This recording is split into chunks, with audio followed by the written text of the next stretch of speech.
fire.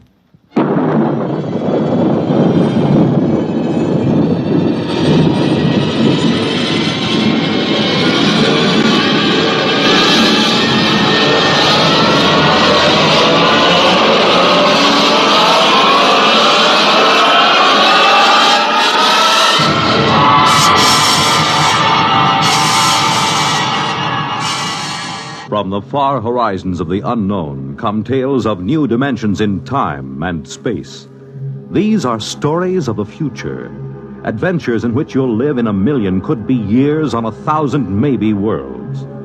The National Broadcasting Company, in cooperation with Galaxy Science Fiction Magazine, presents X minus 1.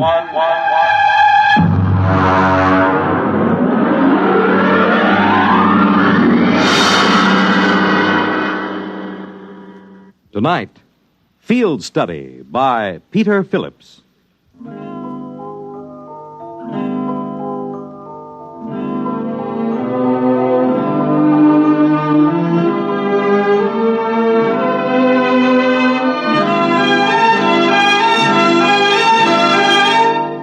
You might put down that newspaper for just a minute, Frank. Oh, of course, dear. See, this is good coffee, honey. Now, what is it going to be? That's what I want to know. Overtime or that big night out you promised me? Well, I just can't say for sure, honey. I'll phone you during the day. Look, you've been working on that Mitchell embezzlement for 3 months, day and night. Now that it's over, I think you'd want to celebrate. Well, I do, dear, I do. But I don't know just what this new assignment will involve. Oh, this is it. This is absolutely the end. You can change your job or change your wife, Frank. Oh, no, I thought I honey. married a man, not an accounting machine.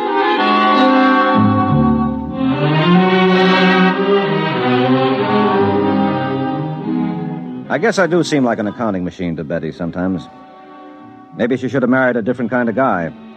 Someone who likes to go out dancing and to parties all the time. And who has some kind of romantic career. The quiet life she had with me made her tense and nervous. No, more than that. Neurotic. Actually, the work I did was rather interesting, although she didn't feel that way about it. Being an investigator for the accountancy branch isn't exactly like being one of those detectives as smart as Einstein and as tough as Marciano, but we do get into some unusual situations. And now there was this new assignment the chief had given me. All I want you to do is see him, Frankie. You can be normally curious, but that's all. If you question him, make it simple. And if he gets cagey, cut it out. You're not going as an agent. You're just an errand boy. Take what he hands out and bring it back. Get on it right away.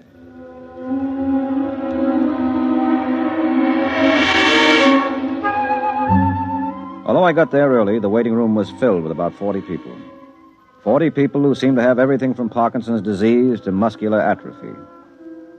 In 40 years, I'd never had anything wrong with me but a postnasal drip, but I was prepared with the symptoms of an obscure ailment.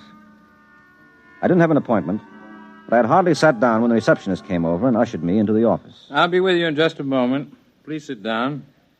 Well, thank you. This is good of you, Doctor, but I was perfectly willing to wait my turn. Oh, I'm entitled to use my own discretion. You're an interesting case. And please don't call me doctor. In the healing profession, that title's reserved for those who have taken the Hippocratic Oath. My name is Trancor. Mm-hmm. You said I'm an interesting case. How do you know about my case? You've never seen me before. My receptionist has intuitive diagnostic ability. Now, what are your symptoms? It seems you should be able to tell me. Well, let's say the recital is part of the treatment. But if you'd rather not bother, just take this capsule in water. But this is ridiculous. How do I know? You don't. I make no claims. You can take the capsule or leave it. How many tokens, how much money do you have with you? Now, listen, Doctor. No, I'm not a doctor. How much? Oh, about $50, I suppose. Well, give me $25 for the capsule, which you take on faith. If you take it, well? All right, I'll take it.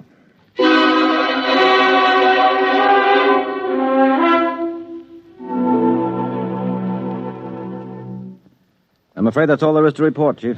That's all right. All we really wanted was the capsule. Have you gotten a report? Yes, and it took the laboratory 5 hours to break it down. Just a harmless protein solution. 2 other investigators got the same thing. What about the genuine patients? They get a solution of water and a vegetable dye. They're both useless, but when he spots an investigator, he tries to give our lab men a headache. Well, if he prescribes useless medicines, can't Trancor be booked for fraud? How? He doesn't make any claims for the blaster thing. How come he's on our level? Why the accountancy branch? Could be anybody's case. But every time a direct law enforcement agency has tried to investigate, the man has disappeared. They think we may be more discreet. What else do we know? A great deal. Then again, nothing. We have reports from law agencies and medical societies in London, Paris, Berlin, and Prague. Oh, that reminds me. Miss Hance, please ask Sir Greville to come in now. He sets up in business. Word of his cures gets around, he becomes a sensation, and then disappears. Thank you for waiting, Sir Greville. This is Frank Pake, who will be in charge of our investigation. How do you do? Frank, this is Sir Greville Gray, chairman of the English Medical Association. How do you do, sir? Suppose you tell Pake your own experience with Trancor, Sir Greville. Well, after conferring with my colleagues in other countries, I managed to have an interview with him when he set up shop in London. He's an impudent little devil, called me the chief witch doctor. When I said we'd prosecute, he flatly denied that he practiced medicine at all. What about the capsules? He said he simply offered the capsules because people expected something material. He said it made no difference whether they took them or not. In a word, he disclaims everything, even success. Perhaps legally he's in the clear. You mentioned his success.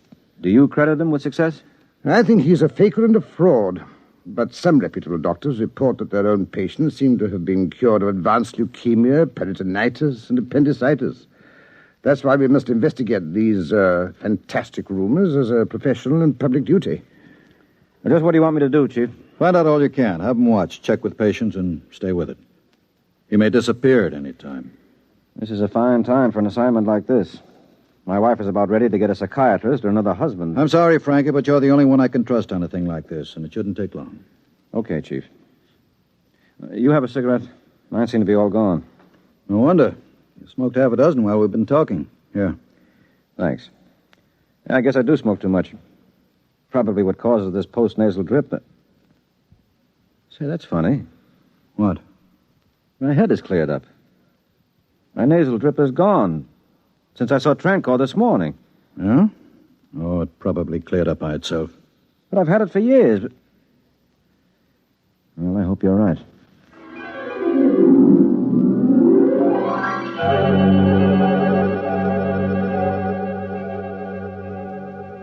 Oh, look, sweetheart, I know I practically promised, but I can't make it tonight. I've been hearing that over and over. But, darling, this is a special case. It's detective work. The police are helping me. Oh, so you think you're a real G-man now, huh? A big, tough hero running around with a bottle of rye and a blonde. Oh, sweetie. Listen, hero, I hope they shoot first. I'm through. Oh, it's nothing like that, honey. Now, you're just upset and unreasonable. Look, I'll try to be home early. I'll call you. Don't bother. I won't be here. I heard from an old school friend today, and since you're going to be busy, I may as well go out. Oh, but baby, I'll listen. see you around town.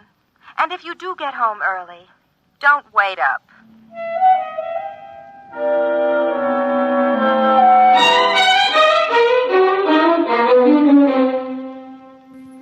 I was alone in the office all evening, thinking about Betty, thinking about Trancor.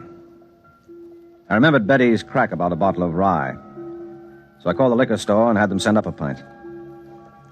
Every now and then I got a call from a detective saying they were still watching the office. Then there was a call from another detective saying that he had picked up Trancor at the entrance of the office building and trailed him to a hotel just off Broadway. I took down the number and was about to leave when the first detective called again.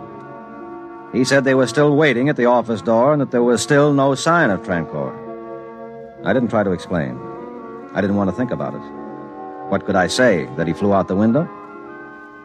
I took another drink of rye and went to the hotel. As I got there, a figure came out of the building. I wasn't sure, but I followed him. Good evening, Mr. Pake. How are your nasal passages? Fine, thank you. Yes, they're better. Walk with me, won't you? But first signal your policeman that he needn't follow us. All right.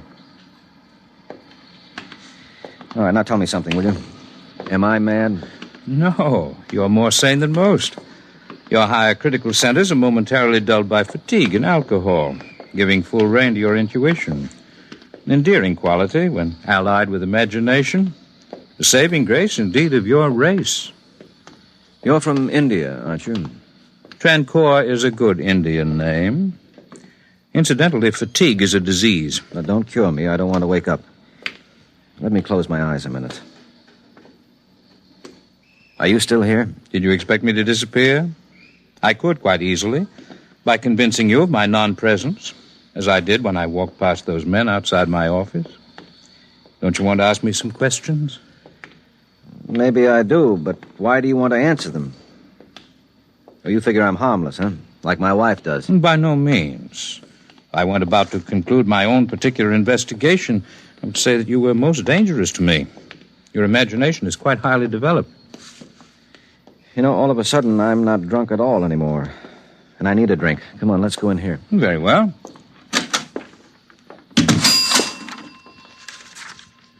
A double rye, please. The same. Oh, just leave the bottle.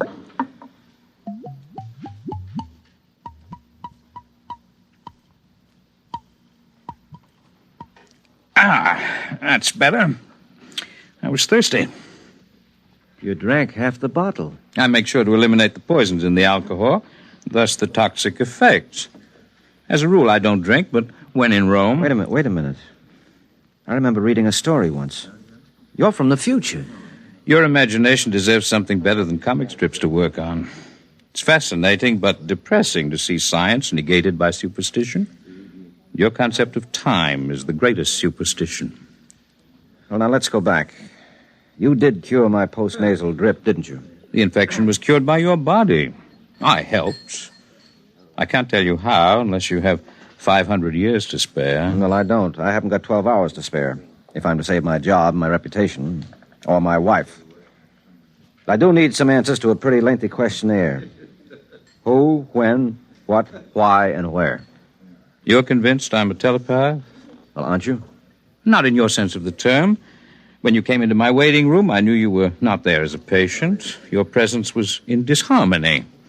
As for your name and occupation, they're naturally blazed so clearly on the surface of your mind that even your native clairvoyance could read the information. Well, that takes a load off my mind. Are you too big for me to understand? We'll see. I'm just looking at that girl over there. What a pity. 3/4 of her right lung is gone. Yeah? Well, you could put her right. Well, I could stop the infection. But she would return to that back room full of smoke and dust. She'd still travel on a crowded subway to an overheated office. She'd still starve herself to buy clothes to keep in fashion. I don't have a cure for those things. Well, that's the first time I've heard you admit you have a cure for anything. What are you, Mr. Trancor? A healer. That is my profession. Why do you bother to do anything? Even a healer must eat, you know. And field research is expensive. Of course, I could obviously earn sufficient of your tokens for subsistence by gambling. But that would not be ethical. You could teach. What? Run afoul of your witch doctors? Besides, these techniques have taken me 500 years to learn. Well, that's why I thought... That I was from the future? Well, I might be in terms of possibility. We are no older than you are as a race, in terms of universal evolution, but as individuals we are longer lived. The biggest single advance you will make as a race will be when you increase the lifespan of the individual. You could help us. We could, but that must be achieved by your own efforts. Are we so contemptible in your eyes? Of course not. Would we study you if you were? Our architects, our musicians, even our fiction writers do field work in this territory and write scholarly theses when they return. Anthropology, in our sense of the term, embraces all the arts and sciences. We're scholars. Occasionally, we innovate, and you benefit. Why do you want to tell me this? Frankly, I like you. You have imagination enough to control your terrestrial chauvinism, your natural resentment of being studied. It may comfort you to know that in the physical sciences, your race is considered quite well advanced. Well, thank you. And come to think of it, I do resent being a bug under your microscope. I hate it. I could kill you. But you won't. Others would. Now you understand why our visits are unannounced. It will be until all men are as essentially civilized, that is to say, non-aggressive, as you are. How do you come here? I know what you're wondering. But no, I don't have a spaceship garaged anywhere. You see, we don't travel. We arrive. Afraid the distinction is not clear to you, but it'll have to do. Now, I must go to work. I have only 8 hours. Will you be my guide? What do you want to see? The city at play in the pre-dawn hours. I think my wife would suit you better in the role of a guide. She's playing pretty hard right now. This situation makes you unhappy? Well, yes, of course it does. I guess I'm not overly emotional, but I do love Betty. I want her to be happy. With me. Oh, she frets and nags, and she's hard to please, but she's not really like that. She keeps herself busy with trivial things. It's as if she were afraid of important things. And what are the important things? Well, I don't know exactly. Helping people some way or other, I guess. You have any idea where your wife might be? Well, there are a couple of nightclubs she likes. Could we go there a little later?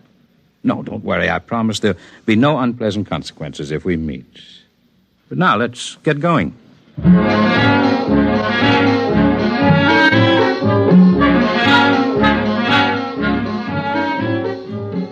We made the early morning rounds of Manhattan. The bars, nightclubs, penny arcades. We played a pinball machine, and I watched the steel ball hit the prize number 25 times. We quit bowling after his second straight 300 game, and I didn't even bother to pick up a cue in the billiard parlor. Then we went to the Clover Club, where I saw Betty at a table in a low-cut evening gown. She was sitting with a big curly-haired guy who looked like an ex-football player who was wearing shoulder pads under his jacket. You see her? Yes, there she is, in that practically non-existent dress. Would you consider me uncivilized if I poked that big dope in the eye? Let's go over. And remember, you're not altogether without blame in this development. You make insufficient allowance for her. You're reasonably well adjusted. She's not. Hi, Betty. Frankie. Frankie, where did you come from? Who's your friend? Excuse me, please. I have to make a phone call. I think I have Frankie, please get me a cab so I can go home. Go home? All right, dear. I'll be waiting for you. Hurry as soon as you can. I mean, when you're finished with your work.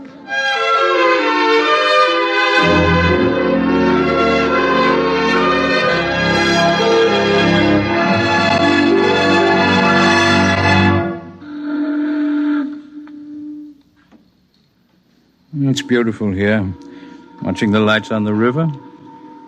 How do you feel? My head is clear, but I'm a little drunk from the neck down. It's like a dream. I wish sometimes I could escape reality so easily, by imparting to it the patina of a dream. You can all do that. I almost envy you. Look, the dawn is coming up.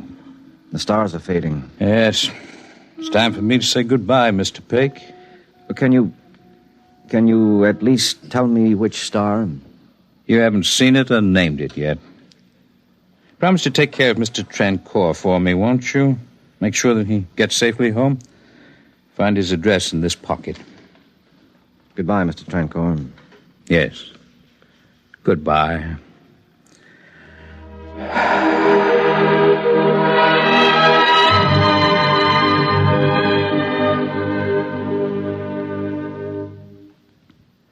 That's the way it happened, Chief. The body collapsed in my arms there on the bridge. When it came to, the man was Chandra Trancour, a second-rate doctor who disappeared from Madras 10 months ago. How do you expect anyone to believe that? Those doctors and cops can examine the poor devil till they drive him crazy, but he can't tell them anything. He has less idea where he's been these past 10 months than they have. How do you explain it? I don't. And I'd like you to hurry through my resignation, Chief. That's what you want. I want to be free to take legal action for Trancour if those witch doctors have him arrested on some phony charge. I'll take personal responsibility for seeing him home to India. You don't have to resign. I'll fix special leave if you insist on being crazy. Well, that's not all, though, Chief. You see, I'm taking an intensive 2-year course for a new career. Yes, you told me. I thought you were drunk. What's Betty going to think of a fool idea like that? If her nerves are on edge now, this is enough to drive anyone daffy. No. She's all for it. She really is. After all, a neurosis is a disease, and she met Trancour. Well, all right. Let me know how you're getting along.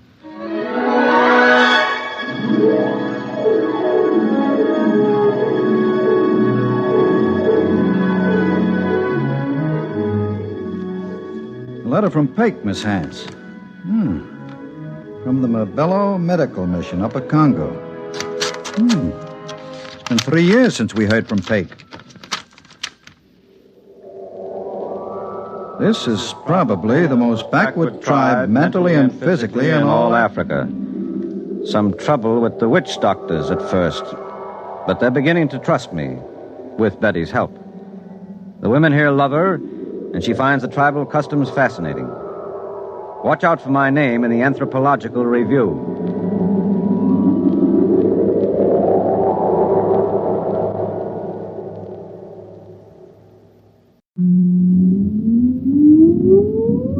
Countdown for blast off. X minus 5, 4, 3, 2, X minus 1, fire.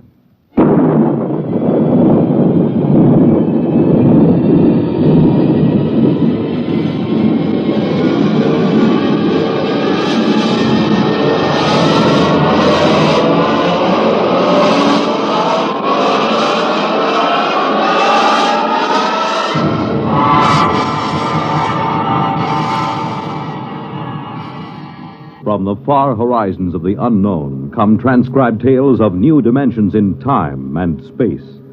These are stories of the future, adventures in which you'll live in a million, could be years, on 1,000 maybe worlds. The National Broadcasting Company, in cooperation with Galaxy Science Fiction Magazine, presents X minus 1.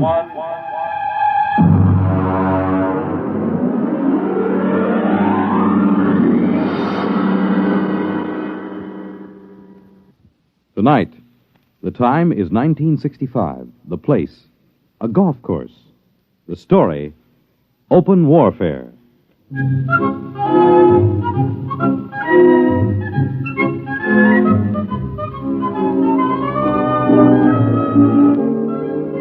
You wouldn't believe it, but there are some people that think that caddy is a pet name for a big car. No, I mean it. Over those little wagons you pull around the course or carrying their own clubs, there are people actually playing golf for years, never seen a caddy. As far as I'm concerned, you take the human element out of golf or any sport, and what do you got left? Nothing. I mean, you could say I'm prejudiced on account of my being a caddy, but that's the way I feel about it. Besides which, a caddy is a perfect observer of the passing parade of human experience. I'll give you for instance. Now, you take Jim Pearson. He won the U.S. Open in 1960, 61, and 64. Well, let me tell you about Jim Pearson. He was the pro at the club here, and I remember when it all started. He was out playing with Mr. Hatcher. That's Sam Hatcher. He couldn't break 90 if the ball had wings. And in the locker room, he looked like a sack of flour that had been set down hard. But he was loaded with money. Anyway, they were waiting for a foursome of dames who he shouldn't have been wearing slacks. When Hatcher turned to Jim, and with a real sweet smile, he lowered the boom. Jim, you're a good golfer. Thank you, Mr. Hatcher. You're a good golfer, even if you can't teach me anything. Oh, you're coming along fine, Mr. Hatcher. We've been good to you at the country club, haven't we? Oh, yes. I want you to do something for me. Yes, sir. Stay away from my daughter. Oh, well, Mr. Hatcher. I won't have Alice marrying a man who has nothing but coordination and muscles. What? When I was only your age, I was making $50,000 a year. It takes brains to do that. Brains get more valuable. Muscles deteriorate. There's nothing muscles can do that a machine can't do better. You don't think I could make $50,000? I know you can't. You haven't got the guts. Now, listen, Mr. Hatcher. I'm just quoting history, Jim. Take the tournament in St. Louis. You blew up. And the Goodall and the Palm Beach. You could have won all those. But you blew. You chickened out. That's not exactly fair, Mr. Hatcher. But it's true. I can make $50,000. Yes, in your whole life. Oh, no, in 1 year. Oh, you can? Yes, sir. All right, Jim, you're a sportsman. I'll tell you what I'll do. If you can make $50,000 in 1 year at this infantile pastime that you call golf, you can have Alice. Why, that's the most arrogant What's thing. the matter, Jim? Don't you think you can do it? I know I can do it. All right, then. Is it a bet? All right. All right, it's a bet. Very well, then. I believe the ladies are finished. Shall we drive?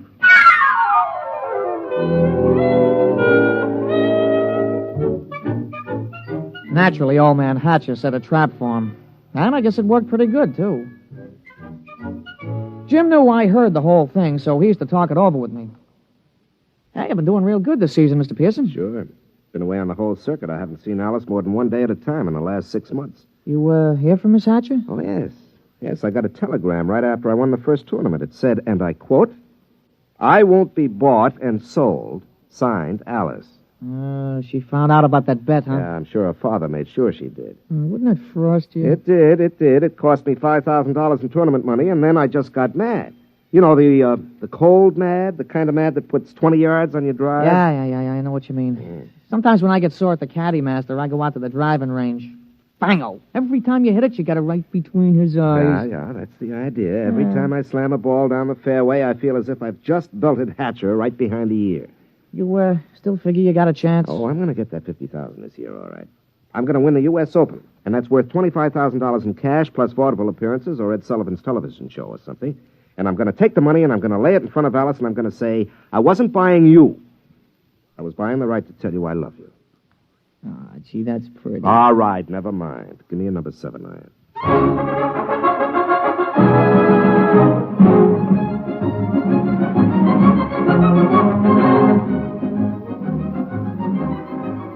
Jim Pearson sure was burning up the circuit. He came into the U.S. Open the man to watch. The day the tournament opened, Jimmy Cannon had in his column, "You are Jim Pearson, the hard luck boy with the velvet swing." It was real philosophical. All the sports writers picked him to win. And then Saul showed up. We was on a practice tee. Jim had been sharpening up his number 1 wood when all of a sudden the gallery took off like a batch of big birds. They were around another tee about 100 feet away. Jim knocked off and the two of us strolled over. Hey, that's some swing. Who is that, Pete? I never seen him before. His name's Saul. That's some swing. Yeah, he's no amateur. I've never seen him on the pro circuit. Hey, Mr. Pearson, look at the caddy. 280 yards down there. That ain't what I mean. Look, he's got a ball bag in his hands. Now watch. Oh, that's a good catch. He caught that ball right in the bag. Mr. Pearson, that caddy didn't move that sack. That ball dropped right in 280 yards away. Oh, it's an accident. Yeah, look, it happened again. He's a trick shot artist. Wait till he gets into competition. I don't know. He just hit another one, dead center. Oh, there isn't anybody that good. Not even old Joe Kirkwood. Quite a spectacle, eh, Jim? Oh, hello, Hatcher. Must be unnerving to watch something like that. I can stand it. But will you be able to stand it when the going gets rough? Will you blow up like you always do? It'll be too bad just when you're so close. Don't worry about me. I'm not. I imagine Saul will take care of that. Oh, you know him? I brought him here. My own personal entry. He's going to beat you out of the Open. But he's got something to learn. Look at him. Just a dumb country boy who never saw a golf club till a few months ago. I think he might teach you something, Jim.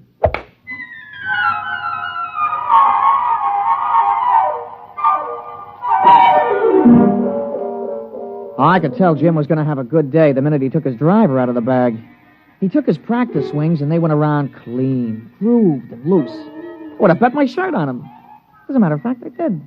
The crowd was sympathetic. They wanted to see him burn up the course. Well, Pete, we all ready? Yeah.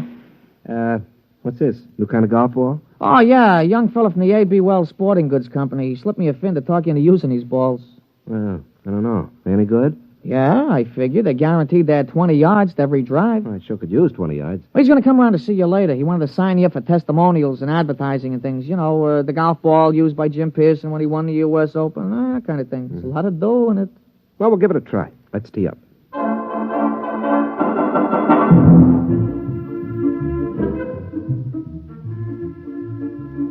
Oh, he started off real good. A long, straight drive right down the fairway. It was a birdie 4. Jim was clicking him off that day. There you are, Pete.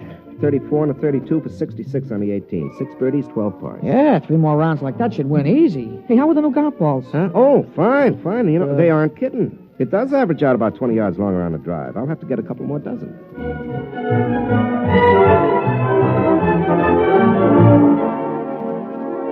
We went around to watch Jim's score being posted on the big board. Most of the field was still out, but he was ahead of the closest competitor by 3 strokes. Who's that? Oh, somebody coming down the 18th. It must be a hot round. I'll be posting it in a minute. Oh, Saul. Hmm? Yeah, you see there he is walking through the crowd. Yeah. Well, here comes the secretary with the score. Hey, Mr. Pearson, look at it. 32 and 32, 64. 64? That's a new course record. Yeah. Well, it's only the first round. New course record. Look at that. 3s and 4s, 3s and 4s. He ain't over 4 for the whole day. What's the matter, Jim? You don't look well. 1 round is not a tournament. Well, comfort yourself while you can. Saul's just getting warmed up. He's that mythical thing, the perfect golfer. But he's dumb. No brains, Jim. No brains at all.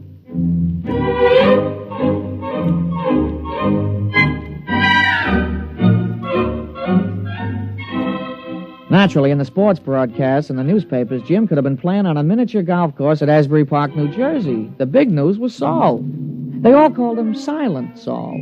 The odds the boys in the shower room played around with on Pearson took a dive, and you couldn't get even money for Saul. The next morning, Jim's gallery was pretty small. When he stepped up to the ball, there was a smattering of applause like a matinee just before they closed the show. But his drive was as straight as the day before and longer by about 20 yards on the average. Hey, that's a nice putt, Mr. Pearson. Yeah. Who's that? That's Saul, I'm afraid. He's coming around behind you. Well, he's going to have a big fight.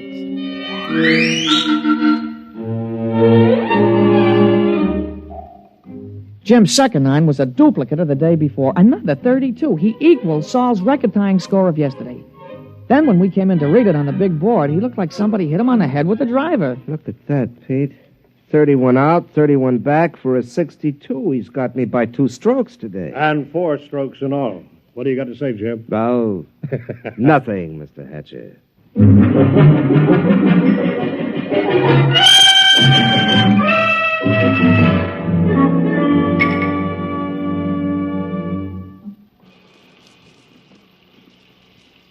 Throw me the soap, will you, Pete? Yeah, sure, Mr. Pearson. Yeah. Thanks. You know, there's something wrong, Pete.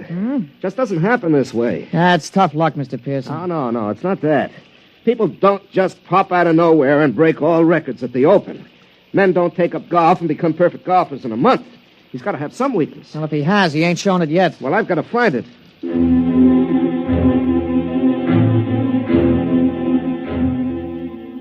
Jim was out the next morning, and he came in with a classy 32. On the back nine, he slipped a stroke to 33. He was still 4 down.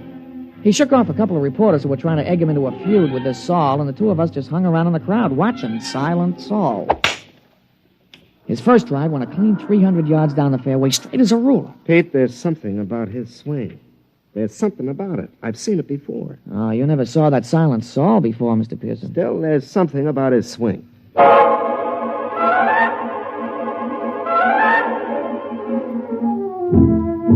On a follow-up shot, Saul had about 240 to go.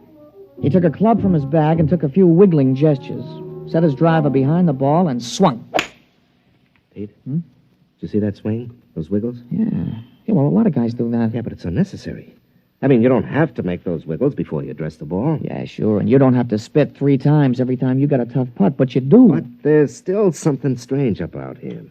Everything about him is perfection, except those wiggles. And he doesn't talk. Look at him putting. Just look at him. Mm-hmm.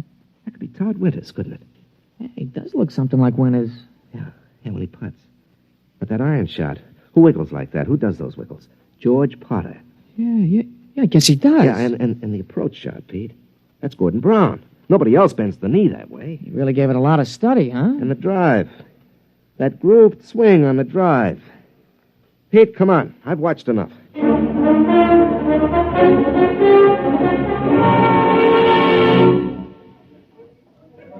Ah, Pearson, a 63, I see. You're 6 strokes behind with 1 round to go. You want to give up now? I don't think I will. I think we'd better talk about it privately. Oh, that won't be necessary. Well, it doesn't matter to me, but I know that Saul is a robot. So you think he's a robot? Isn't he? Of course he is. How does it feel to be beaten at your own game by a mindless machine? Oh, you haven't won yet. The golf ball takes some funny bounces. How did you find out about Saul? Oh, Saul is a lot of things, but none of them is Saul. He's Todd Winters, George Potter, Gordon Brown, and his drive, that's me. You copied it after me. Take us away and there's nothing left. Tell me, how'd you do it? Money can do anything. All it needs is a purpose. We've been working on colloidal brains up at our place. Our new miniature atomic power plant is ideal. You throw in some sensory mechanisms, some relays, feed in analysis of a slow-motion pictorial study. And you have a golf machine. Must have cost hundreds of thousands of dollars. Closer to $1 million. $1 million? $1 million to keep me from winning $25,000? Don't you think that's unfair? Unfair? You listen to me. Nothing is unfair that doesn't break the rules. And the only rule worth remembering is this, that the best man always wins. You mean the best machine? A machine is only an extension of a man, like your golf club. I don't happen to be endowed with golfing muscles and responses you do.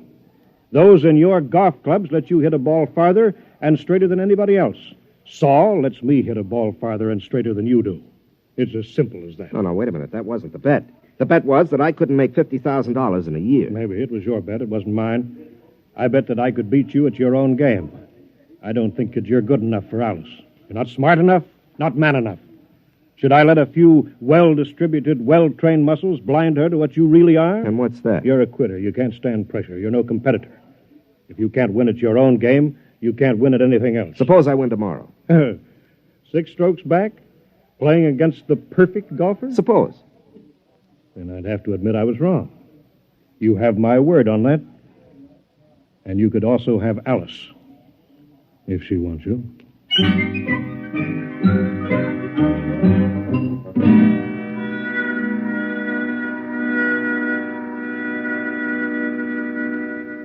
Somewhere, Saul must have an Achilles heel. Pete, the prime fact about man is his adaptability. Yeah, sure. Yeah. They've got to build in at least one constant, if not more. How about judgment? I don't think so. They could tell whether he'd have wind or rain or the sun or slow greens or something. They got to take care of that. Yeah, I suppose so. Hey, maybe you could jimmy him. Drop sugar in his gas tank or something, smash him up. Oh, no. That isn't fair. Saul is fair. Well, Mr. Hatcher, he's playing fair according to his lights. He could have had me crippled or poisoned or something, but he didn't. Well, I'll just have to beat him on our own ground on the golf course. Oh, I don't know, Mr. Pearson. You'll have to shoot in the 50s. Well, the golf ball takes some funny bounces. Yeah, it sure does. Wait a minute, there is a constant. Hmm? Listen, Pete, you know Saul's caddy? Yeah, I know him. An illiterate type of guy, yeah. Could he use $10 or maybe 20 or 50? He's a caddy, isn't he? All right. Pete, I want you to talk to him. You'll do better than I can.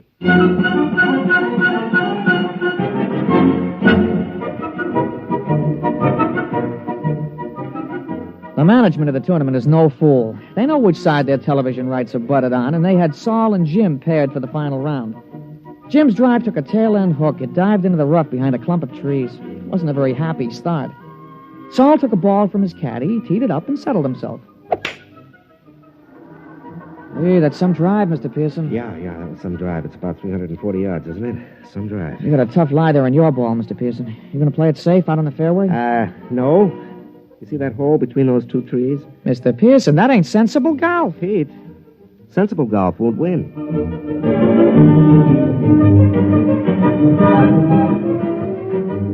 Well, he made it. The ball went through the opening and rolled to a stop just in front of the green. Saul's easy 4-iron shot was dead on the pin all the way.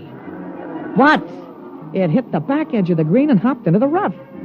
Jim took an easy putt for a birdie, and Saul's recovery was long, and 2 putts gave him a par. Well, that's one of the strokes I need. And that's the way it went. Jim's game sparkled, and Saul's game kept finding trouble. For the first 9, Jim came in with a scorching 30, while Saul came in with a 33. Kept on like that. Saul kept overshooting the green. They came into the 18th hole with Saul still 2 strokes up. Now, look, don't you worry, Mr. Pearson. You're going to tie him for sure. Oh, that's no good, Pete. By tomorrow, his game will be on again perfectly. Jim's drive sliced behind a fringe of trees. He had to shoot blind. He made it on the green, about 25 feet from the cup. Okay, Pete. This is it. Saul's in for a 5. Don't you worry, Mr. Pearson. Don't you worry. Okay, I won't. He lined it up. He studied the green. He noted the slope and the lay of the grass. And then he stroked the ball. We did it, Mr. Pearson. We did it. You're the new U.S. Open champion.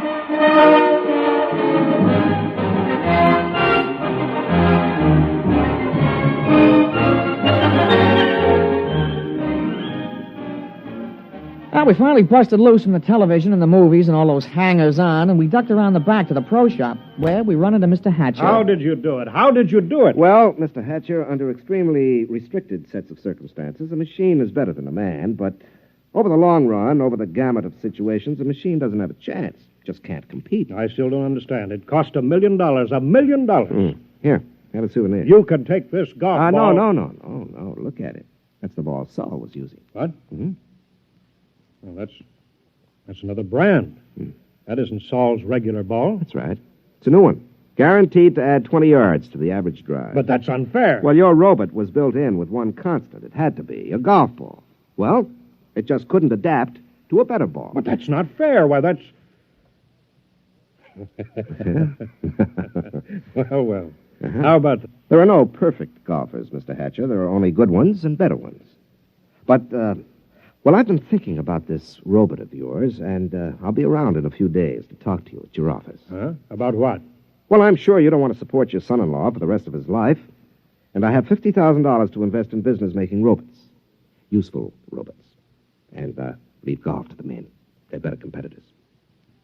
Now, if you'll excuse me, Mr. Hatcher, I've got a telephone call to make to your daughter.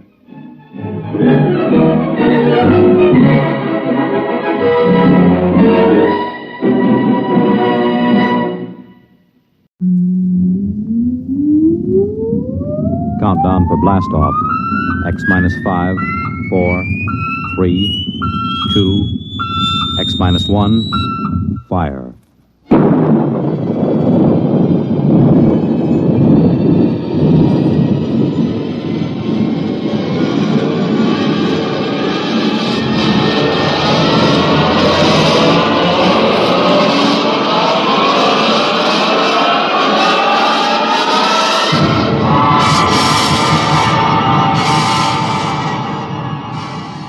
From the far horizons of the unknown come transcribed tales of new dimensions in time and space.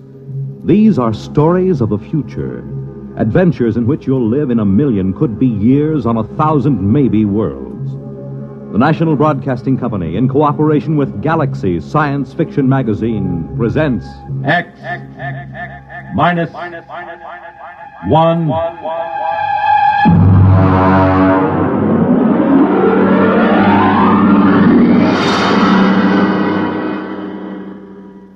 Tonight's story, Soldier Boy, by Michael Shera.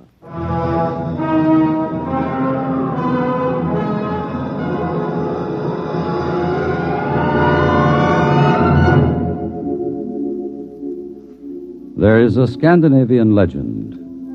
In the Northland deep, in a great cave by an ever-burning fire, the warrior sleeps. For this is the resting time, the time of peace. And so shall it be for 1,000 years. And yet we shall summon him again, my children, when we are sore in need.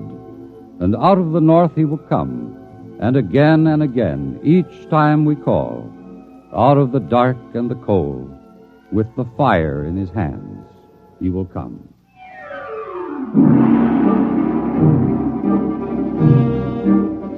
I was off duty when the call came to report. I was off duty and out of uniform. As a matter of fact, I was in a bar, drunk. Bossio had just spilled a beer over me. I cussed him out, and when I looked up, there was a shore patrol standing over me. Captain Dillon? Well, where did they find you, Buster? Did you flunk out of high school or get into a fight with your father and run away from home? Captain Dillon, I have a message for you. Well. Look, Bossio, this is humanity's finest. He has joined the service to protect home and hearth against the savage aliens. Touching, Dillon, touching. Are you Lieutenant Bossio? I have a message for you, too. Have a drink, kid. No, thank you, sir. Well, listen to that, sir, Bossio. This kid has got morale. It's a fact, Dillon. He's crawling with it. Sure, I haven't heard morale like that since the Second Martian Revolt in 23. Boy, don't you know that the armed service is a scrap heap? Do not use the best iron to make nails or the best men to make soldiers. Old Chinese proverb. I didn't raise my boy to be a soldier. Ancient folk song. Please, Captain, Lieutenant, I'm just doing what they told me to. I'm supposed to tell you to report to division headquarters. Uh-huh. And they told you to try every bar on the strip and you'd be sure to run into us, huh? Yes, sir. Those were Colonel Swift's orders. A good commander. He knows the whereabouts of his troops. All right, Bossio, drink up. Let's go. Duty calls.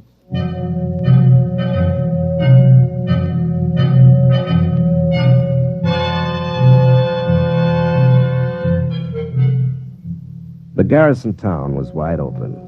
The street was lined with saloons, gambling houses, and whatever.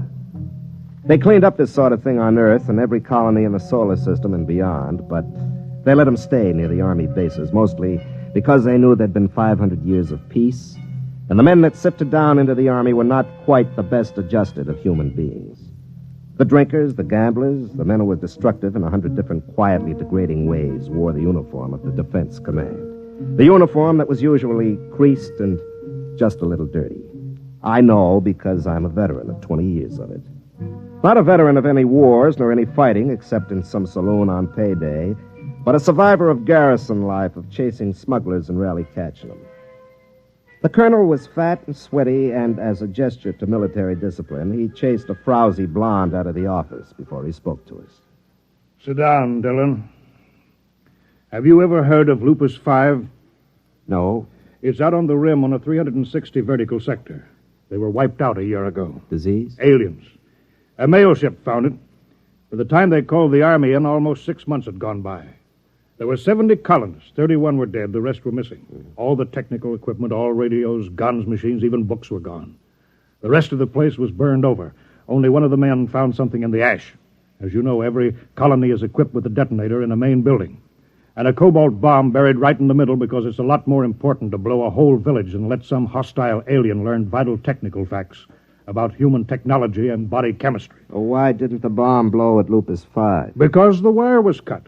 At the heart of the camp, under 12 inches of earth, somebody dug it up and cut it. Who? I don't know. Dillon, we're pulling back, evacuating the rim colonies. There's nothing else to do. No defense possible? After 500 years of peace? Look at you, Dillon. Look at me. And the rest of the Army is about the same. We're pulling out. They're not going to like that out at the rim colonies. If they don't like it, they can wait and be burned by the aliens. We can't protect them. You'll report to the 38th sector. You'll have 10 planets on your route to warn and evacuate. Try and stay sober. Yeah, I'll try. That's all. Get out of here. And send Kitty back in on your way out.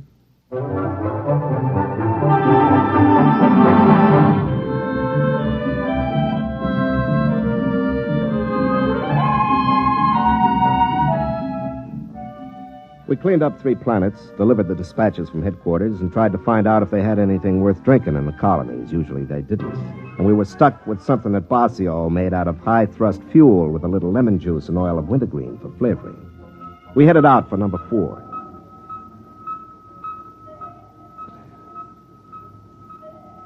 Hey, Dillon. You want another belt? No, not now. I got to feed orbits into this fool computer. Light up. Come on. There she goes. You know, it's funny. What? Life. You're a 90-proof philosopher, Basio. Nah. Look, we come down on a planet. Nobody talks to us. We can stand out in the landing field in snow or sand or whatever they got on their miserable planet. Nobody wants us. Well, look at you. Can you blame them? No, you don't get it. What are we here for? To save them. To shove a firecracker under their tails and get them out while there's still time. What do they call us? Soldier boy. Drunken bum. Now, what do they do that for? 3 guesses.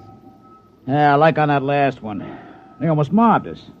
Every time we walked out in the street, they looked at us as if these uniforms were some kind of an insult. Well, look up your history, Basio. There's been too much misery tied up with soldier suits of some kind. It's practically a racial memory. Ah, baloney.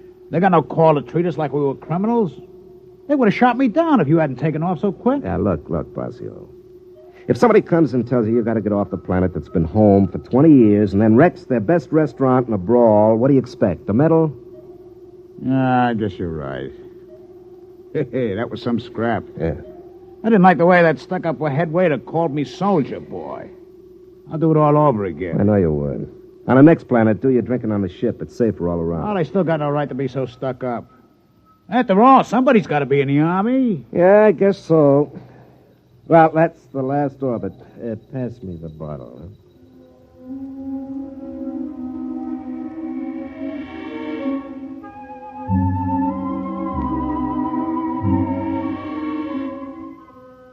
The 4th planet was Norge 1, a big green world about 20% cooler than Earth temperate.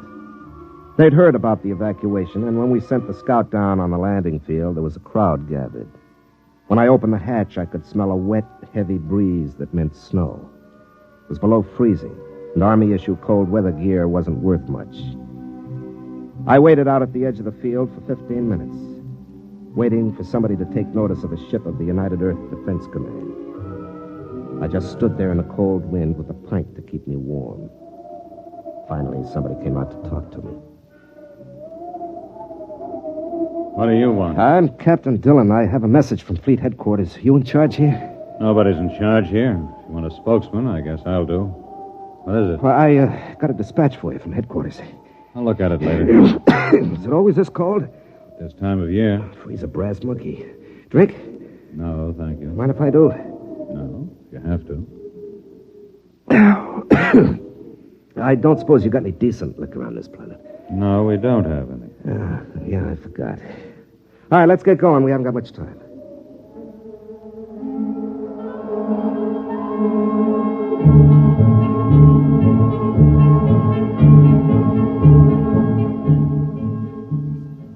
They had a meeting at the main warehouse. Russell read the dispatch and the order for evacuation. It took them a long time to understand. They took it pretty well, but then these were pioneers. Pioneers. Before you settle a planet, you boil it and bake it and purge it of possible diseases. Then you step down gingerly and inflate your plastic houses which harden and then become warm and impregnable. You send your machines out to plant and harvest and set up automatic factories to transmute dirt into coffee, and without having lifted a finger, you braved the wilderness, hewed a home out of living rock, and you're a pioneer. Of course, they were angry, and as usual, they'd take it out on me. Now, look here, soldier. This is our planet. This is our home. We demand some protection from the fleet. We've been paying taxes for all of you all these years, and it's about time you earned your keep. Maybe, Mr. Russell, maybe, but there is no fleet. Oh, there are a few hundred half-shot old tubs that were obsolete before you were born, and there are 4 or 5 new jobs for the brass and the government, but that's all the fleet there is. Now, look, it's 10:30 now, and those aliens might be coming in at any time, for all we know, so we'd better get going. Lieutenant Basio has gone on to the sister colony at Planet 2 of this system. He'll return to pick me up by nightfall, and I've been instructed to have you gone by then.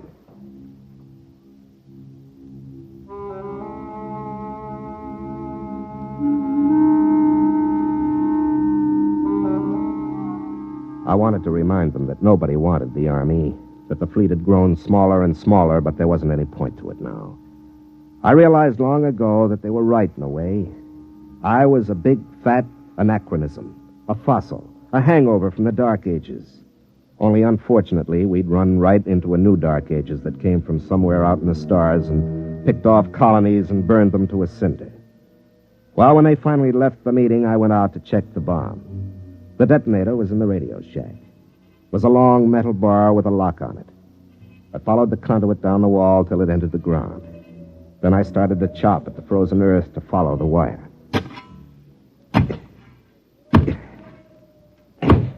Captain Dillon. Yeah?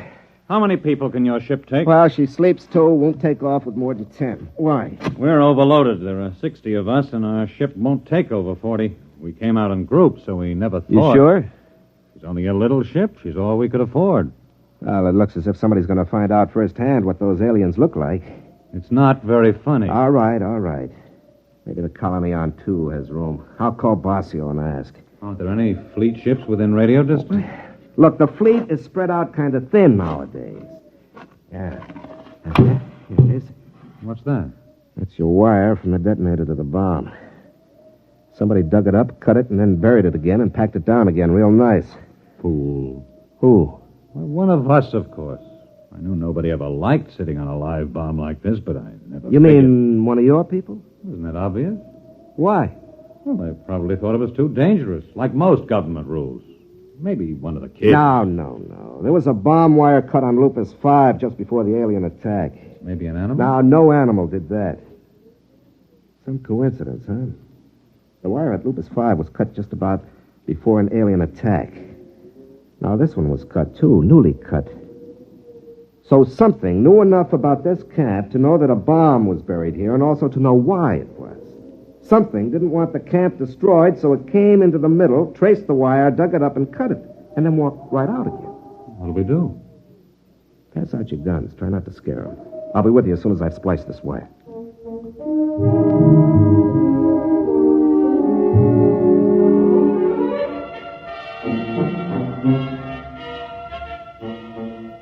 I spliced the wire and went back into the radio shack and pulled out my pistol. I checked it and primed it and tried to remember the last time I'd fired it.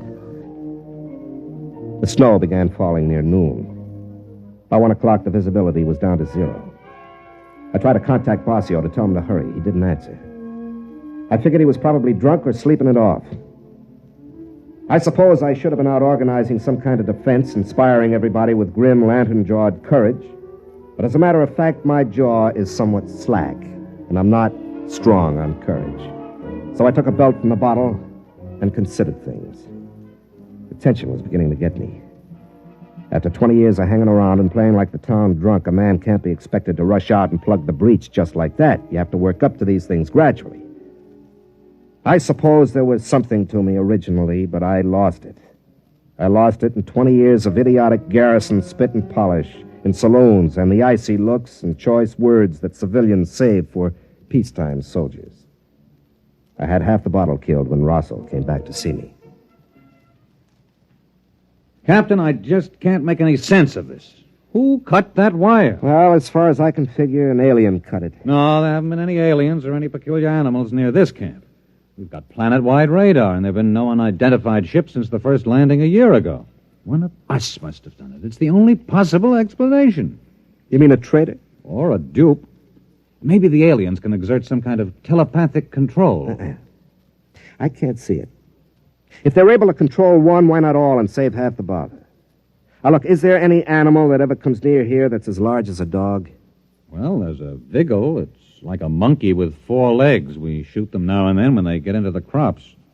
We're going to post sentries. Do you want to place them? Well, you know this site better than I do. Post them in a ring within calling distance, huh? Dylan, what are they like, the aliens? Do you know? No, I don't think anybody does. We don't know what they look like, or what they think like, or where they come from. Do you think they've landed yet? Don't know. With this snow coming down, they could be out there in the woods right now, and we'd never know.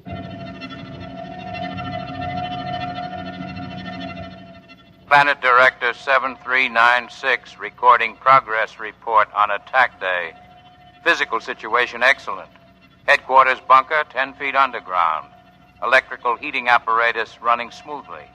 View screens operating. Human colonists' activity not according to pattern. 8 humans have taken up watch positions on the perimeter of the colony. Original plan was for attack at night, but presence of Earth vessel dictates change in plans. The humans move quickly. They might be gone by nightfall. It will be necessary to disable their ship, proceeding on this alternate plan.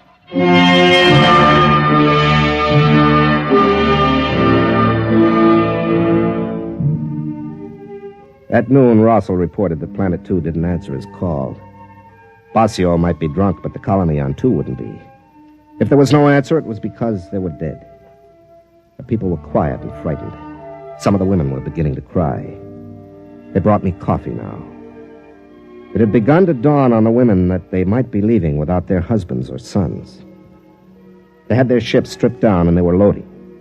The ones that were going stood outside and stripped off their clothes. Cold weather gear of 40 people weighed enough to get a few more on board. In the end, the ship took 46 people. When they were all loaded and they cleared the landing field and the hatches closed. You could hear the generators surge for a lift. But then there was a sharp burning smell and she never got off the ground. Dylan? Over here under the tree. What happened? The lining's burned out. She's being repaired. How long will it take to fix? 4 or 5 hours. It'll be dark by then. It seems like they want to wait till the dark. Probably aren't many of them. Might mean that, or maybe they see better at night, or maybe they move slow.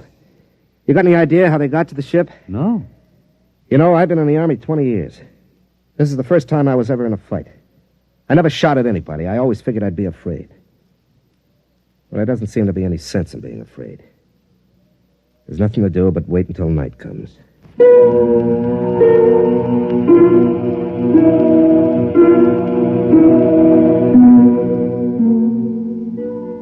I sat there thinking of Bossio. He was dead. There wasn't much doubt of that. Probably died dead drunk and not giving a solitary hoot. I stared out into the snow and thought the same thought over and over. Bossio is dead. Bossio is dead. In all this dog-eared, ape-run universe, he was about the only friend I had, and so naturally he was dead. Dead because he tried to come out here to help these people. People who cursed him and called him a drunk, which he was, and a brawler, which he was when somebody crossed him. But he was the one who came to help. And in short time, I'd be staying behind so that some colonist could jam himself aboard my ship and lift out to safety. And I'd die to save somebody I didn't even know. Somebody who 24 hours before would be ashamed to be found in my company. They come to an army for help too late. An army like me, sodden and not knowing whether they can fight or not. Dylan. What? Over there, at the edge of the woods. Something moving. You can see it through the snow. Look out. How far do you make it to that tree? About 50 yards. 50 yards. There it is, you see, by the bush. 50 yards, no wind, half charge. I have a feeling I'm forgetting something. Well, here goes. You got it! Get down. Maybe more of them. Wait and see. I saw it clear when it jumped. It was one of those monkeys. Maybe. We'll see.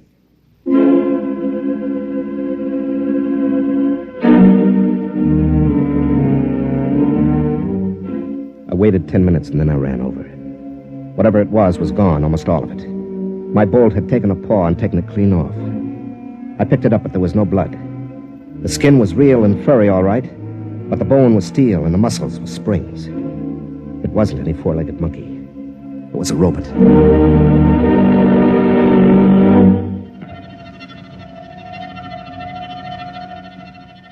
Planet Director 7396 recording progress report on attack day. Due to component tube failure, small robot unit out of control. Wandered towards settlement. Took calculated risk with poor seeing due to snow that humans would overlook it and still think of it as an animal, even firing with ports open. But a part of the robot is missing and the humans have found it. There will be no chance to disable the smaller ship now. In order to carry out total destruction, the settlement will have to be detonated. The settlement will have to be bombed from previously planted locations. I will have to leave control bunker for a more distant position as soon as protective armor is put on. I will proceed to carry out this plan. I realize this is not the ideal operation. It is more disciplined to capture humans and their equipment undamaged, but total destruction is necessary. For further operations, recommend duplication of essential controls on robots. The procedure of planting them on worlds before colonization by humans, in the shape of local animals, demands perfect operation when attack day arrives, or the resident director planted at the same time on each world will be unable to carry through attack plans.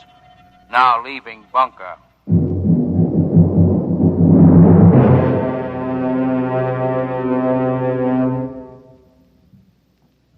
That's how they got the ship, all right. Probably slipped a vigil through the aft port and left it in there to foul the lining. Wonder what else they've got. Well, probably all kinds of things. Must have been some kind of lizard that went under and cut the wire. A spicer lizard. They can burrow underground. And we've got a bat that could do aerial reconnaissance for them. Well, they know everything about you, and we don't know anything about them. They're probably sitting out there right now, swarming behind those trees, waiting for it to get nice and dark. All right, you better get back to the others and tell them I'll stay here. Why? Because we only need one. If we could just get one back to a lab, we'd have some clue to what they are. We can't just cut and run. We got to make a stand. I didn't think the Army made stands. I thought they just pulled out. Yeah, I suppose so. An army does what it has to, and ours is weak and filled with men like me. But even so, there comes a time when you have to make a stand.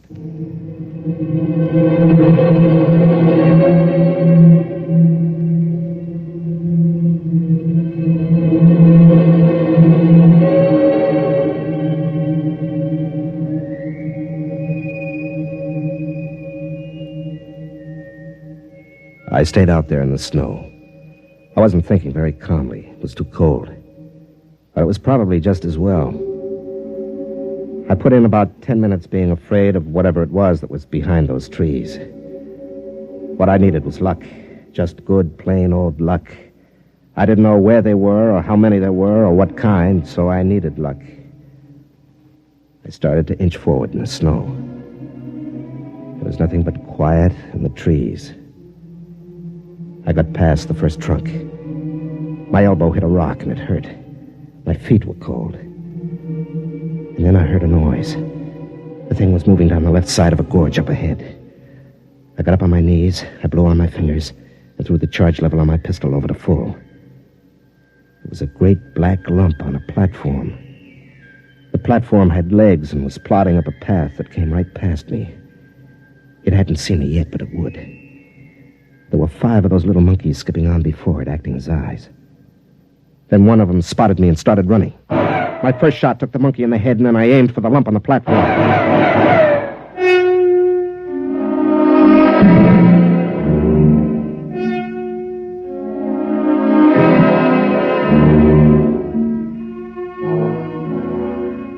They got one blast off before I hit anything vital. It burned across my shoulder, my shirt charred. It felt as if I'd been hit in the arm with an axe. Nothing else moved. The monkeys were stiff like statues, and the platform was on its side. Through a hole in the black lump, something gray and soft was oozing out. I looked around and saw the robots frozen, and I realized I'd got him. I'd hit the guide, the alien who was directing the robots. I kicked at it with my foot. It was too big and heavy to carry. I'd have to send someone back for it. But I wanted to take something, so I grabbed one of the monkeys by his stiff, jutting arm and began to drag it back to the village. We put the alien in a freeze tank and shipped it back to Earth. They learned a lot in the lab, but out there in the colony, we learned a lot more. We learned that man wasn't born to live out his days at home by the fire. In the wee black corner of space which man had taken for his own, other men were learning. And the snow fell in the planet's world, and when it was spring, where I had fought, men were already leaping back out to the stars.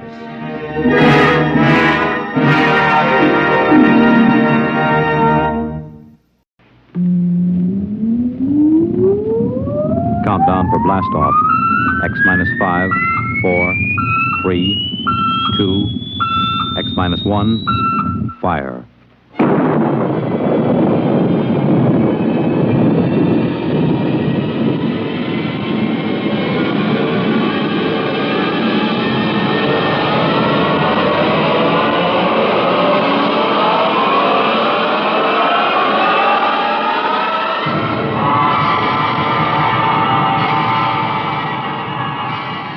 From the far horizons of the unknown come transcribed tales of new dimensions in time and space.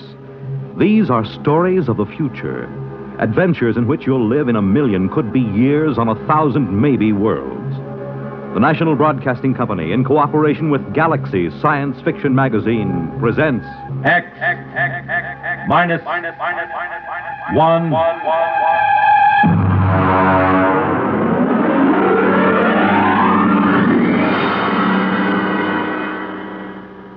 Tonight's story, Mr. Costello, Hero, by Theodore Sturgeon.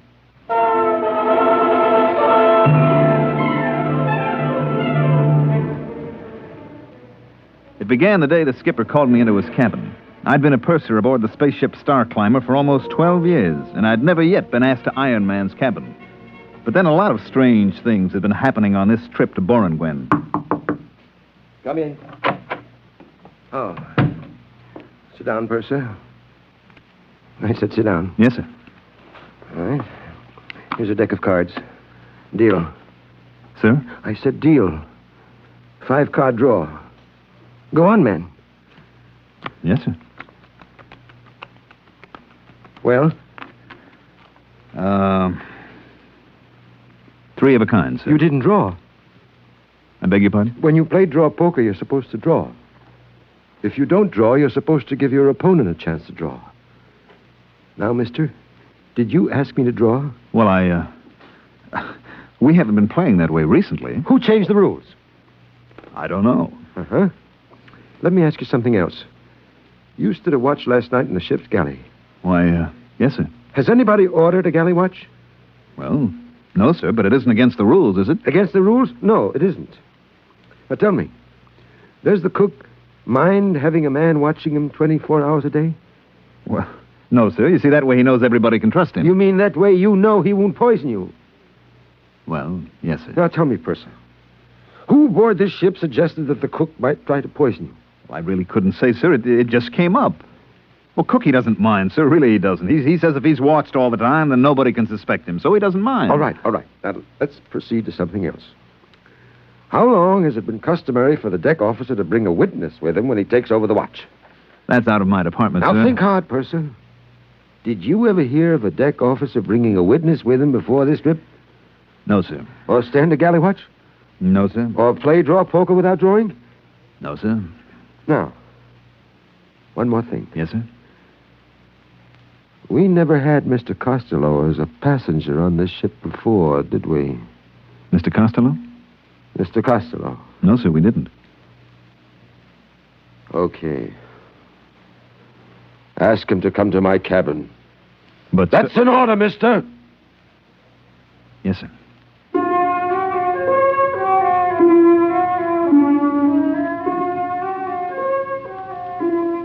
Let me tell you about Mr. Costello. He was our only passenger. Hello, Mr. Costello. Hello, Purser. Oh, am I interrupting something? Not at all. Come sit down. I'm landing on Borngren tomorrow, so I won't have much more chance to talk. Well, I'll finish this later, Mr. Costello. Nonsense. Honest men should be open with each other. Go ahead, show him what you discovered. Well... The Purser's a fine man. Well, Mr. Costello asked me to show him in the space code what a captain can and cannot do. Now, just a minute, Third. You wanted to show me, didn't you? Well, yes. So actually you're going over the limitations of a space captain's power of your own free will, right? Well, I guess so, sure. Sure. Tell the Purser the part that you just read me. Well, it's a sort of safeguard against letting the skipper's power go to his head. Like, suppose a time comes when the captain begins to act up, you see. The crew figures a lunatic has taken over the bridge. Well, the crew can send a delegate for an accounting. If the skipper refuses, then the crew can confine the skipper. Well, isn't there something about the proceedings having to be radioed at the time they happen? Now, there is a man who is absolutely fair. Witnesses for the watch, safeguards on the kitchen. I tell you, you're all good men here. Yes, sir, this is the safest ship I've ever seen. Gives a fellow a nice feeling to know he isn't going to get his orders wrong or accidentally find something in the food. Yes, sir. I wonder why we never thought of that before. Oh, I nearly forgot. Mr. Costello, the skipper wants to see you in his cabin. Oh? Right away. I see. Will you come along with me just as a friendly precaution? You can wait outside. Well, in that way, both of us will know what happened. I'll never be able to say that you didn't give me the message, and you'll be able to say I went to see the skipper. Right? Well, I guess so. You know, that this buddy system sort of makes everything safer, doesn't it? That's right, Purser. You can't do anything bad if you have a friend along to witness.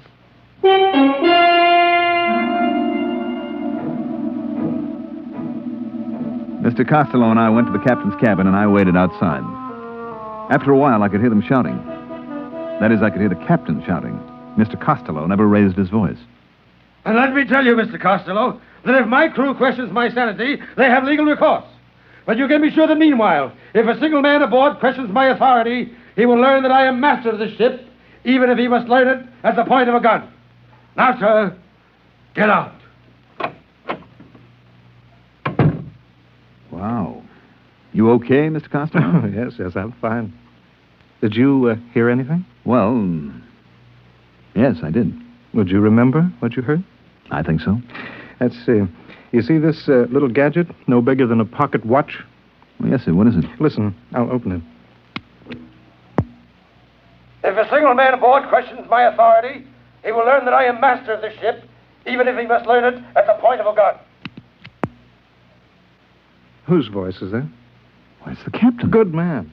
But how? That's simple. You see, this little pin that I wear on my lapel here?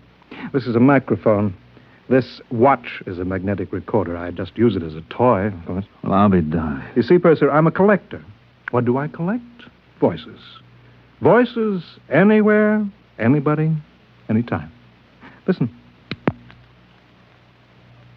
A lunatic has taken over the bridge. Why, that's the third officer. Mm-hmm. Listen to this now. I better not, Mr. Costello. I wouldn't want you thinking I take bribes from passengers. Recognize it? Why, that's my voice. Exactly. The time you brought me the special radio message from Earth Central. And you offered me a blue gemstone, and I said that... Hey, listen to this. I take bribes from passengers. Well, if that isn't the end... Cute, huh? Well, I guess I'll get back to my cabin and pack. When do we arrive at Borengwin? 6 tomorrow morning. Oh, good. By the way, I'd like you to come see me when you put in there again. Well, that's very nice, sir, but you're an important man, and I'm just Nonsense. I insist that you visit me. Well, that's real nice. Oh, by the way, what's the major trade on Borengwin? Glunker. Glunker? Yes, it's a kind of soft fur. You can make a warm coat out of it that will roll up into a thimble. You don't say. And the Glunker trade, that's carried out by trappers? Mostly. They work alone and bring in the pelts. I see. They spend a lot of time alone, huh? That's right. You know, sometimes I envy them. I mean, working on a ship, you're almost never alone, and the way I see it, a man needs to be alone sometimes. Correction. Only, I repeat, only if he has something to hide. Otherwise, to be alone is antisocial and evil. We put in at Borengwin the following morning. I stood at the ramp of the ship and checked out the supplies and checked in the Glunker pelts that we were taking back to Earth. The Borengwin people were a nice, independent, easygoing bunch. I knew a Borengwin woman named Nola, and she came out to the ship to see me. 15,000 Glunker pelts. Check. 300 pounds of radioactive ergite. Check. Just put that shipment of show seed over next to the ramp. Hello. What? Well, Nola. I saw your ship on the cargo manifest. Well, it's good to see you. Will you be on Borengwin long? Just for a day or so. Listen, I have to get this cargo checked in. Can we see each other later? I'll be through at the spaceport at 16 hours. Well, good. Suppose I... Oh, excuse me a minute. Here comes our passenger. Well, good morning. I see we've arrived safely. Yes, sir. I expected you out before this. I had a few items to get in order. Oh, Mr. Costello, this is Nola. She's a Borengwina. Well, it's very nice to meet you. This is a real nice guy, Nola. See that he doesn't have any trouble with customs, will you? Nola works here. Any friend of the purser? Wonderful. Well, I'll say goodbye now. Remember to look me up, purser, next time you hit Borengwin. I will.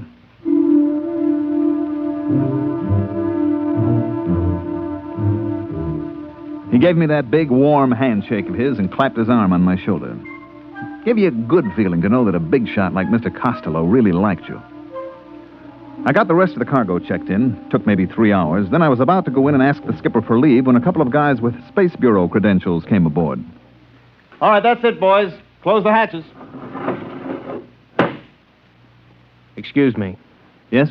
Space Bureau. Is Captain Ireson aboard? Why, yes. You're the purser, huh? That's right. Something wrong? Would you mind answering a couple of questions? Not at all. Has the captain been behaving strangely this trip? Well, not strangely, exactly. Anything unusual? Well, no. He called me in for a card game. Mm-hmm. Does that happen often? No, never happened before. Was he upset? Yes, I guess he was. Okay. This gentleman would like you to answer a few simple questions. Meanwhile, I'll look up the skipper.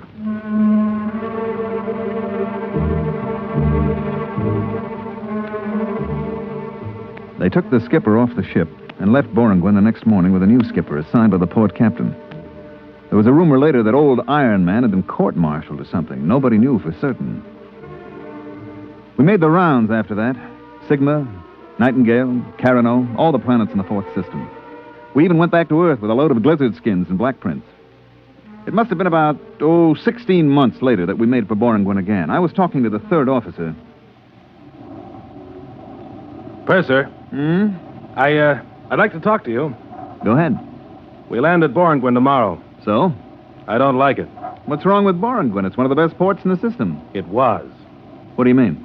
We got a radiogram from the Borengwin Customs a little while ago. Okay, we got a radiogram. And said- some bureaucrat sent it. Nothing'll happen. Another thing. The way it was signed. How was it signed?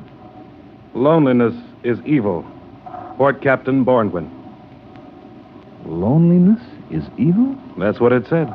On a government radiogram? Mm-hmm. Loneliness is evil. Where did I hear that before?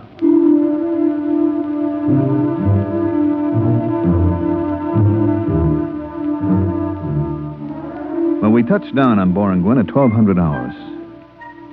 What a change. The spaceport was deserted. The only people who came aboard were 2 agents from Customs. They censored our tapes and checked our written literature. I finally started a conversation with them. Excuse me, sir? Yeah? There is a Borengwina named Nola that used to work in Customs. I wonder if she's still there. I wouldn't know. Well, the reason I asked, she usually meets my ship when it comes in. Yeah, I see. Well, maybe I'll look her up. She has an apartment on R Street. She won't be living there. Try Central Barracks. Central Barracks? That big warehouse near the spaceport. I thought they stored the Glunker furs there. They don't use the warehouses to store things anymore. No? They need them for the people. The people? You haven't been on Born since the Brotherhood movement? I haven't been here for 16 months. Well, you'll find that the people have moved into the warehouses now. Well, what about the apartments? What about the homes? They're used only for storage space. I don't get it. Look, we haven't got time to explain now. My partner and I have to get back to Central Control. Well, maybe I'll go to try and find Nola. Better take a companion. What for? They don't like soloists on Born. Since when? Since Brotherhood. No ladder has a single rung, you know. So what? It takes 100 pair of hands to build a house. Okay. A single pair is useless. Not only useless, but evil. I don't get your drift. All humanity is made up of many parts. Any part that wants to go off by itself hurts the main thing. What good would your hand be if a single finger suddenly decided to go off by itself? Listen, is this a gag? It's deadly serious. Well, suppose I want to go off by myself. We'll help you. And suppose I don't want to be helped. Then you're a trapper, a glunker. You'll be sent into the bush country where the other soloists are sent. Holy smokes, this place has gone mad. Are you coming with us? Look, just suppose that I want to walk across the field to the warehouse by myself, all alone. You can try. But you won't get 2 steps before they pick you up. Take our advice. Get a companion.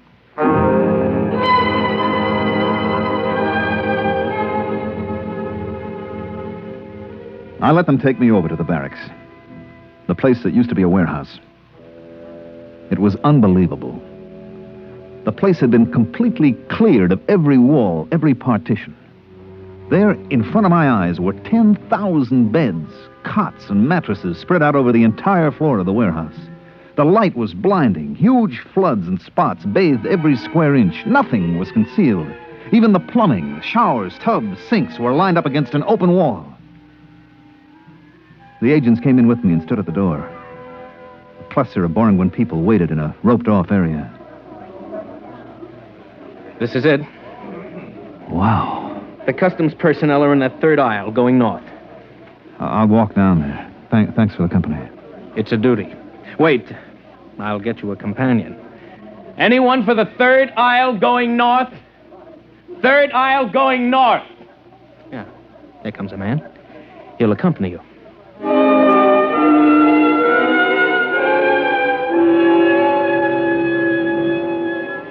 A small, frightened-looking man detached himself from the waiting group and went with me up the aisle of the warehouse. The sound, the smells were frightening. Thousands of people milling around, no privacy, everyone terrified of being alone. I wondered how this had happened. Finally, after an hour of searching, I found my friend Nola. So that's the way it is on Born now. Nobody seems to know just how it happened. Just seemed better to be with somebody all the time. Then nobody could accuse you of doing anything wrong. But somebody must have started these accusations. Somebody must have put the fear into people. I don't know. It started with the Glunkers. The fur trappers? That's right. We began to hear things about them.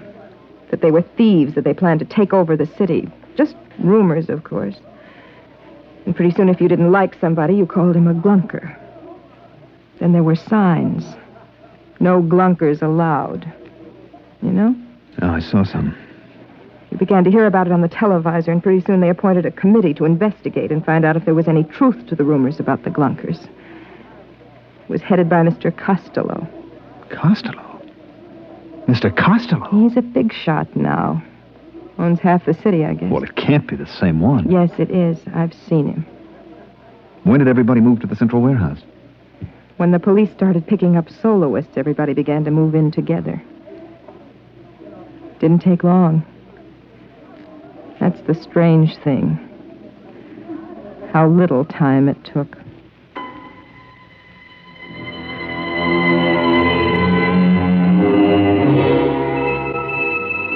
I talked to Nola for a while, then I couldn't take it any longer. I had to get out, to get away by myself. I found somebody who was going toward the exit, and after a while, we were standing outside the warehouse entrance.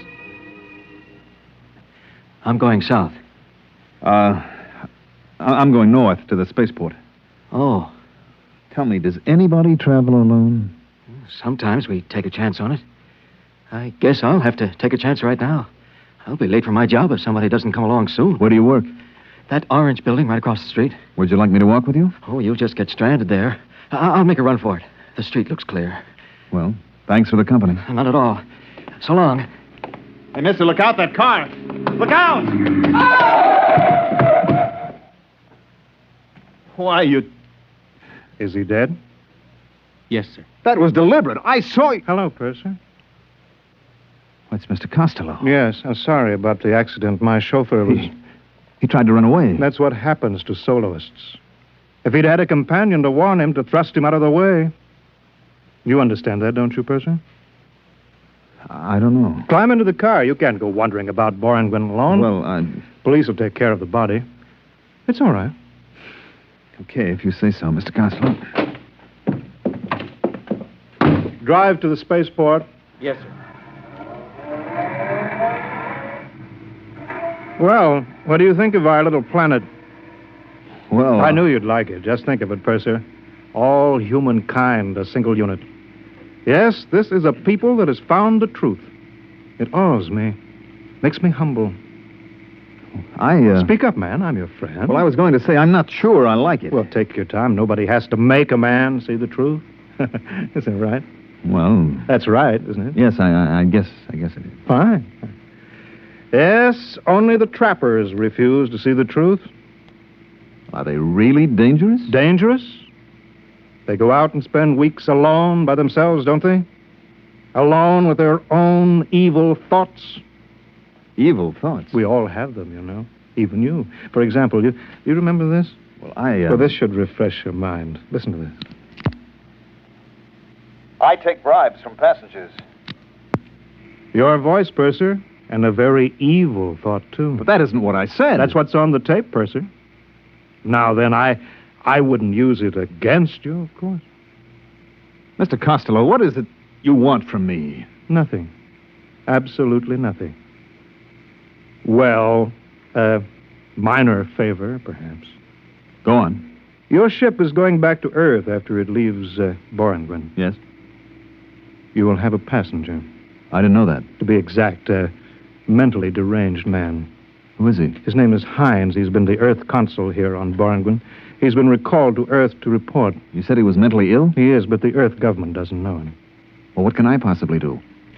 I wouldn't want Mr. Hines to go back and tell them a lot of lies about what's happened on Borangwyn. Well... Purser, I want you to put this capsule into Mr. Hines's food. What is it? Oh, sleeping potion. You think I'm a murderer, Mr. Costello? Purser, do you know what will happen if this tape recording of your voice is sent back to Earth? Do you know what they do to pursers who take bribes? You'll be court-martialed. You'd use it? Only in the interests of protecting our happy society. Now then, will you see that Mr. Hines is properly sedated? You can get 10 years of Uranus. Well, Purser? Give me the capsule. Good. Ride over to the ship, driver.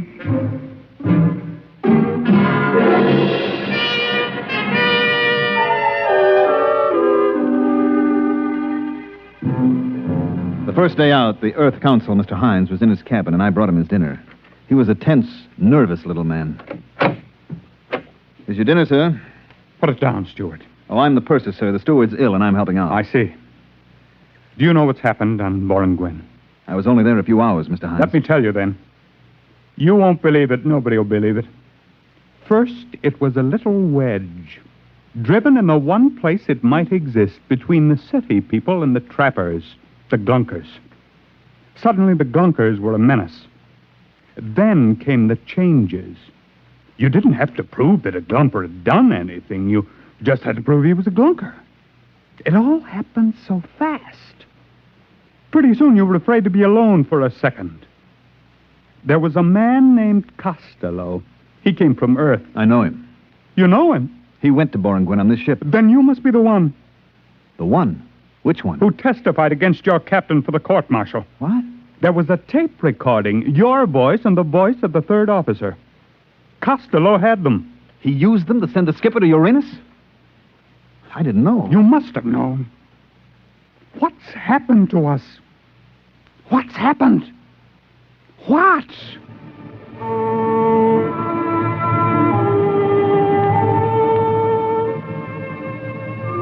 I got him into his bunk and gave him a sedative. Then I took away the food I'd fixed for him. I still had Costello's poison capsule in my pocket. I went down to the radio room and sent a message to Earth headquarters. 2 days later, we landed. Mr. Hines told his story and I told mine. I showed them the poison capsule and told them what had happened to the skipper and about the tape recorder. Within 24 hours, a task force of the Earth fleet was on its way to Boranguen. It wasn't much of a battle, they tell me. The Boranguen army didn't have its heart in it. That was, 20 years ago, I guess. About Mr. Costello? I met him again last week, right here on Earth. Funny thing, I was sitting in Central Park on a bench. Well, if it isn't the purser. I'm sorry, I don't believe... Look closer. Don't you recognize me? No, Why, Mr. Costello. I thought you... You thought I was on Uranus? I was. I served 20 years. Mind if I sit down? It's a free Earth. You know, I'm glad I ran into you. I think you may be just the man that I need. Need? Yes. Let me show you something. Here, in this pouch. Recognize these? They're just live ants. Exactly. Let me dump them out on the ground. Won't they crawl away? They'll come back. Watch. You see, I put a little piece of this bread in the pouch, and I lay it on the ground. See how they crawl back? Yes, all except that one. He's interested in that dead caterpillar. Yes. You see, about 1 in 30 I discovered will eat something different. Break away from the pack. So what? Don't you see, man? If we can find a way to make the others turn on that 1 in 30, if we can make the bread eaters think that the caterpillar eaters are dangerous... But they're not dangerous. They're just different. What's the difference? Just so we can get the bread eaters scared enough. They'll turn on the others. And then? And then we can make them do anything that we want. You see what I'm driving at? If you think of these ants as people... Well, where are you going? I'm leaving, Mr. Costello. Why? Doesn't what I say make sense? Yes, it does, Mr. Costello, except for one thing. What is that? I'm no ant. So long, Mr. Costello.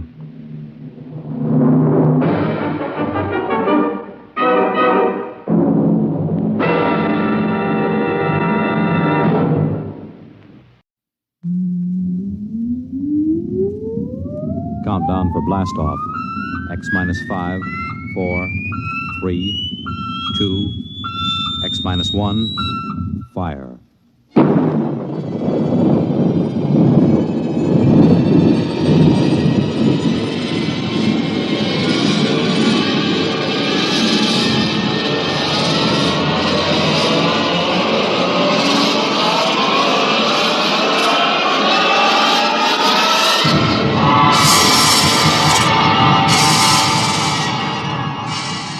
From the far horizons of the unknown come transcribed tales of new dimensions in time and space. These are stories of the future, adventures in which you'll live in 1,000,000, could be years, on 1,000 maybe worlds. The National Broadcasting Company, in cooperation with Galaxy Science Fiction Magazine, presents X minus 1.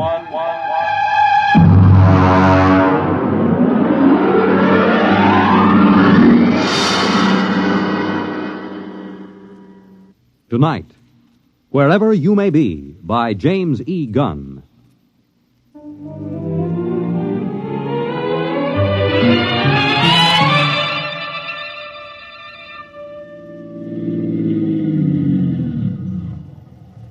Hey, you.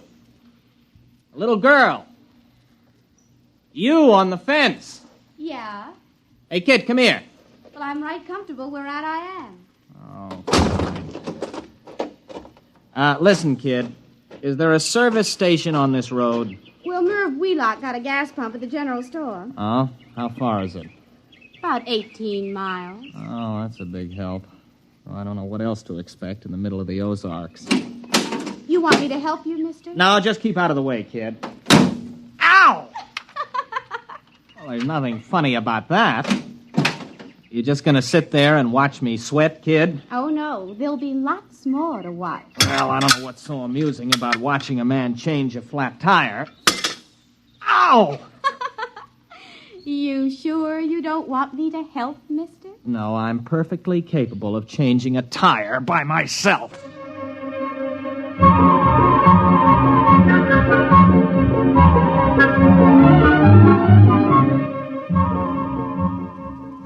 Look out, mister. It's rolling away. What? Your tire. It's rolling away. Hey! Come back here, you! Well, this is the most sadistic tire I ever... Now, stay put. Why don't you go home? Can't. Why not? I run away. Oh, well, that's tough. There. Now, listen, kid. You know a cabin about 15 miles up the road? I reckon. You know where the turnoff is? There ain't no turnoff. You just drive till the road peters out and you take the footpath. You gonna live in that place? Mm-hmm. Just for the summer. Oh. Well, so long, kid. Oh, mister. Hey, mister. Now what do you want? Well, nothing. Only you forgot your jack. Oh, that does it. Where are you going? No place. Thought you said you ran away. I surely did. Don't you have any relatives? No. Friends? No. All right, then, go on home. Oh, come on now. What are you crying for? All right. Get in. I'll give you a lift. Listen, look out for those notes. There's over a year's work in those. Oh. A year's work in them pieces of paper? Uh-huh. Those are notes for the thesis I'm going to write. You write stories? No, research paper. I have to do it to get my degree at the university. Well, what's it called? I mean the story you'll write. It's not a... It's called The Psychodynamics of Witchcraft with special reference to the Salem trials of 1692. Oh. Witches? Yeah. All right, where do you live, kid? Well, I can't go home. Pa'd beat me again. Oh, he'd pretty nigh skinned me alive, I guess. You mean he hit you? Little kid like you? Well, he don't use his fists. Not often. He uses his belt mostly. Look here. On my knee. See that black and blue mark? And this one? Never mind. Why does he hit you? He's just mean. Well, he must have some reason. Oh, he wants me to catch some strong young fellow who'd do the work around the place. A gal don't bring in no money, he says. Leastwise, not a good one. You're much too young to get married. I'm 16. You don't look more than... Well, I don't know. Most girls my age got a couple of young ones. One, anyways. The way Pa carries on, you'd think I didn't want to get married. Now, it ain't my fault no fellow wants me. What seems to be the trouble? Mostly, I guess I'm just unlucky. One fella I went with pretty nearly a year. He busted his leg. Another nigh well drowned when he fell in the lake. Now, it don't seem right they should blame me, even though we did have words. Blame you? Well, they say it's courting disaster instead of a gal. Fellas just stop coming round. You married, Mr. Matthew Wright. No, I'm not married. Wright. Abigail Wright. That's right, Purdy. Abigail Wright? Oh, did I say that? Now, ain't that funny? My name's Jenkins.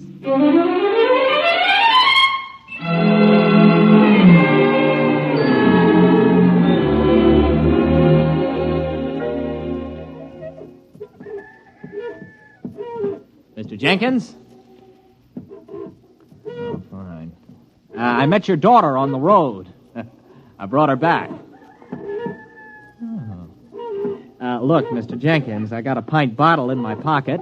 Care for a little drink?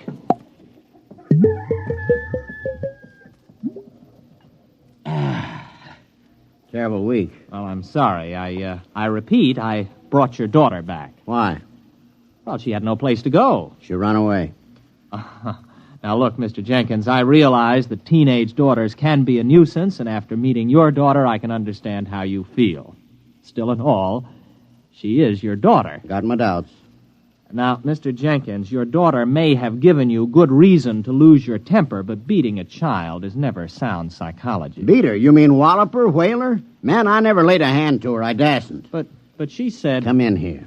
Oh, now, Mr. Jenkins, I assure you... Come in the cabin. You look around this here room, mister. See them dishes all over the floor, those chairs all splintered like they was kindling, that table turned over bottom side topmost like a turtle on the road? You think I beat her? Well, the place is a shambles. I ain't saying Abby did it. But when she gets unhappy, things happen. Dishes come flying through the air. Funny things happen around Ab. Ever since she started filling out 5 or 6 years ago. Well, she's only 16. 16? Don't let on I told you, but she's past 18. There, you see? Well, it just fell off the shelf. Well, look, you're a city fella, passable looking. Why don't you take her with you? What? Oh, now, wait a minute, Mr. Jenkins. Well, she's right pretty when she fixes up, and she can cook right smart. Go on, take her. Well, you must be mad. You can't give a girl away like that. If you'll excuse me, I think I'd better be going. Nobody asked you to bring her back. The gal eats more than I do. Oh, now, look, here. Here's $10. Buy yourself a jug. Well, I'd like to, but I can't do it. It ain't worth it. You brought her back. You can take her away. Oh, here's 15. Well, I should know better. All right, mister. I'll get her. It ain't no use, though, I can tell you, mister. All right, Abigail. Get out of the car. You're home. But, Pa... Oh, he isn't mad at you. He's welcoming you back. Now, come on, get out. Dirty, nasty old man. Serving right off that bottle he's pulling busted right over his head. Goodbye, Abby. And remind me never to see you again.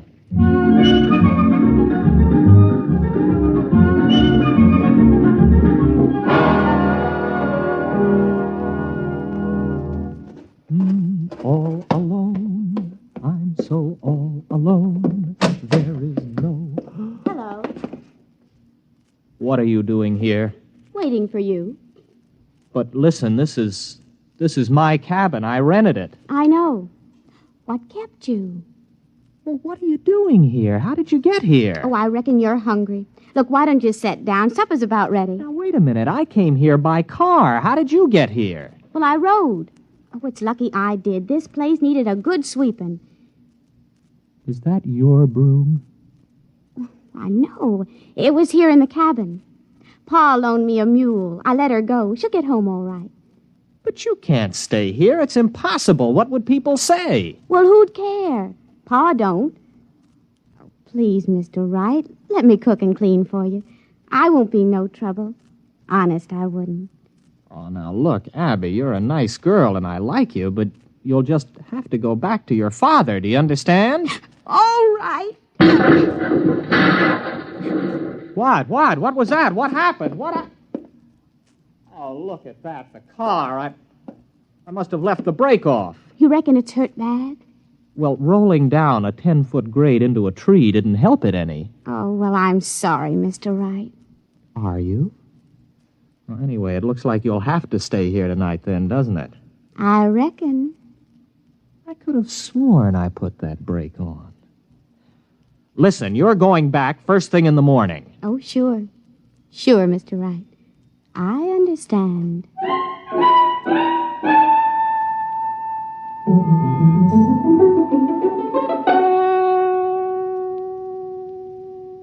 Abby, tell me something. Who wrecked your father's house? Libby. Libby, huh? Who's Libby? The other me. Mostly I keep her bottled up inside. But when I feel sad and unhappy, I just can't keep her in. Then she just lets loose and goes wild. Schizo. Abby, where did you get an idea like that? Well, when I was born, I had a twin sister. Only she died real quick. And when I was bad, my ma used to say Libby would never have been mean or cross or naughty. So when I'd done something bad, I started saying Libby done it. I guess after a while, I've begun to believe it myself. Can you control it, Abby? Not much. You see, when I get feeling mad and mean, things just happen, that's all. How about a rolling tire? You sure did look funny. Oh, I was just feeling mean about Pa, I guess, and I took it out on you. I don't believe it. It's absolutely impossible. It's primitive. It's straight out of Fraser's Golden Bough. There's got to be some explanation. Illusion or hypnosis. There's got to be some physical explanation. Well, I don't see why. I mean, if a thing just happens, you don't have to explain it. It's just there, ain't it? All right. Here. Now, make that cup move. Why? I want to see you do it. But I don't want to. I never wanted to do it. It just happened. Come on, try. Now, no, Mr. Wright. Look, it never brung me nothing but misery. It's bad enough when you can't help it, but it's worse when you do it on purpose. Nothing good will come of it. Come on, try. I want you to. Move that cup. Now, go ahead, Abby. Just move it without touching it. I can't. I just can't. Why not? Why can't you? Well, I don't know. I guess it's because I'm happy. Oh. You can't move it now. No. All right, then get your things. You're going back to your father right now. No, I ain't going. I can't. Listen to you. You're a stupid backwoods girl. Can't. What kind of a way of talking is that? You're going back to your father because you're an ignorant, dirty hillbilly. Abby, you did it. You did it. It came right at my head. Do I have to go back? Oh, no, sir. Not if you help me. Abby, I've got a hold of something here that... What a thesis!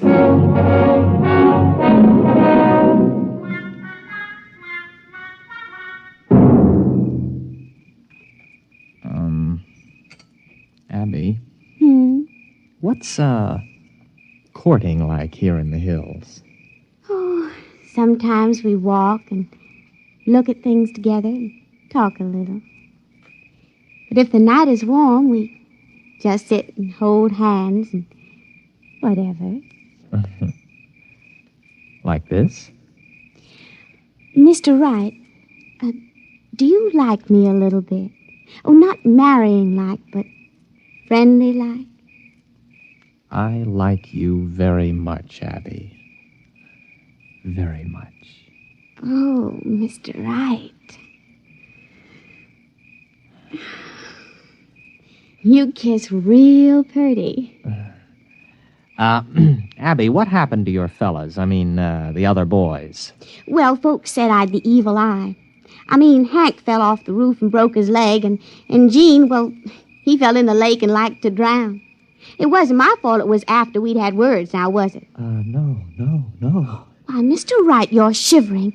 Maybe we better go get your jacket. Abby, tomorrow we're going to drive to Springfield to do some shopping. Really, Mr. Wright? Why, I ain't never been to Springfield. Oh, ain't that wonderful?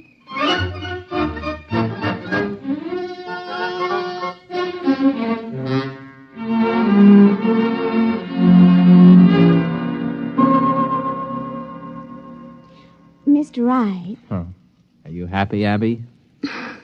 Oh, it's the happiest I've ever been in my life. I mean, eating in a fancy restaurant and even dancing and all.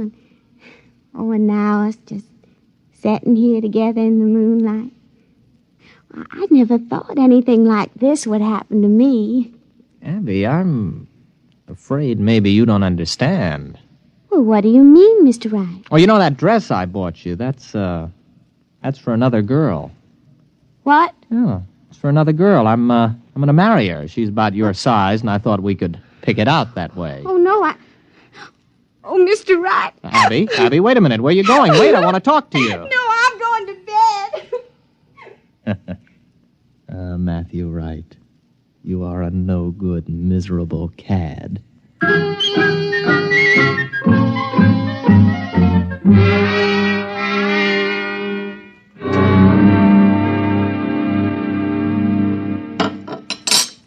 You want any more coffee? You still feel bad, Abby? You want me to move that cup for you today? I can do it real good. How do you know? Well, I just got a feeling. Look. You can do it now? Sure, I guess. There, it's getting easier. Look, Abby, I want to get some things out of the car. I just happen to have them things for tests. There may be other powers. Well, I don't care much one way or the other, Mr. Wright. If it makes you happy, it's all right with me.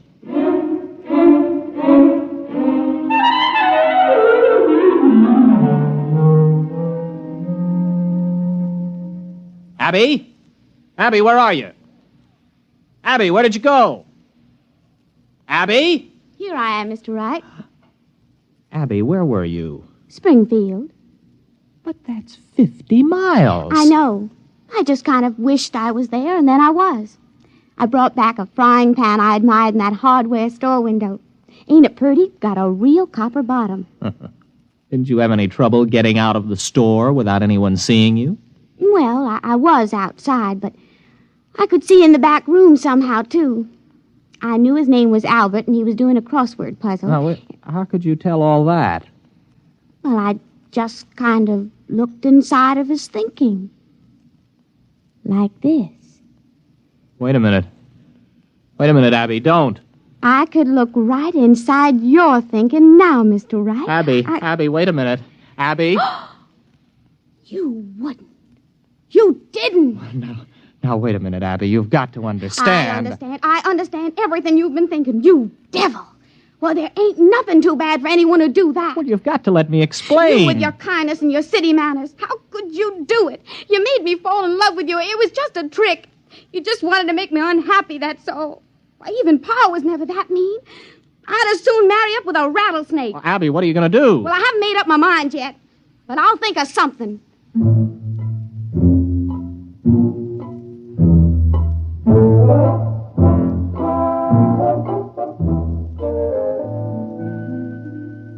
Well, I've got to think of some way out of it.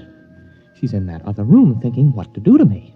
I've got to think of some way. No, it's no use. As soon as I think of it, she knows. Oh, got to keep my mind busy. Mary had a little lamb. Its fleece was white as maybe if I could get her father. No. If there are 2 outs and bases loaded, or men on first and second, and a ball is hit, which, in the opinion of the umpire, can be handled by an infielder, the infield fly rule shall be invoked, and the batter is called out. The base runners may advance at their own peril. Their peril. I've got to think. No, I mustn't think. Oh, no, she's absolutely certain now she can do anything she wants to. I've got to act on the spur of the moment, keep my mind crowded with something else. Oh, it's a lovely day. Breathed there a man with soul so dead. 'Twas brillig and the slithy toves did gyre and gimble in the wave. Froggy went a-courting, and he did ride, sword and pistol by his side, ring Tom Body Michicambo. Full fathom 5 my father lies, of his bones are coral made. Seabirds hourly toll his knell. Hark, I hear them, ding dong dell. That's pretty. Abby! Where are we going? Oh, Abby. What are you doing here? I couldn't let you leave without me. I've got plans for you. Oh? Very interesting plans. But how could you tell I left? I was thinking all sorts of other things. Matt, you were thinking some of the cutest little rhymes. Oh, but that was on top. On top? Why, sure. Way underneath, I could hear plain what you were thinking about running away in this old car. Well, then why didn't you stop me? Conk out the motor or something. Oh, I didn't want to. I told you I could see way down underneath the top of your thinking. And you know what I found there? All the time, even when you were making me unhappy to test all them strange things I learned how to do, way down deep, you're in love with me. I am. Surely true. So, we're going to get married. Are we? There isn't much you can do about it now, is there? No. No, I suppose not, but... You know, it's a frightening thought getting married to you, Abby. A wife who can read your mind and all the rest. Oh, I wouldn't worry about it, darling. Why, I can only do those things when I'm downright miserable. Everything will be perfectly all right. Just as long as you keep me happy.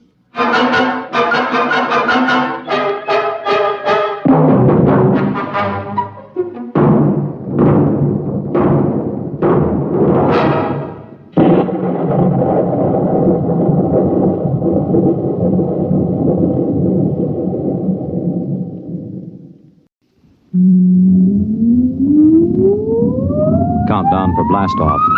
X minus 5, 4, 3, 2, X minus 1, fire.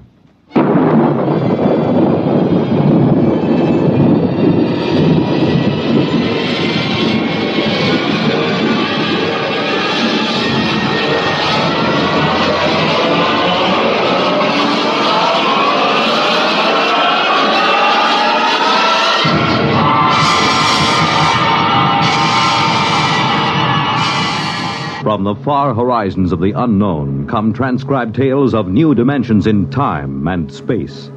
These are stories of the future, adventures in which you'll live in 1,000,000, could be years on 1,000 maybe worlds. The National Broadcasting Company, in cooperation with Galaxy Science Fiction Magazine, presents X minus 1.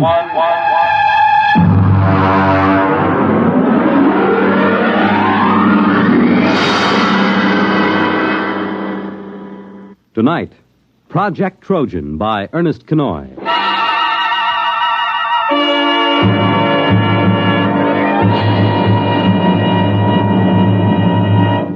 Most of the greatest contributions and biggest messes in history have been made by two kinds of brains, the devious and the literal. We quote from the monthly column written for Galaxy by its editor, H.L. Gold. For our story tonight has been inspired by one of his recent columns, discussing the exceedingly thin line that sometimes lies between science fiction and science fact, and of the strange use that both Allied and German intelligence made of science fiction during the recent World War II. Our report, of course, is entirely fictional, but similar schemes are known to have been attempted by both sides. And now, here is Project Trojan.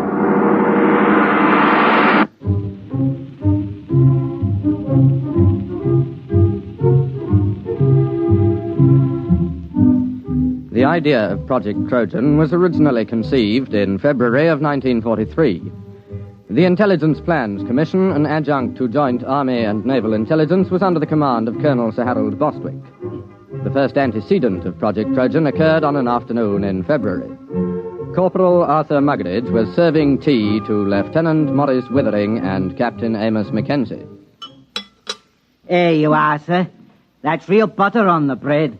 I won 5 pounds of it from one of those Yank mess sergeants over at the Crown and Lance. Oh, butter, eh? Aye, sir. Mackenzie. Well, confounded man, you might show some interest. Here Muggeridge tangles with the 8th Air Force to improve your tea, and you sit there reading.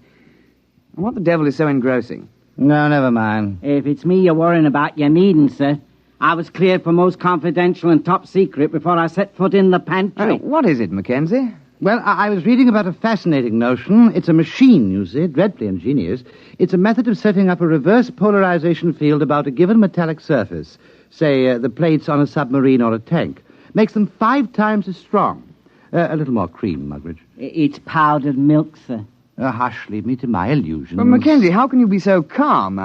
Don't you realize what this means? Tanks 5 times as strong? Is it in production? I mean, when do the first models go into combat? It's certainly been a well-kept secret. I wouldn't say that. There's about 50,000 people who know all about it here in England. And, of course, a great many more in America. Oh, that's impossible. But I doubt if it will ever be used in combat. But you're stark raving crackers. A secret like it. Where did you find this? Now, let me see that. Here you are. Incredible science fiction. It's an American magazine. You mean this is a story, one of those Jules Verne things? You've been pulling my leg. Aye? Well, I mean, after all... Well, Captain Mackenzie, I hardly think that... Well... Now, don't get stuffy, man. After all, to chaff me before the ranks. I don't mind, sir. But it did have you going, didn't it? Well, it sounded plausible. I don't know a confounded thing about electrical fields. Even if you did, it might take you in, huh? You see, the trick these science fiction lads do is to take something that's solid as a rock and then to push it just a wee bit forward till you simply can't tell where the science ends and the fiction begins. Still, I wish you'd exercise your ingenuity in deceiving Jerry rather than me. Good Lord. That's a fine idea. What is? If an intelligent, brilliant officer and gentleman like yourself might be taken in by a wild tale like this, whom else's leg might we pull? Huh? Muggeridge, another bread and butter sandwich, if you please, and take one yourself.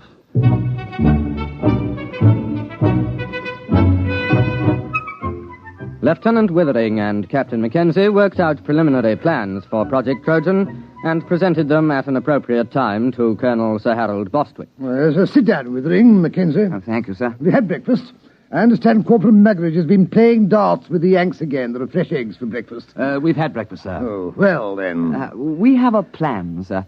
Oh, capital. You remember, sir, our intelligence reports indicated a concentration of German research scientists working near Hanau. Certainly, I recall. They've got the whole lot of them inside a mountain. We tried bombing. I doubt if they even noticed. They're supplying the basic research for the German guided missile program. Yes, we know that. The reaction motor for the V1s came out of the Hanau lab. Oh, Muggeridge! You see, sir, if a considerable number of those research scientists were diverted to another project, the rocket program would be crippled. Yes, well, of course it would. What are you going to do? Advertise in the Times and offer them high wages? Aye, sir. Oh, Muggeridge, this coffee. No, sir. Next time you go to the Crown and Lance, keep coffee in mind, will you? Aye, sir. Only the Yanks are getting fair dives at darts. It was touch and go with the eggs. We can only expect you to do your best. I'll try, sir. Well, now, come to the point, gentlemen. Suppose the Germans got hold of one of our top new development weapons. Something so completely overwhelming that they'd have to pull almost every man off rockets to work on it. Now, look here, Mackenzie. Those Jerry scientists are not exactly playing about with small boys' chemistry sets. They're a cut above our own chaps in several fields. What makes you think you could plant something on them? Science fiction, sir. I beg your pardon? You see this magazine? Yes, incredible science fiction. What's that chasing that girl there? That's a Martian, sir. You can tell by his tentacles. Mackenzie, are you stringing this along preliminary to applying for compassionate leave on the grounds that you're overworked? No, sir. It's a good plan. We invent a weapon that might exist but doesn't. And we leave it lying about where the Germans can snaffle it. And then they take most of the scientist fellows off the rocket program to work on our weapon. And that's the most preposterous nonsense I've ever heard. But, sir... I don't want to hear anything more about it. Yes, sir. I suppose she was right. Who was right? This Wren. I met her going up to London. Rather proper little type till you got to know her. But then she's rather a firebrand. Captain Mackenzie, please spare us the sordid details of your off-duty peculations. Sorry, sir. You see, she's the secretary to Admiral Sir Alan Grummins. They're talking of dropping this unit.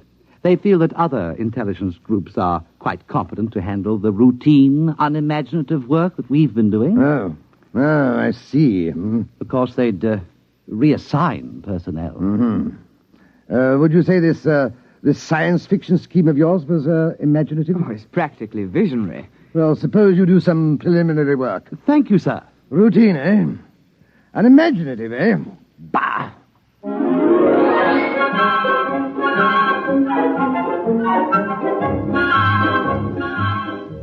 On the 14th of February, preliminary work was begun on Project Trojan. At first, Lieutenant Withering and Captain Mackenzie worked alone, researching the source material of the project. Slamming the firing keys, brick blasted down on the Krull warship. Bright beams of crisp destruction lanced out from the giant dreadnought and licked along the plates of brick's one-man scout. Nothing in that one.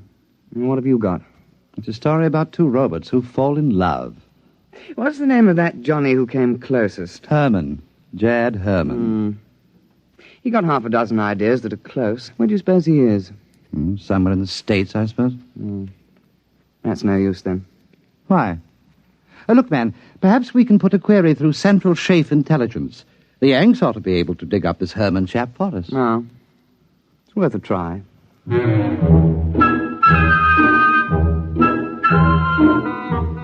It took 7 days for a report to reach IPC that one Jacob David Herman, a private first class in the American Air Force, was based on a field north of Cheltenham in the Gloucestershire area. Lieutenant Withering and Captain Mackenzie requisitioned transport and visited Herman at his place of duty. You don't mind if I go ahead with my job, do you? I gotta have this place ready for inspection by 1300. Go right ahead. Hand me the cleaning powder, will you, please? Oh, yes. Very well. Say, what do they put in porcelain in England? You break your arm trying to get it clean. Private Herman. You are Jad Herman, writer? Yeah, that's a pen name, Jad. I use it for SF stuff. I used to write for the Confessions under the name of Cynthia Herman. I remember one article. I was saved by the YWCA from a life of shame. We're interested in your science fiction articles at the moment. Oh, yeah? Well, I knew we had some sci-fi fans in England. Oh, we're not exactly sci-fi fans. We're from... anybody else here? Well, look for yourself. There's no hiding place down here. Well, we are from Intelligence Plans Commission. Uh-huh. We need your assistance, Mr. Herman. No kidding. We have a project that calls for your particular talents. You got a latrine needs cleaning? We're quite serious, Mr. Herman. Will you kindly pack your things and be ready to come with us within 1 hour? Oh, I'm sorry, gentlemen. I couldn't possibly leave until after inspection. I've got too much of myself invested in this latrine. But after that, I'm at your service.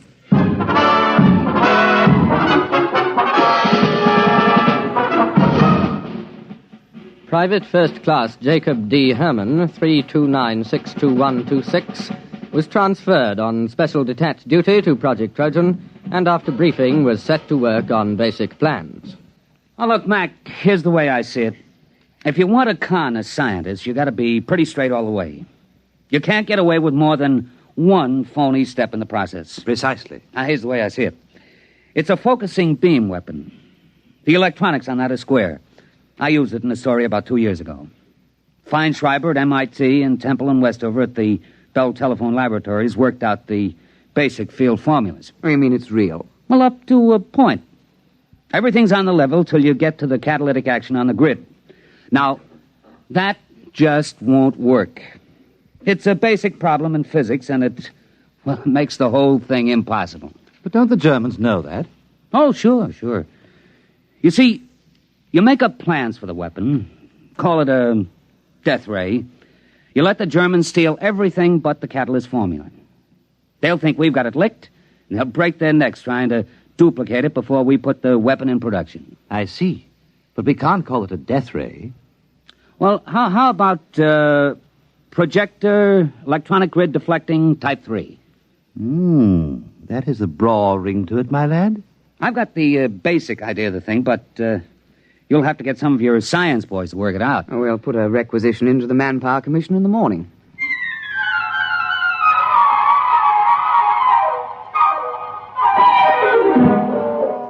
Doctors Montague, Felder, Harrison, Seisenby, and Pilsudski were assigned to Project Trojan, and under the direction of Private First Class Jacobs, complete specifications and plans for projector electronic grid deflecting Type 3 were drawn up. Project Trojan was ready for Phase 2. Have we got everything? Blueprints? Check. Specifications? Check. Machine tool inventories? Check. Letter rejecting the plans from the War Office? Check. Endorsement from Supreme Headquarters rejecting plans? Check. Note from 10 Downing Street overriding rejections, handwritten postscript, build the confounded thing, WC. Check. Don't you think that's going a little too far, the rejections? Not at all. That's the master touch. A rejection of an idea by the War Office makes it appear most genuine. All right. Private Herman, if this thing were real, if it could be built, what would it do? Oh, don't ask. You could blow a hole in a mountain 10 miles away. Well, you could knock down a whole wing of bombers without even aiming. Oh, dear. Lucky it won't work. I should say so.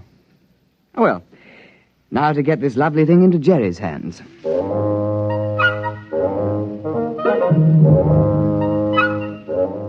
Phase 3 of Project Trojan was commenced on the 15th of March, 1943.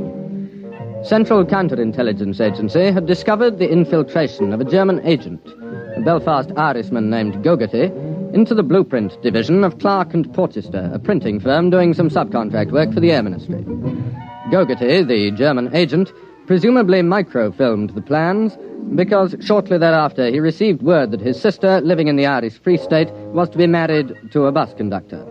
British agents attending the wedding disguised as farm labourers lost track of Gogarty for several hours due to circumstances beyond their control.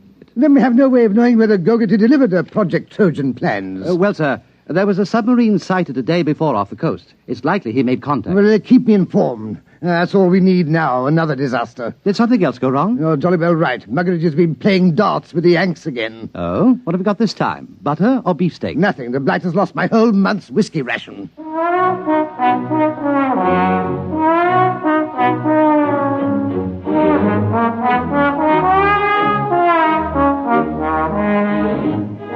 Now the cover operation supporting Project Trojan was undertaken.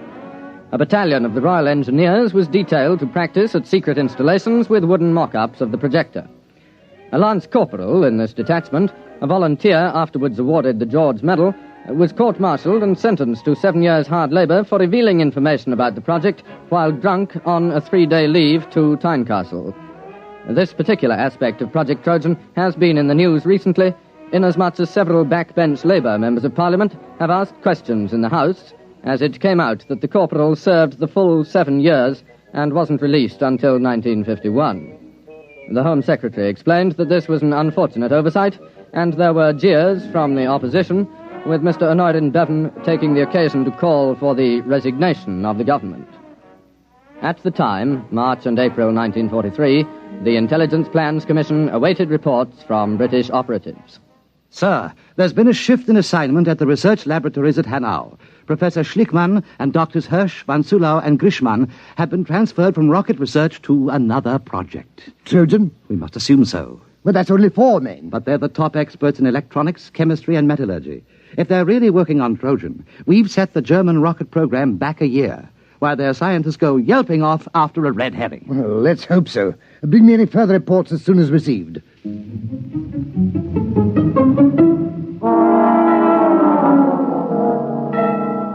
British intelligence reports, filtering back through occupied Norway and neutral Sweden, continued to indicate the success of Project Trojan. 4 more top scientists were known to be transferred from the rocket research base at Peenemünde to the Hanau laboratories. Definite knowledge was obtained that the new assignment was a startling new weapon, agreeing in detail with Project Trojan. What a sally, Mackenzie. What a stunt. Yes, sir. We shall have to have a little party to celebrate. We'll have that Herman chap in for a drink. I'm sending Muggeridge off to play darts with some of the Free French over at Germain Manor. He ought to be back soon with the champagne.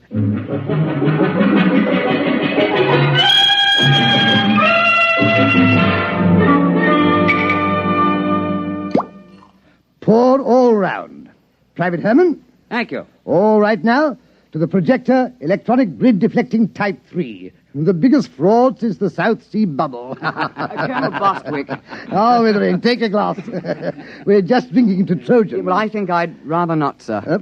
Well, what do you mean? There's a dispatch from Germany. What about it? A section of the mountain overlooking Hanau has disappeared. What? It's true. It was on the reconnaissance maps yesterday, and it was gone this morning. A 10-mile slice of mountain. That's impossible. Oh, it isn't. It works. Trojan works. But it can't. There's no catalyst. It's impossible. All our scientists said so. Well, I guess they were wrong. It works. They must have found the catalyst. I suppose we should have foreseen that. All those scientists working on it. They must have built the model and tried it out. It won't take them more than 3 months to put it into production. Well, there goes the war. Muggeridge. Aye, sir. Fill the glasses up again.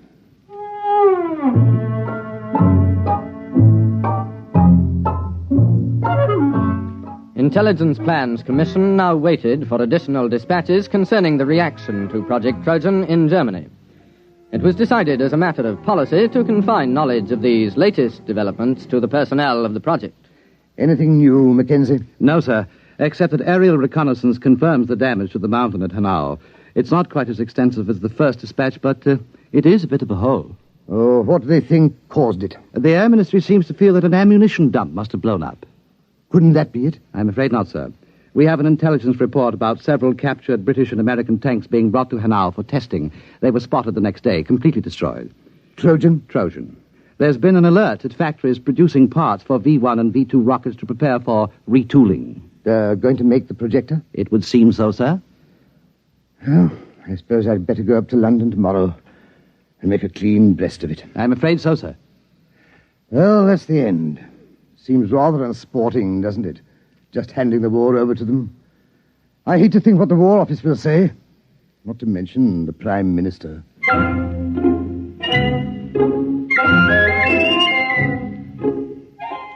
Project Trojan was nearing its closing phase. At precisely 0600 the next morning, Colonel Sir Harold Bostwick ordered his staff car and, taking a thermos of tea, proceeded to leave his office. Just before the staff car got underway, Lieutenant Withering appeared with another dispatch, accompanied by Captain Mackenzie and Private Herman. Colonel Bostwick, sir. Wait. So what is it, Withering? Another dispatch. No, don't, please. It's bad enough. There's been another disaster at Hanau. They knocked another mountain with our little present to them? No, sir. They've knocked themselves out. What? The laboratory under the mountain. It's exploded. It has? Went up like a Roman candle. We've got pictures. There was a flight of mosquito bombers over at the time. What happened? The projector. It backfired. How do you know? It had to. That's why the catalyst is impossible.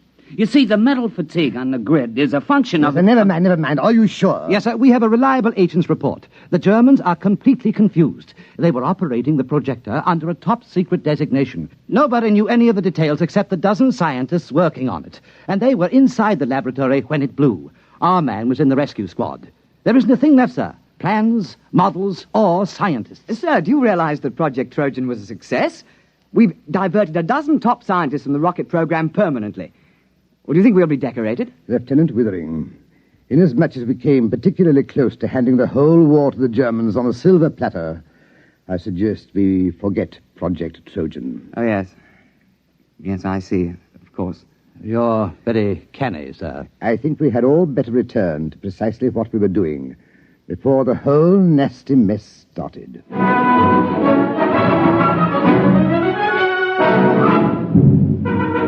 The final phase of Project Trojan was completed on the 22nd of March, 1943. The file, through some inadvertent error, was lost before the Intelligence Plans Commission had a chance to report to the War Office. All personnel returned to their previous assignments. All right. No splashing on the floor. I gotta get this latrine ready for inspection by 1300.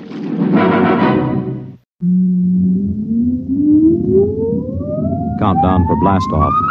X minus 5, 4, 3, 2, X minus 1, fire.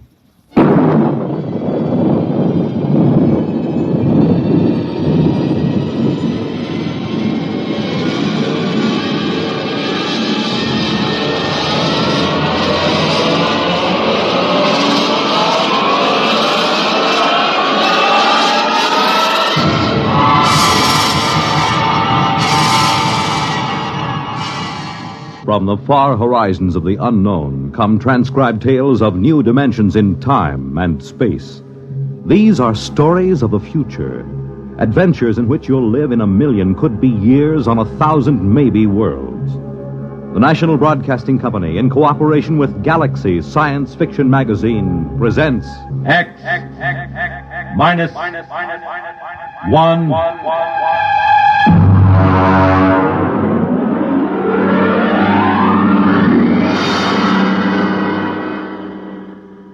Tonight, the Murray Leinster story, If You Was a Moklin.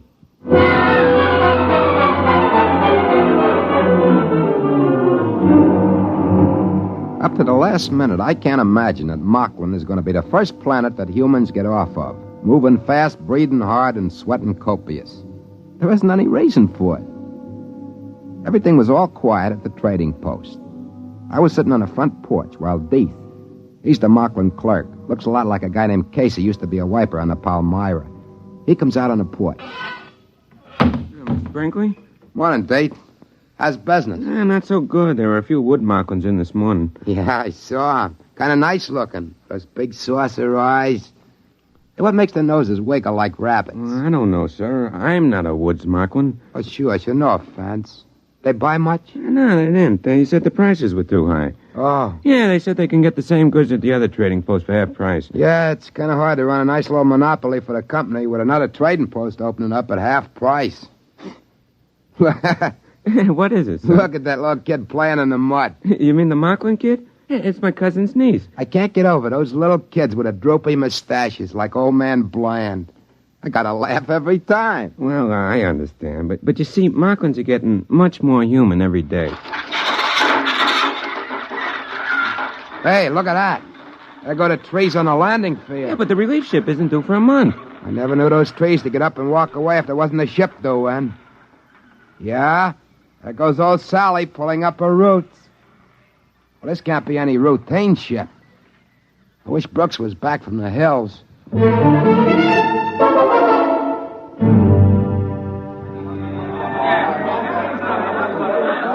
Hey, Captain Haney!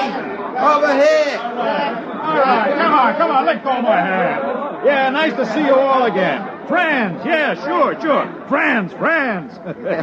Yeah, I wish those Moklins were a little less friendly each time. It's like being a movie star. Captain Haney? Hey, what's that? We didn't send no requisition for anything like that. Red hair and everything else. Captain? Relax, Brinkley. That is Inspector Caldwell. She's a troubleshooter for Sam Company. They must have finally read those reports Brooks keeps sending them. Look out for her. She's... Oh, well, good morning, Miss Caldwell. Inspector Caldwell, please. This is Joe Brinkley. He's the assistant manager of the company post. Where's Brooks? He's up in the mountains, ma'am. He should have been here. I'm on Moklin to check into this matter of a competitive trading post. Who's back of it? The company is supposed to have exclusive trading rights. Brooks is trying to find out. The Moklins around the place always say the humans are off somewhere hunting or something. We've never seen them. Hey, take the lady's luggage. Yes, sir. It's a pleasure. He looks a little familiar, your clerk. He's a Moklin. But he looks a lot like a man used to be a wiper on the Palmyra, Casey. I think he's on the Aldebaran run now. Please conduct me to the trading post. That afternoon, Brooks come down out of the hills with a bunch of woods Moklins that were guiding him. I took Inspector Caldwell over to meet him, and he gets one look at her red hair and other equipment, and he stops short. Hey, what's this? She Moklin? I beg your pardon? This is Inspector Caldwell. She come in on the Palmyra today. This is Brooks, the head trader. Well, am I glad to see you. I guess they finally read my reports in sector headquarters. You've come to check my request that the planet be abandoned? Not at all. Moklin has great potentialities. Friendly natives. Trade should continue and increase. But I explained. All I'm interested in is why you allowed a competitive post to be established in our exclusive territory. My reports cover that. Haven't you read them? Of course not. I was given a briefing on the situation here and told to correct it. Well, now, let's get to it. Do they cut prices? 50%. Yeah, but lots of Moklins still trade with us, just out of friendship. They're real friendly, these Moklins. Now, I'd like to know just... Excuse me, Mr. Brinkley. What is it, Deke? A girl just brought you a compliment. Oh? Well, now send her in and get a present for her. Yes, sir. 50%. Well, if they want a trade war, we'll give it to them. We can cut prices if we have to. We have all the resources of the company behind us. My dear Miss Caldwell, if you'd read any of my... Inspector Caldwell. Here she is, Mr. Brinkley. Compliments, sir. Compliments. Wow. Let's see him. He's asleep. Well, look at that. Ears like mine.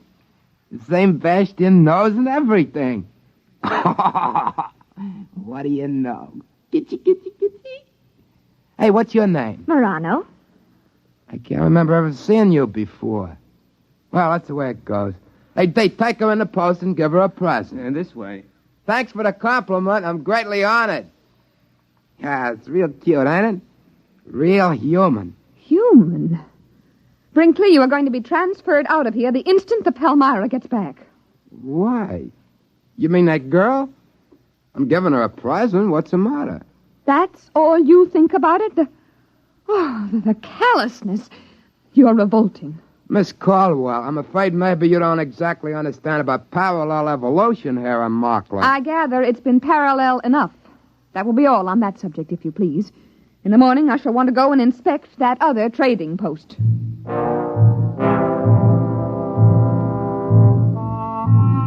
We set out for the trading post the next day. Brooks stayed behind on account of he was peeved that she hadn't read his report. Anyway, she was cute as the bug, and he resented anyone with a figure like that in authority over him, especially without reading his report. I tried to explain to Miss Caldwell that we just couldn't go in and rip up the opposition post. Why not? They're poaching. Moklins imitate humans. Now, if we start trouble, they'll start it too. Anything. Mayhem, murder, theft, bigamy. Bigamy? You're worried about that? Listen, Miss Caldwell, you've got to understand about Moklin evolution. I'm not interested. Here, wait a minute. Now, this is a nest bush, see? There's about a dozen nests on it. Now, only about 2 of them are ripe. Look.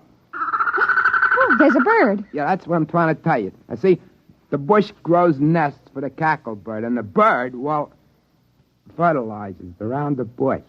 It's even Steven. See, that's the way evolution works on Moklin, like we were trying to tell you. Mr. Brinkley, I am not interested in learning about the birds and the bees on Moklin or any other planet from you. Now, let's get on to that trading post. Naturally, when we got there, there was only a couple of Moklins hanging around. They told us the same story about the humans having gone off somewhere hunting donderflies. When we got back to the company post, Inspector Caldwell, furious as a wet cacklebird, marched right into Brooks. I have just ordered a price cut on all items on sale by 75%. I've also ordered unlimited credit for Moklin customers. They want a trade war over there? I'll give it to them. But you don't understand. There's a whole planet where they could have put another trading post without being discovered. Why put it so close to us? That furnishes them with a ready-made market for human trade goods. And it furnished them with Moklins trained to be interpreters and clerks. And it furnished them with a Moklin head clerk, who is a very handsome young man, Mr. Brooks. He not only resembles you in every feature, but he even has a good many of your mannerisms. You should be very proud. Goodbye. That's funny. Like me, huh? That's right. Spitting image. Funny as folks never brought him for a compliment present. How good's the likeness? If he was wearing your clothes, I'd swear it was you. Maybe. Joe, remember that time you went off hunting with Deeth and his folks? Yeah, sure. We were after donderflies. We caught about 6 of them. You were wearing Moklin clothes, weren't you? Well, you know how they are. You're insulted if you don't. Listen, did you come back after one day for tobacco and a bath? No. No, we were way over at Tunlib Hill. Some Moklin got killed and we had to bury him. It took 2 days. Well, during that week, while you were off wearing Moklin clothes, somebody came back here wearing your clothes. He got some tobacco and went out again. He looked just like you, Joe. Exactly. Nobody suspected it wasn't you. Why should he want to do that? He might have been checking to see if he could fool me. Oh, that's a situation, ain't it? I haven't mentioned it before, but I've been guessing it's something like this. Moklins like to be human, and they have kids that look human. Look at the difference between Deeth and a woods Moklin. Well, maybe they can want to be smart like humans. And pretty soon they are, or their kids are. That rival trading post. You figure there aren't any humans running it. They're practicing with that. You mean they might figure to get rid of us and have a couple of Moklins take our place? I don't believe that. Moklins like humans. They wouldn't harm humans for anything. They like to be just like them. Listen, Joe. Miss Caldwell is the first human woman on Moklin, isn't she? Yeah? Why? And she's got red hair. The first woman the Moklins see, and with red hair. You know how Moklins admire humans. With luck, it ought to turn up soon. Boy, she's going to take it hard if it does. Women hate to be wrong. But it's about our only chance. Listen, Joe, we've got to have some check between us. What for? Well, if there's a Moklin that looks like me and one that looks like you, we better have a signal. Look, I'll cough twice, like this. And you whistle back. That way we'll know it's us. Okay. Try it. Good, good. That way we'll know we're us.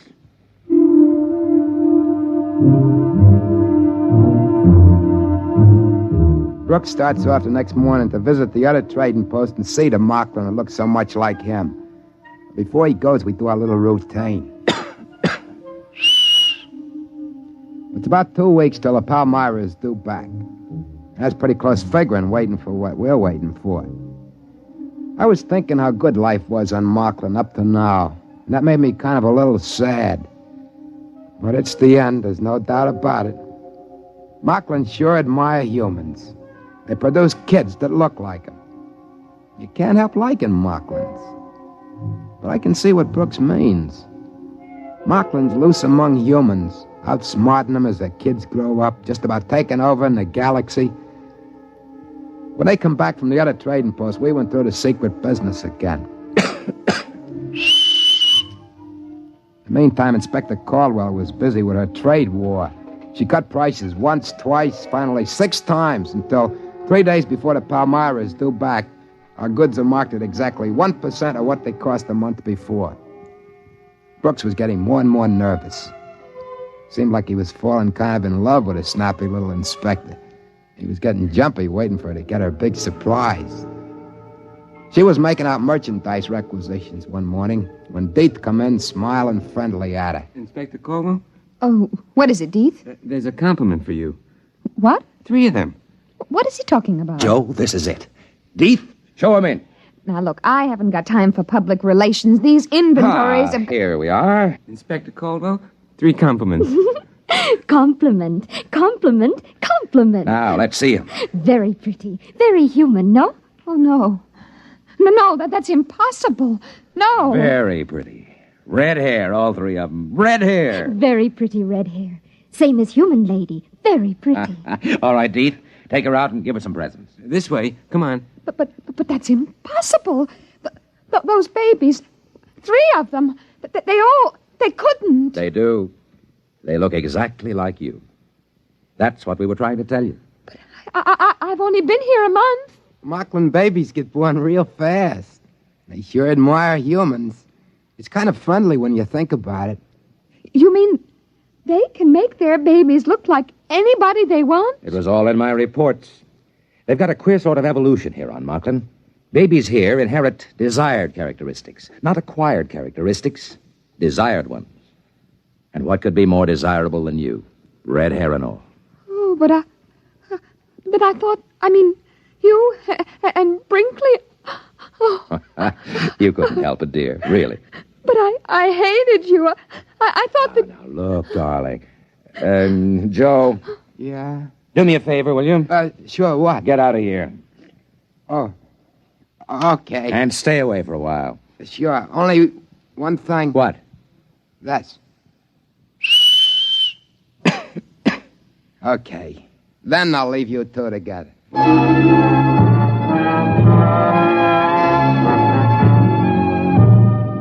About 2 days later, the Palmyra boomed down out of the sky. We were all packed up waiting on the field when the trees finished getting out of the way. I kept thinking, no matter what, Moklin sure are friendly. And they sure do admire humans. I could see them crew members with Liberty heading off from the field with a whole gang of laughing, singing Moklins following each one of them. After a while, Cap Haney came over on a freight truck. It's a pleasure, I tell you, to see these Moklins. I just came here from Welch's planet. The natives there are suspicious, unfriendly, and if you're not watching, they'll steal your gold teeth. But Moklin... Captain Haney, don't give orders to unload your cargo. What do you mean? We are abandoning the post. What? We are leaving Moklin completely. Sam Company pulling out when there's still a mill credit to be made? I don't believe it. I have authority to order the move, and Mr. Brooks has convinced me of the necessity for it. Now, Inspector, I know the company doesn't like to give in to competition. There isn't any competition. Well, I thought... Miss Caldwell's right. That other trading post is purely a Moklin enterprise. They bought our goods from us and pretended to sell them at half price, and we cut our prices, so they bought more goods from us and went on. Some Moklin must have thought it'd be nice to be a smart businessman, so his kids would be smart businessmen. Too smart. We'll close up this post before the Moklins think of something else. What? What do they think of? If they got loose from this planet, if they can pass as humans, their kids could take over human civilization. How would you like that? I see, yeah. You'd better make ready to blast off, Captain. Yeah, but I got the B section off on shore Liberty.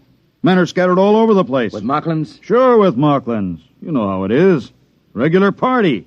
Fancy Moklin clothes, food, liquor. Captain, you'd better sound the emergency recall. Yeah, I see what you mean right away.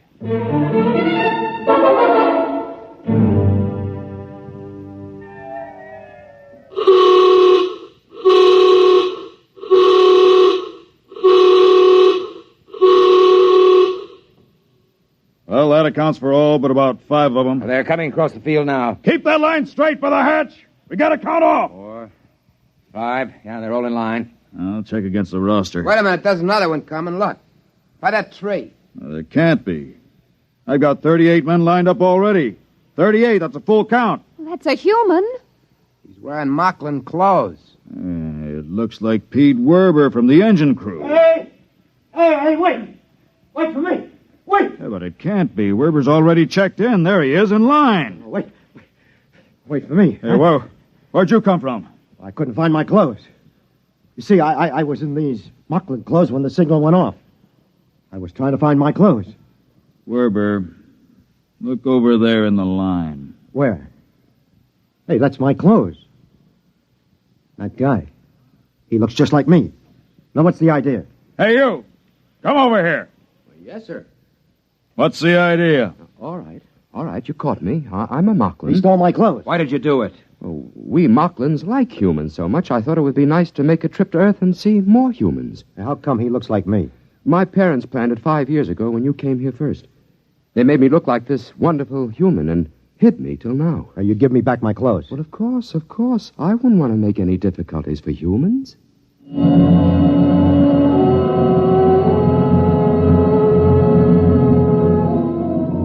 He took it as a joke on him. He talked English as good as anybody. It was hard to tell which was the Moklin and which the human guy. So we let him keep the human uniform, and he was very grateful. We took off after that, and the Moklin stood around and laughed and waved and threw flowers as we closed the hatches. Pretty soon the Palmyra was pushing up through the atmosphere. And just before the auxiliary circuits went on during the jump to overdrive, we all stood around in the astrogator's dome with a screen turned up to high mag and watched as Moklin faded into a round cantaloupe behind us. It's a shame. Sure was a pretty planet. Real friendly. Too friendly. I still have the shivers, thinking we almost took a Moklin off with us. The other crew had been on Moklin long enough to have a double. 5 years is a safety margin. Takes them that long to grow up. We were lucky, huh, Joe? Huh? What? I said we were lucky. Yeah. We sure are.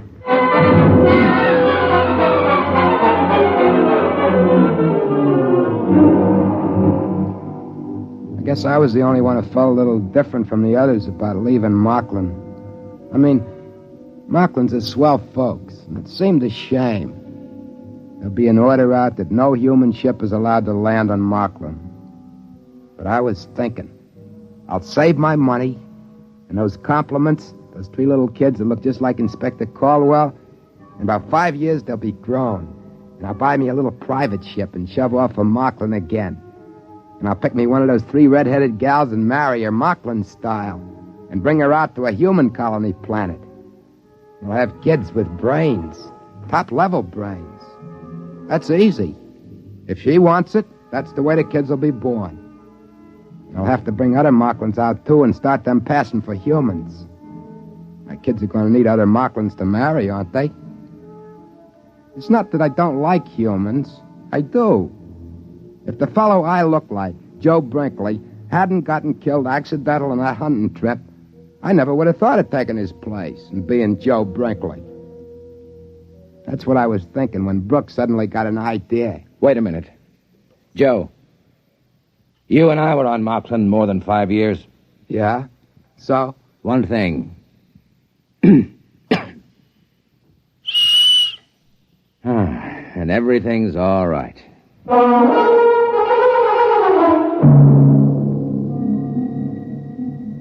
I mean, you can't blame me for wanting to live among humans, can you? Wouldn't you, if you was a Moklin?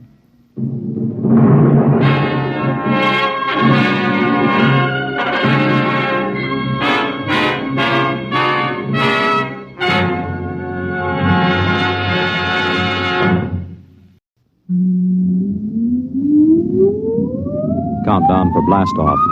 X minus 5, 4, 3, 2, X minus 1, fire.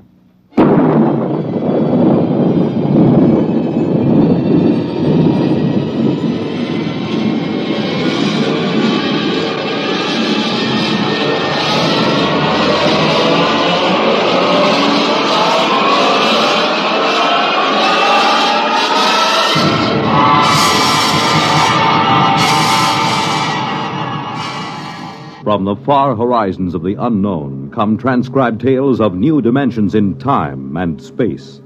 These are stories of the future, adventures in which you'll live in 1,000,000, could be years, on 1,000 maybe worlds.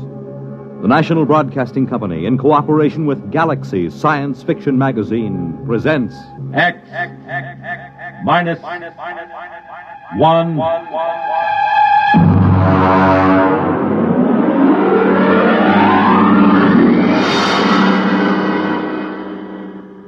Tonight, Project Mastadon by Clifford D. Simak.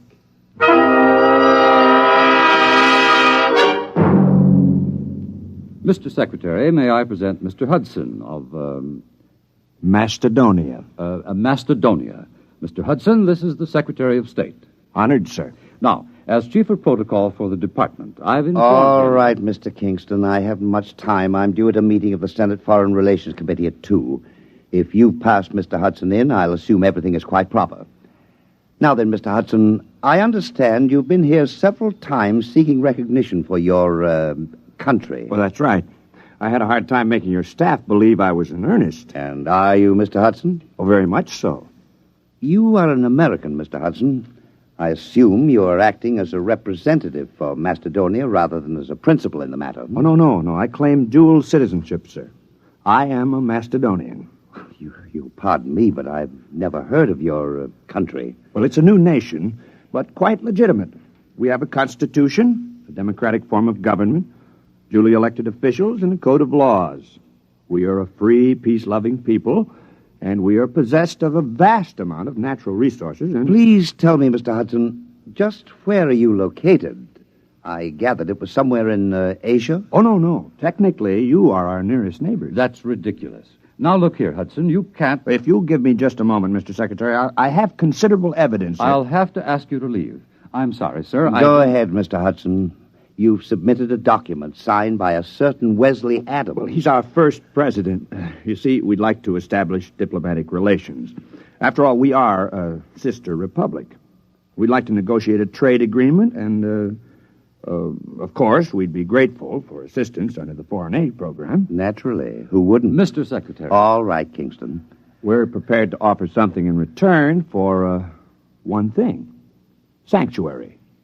Sanctuary? I understand that in the present state of international tensions, a foolproof sanctuary is not something to be sneezed at. All right, Kingston, I think we've had enough. Show Mr. Hudson out.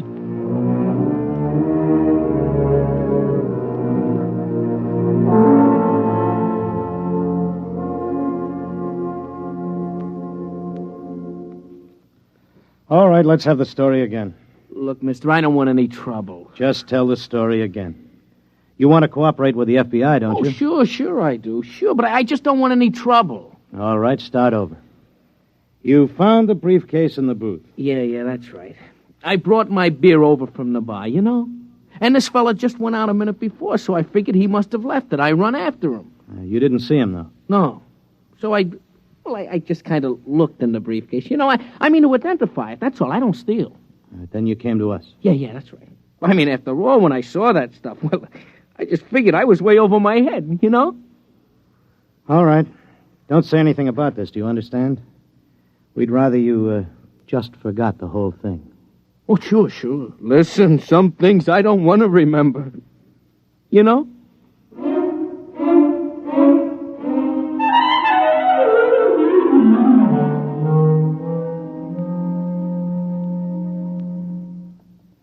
Hello? Is this Dr. Harrison of the Paleontology Department? This is Mr. Jenkins at the Federal Bureau of Investigation. We have some movie film we'd like you to look over. Huh? Oh, we acquired it. Big shaggy elephants and tigers with teeth down to their neck. No. No, it's not fakes. Our labs are sure of that. Whatever is on those films is real. No, we don't know. That's why we called you. We haven't the slightest idea where those pictures were shot. We can't even guess.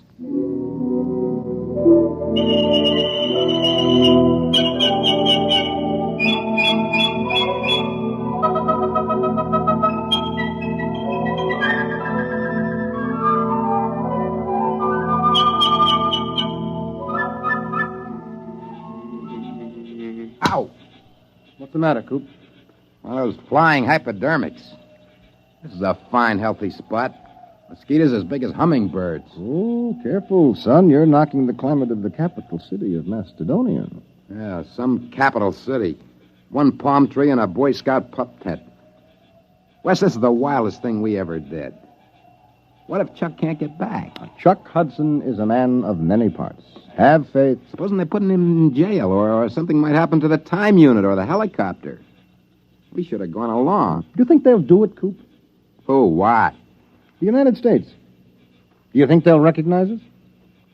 Not if they know that Macedonia is the United States 50,000 years ago. Well, we have to get legal recognition first, otherwise it wouldn't be safe. Well, there goes that Mastadon again. Good old Buster. Where is he? Right there. Over by the grove, see? He's lonely. What? He probably is. He must have been run out of the herd by some younger bull. That's why he hangs around like some homeless dog. One thing worries me, Wes. I know you dreamed up the time unit, and we all chipped in for the helicopter, but can you just claim territory on your own like we did? Why not? We found it, it's ours. Hey, Buster's coming this way. Give me the right. No, wait. Maybe he's only bluffing. If that Mastadon comes through here, he'll stomp everything flat. I'll give him 3 steps more. It'd be such a shame to plaster him. He's such a nice old monster. One more step and he gets it.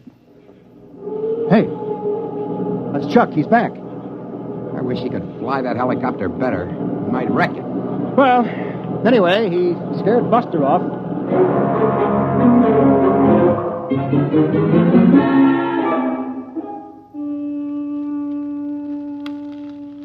Poke those fires up, Wes. Oh, they're high enough, Coop.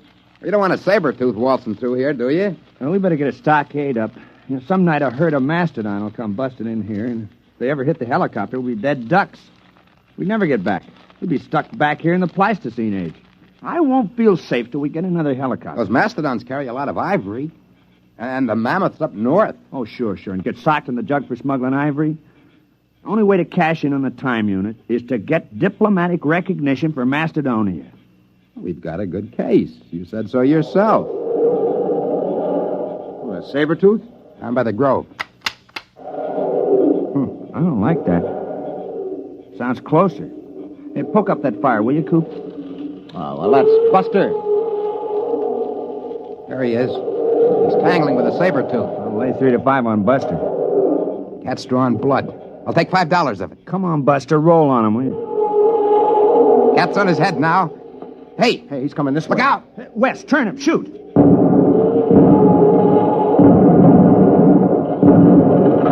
Hey! Got him!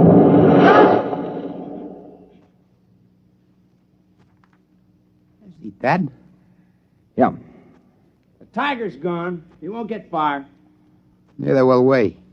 Oh, no. No. Yeah, good old Buster. Trust him to drop dead right across the helicopter. Well, we can fix it, can't we? We probably won't even be able to roll Buster off of it. The rotor blades are twisted and the frame is a mess. A total mess, gentlemen. We are in trouble. Macedonia faces a crisis.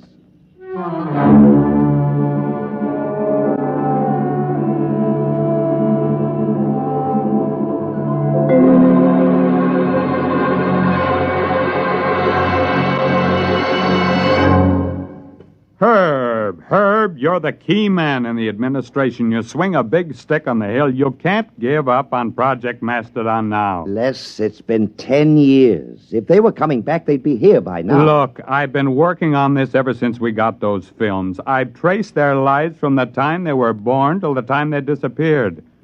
Adams was the brains. The other two were quite capable of helping him carry it out.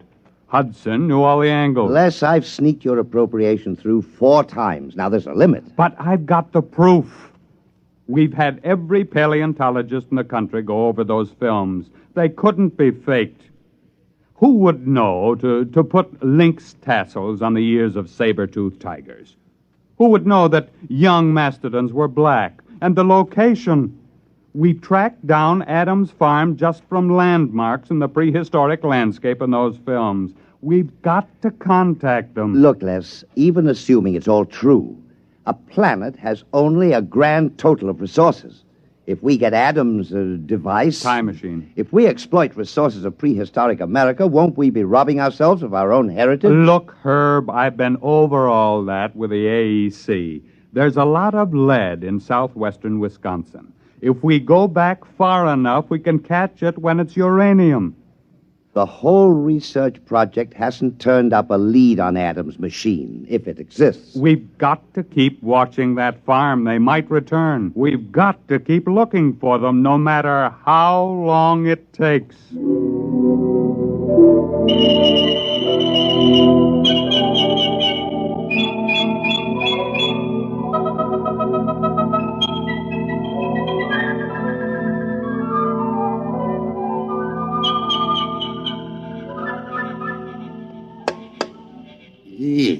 Listen, Wes, we can't stay around here much longer. Old Buster's getting a little too strong. Yeah, well, I'll have the time unit clear the helicopter in a few minutes. Then we'll just have to move camp upwind. Look at him.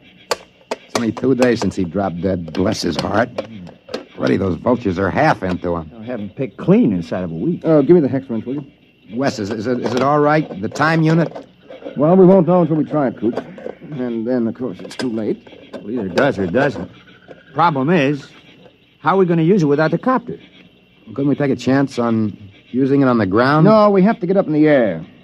You don't want to take a chance of arriving in the 20th century about 6 feet underground. Wait a minute, Wes. It's got to be higher here than in the 20th century. Look, these hills have stood here since the Jurassic era. They got to be weathered down. Yeah, I know. The only safe way is to build a platform about 12 feet high. That should be enough to clear us. But suppose we come out on the other end 2 feet higher. Well, we fall. Which would you rather do? Take a chance on a broken leg or stay here? Okay. Now, what do we build the platform out of?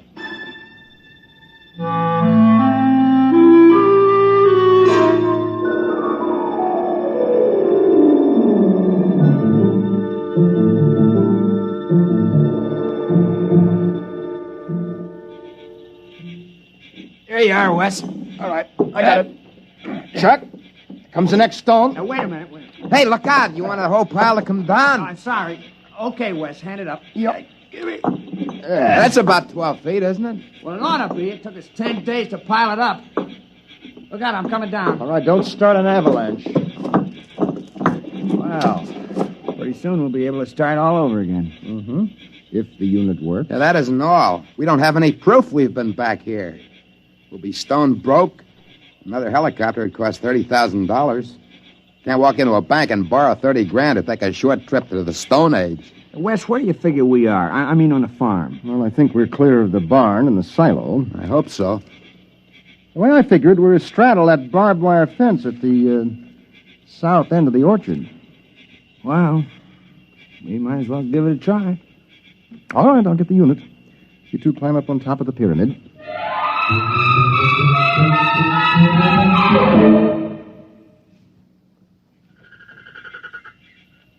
You ready? Think it'll work, Wes? I don't know, Coop. Got pretty well banged up when Buster hit the copter. I haven't got the equipment to check the waveforms. All right, stand around close, bend your knees a little. Might be quite a rock. Go ahead. Push the button. Okay. 1, 2, 3. Nothing. Doesn't work. Well, that's that. We're stuck.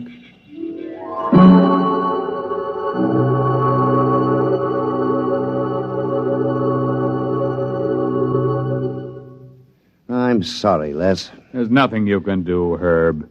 You've been out of government for 5 years. If there's anything I can do, the board of directors instructed me to offer you... No, thank you. Well, what are you going to do? I mean, now that you're retired. I bought a farm. Oh? In Wisconsin. Well, you haven't given up, have you? I'm the only one. They closed Project Mastadon down 3 years ago, and they've been hinting ever since that I'd be happier retired. Old Bowers, he's the crackpot from Project Mastadon. I'm sorry, Les, but it has been 20 years. Yes, it has. But think of it. From a military point of view, hidden bases in enemy territory itself, centuries removed in time, yet only seconds away. If we had bases like that and shelters... Relax, Les. It's all over. Sure. It's all over.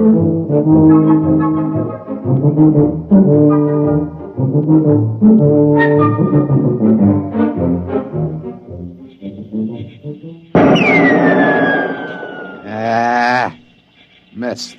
You should be more careful. We've only been stuck a month now. Someday we'll run out of ammo, and then it's bows and arrows. It's cold. There'll be snow soon. Coop, I'm worried about Wes. He takes it pretty hard. As long as he's tinkering on that time unit, he's happy. Oh, he isn't going to repair the unit. He hasn't got a chance. Back in the workshop, the tools, maybe. Well, anyway, the hunting's great. Well, maybe we better start saving bullets for big game. We won't be lords of creation around here long without our guns. Yeah, and if one of us gets sick or breaks a leg, well, nobody lives forever. Wes is the lucky one. He's got that time unit to tinker with. Come on. We better get back to camp.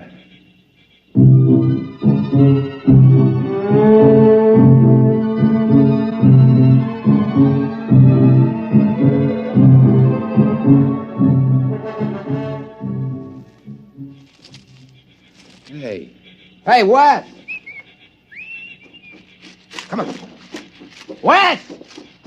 Wes! There's no sign of him. Wait, there's a note on the door. Wes! Never mind, listen.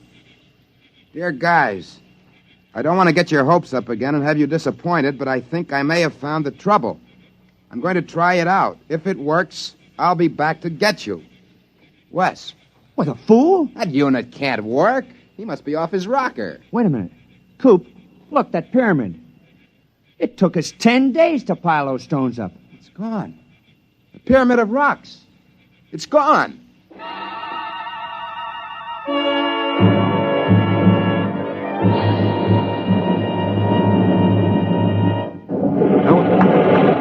Oh, what the... Of all the confounded... Oh, what's going on out there? Rocks? Who dumped those rocks? My car, who's out there? It's all right. Don't you move, mister. I got a 45 pointed at you. Well, I can explain. Well, you better. There was a brand new car where you dumped that load of rocks. Who the devil are you? My name is Wesley Adams. Adams? Man, where have you been all these years? Well, I don't suppose you'll believe me, but the fact is... I've been waiting for you for 25 years. The others all gave up. I'm sorry about your car. Oh, never mind. I'll be right down. Now, don't touch a thing. Don't go anywhere.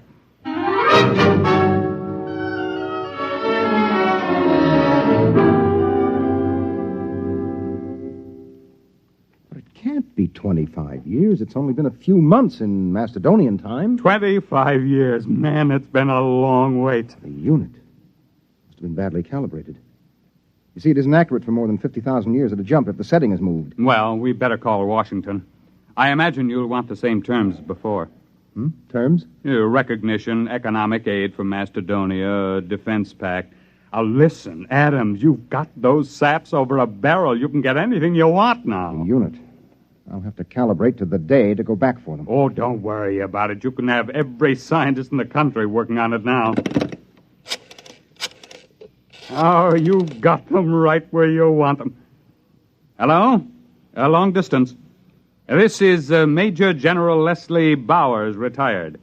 I want to put a call to the President of the United States, White House, Washington. You can tell them I'm placing the call for the President of the Republic of Macedonia.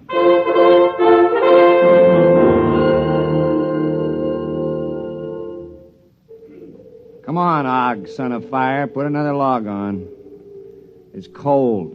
It's good cold storage for the furs. Boy, when West gets back, we'll be millionaires. Furs, ginseng root, ivory. If he gets back. It's been 5 years. He'll come back. I feel it in my bones. Well, he better find it before we get too old to enjoy anything. Unfortunately, there's no Social Security in Mastadon. Don't you worry. West is working on it right now. I can feel it.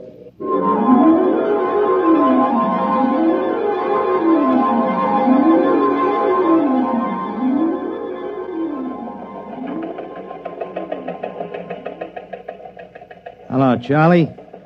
Some just came through on a ticker. I want you to get a background story on it. And we just recognized Mastadonian. What? How should I know where it is? Look it up in the encyclopedia. Huh? No, the item says formal recognition was delayed 5 years until communication could be established. Certain technical difficulty. What? I don't know. Wherever it is, I don't see what difficulties could hold up 5 years.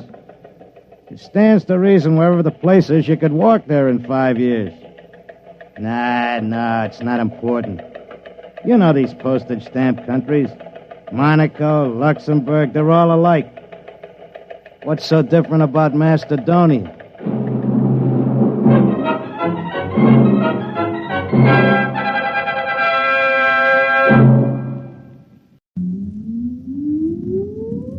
Countdown for blast off. X minus 5, 4, 3, 2, X minus 1, fire.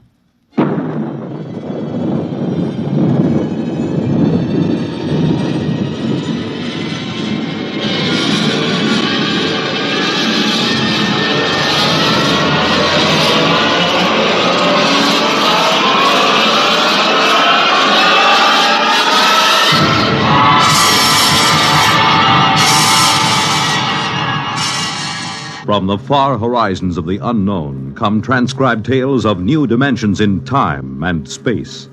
These are stories of the future, adventures in which you'll live in 1,000,000, could be years, on 1,000 maybe worlds.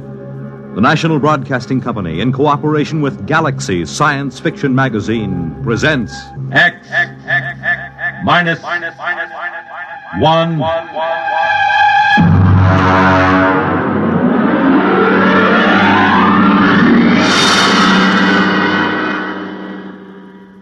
Tonight, Lulungomeena by Gordon R. Dixon.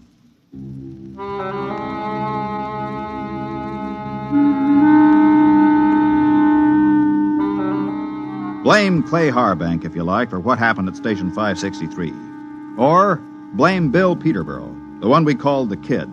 I blame no one. I'm a Dorsai man. That means I was brought up on one of those tiny planets 1,000,000 light years from nowhere. Being a Dorsai man is quite a responsibility. We are a very polite people. We have to be. Because when we get angry, we fight to the death.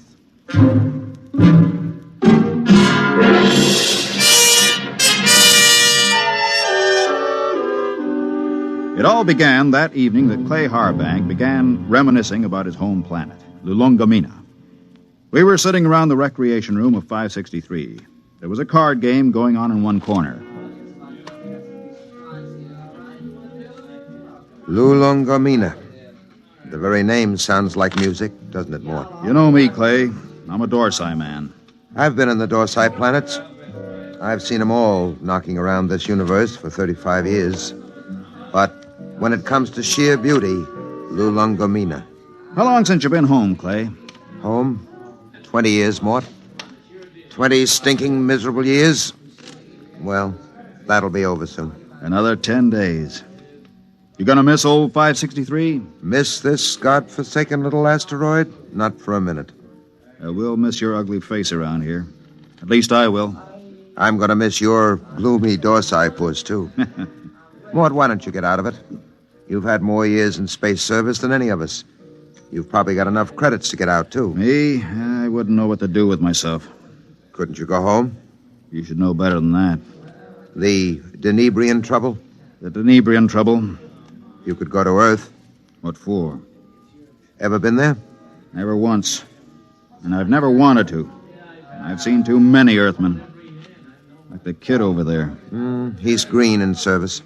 He's full of greed and stupid hate like the rest of them. No, that's not for me. Looks as if the game's breaking up. Here he comes. Well, if it isn't the big gambler from the windy planet. What's its name? Lulungomeena. Yeah. How's the piggy bank coming, Dad? The piggy's a gentleman, kid. He never overeats, so he won't ever get indigestion. Sour grapes. You see this wad of credits? 500. How long you have to work for 500 credits, Dad? How many trips you have to make around this asteroid? How much closer to falling your grave you have to come? You look as if you made a killing. I always make a killing. I'm a natural-born gambler. And I don't just talk about it like some. I think I'll go out and take a turn around the station, Mort. Fine, I'll go with you. It's, stuffy in here. Don't bother. I'd rather be alone. Big shot. Knocked around the planets for 35 years. Used to have a reputation as the hottest gambler in the systems.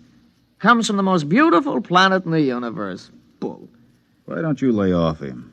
Kid, let me give you a piece of sound advice. Go ahead. Lay off Clay Harbank. He's been around the systems a lot longer than you have. He may not be any chicken, but he's a tough baby when the situation calls for it. You trying to scare me, Mort? I thought you Dorsai guys were smarter than that. I'm beginning... No, look, kid. No, look. No offense, Morty. I mean, I wasn't trying to insult the Dorsai people or anything. I gotta go do a flight check. I'll see you.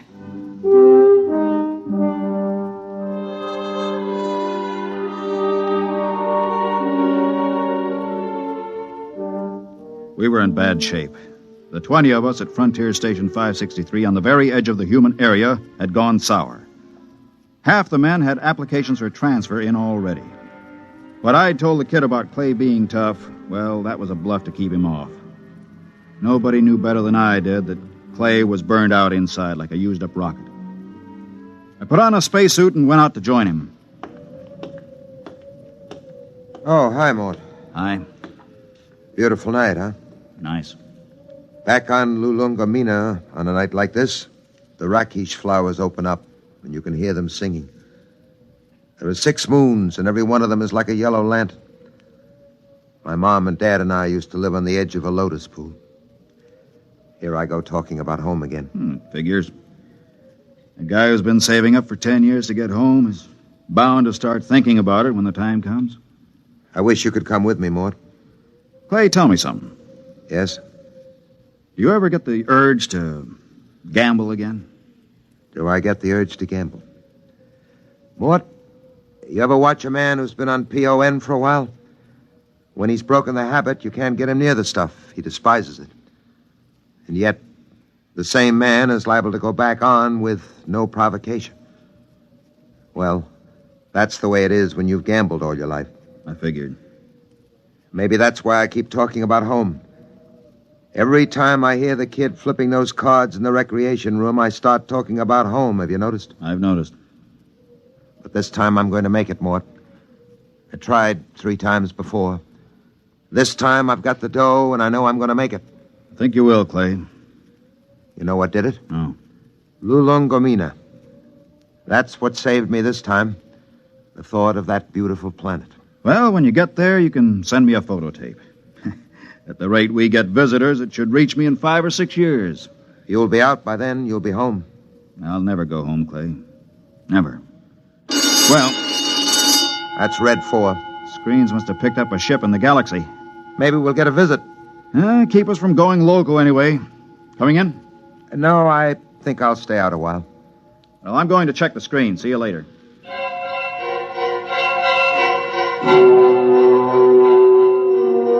Red 4 meant simply that a ship was entering the galaxy.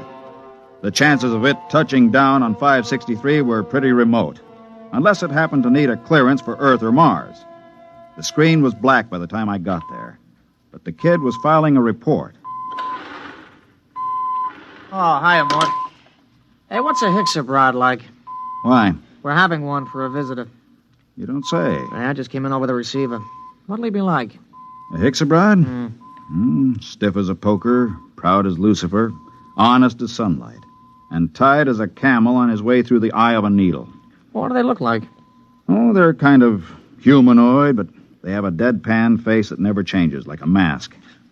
Well, they're a little scary, I hear. That's the green skin and the scales. Also, they run about 8 feet tall. I wouldn't tangle with one if I were you. Back on Denebria once, I saw a Hixabrod rip a man to ribbons with its claws. Why? The man made the mistake of insulting Hixa. That's one of the twin planets they come from. Pretty touchy, aren't they? Not really. They're a very level-headed race.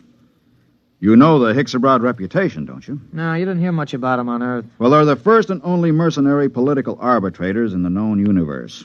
A Hixabrod can be hired, but he's absolutely incapable of being influenced or bribed. He tells the cold truth and nothing but the cold truth. And, brother, when a Hixabrod tells you the truth, it's plenty cold. It really lets you have it, huh? They're a small race and very much in demand. If some kind of political dispute comes up from planetary to inter-alien, both sides hire a Hixabrod to represent them. That way they know the other side is being completely honest. Oh, that's very interesting, you know. Very interesting.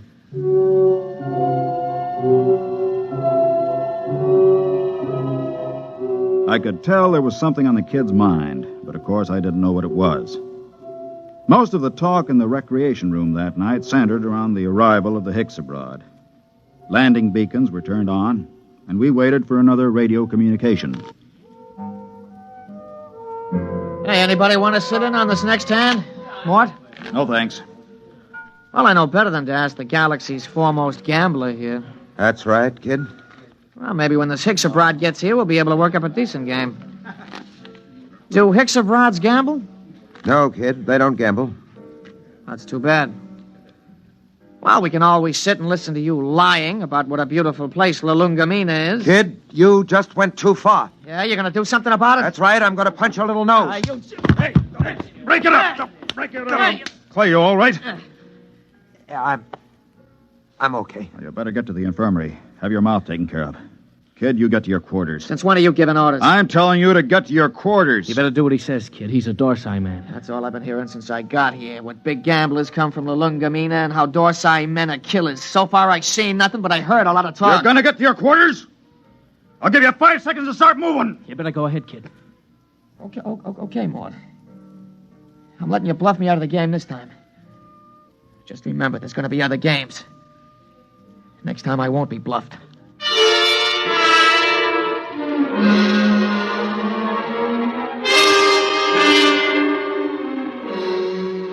He left the recreation room. I felt a slight and not unpleasant shiver run down between my shoulder blades, and my eyes were still hot.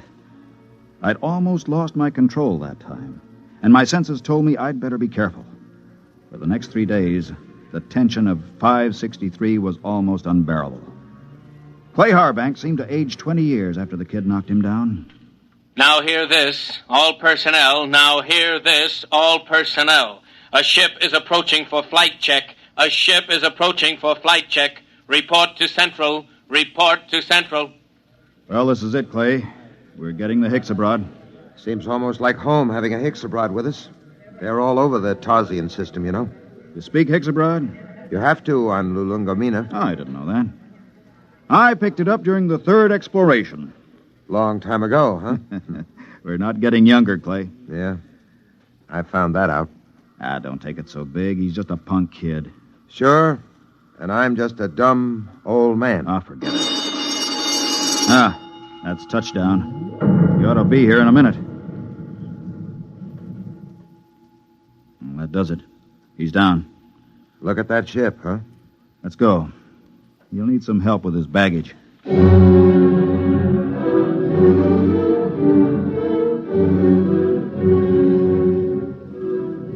The ship was a silvery one-man job, the kind that have taken the Hixabrods all over the universe. The cabin door slid back, and the Hixa stepped out. He was as green and scaly as a lizard, but there was a certain unmistakable dignity in his bearing. Since I spoke the language, I was the first to greet him.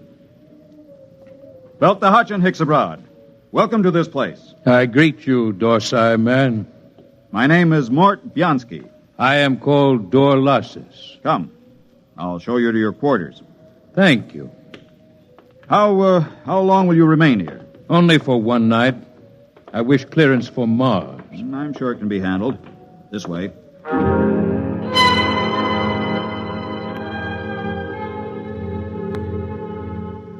I wondered how he knew I was a Dorsai man. And then it seemed obvious. My broken nose, the scars, the lined face.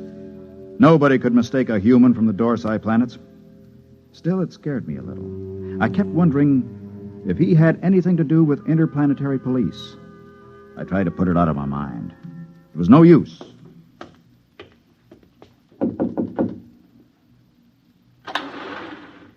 Mind if I come in, Clay? Sit down. Have a smoke. Thanks. Where's the Hixabrod? In his room, getting cleaned up for dinner. Strange guys, aren't they? Well, there's something even stranger going on. What's that? The kid's in there with him. With the Hicks? Mm-hmm.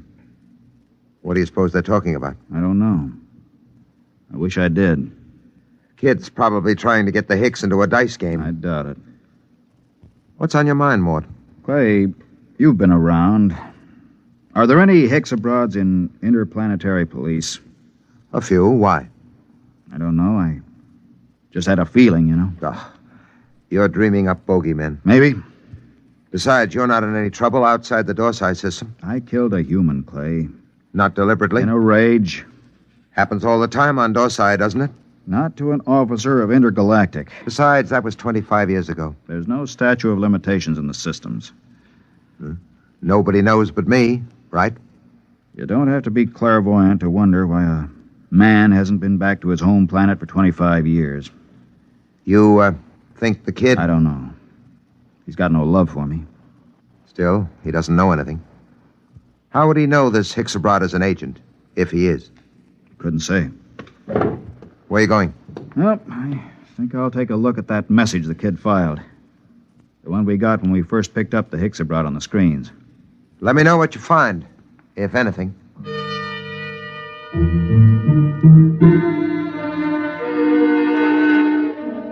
I walked through the empty corridors to the communication center.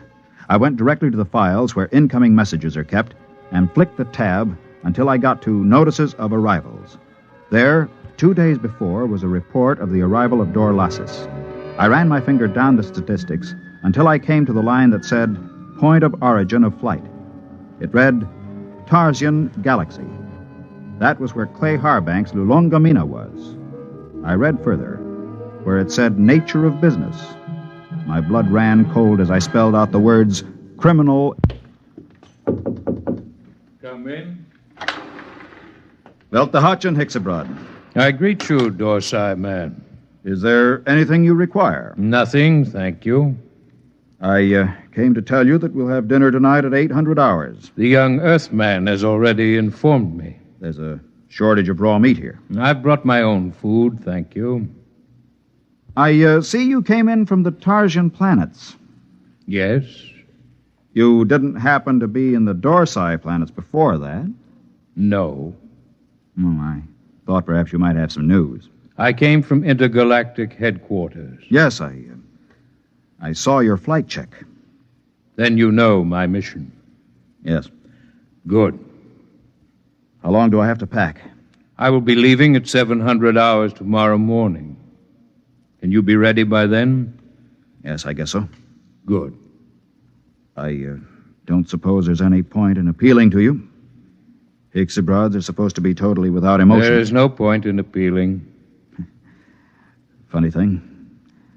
I've been running away from this moment for 25 years, and now that it's come, I'm glad.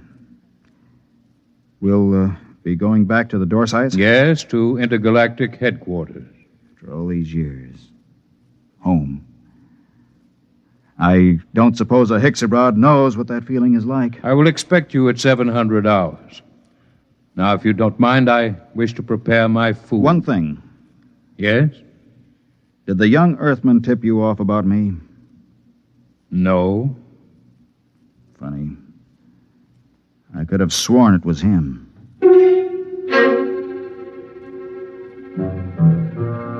That was that. When a Hicks abroad tells you no, you can bet your life he isn't lying. I began to wonder how they located me. I began to wonder what he and the kid had talked about. I began to wonder a lot of things. Well? He's an agent for Intergalactic. Well, that doesn't prove he's after you. He is. How do you know? I just talked to him. Lord in heaven. It isn't so bad, really. Just think, I'll be going home. I'm going to kill that kid. Clay. I'm going to kill him. Clay, listen to me. The kid didn't turn me in. You said... I said he was talking to the Hicks. I just asked him, and the Hicks told me it wasn't the kid. They don't lie. So don't go blowing off. It's going to be hard. 10 days. It doesn't have to be 10 days. What do you mean? How many credits do you need to buy your way out? Another 500. Next payday. Don't wait. Don't wait? I have over 900 credits. I'll turn them over to you. Mort. Listen, I don't need them. You can pay off tomorrow and fly as far as the Trojan chain with me and the Hicks. It's a very nice thing, Mort. Will you do it? I'll think about it. Let you know after dinner.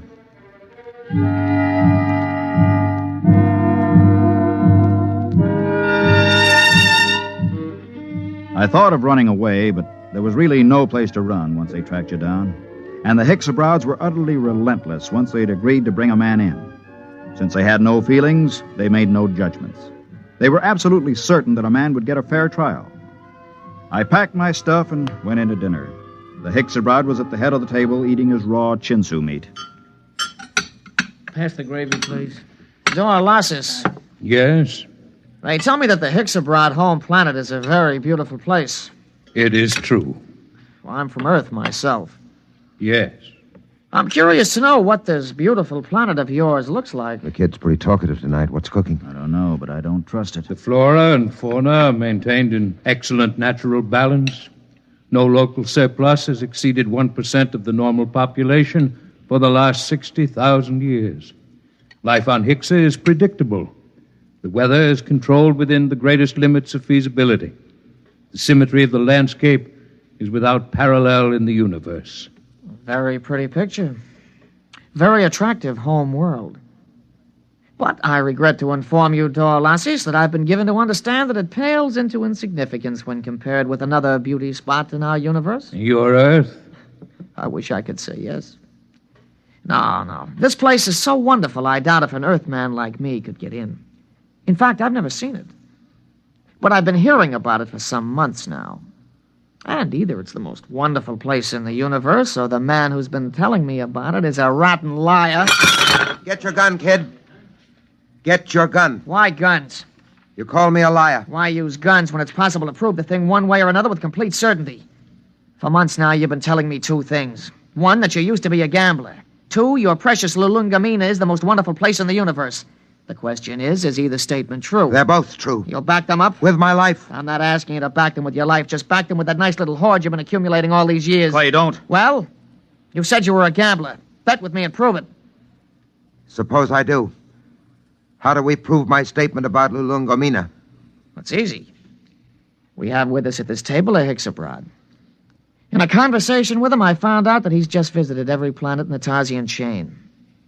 Now, as everyone knows, a Hicks abroad never lies. Do you think you could judge this point, Dorlasis? The point can be judged. Well, gambler. Clay, it's a trick. Don't bet. How much will you bet, kid? All I got. The equivalent of 10 years' pay. Well? You're on. Dorlasis, okay if I question you? Proceed. You've been to the planet in the Tarsian chain, which this man calls his home? I must ascertain the position of the planet. The fourth planet. Ah, yes. The one with 6 moons. That's it. I've been there recently. As you well know, since we spoke of it only this afternoon. We did speak of it, that's true. Now, will you tell me, you know the planet? Yes. You know its geography? I do not repeat myself. Is it a large planet? No. Is it a rich planet? No. Was there not a rain of radioactive fallout from an explosion of a nearby star only 5 months ago? There was. Did it not destroy every piece of vegetation and leave this planet a gutted, smoking ruins, charred and ugly? It did. Well, gambler? You haven't asked him the main question yet, kid. Would you like to ask him? All right. Hixabrad, the question to be judged is this. Is Lulungomeena the most beautiful and the most wonderful place in the universe? Yes, it is. What? Well, kid? It's a trick. It's a rotten trick. I don't believe it. The Hicks is... The eyes of the Hixabrad were narrow and baleful as he pushed back his chair. You could almost feel them burning as he dragged his scaly feet over toward the kid. He stopped about 6 inches from the kid and held both his hands up, palms near the kid's eyes. There was a clicking sound, and we watched 11 sets of gleaming razor-like claws shoot up from the tips of the Hixabrad's fingers. Their points were almost against the kid's eyes. Look at my hands, Earthman. Are they not clean? Yes. Do you doubt that I have told the truth? No. Then there is nothing further to discuss. I bow to you, gentlemen. I thank you for your hospitality. You will excuse me.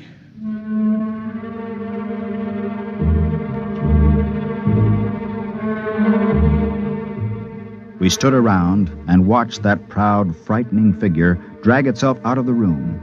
The kid was trembling like a leaf as he drew a bank draft for 10 years' pay and handed it to Clay Harbank.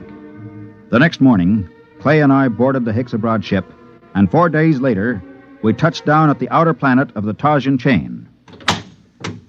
Well, this is where I get off, Mort. I don't know what to say, really. I guess you know how I feel. Think I do, Clay. Let's just say so long. There will be no need for goodbyes. What? Both of you are leaving the ship here. But I thought I intend to return to intergalactic headquarters empty-handed. Empty-handed? But they'll question you. What will you tell them? The truth, of course. But you have told me nothing. But I assumed... I am not interested in your assumption. You asked me my mission. I told you it was a criminal investigation. You said you assumed you would go back with me. And I told you when my ship was departing. There is nothing more to be said. But surely you know Mort, don't say anything. The Hixabrad deals only with facts, what is absolutely known. They're the most literal beings in the universe. Let it go at that. Goodbye, gentlemen. I am grateful for the pleasure of your company.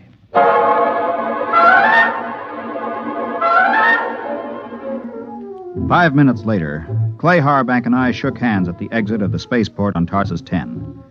But before we parted, there was one thing I had to know.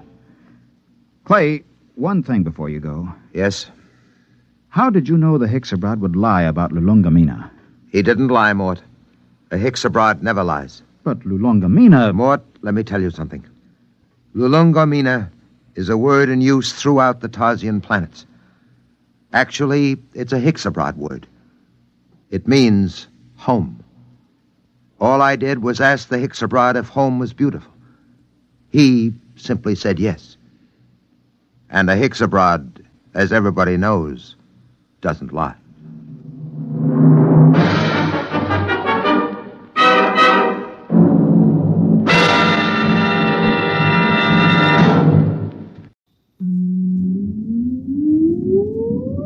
Countdown for blast off.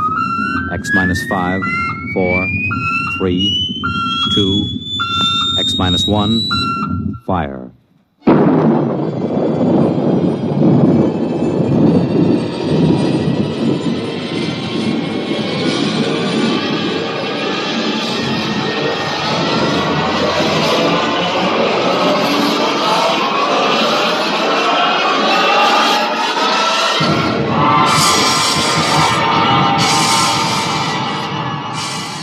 From the far horizons of the unknown come transcribed tales of new dimensions in time and space.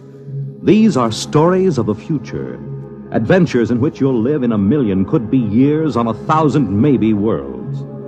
The National Broadcasting Company, in cooperation with Galaxy Science Fiction Magazine, presents X minus 1.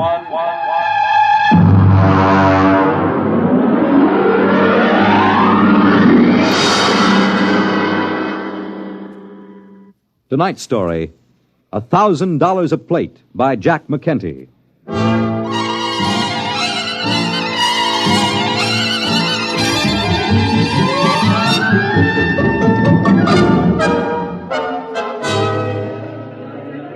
Ferry ship from Deimos Space Station carrying cargo and passengers from Earth now arriving in Blasting Pit 6.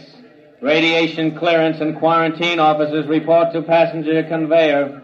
Mars Airways to New Chicago, Port Kelly, Marsport Park, New Amityville, and Nova Massapequa take off in 15 minutes. All aboard. Excuse me, sir. Could you help me? Sure, buddy. What'll it be? Cards? Dice? A little shot of distilled huckleberry? No, I just wondered if you could direct me Brother, you came to the right man. I can direct you anywhere you want to go. That's what I'm here for. You just get off the ferry? Yes, I came on the Phobos Queen. Yeah. You know you can spot him in my business. All right, what'll it be now? Well, I want to know how I can get to the observatory. The what? The Mars Observatory. You know, the Astronomical Research Center. What do you want to go there for? I work there, or at least I will. No kidding. Mm-hmm. You're one of them double-dome stargazers, huh? Yes, I'm an astronomer. Yeah, I heard there was a lot of you guys out there under glass, but I don't get out of town much.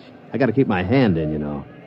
Are you sure you wouldn't like a little flutter before you settle down in your rut? No, I never play cards. Occasionally a little chess. Uh-huh. I don't know if they got any chess in any of the casinos, but if you want, I could arrange it. You know, play against the house, $5 apiece for the kitty, and a C-note for checkmate. No, thank you. Can you direct me to the observatory? Well, you'll have to get a sand hack. None of the regular buses go by there. They just hit the casinos on the strip. Hey, I'll tell you what. The next ferry won't clear for another half hour. I'll walk you over to the hack stand. Well, thank you. That's very kind of you, Mr. Just call me Pusher. It's on account of my occupation, you know. Oh, I see. I'm Enright C. Bensinger, Dr. Bensinger. Well, it's a pleasure, Doc. Right this way. Well, this isn't exactly what I expected. Your first trip to Mars, huh? Yes, it is. Well, you'll get used to it. Out this way. Adjust your gills. Gills? Sure. But what do you think you're going to breathe outside that door? There isn't enough oxygen on Mars to keep a mouse alive. They gave you a standard issue when you got off the ferry. It's in that bag. Oh. Yes, I'm afraid I was reading when they explained it. The quarterly journal from the Harvard Observatory, you know. Hmm? Oh, yeah. I never miss a copy. Now, look, you put the nose clip in, see, and crack the valve. This way it compresses enough air to keep you going. Okay? All right, let's go. Cold. Sure, it's cold. Sand hacks are right up the street there. Beautiful. All the colors in the sky. I am surprised, though. In an atmosphere this thin, the sunset shouldn't be as spectacular. That ain't the sunset, Chief. That's the new sign on top of the Canal Casino. Right there behind you, see? Fun. Yeah, but if you want a square shake with the dice, you go to Harry Harvey's place. The Red Sands Hotel.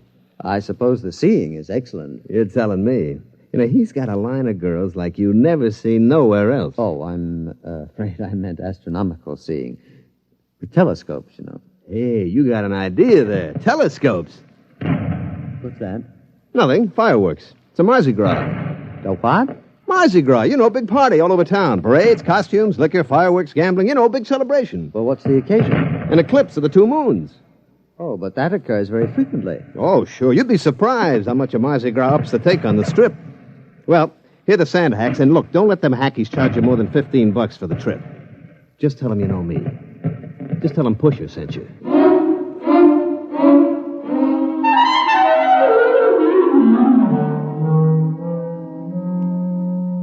Gentlemen, I want you all to meet Dr. Bensinger, our new colleague.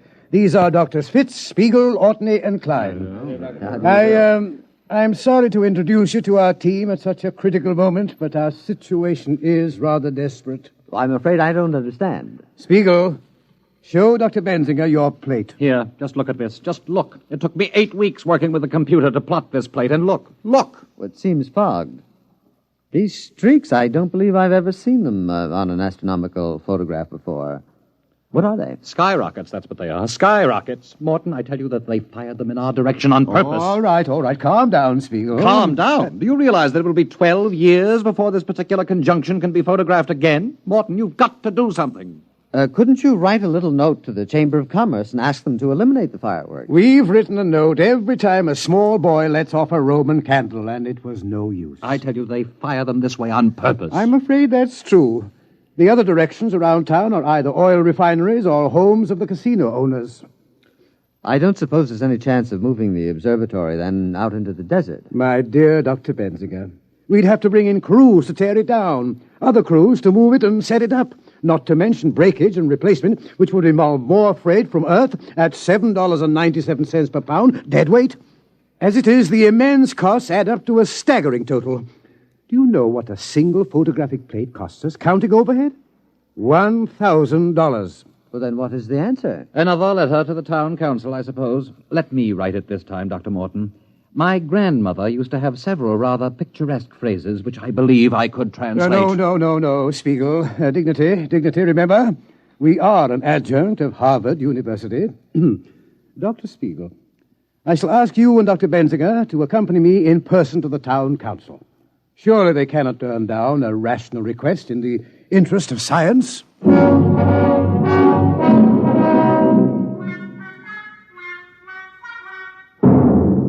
Well, gentlemen, the town council appreciates the problem. Yes, I felt certain it would. Naturally, you're aware of the importance of astronomical research, Mr. Harvey. Well, I can see your point, Doc. You sit out there in your little glass hut, pointing your brownie camera up at the stars, snapping away. But you got to look at our point of view. Oh? Now you take my place. Harvey's Red Sands. I got a heavy investment. 14 crap tables, a half a dozen roulette wheels, and the rest of the overhead. I got to keep them wheels running. It's the Mardi Gras that drags the suckers in. But really, Mr. Harvey, we were just asking you to curtail the pyrotechnic display. Now, wait just a minute. I'm as clean living as the next guy. Oh, Dr. Benzinger means the fireworks. Oh. Well, I'd like to help you out, boys, but I look at it this way. Those stars you're looking at are going to be up there for a couple of 1,000 years. But a sucker is different. You got to grab him while he's still healthy. But in the interest of science, surely the town council can't agree with you. Doc, the town council is made up of Joe Rocco, Pete Carney, Alex the Armenian, and me. We own the 4 biggest houses in town. So go ahead, fellas. Take all them snapshots you want to. And if you happen to lower your telescope, get a couple of good ones through a window of the Grand Canal Hotel. I'll take a couple of 8x10 enlargements. I'll see you around, Doc.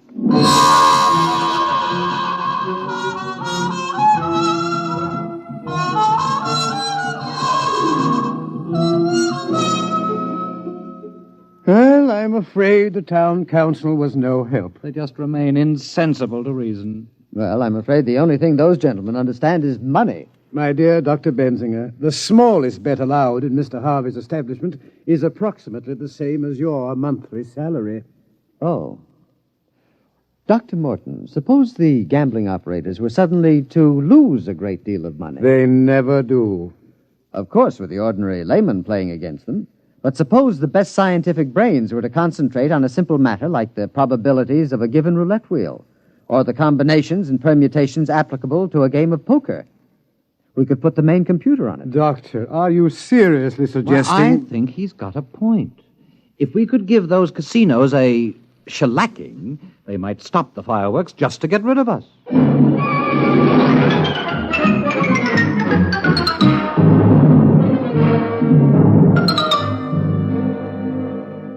Now, let me get this straight, Doc. All you eggheads up there made up a kitty to get into a crap game? Well, that's right. I thought you might direct me to the largest establishment, Mr. Harvey's place, I believe. Now, look, Doc, come over here. No, over here in the corner. Now, look, I'm a pusher. See, my job is to take these tourists by the lapel and shove them in front of a dice table quick, before they spend any of their lettuce foolishly on food and lodging. But these rubes, they come here expecting to get took. They don't miss it, you understand? It's all part of a good time. But you guys out there running your Harvard peekaboo racket, you're different. Now, what do you want to get mixed up in this for? You take your peanuts home and shove it in a piggy bank. Save up and buy yourself a new telescope or something. I appreciate your solicitude, Mr. Pusher, but I'm quite determined. Which way is Mr. Harvey's place? Well, if you've made up your mind, the bus leaves from right over there in about 15 minutes. Get a round-trip ticket, because Mr. Harvey don't want no suckers stuck without they got car fare away from his place. I shouldn't worry about that. Frankly, I expect to leave Mr. Harvey flat broke. I'll see you just before dawn.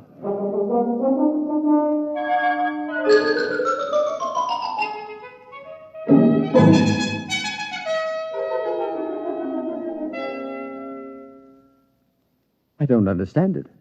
I just don't understand it. But what happened? Luckily, a certain Mr. Pusher was generous enough to lend me $15 for a sand hack. Otherwise, I would have had to walk. Well, that was rather decent of him. Well, not exactly. He said he gets a percentage when he pulls in a ripe chump. You mean it's all gone? Every dollar. I just can't understand it. I kept careful notes. I followed the formula that was worked out by the computer. I calculated the odds by slide rule, carrying them to the 4th and 5th decimal place. I just can't understand it. Mr. Pusher said that I had a frigid digit. A what? A cold finger. I gather that's the opposite of a hot hand. But according to the games theory as outlined in the last International Congress of Theoretical Mathematics... Unfortunately, at the last Mathematical Congress, they weren't trying to make a 4 the hard way.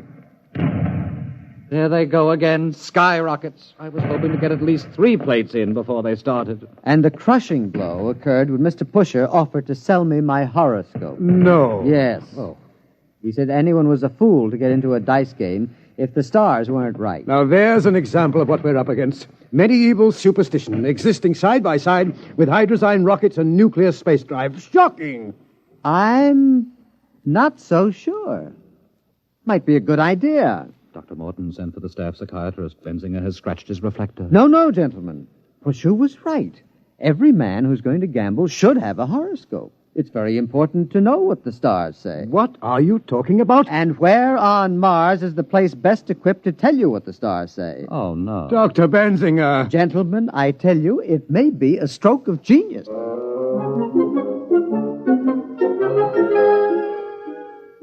Hello? Is this the advertising office? This is Dr. Benzinger. I should like to place an ad. No. No, there will be no pretty girl. Just this. Free.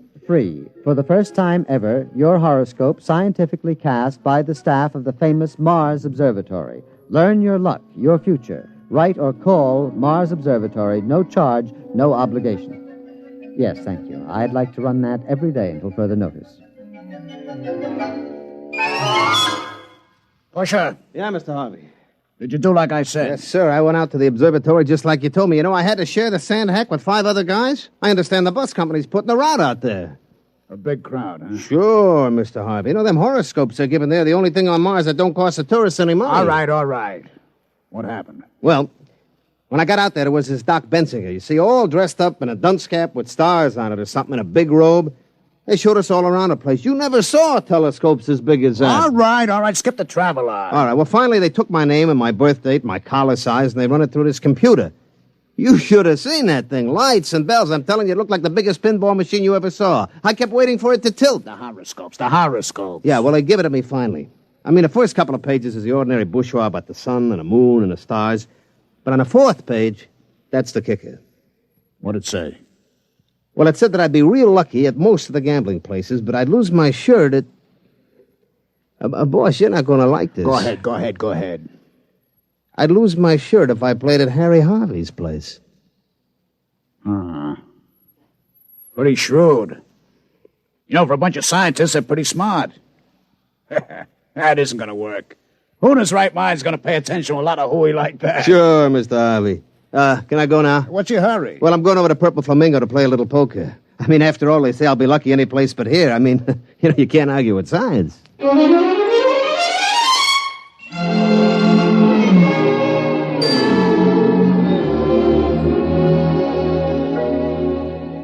Gentlemen, I think we're on our way. I checked Mr. Harvey's establishment. You could shoot an elk in the gambling room. Empty, eh? There was nobody playing but an elderly masochist who likes to lose. Dr. Morton, we have a visitor. Benzinger, I have asked you please to take off that confounded astrologer's hat when you come into my office. It embarrasses me. Oh, I'm sorry. But, Doctor, allow me to present Mr. Harry Harvey. Hiya. How's business, Mr. Harvey? Yeah. Well, look, gentlemen, let's put our cards on the table. You put a hole in my pocket like I haven't had since I once ran into an honest police lieutenant in Cincinnati. I presume you've come about our horoscopes? Yeah. Let's shoot or get off the foul line. How much? I beg your pardon? How much will it take to lay off? Mr. Harvey, just a promise. What? You're on the town council, Mr. Harvey. Now, The next time the question of tourist entertainment is discussed, we want you to vote against any fireworks display. Well, sure, that's no problem, but look, I'm only one vote. Oh, don't worry, Mr. Harvey. Every one of the casino owners on the council will have his turn to be mentioned in the stars. Yeah? You gonna knock us all one by one like a flight of ducks? Well, that's the general idea. I gotta hand it to you. I gotta take off my hat to you. Mr. Harvey, we're desperate. We cannot afford to let valuable and irreplaceable photographic plates be spoiled by fireworks. Okay, you win. But listen, here's $5. $500? But we couldn't take it, Mr. Harvey. I've already explained. It's not for me. I want you to take a full-page ad and do the purple flamingo in your next horoscope. I'd like to see Joe Rocco's face when he gets a load of it. All right, Mr. Harvey. We'd be glad to take him next. Oh, and one more thing before I go. Can I look through the telescope? I never looked through one before.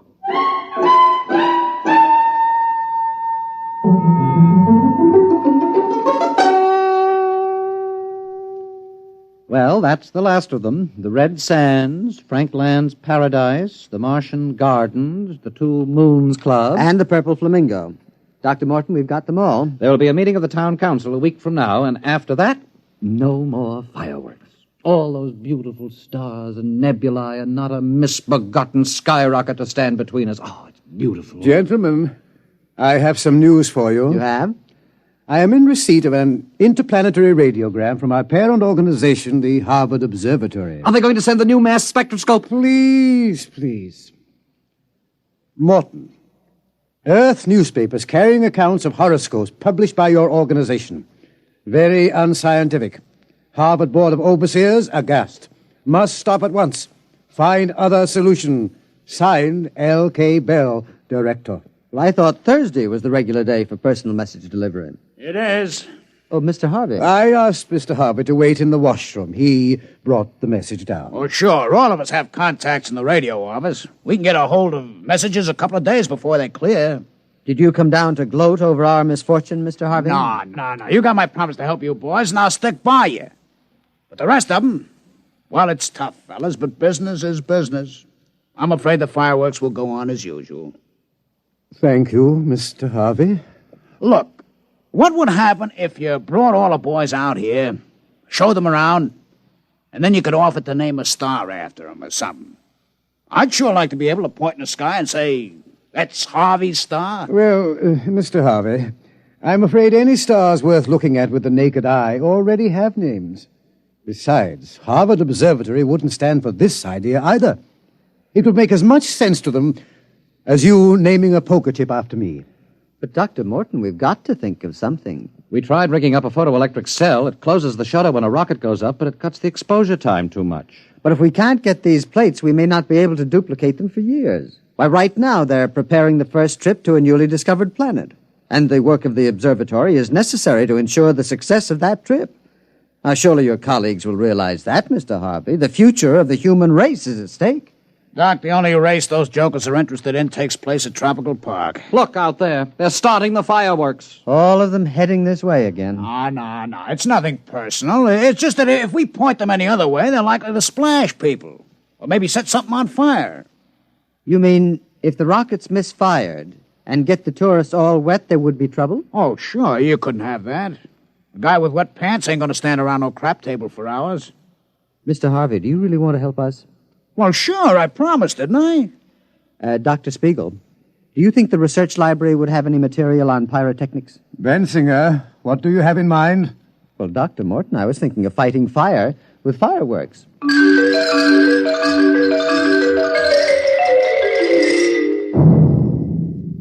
Careful with that match, Harvey. Oh, don't worry. With the oxygen around here, you need a blowtorch to light a cigarette. Have you got the rockets ready, Dr. Bensinger? Well, here they are in the launching racks. I've got all my instruments, compass, a clinometer, an azimuthal radioscope, and a blowtorch. Well, what are we waiting for?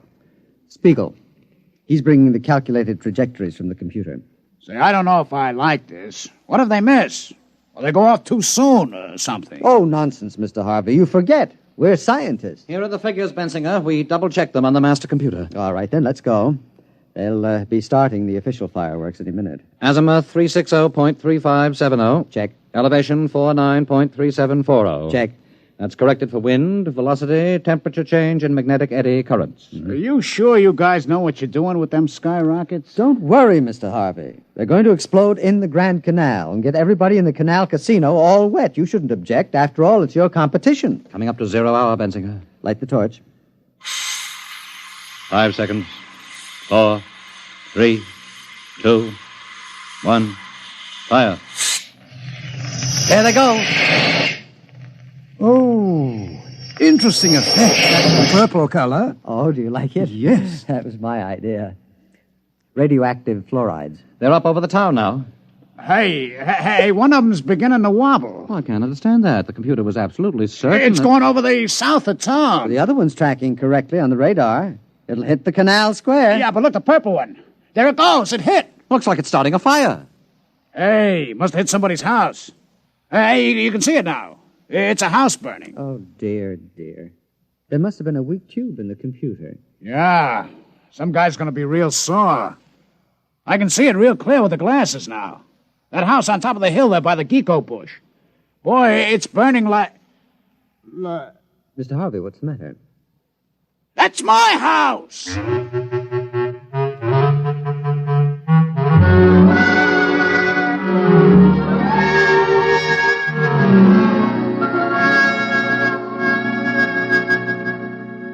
Dr. Bensinger, I've called you in to read a letter that I've written to Mr. Harvey. Oh, do you know his address? I believe he's staying at his gambling establishment. His house was a total loss. Yes, well, yes. This has been a very difficult letter for me to write. I believe the letter is academic, Dr. Morton. Mr. Harvey is outside. Oh, he is? With two very large gentlemen with bulging pockets. Oh, dear. Oh, dear. I don't know what to say. Well, Mr. Harvey, what a surprise. You two apes wait outside. Now, Dr. Morton, about those fireworks. I want you to know I believe in direct action. I don't like fiddling around. Well, of course not. Like the time I had some trouble with a bottom dealer from Luna City. I didn't fool around. I sent him back to the moon in a cargo rocket. With no air. How interesting. Now, about your problem. I assure you, we apologize. I mean... Apologize? That's great. I just remembered I left a few plates in a bar. I don't go away, Doctor. You're in on this, too. No, there wouldn't be room. Not for two of us. What are you talking about? Well, in a cargo rocket, especially without air. What? I'm trying to tell you. The council voted against fireworks. No, as a matter of fact, I have a very bad sinus, and no air would definitely... What? Oh, sure. We decided anything that could burn down an honest citizen's house was too dangerous. Very civic-minded, that council. But I don't understand. I kept my promise. I said I'd help you, and I did. Well, I'm terribly embarrassed. We were trying to get a collection among the staff to help you pay for your loss, but I'm afraid the total assets of the observatory wouldn't reconstruct your garage. Yeah. But we held a staff meeting, and we decided on a more permanent kind of remembrance. Mr. Harvey, on this photograph, you see this trail? This bright trail? Oh, one of them skyrockets again? I'm sorry, Doc. It won't happen again. No. This is no skyrocket. It's a comet. It will be quite bright for several months. And we've decided to call it Harvey's Comet. Harvey's Comet? Hey, that's real nice. Harvey's Comet. Hey, Doc, you put me on top of the world. Them boys at the Canal Casino boasting about their new sign. But me, I got a comet. Harvey's Comet. Why, every sucker on Mars will see it every night.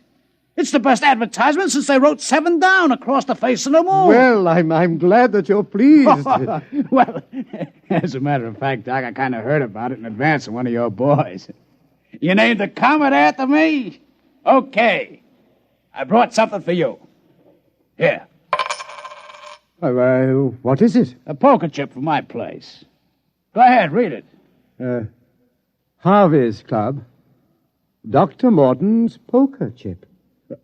5,000. That's dollars, Doc. Don't spend it all in one place.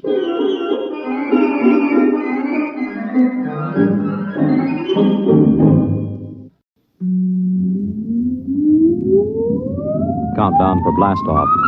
X minus 5, 4, 3, 2, X minus 1, fire.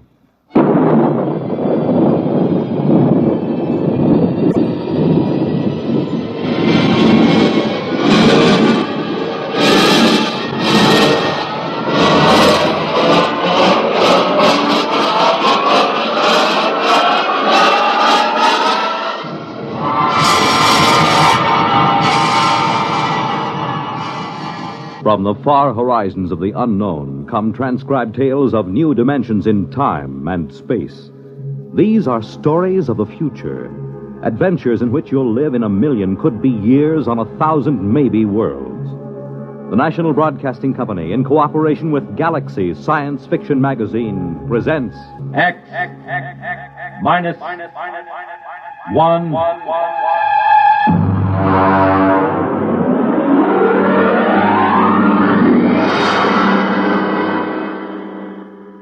Tonight, a story by Frederick Pohl, Tunnel Under the World.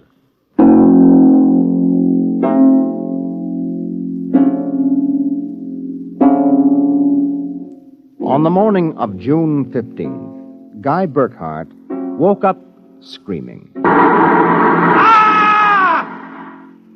It was more real than any dream he had ever had in his life.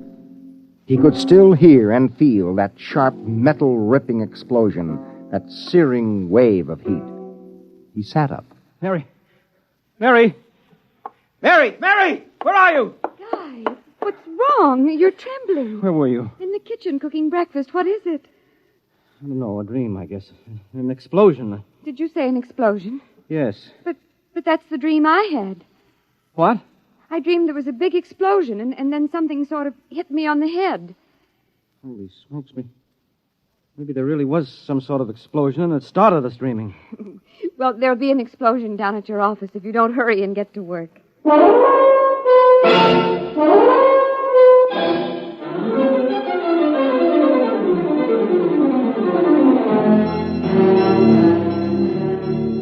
Coming in on the bus, Burkhart watched to see if there was any evidence of an explosion.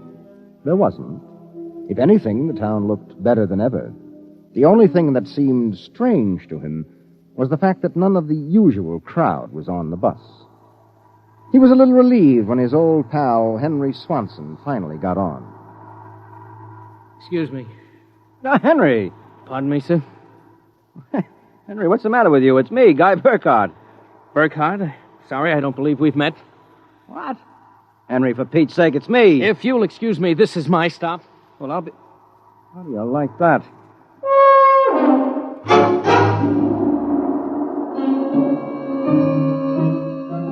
Guy Burkhart got off in front of the gigantic Contro Chemical Building, took the elevator to the 98th floor where he had worked in the accounting department for 12 years.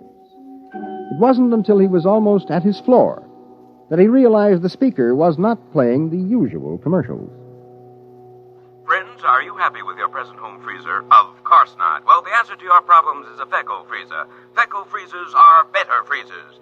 Most wives would do anything for a Fecco freezer.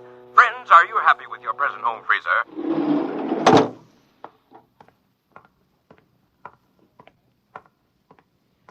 Morning, Miss Horn. Good morning, Mr. Burkhart. Well, new hairdo, I see, huh? Why, yes. Do you like it? Well, it makes a lot of difference in your appearance. Mr. Barth in? No, sir. He had an appointment with Mr. Dorchin of the Human Research Institute. Today? But today's the 15th of June. He has to sign the quarterly statement. He said he wouldn't be in. Huh, that's mighty peculiar.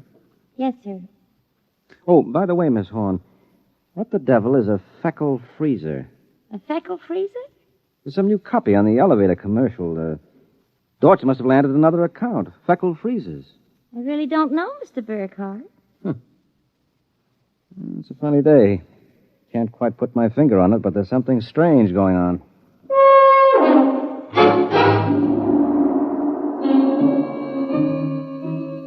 He couldn't shake the thought out of his mind. It persisted all through the day and through dinner. He was still brooding as he and Mary got ready for bed. Tired, dear? Oh, no. Anything wrong? I don't know. Well, I guess I'll get a good night's sleep. Coming? I think I'll sit up and read for a while. Well, good night, darling. Night, dear.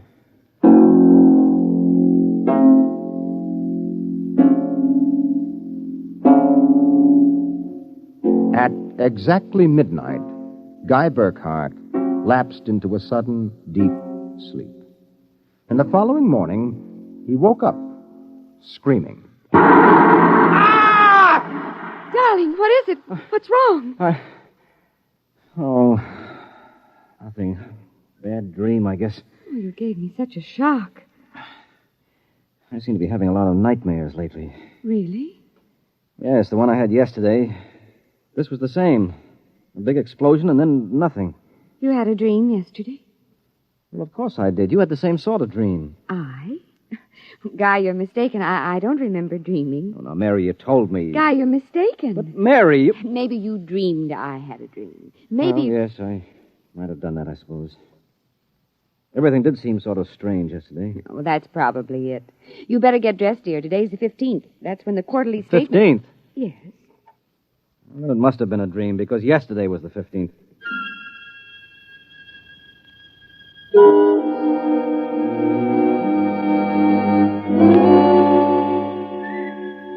Guy Burkhart got up, dressed, ate breakfast, and took the usual bus to work. Once again, everything seemed even brighter and newer than usual. And once again, he was puzzled when he noticed none of the old crowd on the bus. Pardon me, please. Well, look, don't shove so. Oh, morning, Henry. Morning. For God's sake, don't talk to me. What is it? You being followed or something? Don't you know? I was sure you remembered. Remembered what? I can't talk. This is my stuff. Will you excuse me, please? Well, Henry, for Pete's sake.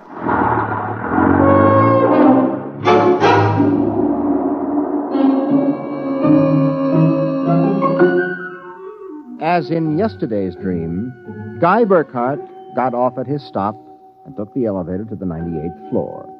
The speaker in the elevator purred a new commercial this time.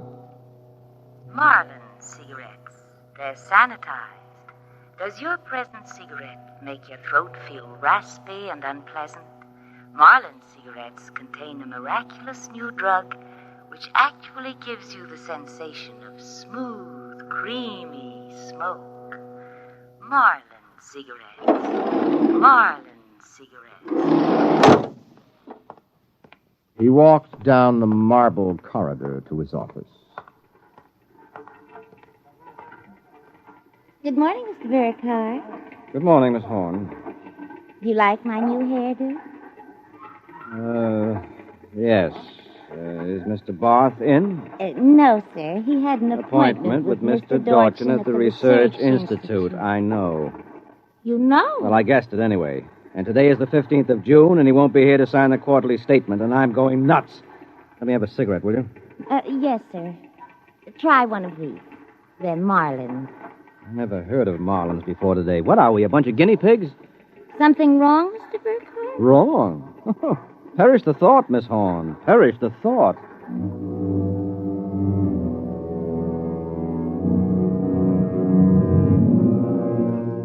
He went to his desk and stared at the mail. Before he opened it, he knew that the factory distributor's envelope contained an order for 12 new electronic computers. He knew that the Development Journal contained an article about a new method of transprinting selective brain circuits of human engineers onto the electric brain circuits of robot engineers to facilitate the operation of automatic factories.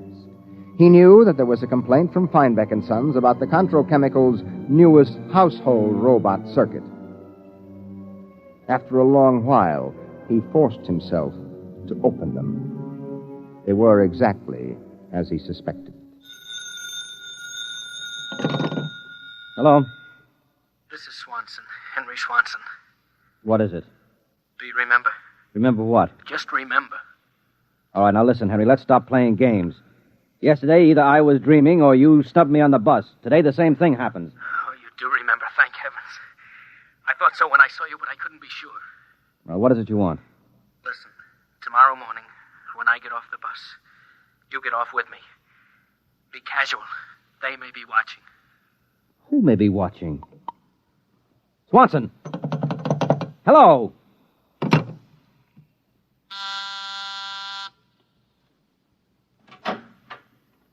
You buzzed, Mr. Burkhardt? Yes, I'm still out of cigarettes. Would you buy me a pack of Kelvins?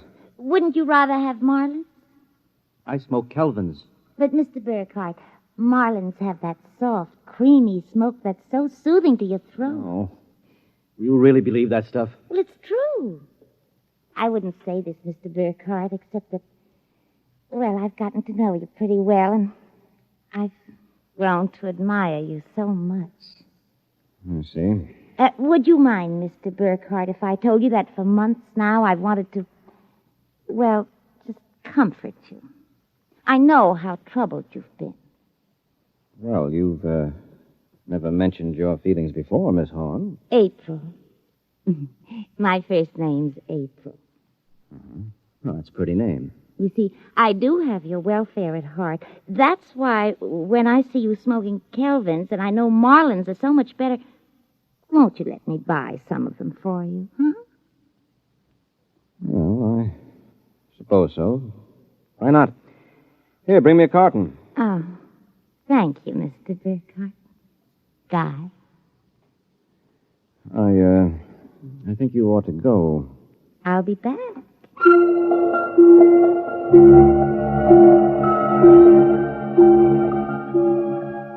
There was something wrong. Something definitely peculiar about what was happening. The call from Henry Swanson. The strange behavior of his secretary, Miss Horn. These new products, the dream. Guy Burkhardt went home that night feeling like a man in a nightmare. Is that you, dear? It's me. Did you have a good day? Fair. Oh, before you sit down, will you go down in the cellar and put in a new fuse? The switch in the hall closet blew out. I shut it off. Okay. Supper will be ready in a minute, so don't start fooling around with that old boat hull you've been building. I won't.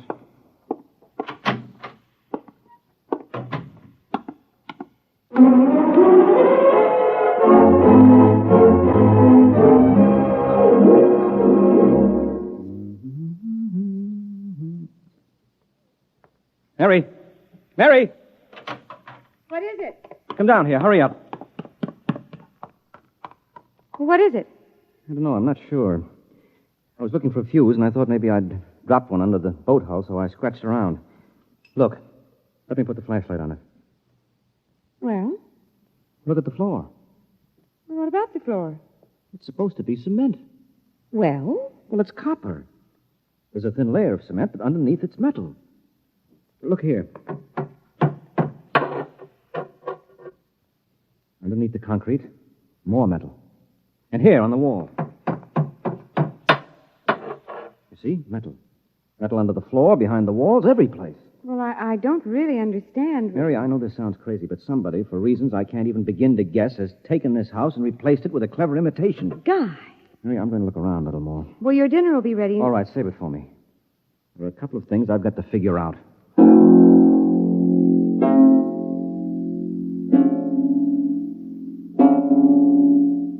The following morning, Guy Burkhardt woke up screaming.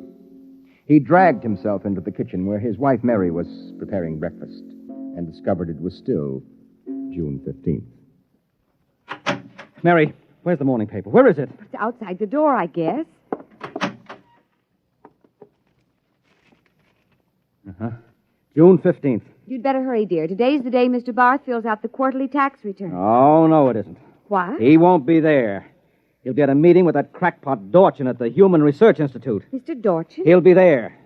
And Miss Horn will have a new hairdo, and the elevator will be selling some new product, and Swanson... What about Swanson? Swanson, he said... I wonder if it's going to be the same today, or whether... Guy, what in the world are you talking about? Huh? Nothing, never mind. Where's my coat? You haven't had any breakfast I don't want to miss my bus. I'll see you tonight. Guy Burkhardt got on his bus. There were the same unfamiliar faces, the same unusually new-looking buildings, the same unusually bright sunshine. And on the customary corner, Henry Swanson, pale and furtive, climbed aboard. Excuse me, sir. It's quite all right. Do you remember the phone call? Yes. Oh, thank heaven. Get off at the next corner and follow me. Where are you going? There's an excavation for a building about a block down. Make sure you aren't followed. I'll go first.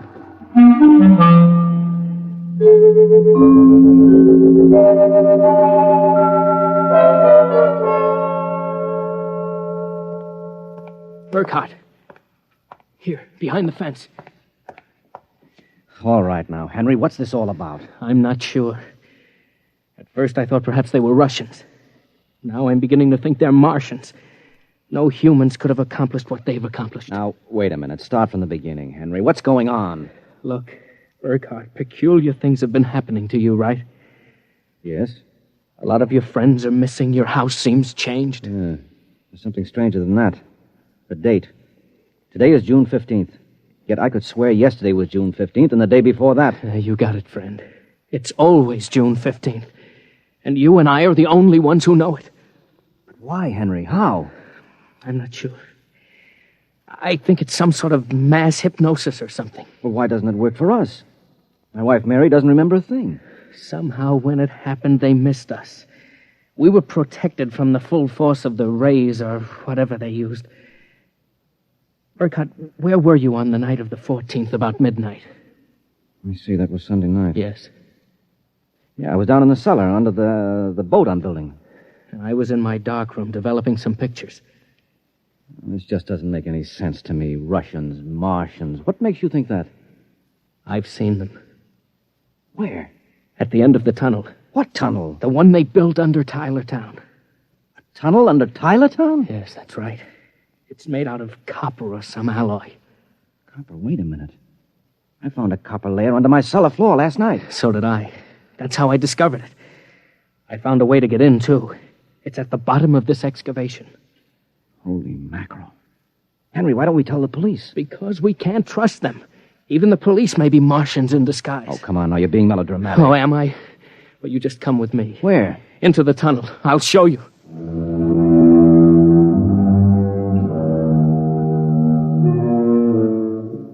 Henry Swanson led Guy Burkhart to a small hole in the side of the excavation. There he removed a cut-out piece of metallic substance, and they crawled into a dimly lighted tunnel.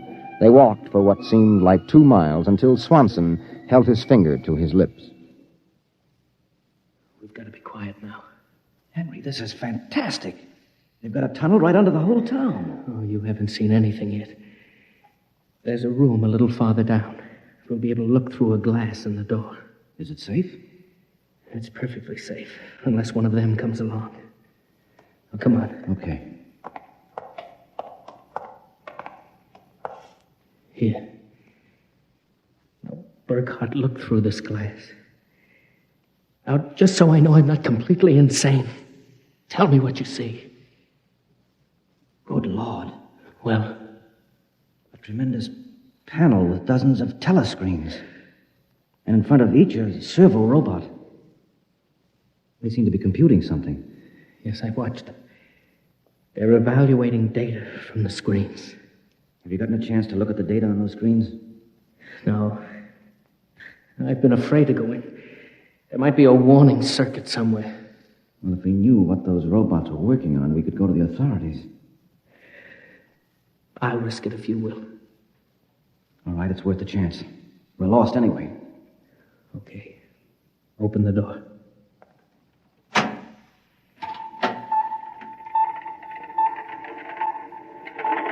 So far, so good. Come on. Let's take a look at that data. But don't interfere with the robots. Don't worry. Here, let's look at this screen.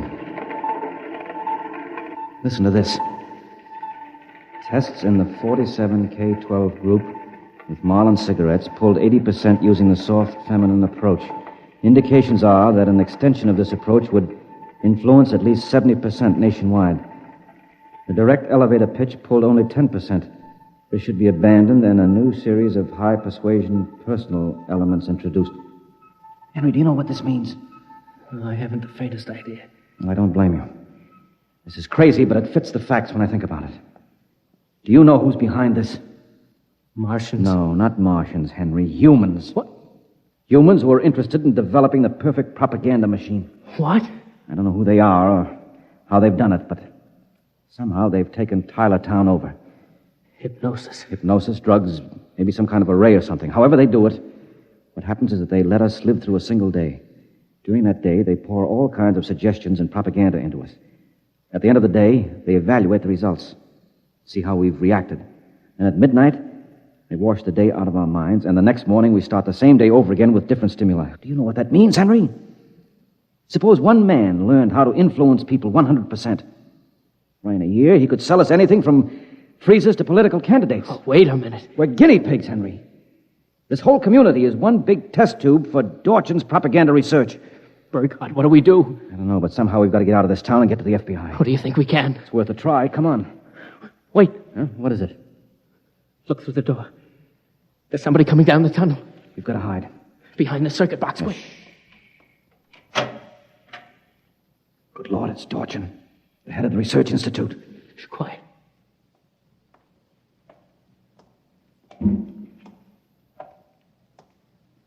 All right, Burkhardt, come out.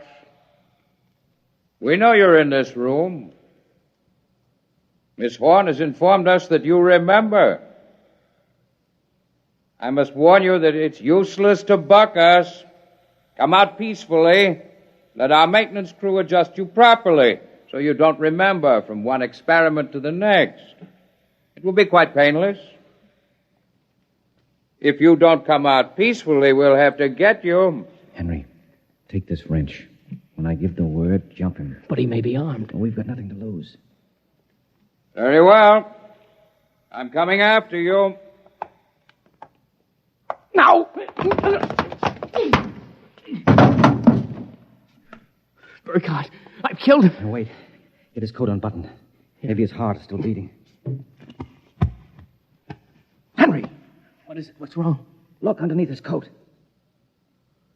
Heaven help us. It's a robot. A humanoid robot designed to look like Dorchin. Come on, let's get out of here. Wait. What's that? It's a loudspeaker. I told you it was useless, gentlemen. Who are you? Mr. Dorchin, naturally. The real Mr. Dorchin. What are you trying to do to us? Merely trying to prevent you from damaging my experiment, gentlemen. You can't get away with this, Dorchin. Sooner or later, somebody, the FBI or somebody, is going to get wind of this madness. Really, Burkhardt, you're quite naive. Now, why not be reasonable and let the maintenance crews adjust you? And if I refuse, I suppose you'll kill me. That would be quite impossible. Oh? You see, Burkhardt, you're already dead.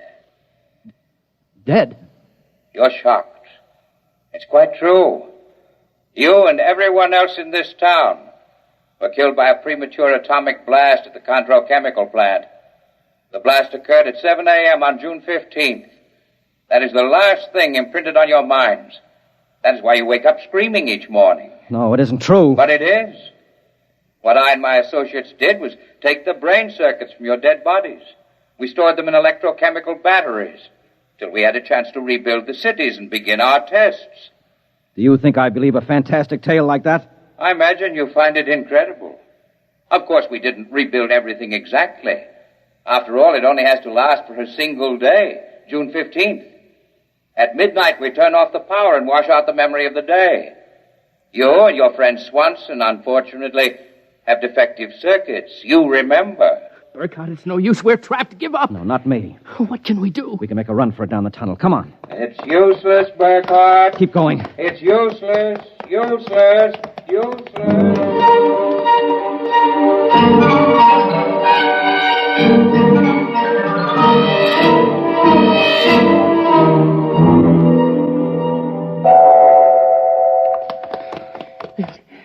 Now, this door is open. It opens. Oh, no. No, I don't believe it. Swanson, look.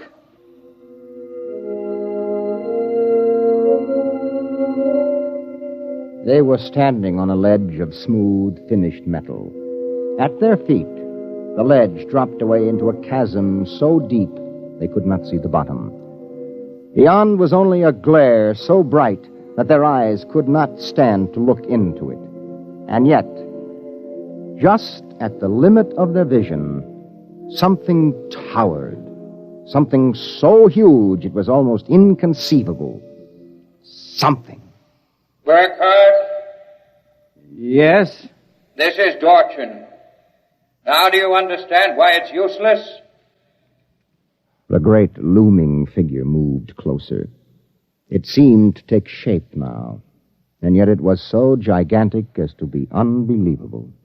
It came closer. The glare was partially blocked.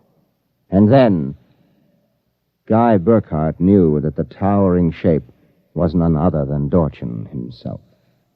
You see how I did it, Burkhardt? I took your brain circuits and had them reduced so they could be transferred to tiny humanoid mannequins. That's what you are, Burkhardt. A tiny miniature of yourself. And this city, this whole experiment I'm conducting, is built on a tabletop.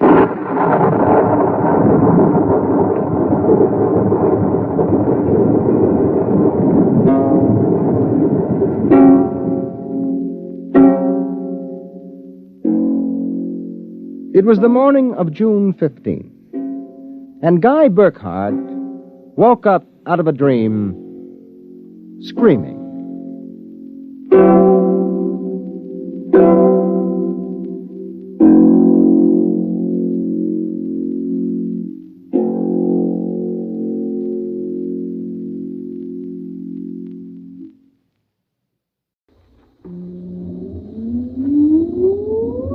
Countdown for blast off. X minus 5, 4, 3, 2, X minus 1, fire.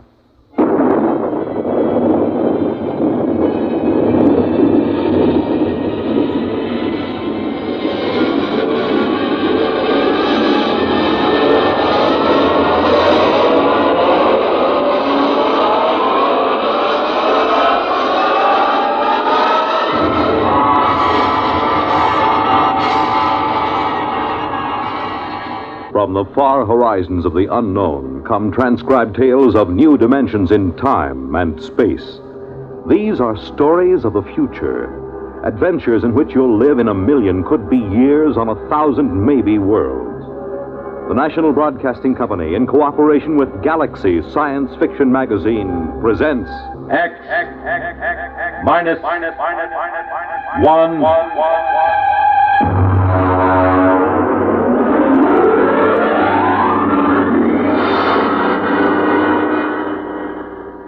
Tonight's story, A Gun for Dinosaur, by L. Sprague de Camp.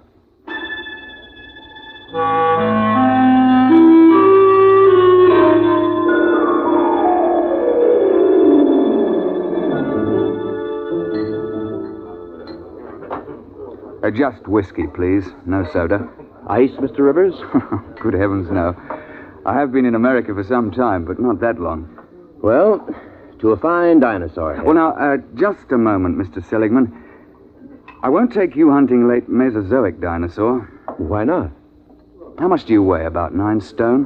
130 pounds. Yeah, I thought so. It's not heavy enough. But your advertisement. You said safaris arranged to any time period. Well, I'll take you to any period in the Cenozoic. I'll get you a shot at any entelodont or even mammoth or mastodon. They have fine heads. But I'll jolly well not take you to the Jurassic or the Cretaceous. You're just too small. But what's my weight got to do with it? Look here, old boy. What did you think you were going to shoot those dinosaurs with? Well, Well, look over here in this case. That's my own gun, a Continental 600. That shoots a pair of Nitro Express cartridges the size of bananas. It's designed for knocking down elephant, not just wounding them, but knocking them base over apex. Well, now, I've handled guns. Oh? Look, I've been guiding hunting parties for over 20 years. But I've never known a man your size who could handle the 6-0 it knocks him over. Well, people have killed elephant with lighter guns, even a 375. Oh, yes, but consider an elephant weighs, well, let's say from 4 to 6 tons. You're planning to shoot reptiles weighing 2 to 3 times as much as an elephant.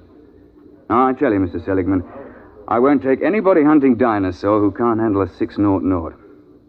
Look, let's pour another drink and I'll tell you why. You see, I went into the partnership with the Raja about 5 years ago. I call him that because he's the hereditary monarch of Jaipur. It means nothing, of course. We both wanted to do a bit of hunting again. And Africa's all played out. It's too civilized now. So when we heard of Professor Prohaska's time machine at Washington University, we caught the next plane to St. Louis. The foundation administering the machine had worked out an arrangement splitting the time between scientific parties and hunters who wanted to try their luck at prehistoric game. Hunters paid through the nose, of course, to support the project. Well, it was about our 5th safari that Courtney James showed up. He's what you chaps call a playboy, a big bloke, handsome in a way, florid, beginning to turn to fat. He was on his 4th wife. And when he showed up at the office with a blonde, I assumed that this was the 4th Mrs. James. And he left her in the outer office and corrected my assumption. Bunny? Oh, no, she's not my wife. My wife is in Mexico, I think, getting a divorce. But Bunny here would like to go along. I'm sorry. We don't take ladies. Not to the late Mesozoic. If she wants to go, she'll go. She skis and flies my airplane, so why shouldn't There are enough risks at 85 million BC without adding to them. I'm sorry, but it's against the firm's policy. Now, look here. I'm paying you a lot of money. I'm entitled... You can't hire me to do anything against my best judgment. Now, if that's how you feel, get another guide. All right, all right. But let me tell you.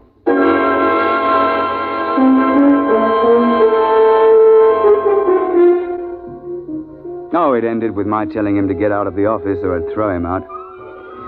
And I was thinking sadly of all that lovely money that James would have paid me. When in came another side. An August Holtzinger, a slim, bald chap with glasses. Mr. Rivers, I don't want you to think I'm here under false pretenses. I'm really not much of an outdoorsman, and I'll probably be scared to death when I see a real dinosaur. Oh, well, most of us are frightened at first, but it doesn't do to speak of it. Well, you see, I've always run a grocery store till my uncle died, and, well, I've got a great deal of money now. Uh-huh. I'm building a new house. I'm engaged, you know, getting married, and, well, I'm determined to hang a dinosaur head over my fireplace or die in the attempt. A ceratopsian, I think. That's the one with the big horned head and the frill over the neck, isn't it? Well, you want to think twice about that, you know. If you put a 7-foot Triceratops head into a small living room, there's apt to be no room left for anything else. I know it's ridiculous, but I'm determined to do something big for once.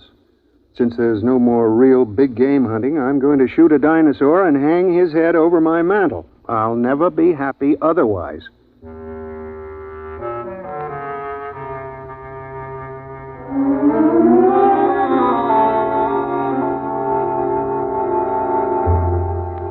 The Raja and I decided to make it to the Middle Cretaceous. That's about 85 million years ago. It's the best period for dinosaur in Missouri. So we drove Holtzinger into the country to let him try the 600. It's rather heavy. Look, you look out. There's quite a kick. Well, couldn't you fire it prone? Oh, not a gun that big. There's not enough give. You'd break your shoulder. All right. Take the safety off. Like this? Yeah. Take my hand. I'll help you up. Thank you. I think I better try something smaller. Well, he took a fancy to my Manchester 70, chambered for a .375 Magnum cartridge. That's a little light for elephant, and very definitely light for dinosaur, but we were in a hurry. And then, of course, just before we were ready to trek, James showed up and apologized for insulting me. He'd had a run-in with the girl, and he wanted to go along. And so we were off on safari. You all ready, gentlemen? Why, yes, I suppose so. Mr. Holtzinger, you've met my partner, the Raja of Jaipur. How do you do, sir? How do you do? Well, shall we get cracking? After you, Mr. Holtzinger. Mr. James. Thank you. Let's get going. All set. We'll slam the hatch, and off we go. What happens? Nothing till the force field is built up. There she goes. What happened to the lights? Well, there's no current while we're in transition. I don't feel well. There's usually a touch of vertigo. I shouldn't worry about it. Look, where do you shoot for? I mean, with Dinosaur. What is the best shot? Well, you don't try for his brain, you know. They don't have any. Well, to be exact, they have a little bump about the size of a tennis ball on the top of their spines. And you're not likely to hit it when it's embedded in a 6-foot skull. Try for the heart. They have big hearts, over 100 pounds. An exploding shell in the heart will slow them down, at least. Oh, I see. Why do we have to go so far for game? Why couldn't we just go back 50 years and shoot lions in Africa? Well, the machine won't work more recently than 100,000 years ago. Why? Well, look, I'm no four-dimensional expert on the subject, but it has something to do with what they call time paradox. You know, if people could go back to recent times, they might do something to affect history or kill their own grandfather, you know. And there's also some kind of taboo about sending people back to the same time again. There's paradoxes. Mustn't have them. What would happen? I'm not sure, but the university isn't taking chances. They've got about a billion years to cover. They won't run out of ears. Hello? Here we go. Oh, cheers, eh? Well, that's done it. April 24th, 85 million years BC. Now then, careful. Keep the safety on your gun.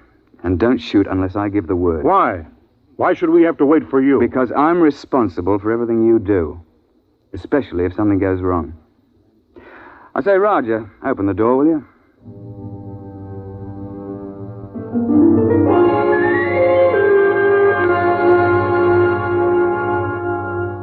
In this period, the time chamber materializes on top of a rocky rise. At the west, you see the arm of the Kansas Sea that reaches across Missouri, and the big swamp where the sauropods live. To the east, the land slopes up to a plateau. It's good for ceratopsians. The finest thing about the Cretaceous is the climate. It's balmy like the South Sea Islands, and not so muggy as the Jurassic. Oh, we sent the time chamber back off and looked about. It was spring, with the dwarf magnolias in bloom all over. Down towards the Kansas Sea, cycads and willows grew, while the uplands were covered with screw pins and ginkgo. Yeah, well, I'm no ruddy poet, but I can appreciate a beautiful scene. Well, I was looking through the haze and sniffing the air. I got him! I got him! What the devil? You see it? There it goes! Confound it, you idiot! I told you not to shoot without word from me. And what happened? An ornith of mine wandered out of the copse. Mr. James gave him both barrels. Missed. Now, look here, James. One of the biggest dangers on a safari is trigger-happy sahibs who get panicky. You're not to shoot unless you're told. You understand? Who do you think you are to tell me when to shoot my own game? Now, look here. Firstly, if you shoot off all your ammunition before the trip is over, your gun won't be available in case of a pinch. And secondly, if you empty both barrels, what would happen if a big theropod should charge before you could reload? And finally, it's not sporting to shoot everything in sight. Is that clear? All right. All right. Well, now then. First task is fresh meat.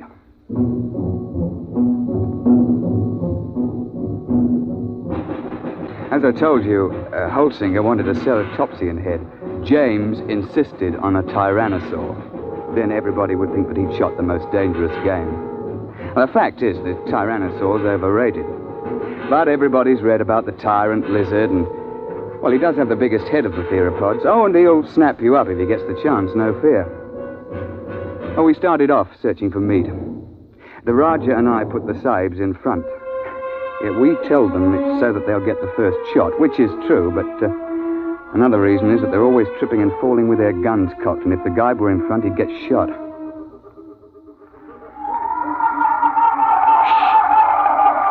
Boneheads. Where? See? Crouching over there. Feeding on those cycads. It's about the size of a man. They look intelligent. Not likely. That bulge on the head is solid bone. Now then, hold on there, James. You've had your shot for the day. Hold your fire until Holsinger shoots. Yeah, sure. All right, go ahead, Mr. Holsinger. Doesn't matter which one? No, here. Try that one by the rock. There's a good clear shot. Well, take your safety off. Oh. Go ahead now. Well? Shh. Nuts. I've had enough of this. James, don't... I got him clean right through the heart. First shot. How's that? I thought you were going to give Holsinger the first crack. It's his turn. Well, I waited. Took so long I thought he'd gotten buck fever. Very well. But if this sort of thing happens once more, we leave you at camp the next time we go out. The next couple of days, we trekked around the neighborhood and then headed over to the sauropod swamp, over to the west. We were staked out along the edge of the lake, watching a big beggar out in the swamp waving his head about. And they're the big ones. They look something like the brontosaur. Can't we shoot him? I wouldn't. Why not? Well, there's no point to it, and it's not sporting. Look, if you kill one in the water, he sinks and can't be recovered. And if you kill one on land, well, the only trophy is that little head on the top of that long neck. You can't bring that whole beast back because he weighs 30 tons or more. That museum in New York got one. Oh, yes. Well, they sent a party of 48 to the early Cretaceous with a 50 caliber machine gun. They spent 2 solid months hacking and sawing the carcass apart and hauling it to the time machine. I know the chap on the project, and he still has nightmares in which he smells decomposed dinosaur. And they also had to kill a dozen big sauropods who came in for the party. And then they had them lying around, too. They lost 3 men. Reggie, duckbill. Where? Where are they? Up there at the shoreline. Now, keep your voices down. You see? With the crest on the back of their heads. Mr. Rivers, I've been thinking over what you said about those heads. If I could get one of those duckbills, I'd be satisfied. It'd look big enough over my mantle, wouldn't it? I'm sure of it, old boy. Well, let's be off.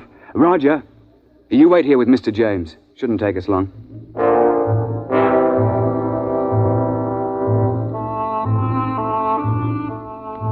Holt and I crept along the shoreline, narrowing the range to the duckbills.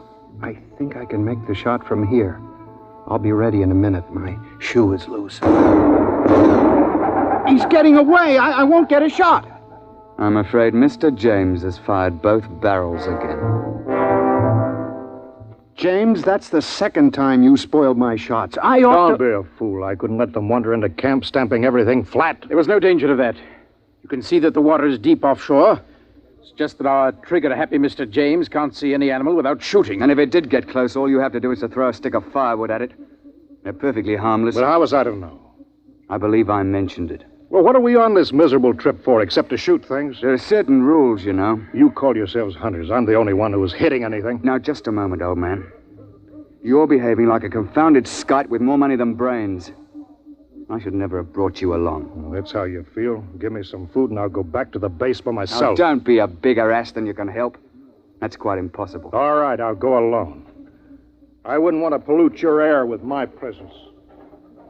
Yeah, that's an attractive thought, Reggie, but we can't let him go. He'll get lost or starve. All right, I'll go after him.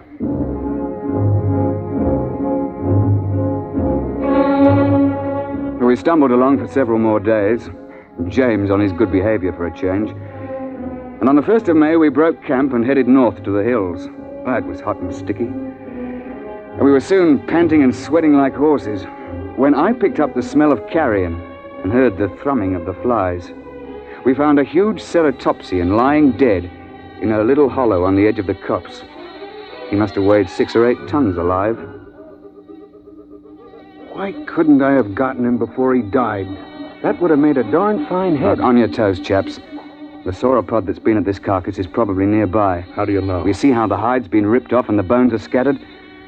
Sauropods will hang around a carcass like this for weeks, gorging and then sleeping their meals off for days at a time. What do we do?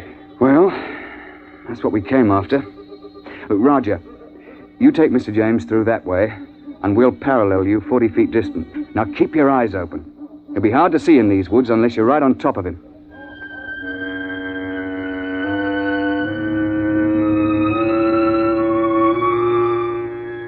We pushed through the edge of the copse, looking for the huge flesh-eater who'd been at the carcass.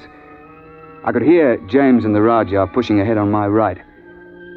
We were separated by a gully when I heard a noise ahead on our left. What is it? I don't know. Take the safety off your gun. Oh, there it is. It's one of those boneheads. Oh, well, they're not dangerous at any rate. But be careful. That sauropod might still be around here. I've got him! Got him clean! Well, he's done it again. He shot the bonehead. I've got him! Look out! Look out! Tyrannosaur!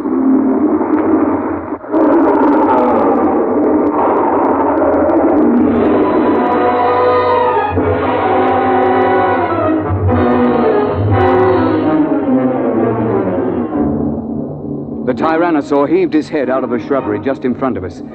Look, the scientists can insist that Rex is bigger than Trionches, but I'll swear that this Tyrannosaur was bigger than any Rex ever hatched. It must have stood 20 feet high and been 50 feet long. I could see its big, bright eye and 6-inch teeth. He'd been sleeping off his last meal, and James fired off both barrels over his head at the bonehead and woke the Tyrannosaur up. Get back! Get back, you fool! Gun's empty and Roger can't get a shot. Found it, there goes the beast in behind those ferns. Holtzinger! Holtzinger! Come back! Your gun's too light for that beggar! James came bolting back in a panic and blundered into the Raja, sending both of them sprawling under the ferns. The Tyrannosaur came after them to snap them up. Holtzinger began to blaze away. He got off 3 shots through the beast's body with that little light gun. The Tyrannosaur whirled around to see what was stinging it. The jaws came open, and the head swung around and down again. Holtzinger got off 1 more shot and tried to leap to one side. The Tyrannosaur continued its lunge and caught him in its jaws as he fell. Reggie! Stand clear! Heart's the only chance. It's no use. There he goes. Try a long shot. No, missed him clean. Poor Holtzinger. Well, that's the end. He stopped screaming. Did you notice? Oh, yes. Well, I expect we'd best track the beast. He might be dying. We should try to recover Holtzinger's remains. Yes, there's nothing else to do. No, nothing. It's a bad show all round.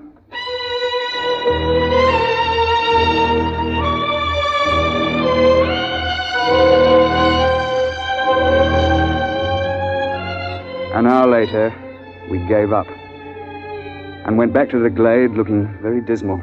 Well, where have you two been? We were occupied. The late Mr. Holtzinger. Remember? You shouldn't have gone off and left me. None of those things might have come along. Isn't it bad enough to lose 100 through your stupidity?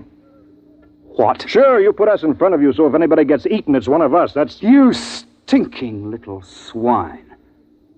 If you hadn't been a first-class idiot and blown those 2 barrels again, this never would have happened. Holtzinger died trying to save your worthless life. And I wish he'd failed. Oh, I ought to... Now then, my laddybuck, I'm glad you did that. It gives me a chance I've been waiting for.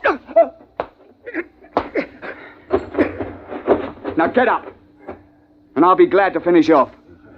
You won't finish anybody off. All right, put your hands up. Both of you. Put that gun away. Don't be an idiot. I won't let anybody do that to me. You can't get away with murder. Why not? Won't be much left of you after you're hit with a 600 explosive shell. Nobody could prove anything. They can't hold you for a murder 85 million years old. The statute of limitations, you know. Nice work, Roger, old chap. Yes. Cretaceous rock. Doesn't quite have the balance of a cricket ball, but it's a bit harder, what? Well, suppose we tie this chap up and take him back to camp.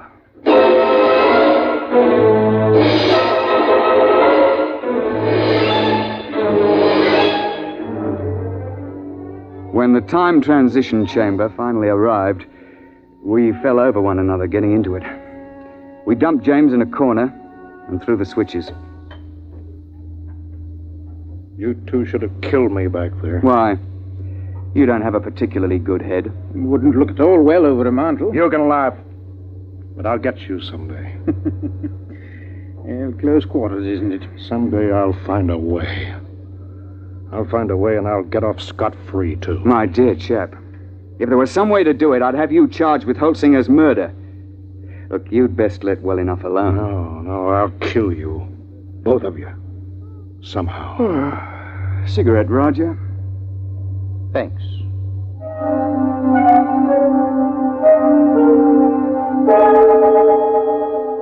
When we came out in the present, we handed him his empty gun, and off he went.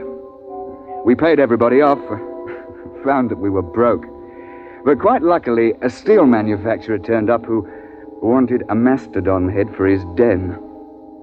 Well, we were standing in the laboratory at the university waiting for the time chamber. The technician, he's a bookish chap, a theoretical temporal physicist, was watching his dials and scopes. Oh, by the way, Mr. Rivers, you just missed him. Missed who? That last client of yours, Mr. James. Well, that's good luck.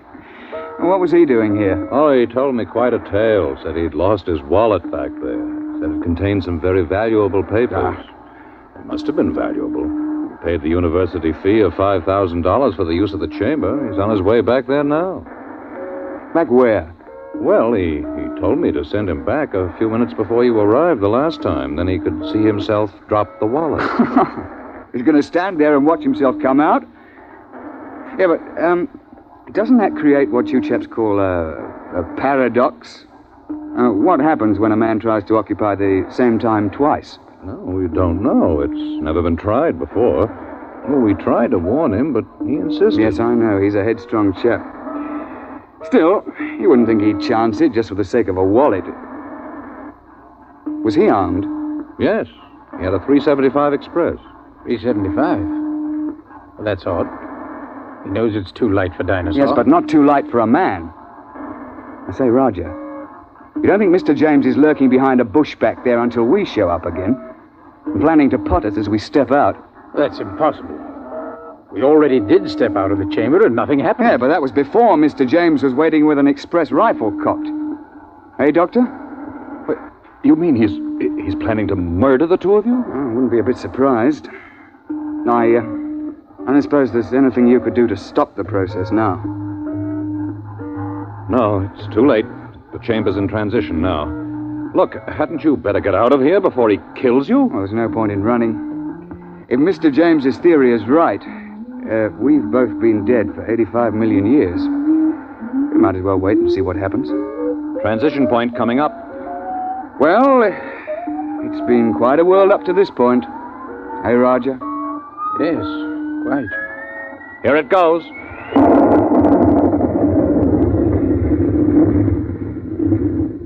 Reggie, are you all right? Well, I seem to be. What happened? The time chamber. It's back. We'd better get it open.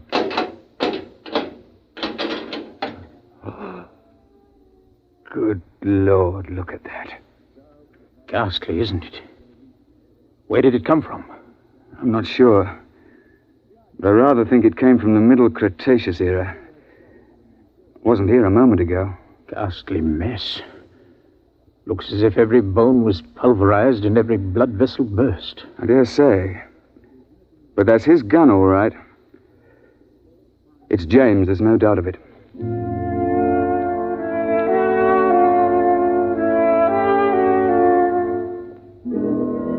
So, that's the story, Mr. Seligman. Of course, I don't understand the mathematics, but the idea's rather easy to grasp. Nobody had shot us when we first emerged on the 24th of April, 85 million BC. And so, of course, that couldn't be changed. The instant James started to do anything that would make a paradox, the space-time forces snapped him forward and ripped him to bits. Well, they know a good deal about that now, and there's a safety margin of 500 years between each trip. You can't have paradoxes, you know. It just isn't done. And you see, I'm a lot more careful now. I shouldn't have taken James when I knew what a spoiled, unstable sort he was. Or Holtzinger either. When I saw that he was too small to shoot a dinosaur gun. With a heavier gun, he'd probably have knocked the Tyrannosaur down and saved his own life. So, Mr. Seligman, that's why I won't take you to that period to hunt. I'm sorry, but you're just too light. You're not big enough to handle a gun for Dinosaur.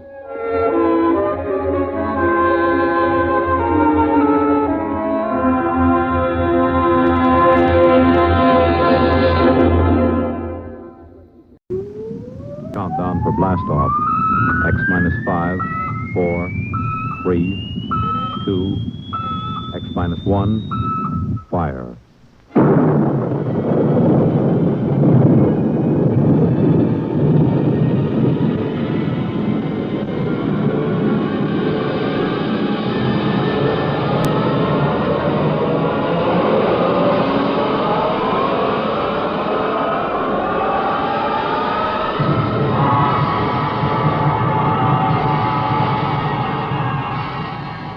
From the far horizons of the unknown come transcribed tales of new dimensions in time and space. These are stories of the future, adventures in which you'll live in 1,000,000 could-be years on 1,000 maybe worlds. X minus 1.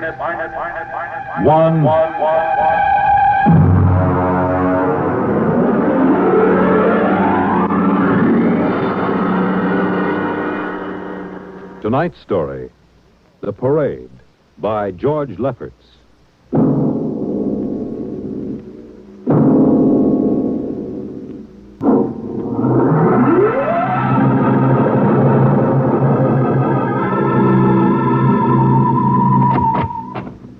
You are Mr. Sid Ryan? The same. My name is Lucia. I'm a Martian. Pleased to meet you, Mr. What was that again? A Martian. A Martian, huh? As in Orson Welles? Precisely. I'm a Rotarian myself. Sit down. Thank you. And now that we've had our little joke, Mr. Lucia, what can Publicity Associates do for you?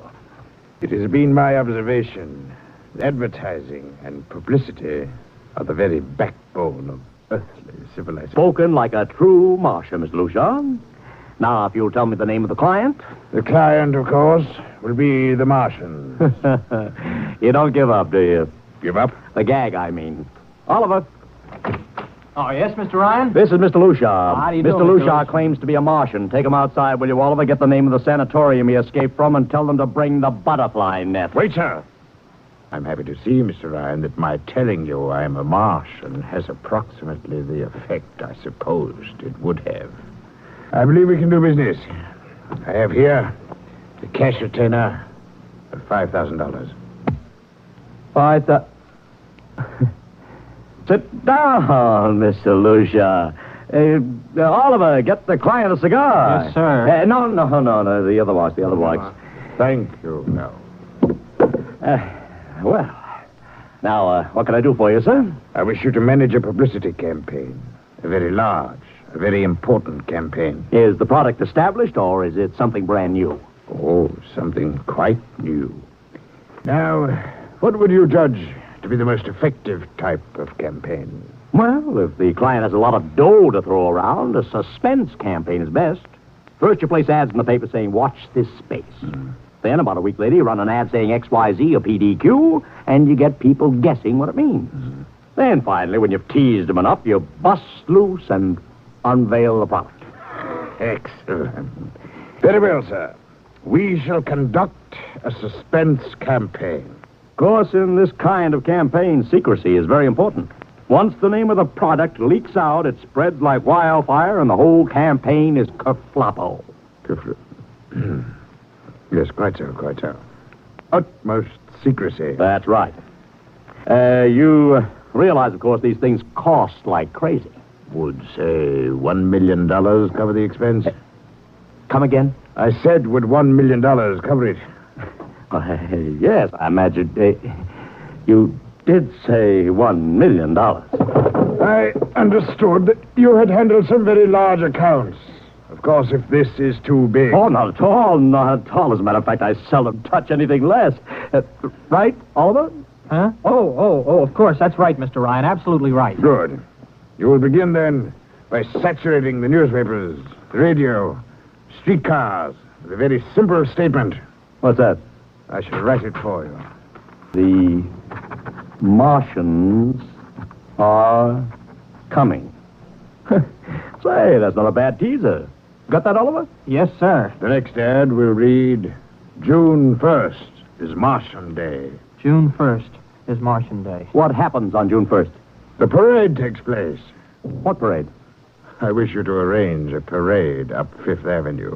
You mean like the Macy parade? Exactly.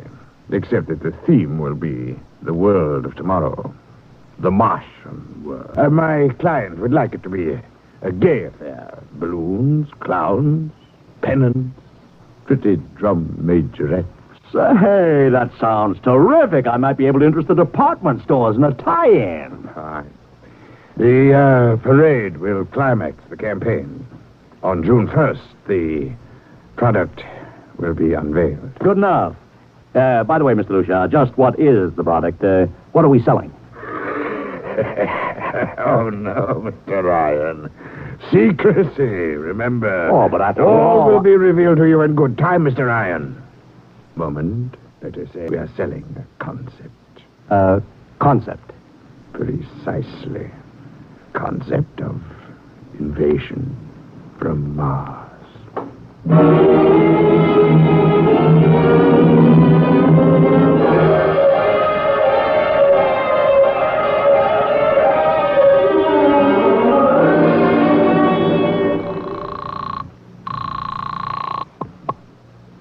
Benny Marcus, please. This is Benny. Benny, this is Sid Ryan over at Publicity Associates. Listen, Benny, how you fixed for midgets? I got midgets. Fine. I need 40 midgets for a parade. 40. June 1st. And listen, Benny, I want them dressed in little spacesuits.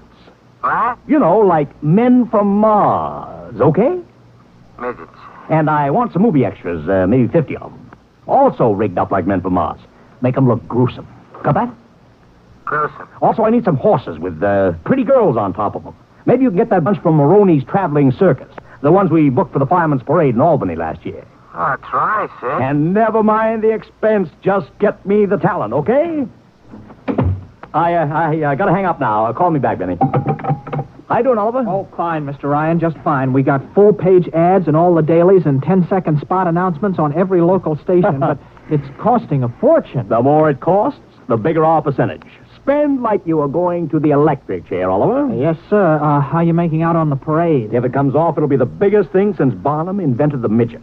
I've got Macy's, gimbals, and Saks to contribute floats. Everything is built around the Martian theme, see? Even the horses will have long feelers attached to them and funny-looking extra legs. It'll be sensational. Oh, yeah, it sounds fine, only... Only what? Oh, Mr. Ryan, we don't even know what we're selling.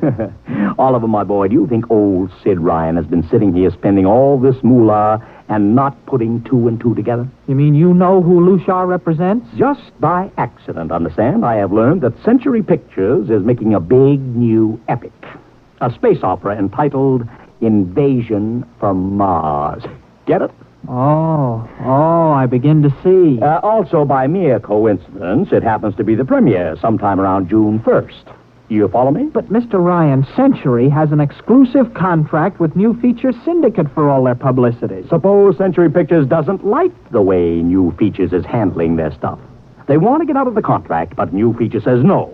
So they have to get around the contract. A man named Lucia, client unknown, starts publicizing the Martian invasion. Need I go further? Oh, I get it, Mr. Ryan. Gee, I suppose I should have thought of that. No, Oliver, that's what I like about you. You're so innocent.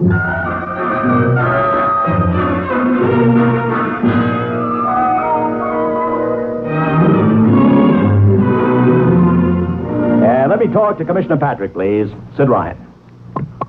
Hello? Commish, Sid Ryan. Oh, it's you. Well, what is it this time? If you want to drop a man off the Empire State Building into a teacup full of water, the answer is no. Also, we are not arresting any fan dancers. You know I don't handle fan dances. I want a permit for a parade, June 1st, 5th Avenue. It's a Sunday. There's no traffic. Oh, come now. Look, Ryan. Macy's gets a permit. Gimbals gets a permit. The American Legion gets a permit. The Sons of Erin march every time Morton Downey sings the Wearing the Green.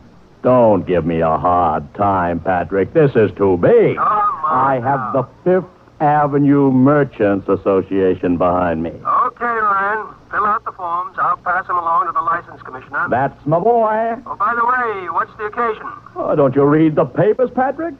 June 1st is Martian Day.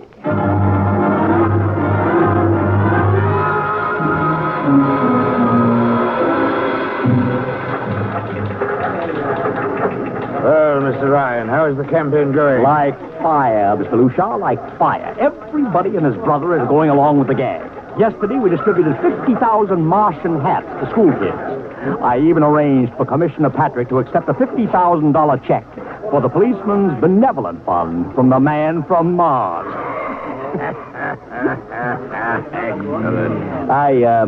I understand Century Pictures spent over $1 million making that space opera. I beg pardon? Oh, come, Mr. Lucia. Sid Ryan wasn't born yesterday, you know. I know who our client is, even if you don't admit it. You do? Always thinking that's me. Well, as long as you know, let's keep it to ourselves, shall we, Mr. Ryan? As you once remarked, when these things leak out, it destroys the surprise and ruins the effectiveness of the campaign.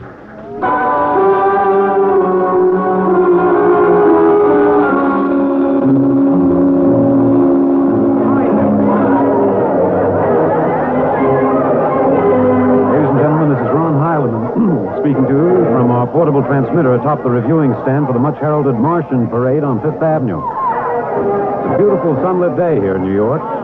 Perfect day for a parade. And the streets are packed with thousands of spectators, all eager to find out what this is all about. There's an air of shrill expectancy. Come on, over here! Okay, tell them all right. I've just had word from Sol Brown up at Central Park Mall that the Martians have landed from big pink balloons. And while we're waiting here for the arrival of the parade, we brought some people up to our microphone to tell you their reactions to this spectacular affair. What's your name, madam? Miss Ada Shackley. A little louder, please. Miss Ada Shackley. And where are you from, Mrs. Shackley? Columbus, Ohio. I see. And I see you have your family with you. Two little curly-headed boys. Are you in New York for your vacation? Yeah, we came for the Shriners Convention with their daddy. Well, what do you think of Martian Day, Mrs. Shackley? Well, it all seems very strange to me, but the boys have been pestering me to watch it, so we've been standing here for 2 hours. I can't make head or tail of it. Well, neither can a lot of other people, Mrs. Shackley, but judging by the thousands here already, there's a lot of curiosity. Curiosity killed a cat, folks say. Let's hope not. Thank you, Mrs. Shackley. And now Here they come, ladies and gentlemen. The first units of the big Martian Parade swinging down Fifth Avenue. With fanfare, colored streamers, music, confetti, floats, all the attractions of the Mardi Gras. Let's listen to the band for a minute.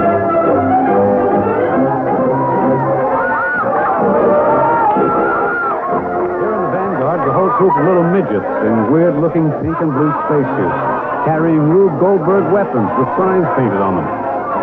I can read one which says Atomic Blaster. Another has a placard reading, "We're marching through Georgia."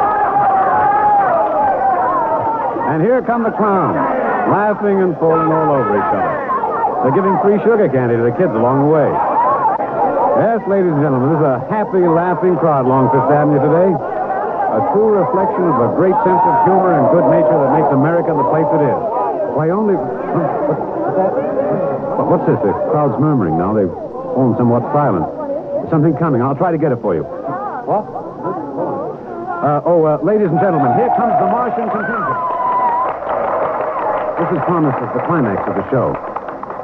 And now a great hush has fallen over the crowd. It's quite a sight to see these thousands of people standing here expectantly, hearing only the great regular sigh of their mass breathing.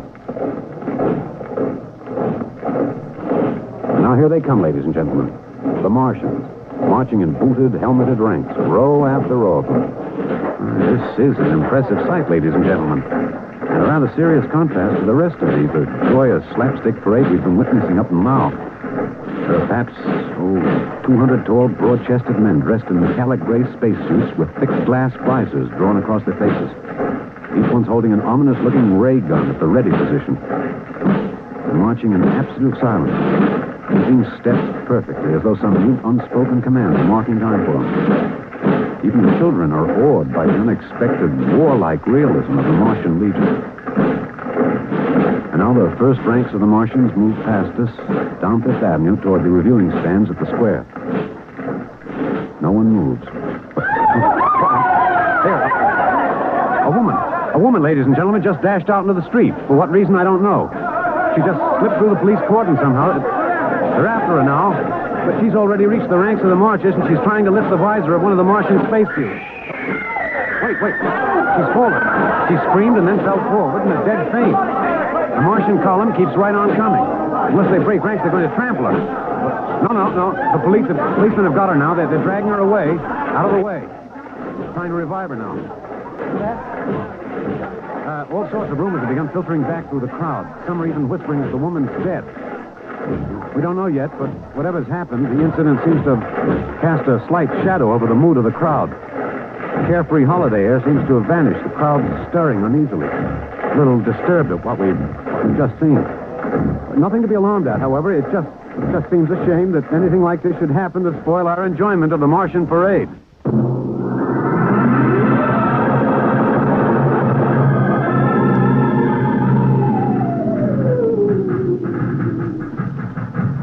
Mr. Ryan, did you see that? A woman fainted. She ran out into the street to get a close look at the Martians, then she screamed and fainted dead away. I'm well aware of that, Oliver, since I paid her $50 to do it.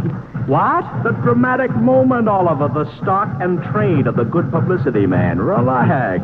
Holy smokes, you sure think of everything. For my share of this deal, roughly $100,000, I can afford to think of everything. Shut the window. Oh, okay, but don't you want to see the finish? We'll go down to the reviewing stand for the finish. Right now, I want to make a phone call. By the way, where's Lucia? Oh, I haven't seen it. Well, close the window, Oliver. Well, okay, Mr. Ryan.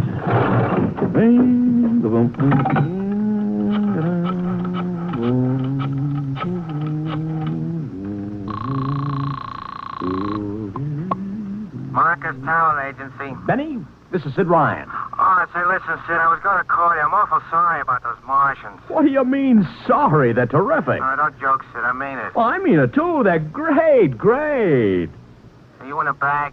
Never felt better. Mean it, don't you? Of course I mean it. What is this? There are Martians in the parade? About 150. Of course, I only ordered 50, but under the circumstance... Sid. What is it? Sid, don't you know I couldn't get you a single movie extra? There's a studio strike in New York. Huh? Wait a minute. Where'd these guys come from if you didn't hire them? I don't know. Hold on. Oliver? Oh, yes, Mr. Ryan? Did you hire those Martians? Well, no, sir. I didn't... Benny, this is on the level, isn't it? Oh, yes, Sid. Okay, Benny, I'll call you back. What's the matter, Mr. Ryan? Oh, no. Just don't know. Wonder if Lucia hired them. What's Century Pictures number? Tremaine 4, 1000. Tremaine 4, 1. Century Picture, Old Star. Give me Marty Sanford, your publicity director. One moment, please. Sanford. Marty, this is Sid Ryan. Oh, hello, Sid. How's it Fine. Listen, Marty, this is dead serious. On the level, get it? What's wrong? I've got to locate Lucia. Lou who? Lucia, come on now, Marty. This is life and death. The guy you sent over to hire me for the invasion picture. I never heard of a guy named Lucia. And, what invasion picture? Invasion from Mars, the space opera. Are you batty? Marty. That picture was shelved last month. What? Sure, back in the can. The big shots decided you can't sell a Martian invasion to the American public. It's too incredible, Sid. Who'd ever believe it could really happen? Of all the great... Mother in heaven. What is it, Mr. Ryan? You look terrible. Too fantastic. Mr. Ryan, is something wrong? Open that window. I want another look at those Martians.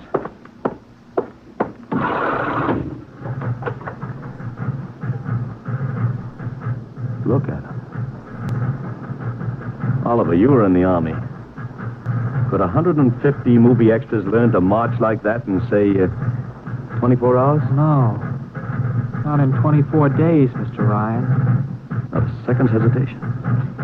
Not one out of step. Look at the way they carry those ray guns at the ready. The only other time I've seen troops march like that was in a film of the Nazi SS troops marching through the streets of Paris. Mr. Ryan. Oliver, get down there. Find that woman who painted. Her name's Gloria Montez. Get her up here. Make it fast.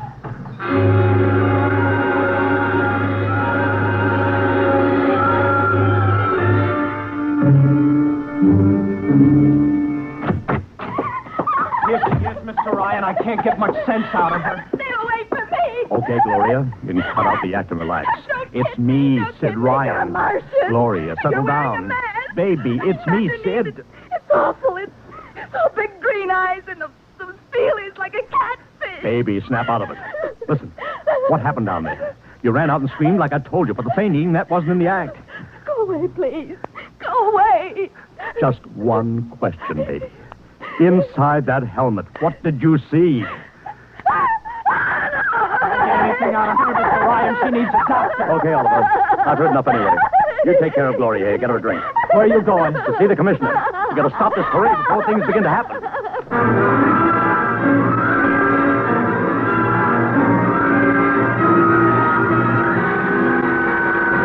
Okay, Ryan, what's the beef? Listen, Patrick, I don't know what it is, see, but something's wrong. You've got to stop that parade. I suppose you'd like the riot squad. That would get you a front-page spread on every paper in town. Now, look, Ryan, I've got no time for your cheap publicity gags. I'm a busy man. Listen, I'm trying to tell you I don't know where those Martians came from, who they are, anything about them. Oh, Ryan, I'm wise to your tricks. Now, if you let the sergeant show you out... You won't do it, huh? An honest citizen appeals for protection and you refuse? I most emphatically do. Now, beat it. All right, Patrick. I'll go right to the mayor's office. I'll have you busted flatter than a fried egg. Go ahead. I'm sure His Honor will be glad to toss you out on that phony nickel-plated skull of yours.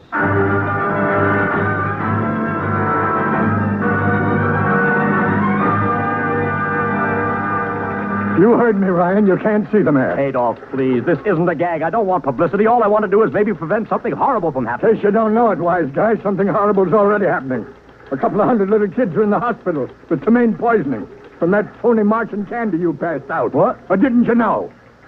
I didn't. We've got to stop that parade. Sure, you'd like nothing better than start a panic now. Maybe a few hundred people get trampled to death. Think of the newspaper space. That'd get you and your phony product. I won't stand for this, Adolf. This may be a matter of life and death. Don't get out of here quick. It'll be your death. Go on, beat it. Get out. You and your publicity stunts make me sick to my stomach.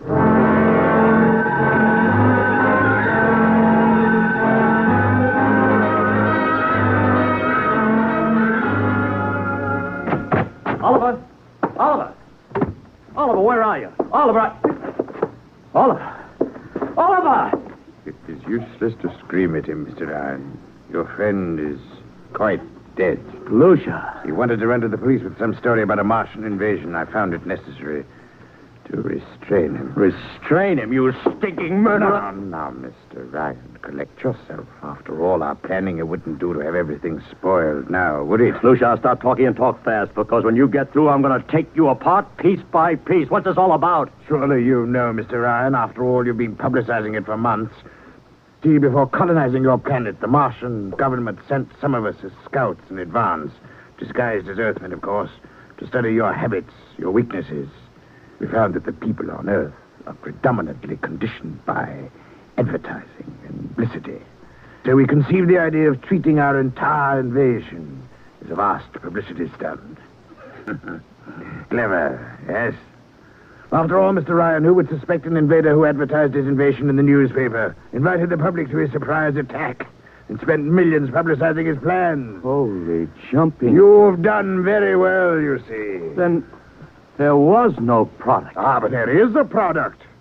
The product is death. What are you trying, Lucia? We Martians are a humane people, Mr. Ryan. We do not like to destroy thousands where a few hundred will suffice. In exactly 2 minutes, our troops will treat the world to a spectacle of death, which will bring the rest of your planet to its knees in horror. Nations will clamor to surrender. Perhaps, Mr. Lucia, but not if I can help it.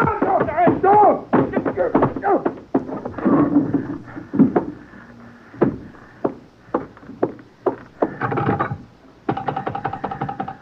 Yes, please? Operator, this is Mr. Ryan. Get me the field telephone on the reviewing stand of the Martian Day Parade. Hurry. Anyone in particular? Just hurry.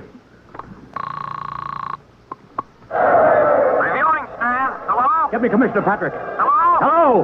You have to talk louder. I want Commissioner Patrick. Oh. Patrick! Wait a minute. Things are quieting down. Hey, what was that you wanted? This is Ryan. I have to talk to the commissioner. It's a matter of life and death. Oh, you can't talk to him now. The chief Martian is presenting the PBA check to him. The Martians are going to fire a salute. Listen, you got to stop him. What? Stop him! I'm sorry, Mr. Ryan. I can't. You idiot! The worst is going.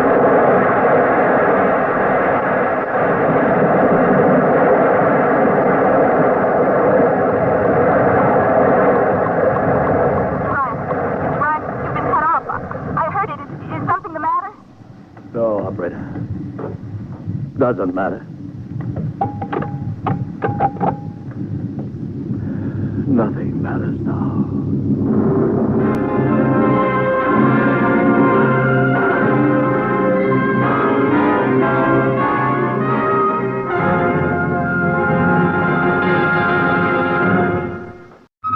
X minus 5, 4, 3, 2, X minus 1, fire.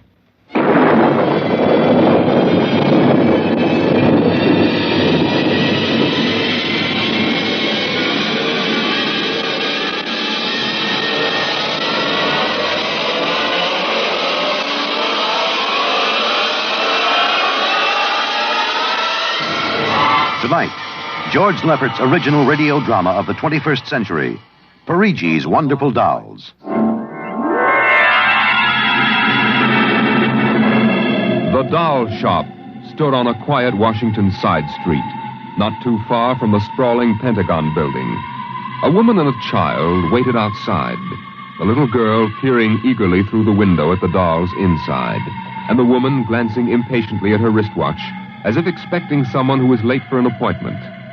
And there was nothing about the doll shop to warn them that they were waiting to keep an appointment with doom. Oh, Mommy, look! Yes, what is it, dear? In the window of the shop, the tiny dolls. Oh, Mommy, do you think Daddy will buy me one? Well, we'll ask him when he comes, dear. He said 3 o'clock on this corner. I see him, Mommy. There he is. Oh, Henry, here we are. Hello, dear. Hi. Sorry I'm late. Well, we've been waiting for you. Cindy's been Yes, I'm telling... afraid I'll have to call off the shopping, Alma. Oh, Henry, we promised. Yes, I know. Cindy. I'm sorry. It's just one of those things. You've been the wife of an army colonel long enough to know his life isn't his own. What is it this time? Oh, some more of that flying sphere nonsense. The pilot who says he sighted it last month crashed and was killed today, so the general wants a full report. Dear, what next? Daddy. We'll have a staff meeting at the Pentagon at 3:15. Daddy, look in this window. Oh, I haven't time, dear. Just for a minute, Daddy, please. Indeed. I haven't time to stop and watch a bunch of 6-inch dolls parading around the shop. Say, they are lifelike, aren't they? Look at that, Alma. Dolls are marching around like a regular review. They've even got their own little band. Henry, your staff meeting. Oh, yeah. Yes, I've got to run. Now, look, don't go spending a lot of money on that nonsense, Alma. No, dear. Bye. Bye, dear. Bye, Cindy. Bye, Daddy. Oh, Mommy, look. Look, the band's going to play. Aren't they wonderful, honey? You know, it's funny. I must have stood on this corner 1,000 times, and I've never even noticed this shop before. Good evening, children. Oh, well, good evening. Mommy, he talks awful funny. Hush, Cindy. Would you like to step inside the shop of Santor Perigi? Well, yes, we would. This way. Oh, Mommy, it's like beer. Here in the shop of Santor Perigi, creator of Perigi's Universal Wonderful Dolls, the world of adult reality is blended with the world of child's fantasy. This is a new shop, isn't it, Mr. Perigi? What is new and what is old? Come, this way. Would you like to meet one of my little ones? Oh, yes. This one in the red jacket is Toto. Speak, little one. Why, isn't that wonderful? Mommy, he talks. The doll talks. Amazing. It's absolutely amazing. That is nothing for Perigi's Wonderful Dolls. Listen, sing, Toto. Sing for the little girl. My name is Toto. Cindy, listen. Sing, Toto. Men are big and tall. Dolls are very small. When men begin to fall, the dolls will rule them all. Oh, Toto, more. Well, how do they work, Mr. Perigi? How do they work? That is the secret of the great Perigi, greatest of all doll masters. To make an ordinary doll is nothing. To make a perfect replica, that is something. But to make a doll with intelligence, that is the work of an artist, huh? Well, yes.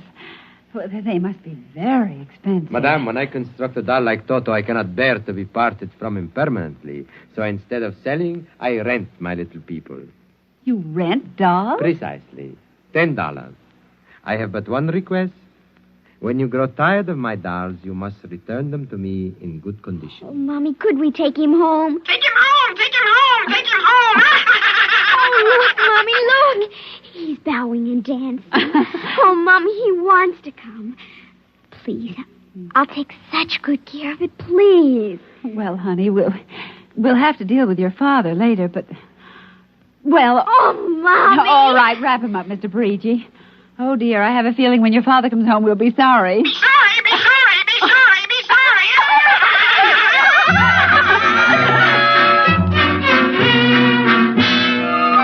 Now, Toto, my room, and you're going to sleep right here next to my pillow. Oh, Toto, don't laugh like that. I'm going to have to teach you some manners. You be quiet, because my daddy will be home soon, and he's a colonel in the army, and he'll bust you to private if you don't behave. Now, you wait here. I'm going to introduce you to my puppy dog, Mr. Blister. So be good now.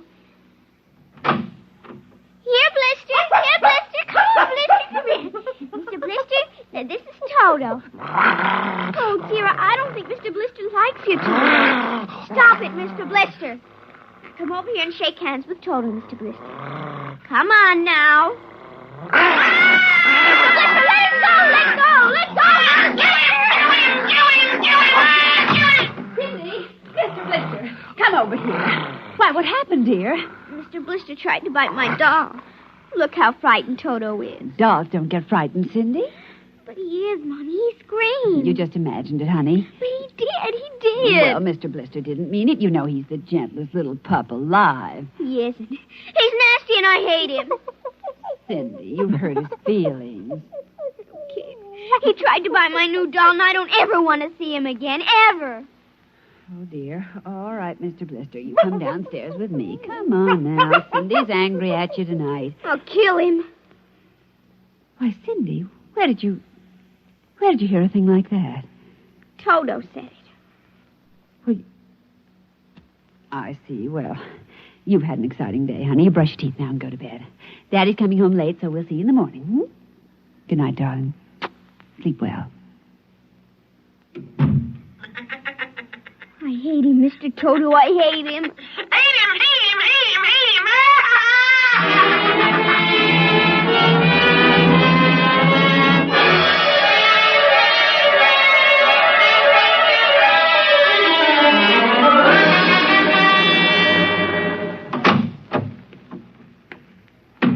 Morning, Alma. Breakfast ready? Just a minute.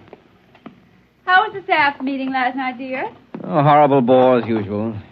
Where's the little one? Up in her room. She'll be down in a minute. Oh, say, remind me to take some papers back to the War Department, will you? I left them in my strong box. Henry, you told me it was against regulations to bring secret papers home. Well, I had to finish some work for the old man. Nobody will ever know the difference. Well, I suppose not.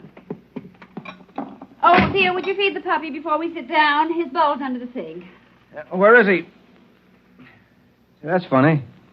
Here's his supper from last night, only half eaten. He's getting fussy. Blister? Here, Blister. Blister! Where the dickens is that mutt? Maybe he's on the back porch. Oh, maybe. Here, Blister. Here, Blister. Alma. What is it, dear? Alma, look. Why, Henry. Is he? Yes, he's dead. But how? What happened? From the looks of it, he might have been poisoned. Poisoned? Who on earth would do a thing like that to an innocent little pup? I don't know. Let's see his dish. Oh, Henry. I don't understand this at all. Say, what's this? What's what? Well, look, there are pieces of broken glass in his food. Blue glass. Glass? Glass. Henry. Huh? Well, I just remembered something. What? It may just be coincidence, but in the bathroom this morning... What about the bathroom? Cindy's blue glass, you know, the one with the Mickey Mouse on it. Mm-hmm. It was broken, Henry. I found pieces in the wastebasket. I meant to ask her about it. Oh, Alma, for heaven's sake, you aren't suggesting that our little girl... Why, she loved Blister more than anyone. Not last night, she didn't. Why not? Well, he went after Toto. Well, who's Toto? Oh, her new doll. You bought her one of those dolls? Well, I just rented it. Rented it? Yes. Look, Alma, Oh, no. Oh, well, all right. Well, what's this got to do with Blister? Well, he went for the doll, and Cindy... Well, Cindy said... Henry, she said she'd kill him. What? Well, that's ridiculous. True. Good heavens, a 9-year-old child putting ground glass in dog food? She'd have to be a monster. Mommy. Now, don't say anything. I'll talk to her. Good morning, dear. Morning, Mommy. Morning, Daddy. Hello. What's the matter? Nothing, Cindy. Sit down, dear. Yes, sir. Cindy, your mother tells me you broke your blue drinking glass. Oh, no, I didn't break it. Now, Cindy... I didn't. Well, now, somebody broke it. It wasn't your mother and it wasn't me. Well, then it must have been Toto. Cynthia. Cindy, you know Toto was only a doll. Now, a doll couldn't have broken your glass, could he? Well? But he must have done it, Daddy. Cindy, you know how Daddy feels about little girls who tell untruths. I'd hate to think you'd done something you knew was wrong and you were blaming it on a doll. What's the matter with Mr. Blister? Is he sick? He's dead, Cindy. Oh, no, he can't be dead. He isn't dead, Daddy. No, he isn't. He isn't. Mommy, Yes, dear. But he'll come back. He has to come back. No, he won't come back, honey. Not ever. No, Cindy, not ever. Now that we've told you, Cindy, do you want to change your mind about the glass? Henry, let her alone. Daddy, you think I killed him? See what you've done. The child feels guilty enough, Henry. Oh, dear, this is no time for feelings to interfere. Feelings don't know any time, Henry. When they come, they just come. You go up to your room, honey. Daddy and I'll be up in just a minute. I don't want to. Please, Cindy. We'll be right up. Please. There, that's a good girl. And close the kitchen door behind you.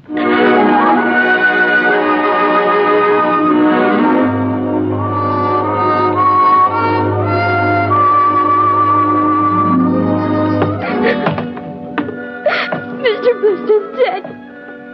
And he isn't coming back. Ever. Daddy thinks it was me, but it was you. It was you!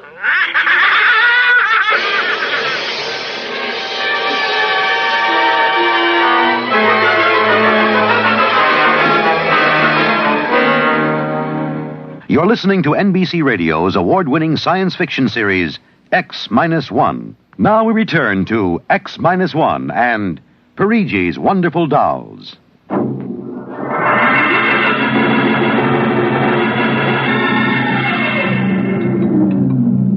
Eat your supper, dear. I'm not hungry. Oh, Cindy, you scarcely touched your lunch. I don't feel like eating. Is it Mr. Blister? Oh, Mama.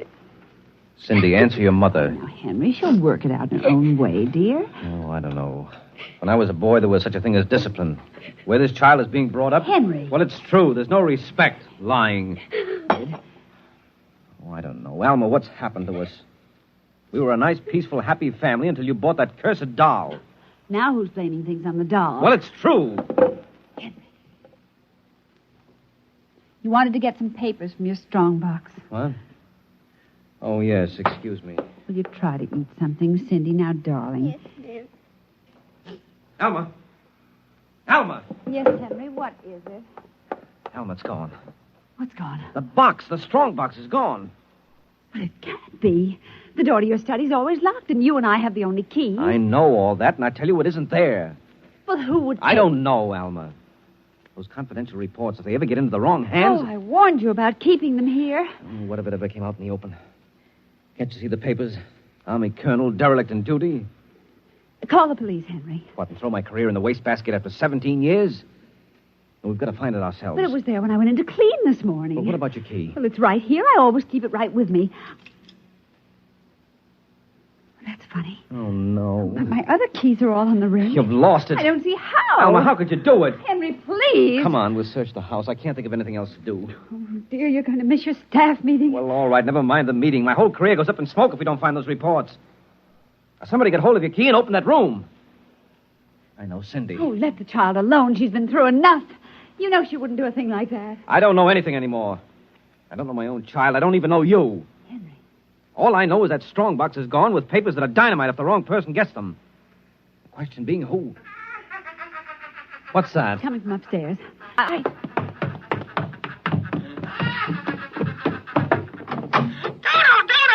kill him. How do you do? Stop How it. do you do? How do you do? Blasted little imp! There. Henry. But since we've got this thing... Henry. What? Look, Where? What? around the doll's neck. The key. The key to your study. It was Cindy, after all. I don't believe it. Ever since she got this fool doll, she's been acting half insane. First the dog, now this. I think she hates us, Alma. Henry, Cindy is my child, and I know her. I know she's a good, sensitive little person with no malice in her. You're just simply refusing to face the facts, dear. What are you going to do? I'm going downstairs and have a talk with that young lady.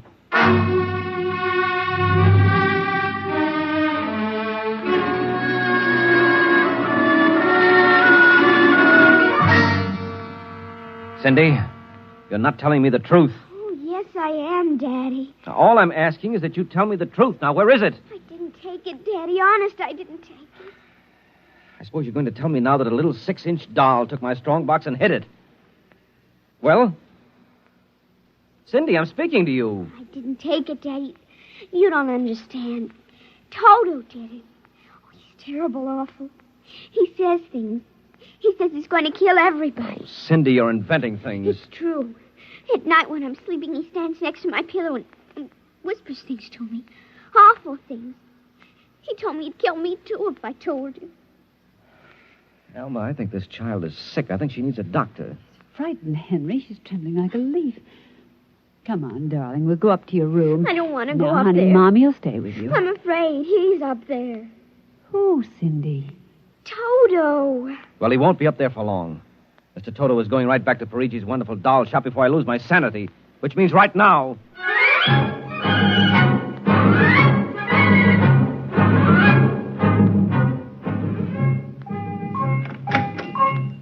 Ah, Colonel Grayson. Welcome to the home of Perigi's wonderful doll. Are you Perigi? Santor Perigi, creator of the universal doll. The doll with the mind. The doll Yes, with... well, I'm returning one of your masterpieces. Oh? If you will step into the rear of my shop. Now, what is the complaint? There's no complaint. Here's your doll. Good riddance. My little Toto, rejected, you found the world of men too filled with hate. Hate, hate, hate, hate! We will change all that later on. Return to your comrades in the window, little one.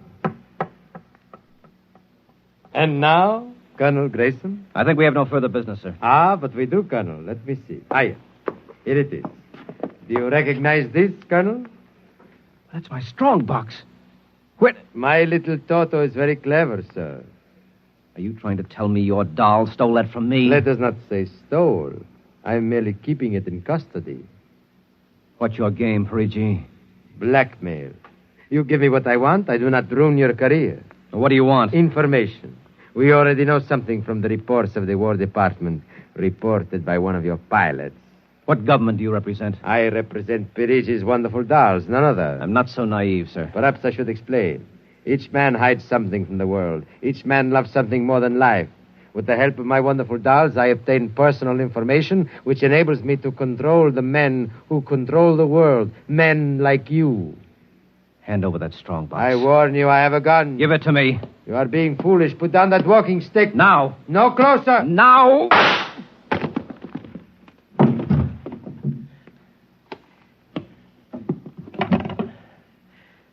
Hello. Give me the police. Hello. This is Colonel Henry Grayson. I've just killed a man. Perigi's doll shop, corner of 4th and Lexington. The body is in the rear. I'll wait for you. Shut up. Shut up, you little fiend! Colonel Grayson! Did I hear you speak? Colonel Henry Grayson! Oh, it can't be. I must be going out of my mind. A 6-inch doll. Shut up! Your master's dead! You are mistaken, Colonel. I, Toto, am the master. What do you mean? If you will examine the body of Santo Perigi, you will see that he does not bleed. And he does not bleed, Colonel, because Santo Perigi never lived. Never lived? Santo Perigi is a doll. A doll? But he's a man. He talks. He walks. The people of Meritrix are skillful doll builders. Meritrix? Doll builder? Who are you? I am Xanthus Imperator, commander of the legions of the 3rd planetoid, Meritrix. Legions? Planetoid? My people and I, whom you regard as dolls, come from a tiny planet beyond the moon. What? So small that it cannot support our population. That's true. We landed one of our space spheres on Earth 3 months ago with the intention of colonizing. Unfortunately, one of your pilots intercepted us. So that's why you wanted our information. Precisely. And you are human? Quite human. Of course, in order to deal with Earth people without suspicion, we were forced to construct Perigi, a man-sized doll. No, it can't be. I can't believe this. I'm having hallucinations. I've got to get out of here. That will be impossible. We have weapons of destruction quite unknown to Earth people. I phoned the police. They'll be here soon. By the time they arrive, my people will have prepared something quite shocking.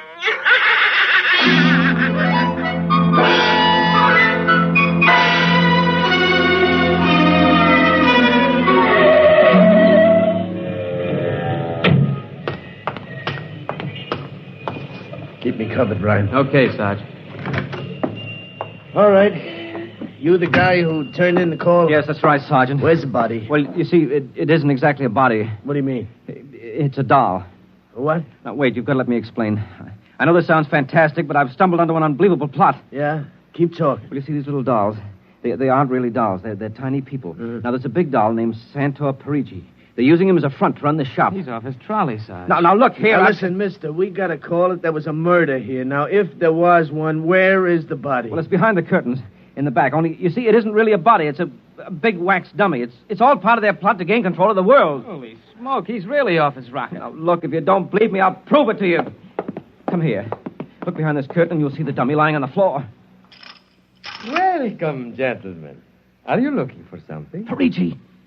This is impossible. I smashed his skull. Do you know this guy? That's the one, the doll. What's your name, mister? Perigi, Santor Perigi, creator of the Universal Doll. Uh-huh. Did you ever see this man? Never until just now. That's not true. He's lying. I tell you, he's nothing but a big doll. The real masters are the little dolls. Ryan, are you getting this? He's wacko, Sarge. No, He's a fruitcake. I'm not crazy, I tell you. I can prove it. They must have fixed up his head where I smashed it in. Touch him and you'll see. Mr. Perigi, do you know what this guy is talking about? The man is demented, obviously. No, that's not true. I tell you, there's a plot to control the Earth. I've got to call the War Department. They want to know about the flying sphere. Holy mackerel, this gets worse every minute. Ryan. Take him to headquarters? No, save some time. Take him down to Psycho Ward. Okay, all right, Buck. wait. Just come along nice and quiet. No, don't you see? He's nothing but a man-sized doll. Sure, and the little ones are going to take over the Earth, and you're going wait and cut out some... Listen to me. You've got to... Sorry you had all this trouble, Mr. Perigi. Poor chap. He is obviously suffering from delusions. Well, he's not the only one in Washington today. You know, we've been getting a whole string of crack-ups lately. Bigwigs blowing their tops under pressure. If you could see some of the names in our confidential files... You keep confidential files on cases like this? Certainly. Believe me, they'd be dynamite if they ever got in the wrong hands. Well, I'd better be running along. I'll be. My little girl would be nuts for that. So? Then please accept the doll for saving my life. That madman might have killed me. Yes, but Take Toto home with you as a gift. Well, now, I don't know, Mr. Perigi. It's against regulations for us to accept favors. But this is not for you. It is for your little daughter. And if you will only take the doll and give him a good home, you will be doing me a great favor. Well, then, if you insist, and thanks very much. When my kid sees this, will she be surprised? Yes, Toto will come as a great surprise. A very great surprise. Eh, Toto?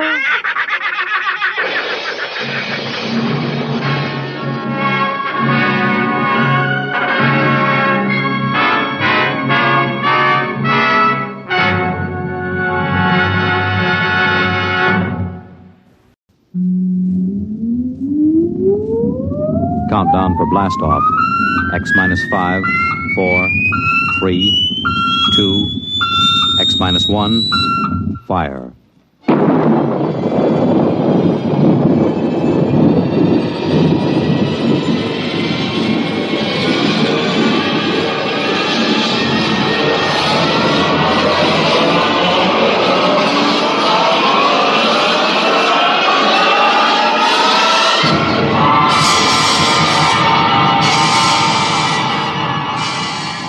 From the far horizons of the unknown come transcribed tales of new dimensions in time and space.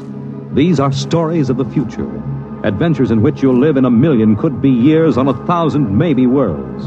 The National Broadcasting Company, in cooperation with Street and Smith, publishers of astounding science fiction, presents X minus 1.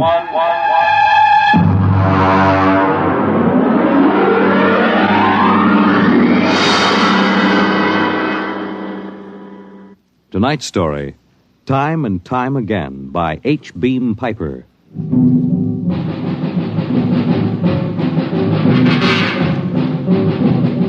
It happened during a routine skirmish in the Great War. Patrols advanced from the defense perimeter under jet cover and preceded by napalm throwers. The enemy defended in depth and mopped up with guided 98s fired from 40 miles to the rear. The blast area was 10 miles in circumference, and the medics didn't find much to pick up over 500 yards in. Come on. All right, now back it in here. Look out, it's lousy with mud. More. Now cut left. More, hold it! Stretches! Come on, Travers, get those men out. Yes, sir. Get a move on. Line them up. Come on. Easy, easy. You want to kill him? Okay, take it away. They might have left those Joes where they was. Half of them won't last till the plane comes. As long as they're alive, they'll be treated. Get those tags out, Travers. Start taking names. Yes, sir. This one must have been 1,000 yards in. Get his dog tag out. What a mess. Here. Hartley Allen, Captain G5 Chem Research AN73D. Number SO23869-403-J. Hartley? Allen Hartley. Oh. That must be the Hartley that wrote Children of the Mist and Conker's Road. Never heard of him. Major, I think maybe he's partly conscious. Had I better give him another shot? Go ahead, Sergeant. There isn't much else we can do for him. It's a rotten shame. Yeah, ain't it always? Okay, Captain, let me have that arm. There.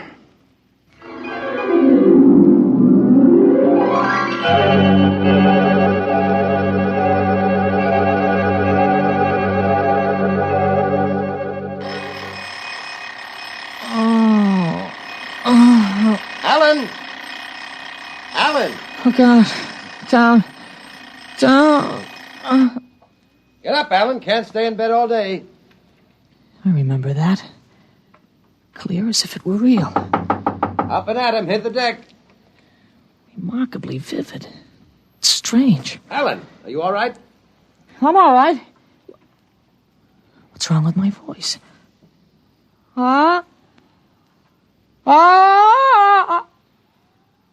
It's too high. What are you doing? Practicing singing? My voice has changed. Is that all? You're growing up. Happy birthday. Happy birthday? Hey, wake up, son. Wake up. I am awake. It's impossible. I am awake. Well, the way you slept through that alarm, I'd say it was impossible. Come on, out of bed. I don't understand. You went to bed at a decent hour. You could wake up the next morning. Come on, son. Breakfast waiting. Out of bed or I'll turn it over. All right. It's a dream. Maybe, but you're wide awake now. I am. I'm awake. Well, half awake anyway. That's the bell at St. Boniface, isn't it? What day is it? Are you kidding? You forget today's your birthday? No, I didn't forget. Neither did I. Here, son. Happy 13th birthday. You won't guess what's in here. A rifle. A light .22 rifle. Oh, now how did you know that? I remembered. Did I spill the beans sometime? Oh, I could have sworn it would be a surprise. Well, go on. Open it.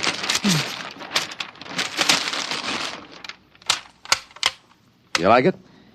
Yeah. Yeah, it's perfect, Dad. We'll have to lay down rules about using it, and I'll have to teach you how to operate it. I don't believe in letting a boy handle a gun till he really knows how. If I let you play with that thing before I teach you about guns, you'd blow your head off. I suppose so. I'll be shaving, Alan. Come down to breakfast when you're ready. Well, it's a big day today. You're almost a man. Almost. You're still groggy. Snap out of it, Alan. I will. There's a dream in it somewhere, but I'm not sure which. What? Never mind, Dad. I'll be right down for breakfast.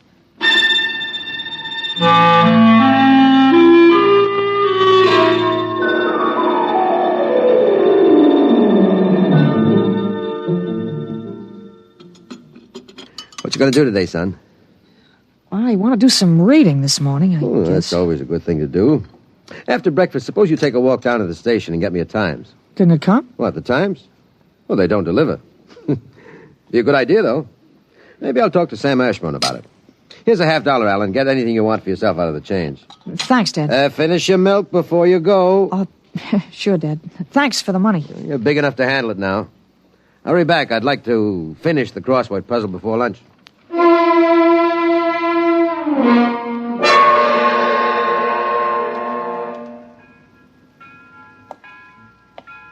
Here you are, Alan. 1 Times. Tell your father the puzzle's a stinker this week. Yeah, thanks, Mr. Ashburn. Look out for the trucks when you cross the highway. I'll go across Elton's lot. It's a shortcut. Elton's? You'll have a hard time crossing there, son. There's 4 buildings on that block. I thought they burned down. I've seen them this morning, big as life. I guess that didn't happen yet. What'd you say? Nothing, Mr. Ashburn. I was just muttering. My days, youngsters talked up. Yes, sir. Bye, Mr. Ashburn.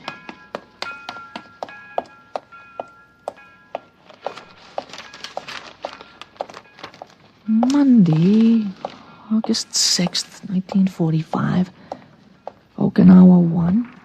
Bombing Japan. Hey, Alan. Alan, wait up. Hey, Larry Morton. Hi, Larry. Hi, Al. You going to Sunday school? No, I have some things I want to do at home. Oh, get him. Fancy pants talk. Things I want to do at home. Oh, go chase yourself around the block. Go jump in a garbage can. Go take a flying jet to the moon. Hey, that's a new one. Flying jet to the moon. You thought up a new one, Al. Yeah. I wish I could stay home from Sunday school when I wanted to. How about us going swimming at the canoe club after? Oh, I wish I could. I gotta stay home. We're expecting company. A couple of aunts of mine. Dad wants me to stay home when they come. Aunts are a pain. Nothing I can do. You see the football movie at the Grand? Boy, what a team. Notre Dame. I thought you'd like Cornell. Cornell? Huh. They couldn't beat Vassar. Well, you're gonna go to Cornell, aren't you? Me, Cornell? Fat chance. I'll bet you do. I wouldn't take your money. Well, I know you wouldn't, but you'll go to Cornell, all right. Cornell. Far above Cayuga's waters, there's an awful smell. Just the same, you'll go to Cornell. Larry, I gotta go. Well, so long, Al. I'll see you. So long, Larry. See you.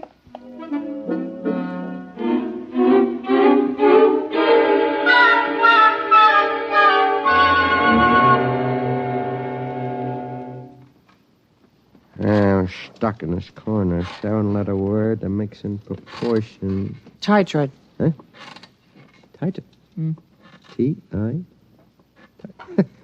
It fits.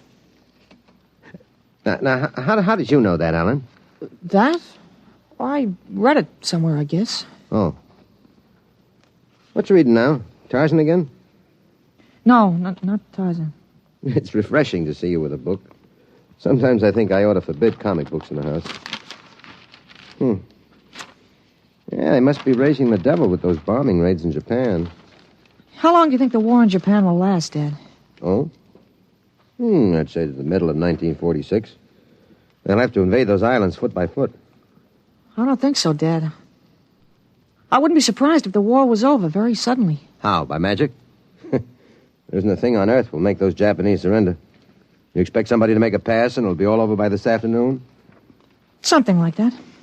I wish it could. A lot of boys dead in the invasion of Japan. Mr. Hartley, excuse me, please. Oh, hello, Mr. Gutchell. That's Frank Gutchell, Dad? That's right.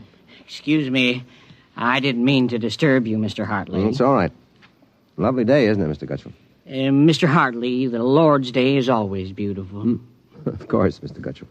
Mr. Hartley, I wonder if you could lend me a gun and some bullets. My little dog's been hurt, and it's been suffering something terrible. Oh, that's too bad. I want a gun to put the poor thing out of its pain. Of course. How would a 20-gauge shotgun do? You wouldn't want anything heavy. I was hoping you'd let me have a little gun. Maybe, so big. Pistol? So I could put it in my pocket. It wouldn't look right to carry a hunting gun on the Lord's Day. And people wouldn't understand that it was for a work of mercy. Of course, I understand. You're a very religious man. The whole world is evil, Mr. Hartley. Yeah, sometimes it certainly looks like it. Well, I have a Colt 38 Special from the auxiliary police outfit. Well, that's fine. Now, you've got to bring it right back, Mr. Gutchell. I might be called out. Now, you'll have to promise to get it right back. Dad, wait a minute. I just remembered. Remembered what? Well, aren't there some cartridges left for the Luger? Then you wouldn't be without the Colt. That's right. I have got a German automatic I could let you have. That way I wouldn't get stuck. You'd have to return it promptly, though. Oh, wait, Dad, I'll get it. I know where the cartridges are. Be careful, son. Well, Mr. Gutchell, it sure turned out nice after all that.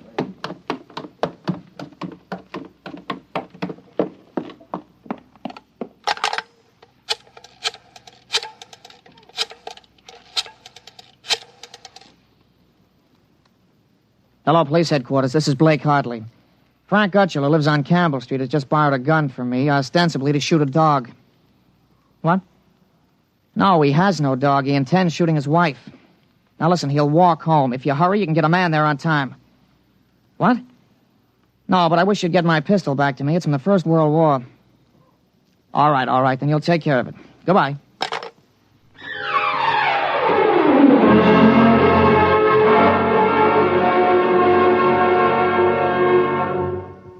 There you are. What kept you, Alan? Well, I couldn't find the cartridges at first.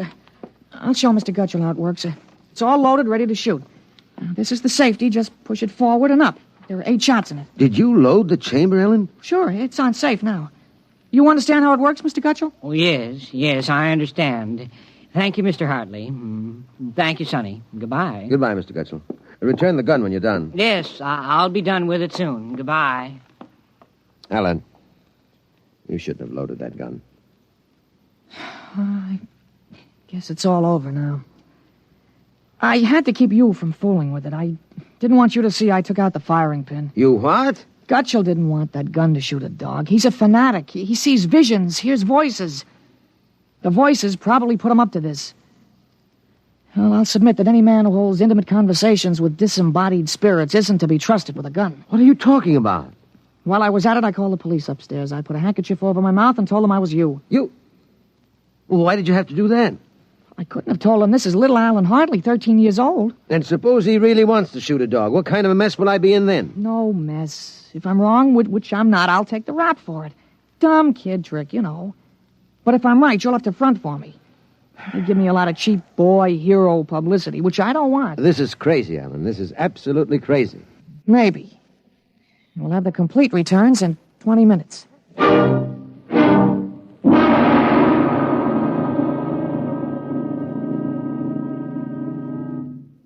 Mr. Hartley? Mr. Blake Hartley? That's right. I'm Detective Sergeant Koborski from Homicide. Here's your Luger. Thank you. I don't know how you spotted that guy, but when we busted in, he was pointing that gun at his wife and swearing a blue streak because it wouldn't go off. I'm glad I was able to help. You know, they may even have some kind of a citation for you, Mr. Hartley. I don't think that's necessary.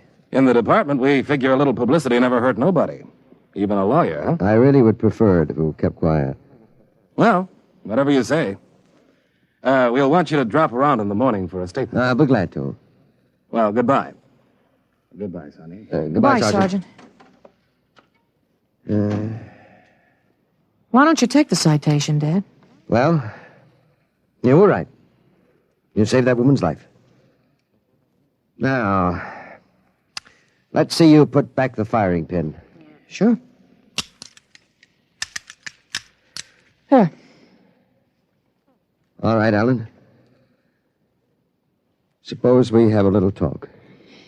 But I explained everything. You did not. Yesterday, you wouldn't even have known how to take this pistol apart. Today, you've been using language and expressing ideas that are outside of everything you've ever known before. Now, I want to know... I hope you're not toying with the medieval notion of obsession. What? Well, you say I'm changed. When did you first notice this? Well, last night, you were still my little boy. This morning, I don't know. You've been strange all day. There's been something... Alan, what's happened to you? I wish I could be sure myself, Dad. You see, when I woke this morning, I hadn't the least recollection of anything I'd done yesterday, August 4th, 1945. Oh, but that's serious. You don't know how serious. My last memory was lying on a stretcher, injured by a bomb explosion. I was 43 years old, and the year was 1975. 1975? Well, that's right. You'll be 43 in 1975, but a bomb? Yes, during the siege of Buffalo in the Third World War. I was a captain in G5, Scientific Warfare, General Staff. Buffalo? You mean Buffalo, New York? There'd been a transpolar invasion of Canada. I was sent to the front to check on service failures of a new lubricating oil. A week after I got there, Ottawa fell and the retreat started. They made a stand at Buffalo, and that was where I got it. I remember being picked up and getting a narcotic injection.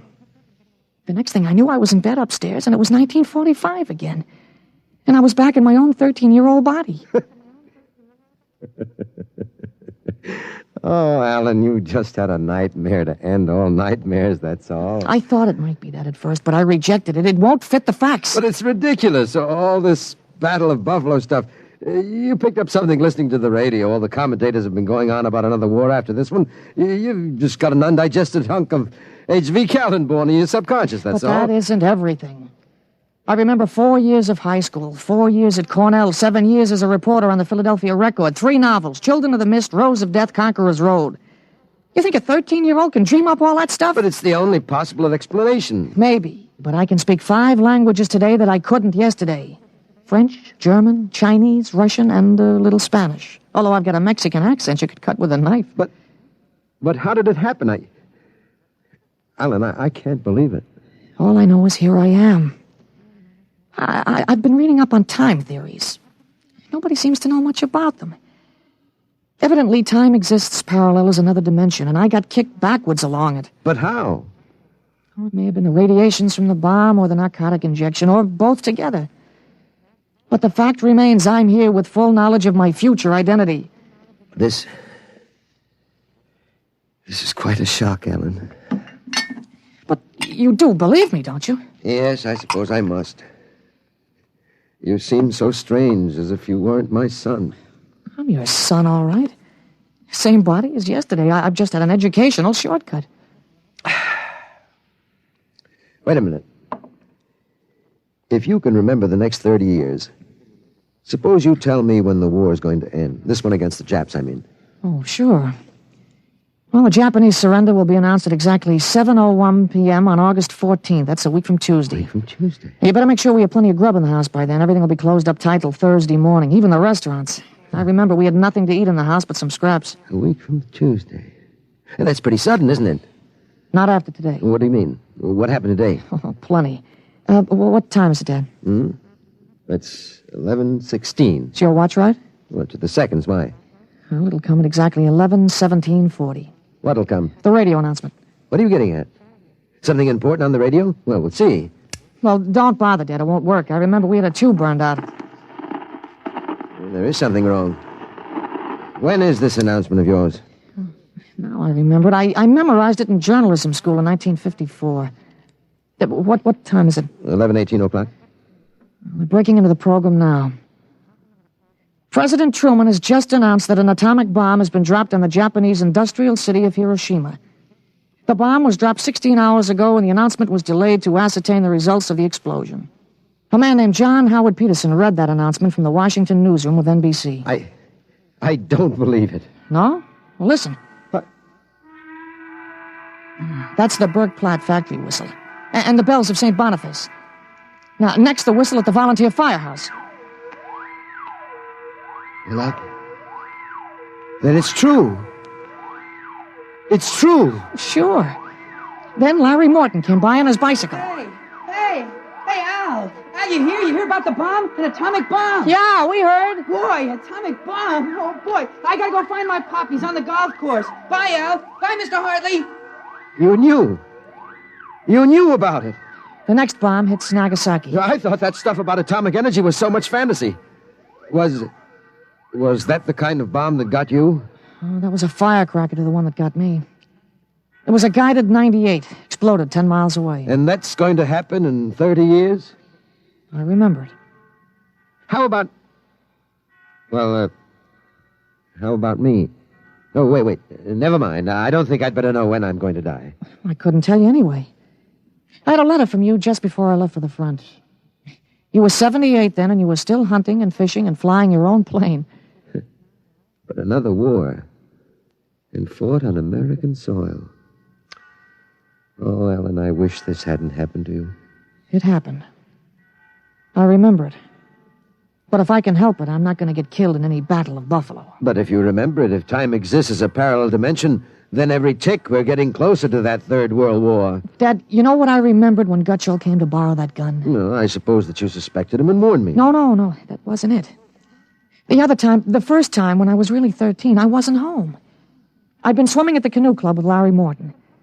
When I got home about a half an hour from now, I found the house full of cops. But if the gun didn't fire... What makes you think it didn't? Gutschall talked the 38 out of you. He went home, shot his wife 4 times in the body, once behind the ear, and used the 6th shot to blow his own brains out. That's what you remember? Yes. The cops traced the gun. They took a very poor view of your lending it to them. You never got it back. But here it is. Oh, not the way I remember it. But I didn't want you in trouble, so I warned you. Dad, I found out the future can be changed. One man can't change the whole future. I stopped a murder and a suicide. I know, but... With 30 years to work, I can stop a world war. I'll have the means, too. The means? Unlimited wealth and influence. I've got a good memory, Dad. I wrote a list out this afternoon. Salt, jet pilot, citation, ponder, middle ground. What is this, a code? Horses.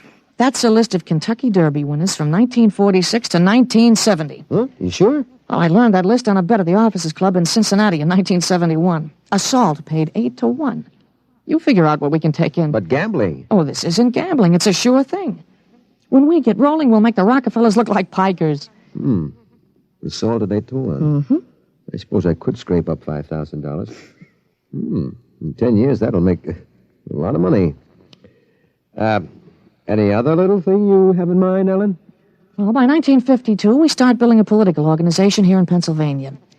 In 1960, I think we can elect you president. President? Isn't that going a little too far? Well, why not? Who wouldn't vote for a politician who was always right? Besides, that's the one thing we've got to change. In 1960, we had a man in the White House who was good to his wife and sang a nice tenor, and that's about all. He fouled up so completely, we ended up at war. Now, I think President Hartley might be a little more trusted to take a strong line. But I don't know anything about international decisions. I do. I know all the wrong ones. If we can stop one murder, we can stop a war. It's worth a try, isn't it? I guess so. How do I start? Well, as I remember, just after the bomb announcement, you got a phone call from the City Fusion Party about the next election. Well, there's a lot of talk about a reform ticket. Well, that call is going to be important, Dad. It's the turning point. Now you've got to know... There it is. Well, what do I do? Well, answer it. Go ahead. But... Don't worry. I'll tell you what to do. Go ahead. Hello? Yes, this is Blake Hartley. Judge Cribbins. Yes. Just a moment. Alan. Oh. He's asking me to run. Oh, my head. Alan. Oh. Alan, what's the matter? Oh. Alan. He passed out. Alan, what do I do now? Alan, listen to me. Alan. Alan, what's the matter?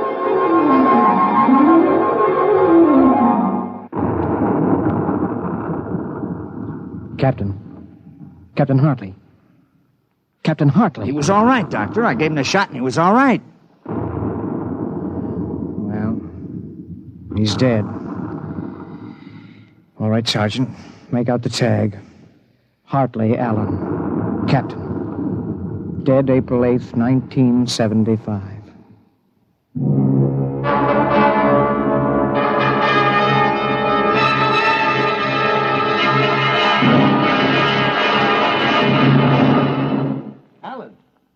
Alan, what happened? Alan! Alan! Huh? Alan, are you all right? Oh, hi, Dad. I've got Judge Crimmins on the phone. What do I tell him? What? Alan, are you all right? You passed out. Sure. I'm all right. Hey, today's my birthday, isn't it? What'd you get for my birthday, huh? Don't you remember?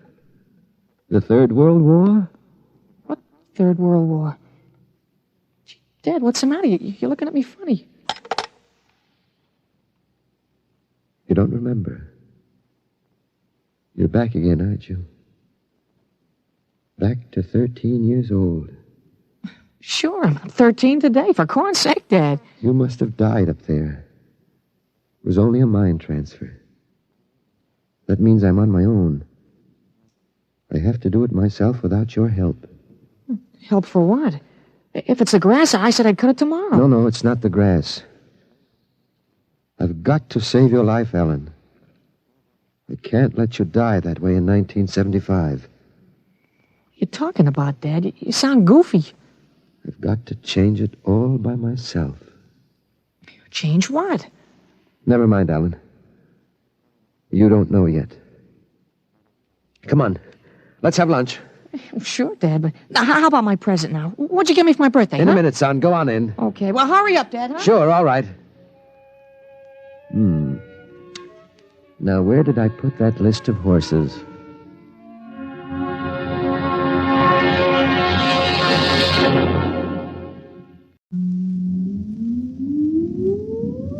countdown for blastoff.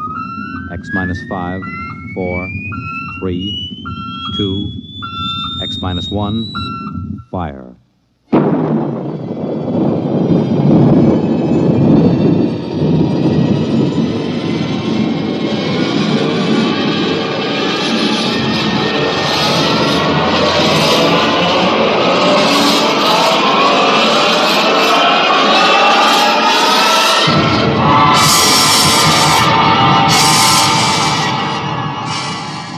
From the far horizons of the unknown come transcribed tales of new dimensions in time and space.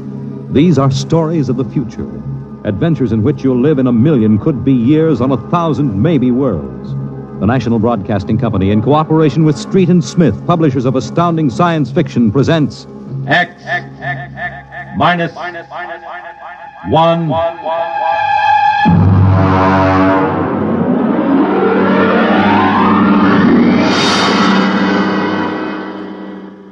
Tonight's story, The Roads Must Roll, by Robert Heinlein. Hear them hum, watch them run. Oh, our job is never done, for our roadways go rolling along. While you ride, while you glide, we are watching down inside, so your roadways keep rolling along. Oh, it's hi, hi, he, the roader men are we. Check off the sectors loud and strong. 1, 2, anywhere you go, you are bound to know that your roadways keep rolling along. Keep them rolling! That your roadways keep rolling along.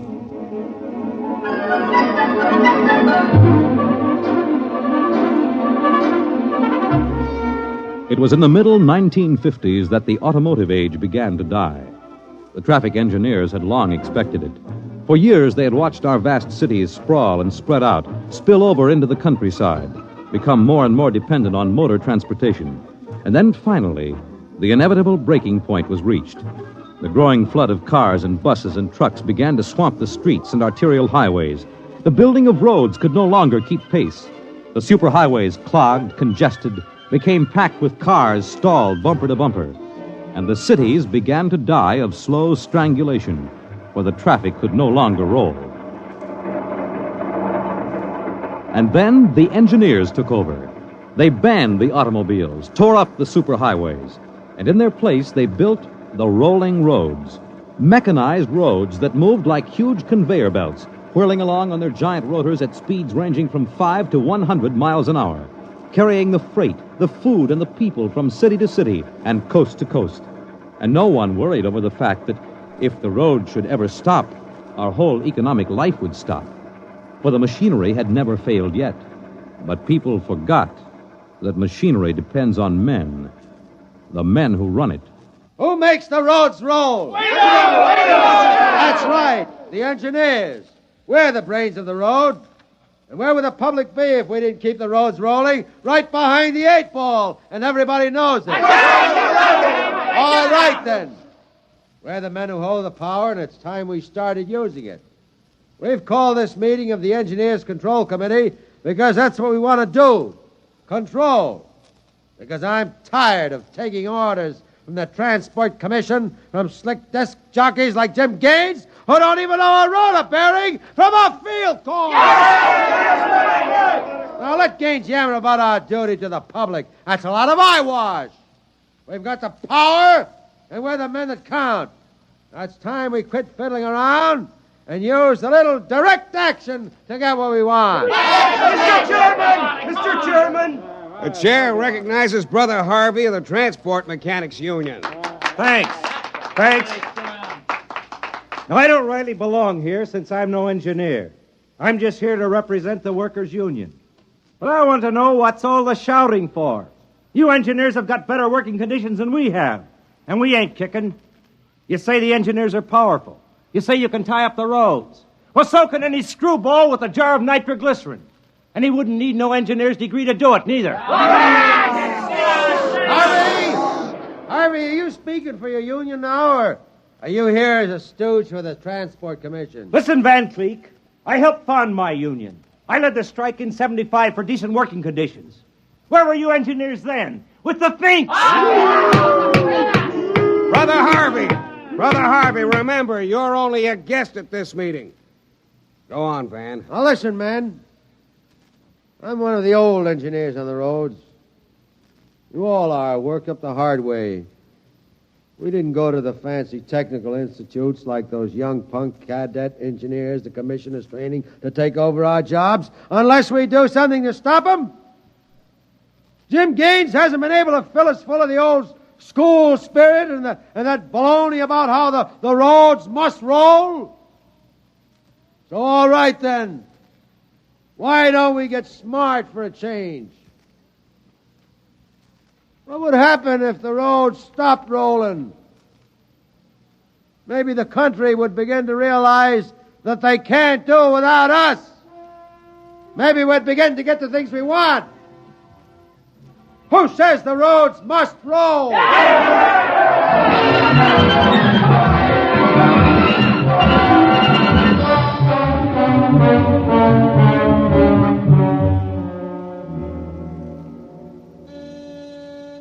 Yes? Your wife is calling, Mr. Gaines. Put her on. Jim, I want you to stop off on your way home. I'm sorry, darling, I can't make it. But you promised. I know, but Washington called in. They're sending Evans, the Australian Minister of Transport, through my sector today. I've got to show him through personally. Can't somebody else? I'm chief supervisor. Wouldn't be courteous. Courtesy begins at home. I've planned this dinner for weeks. Honey, the roads must roll. Oh, if you quote that nauseating slogan at me again, I'll divorce you. I can't help it, darling. I'll meet you at Stockton at 9 and we'll take in a show. Kiss Alan goodnight for me. Well, all right. Goodbye. Goodbye. Mr. Evans is here. Show him in.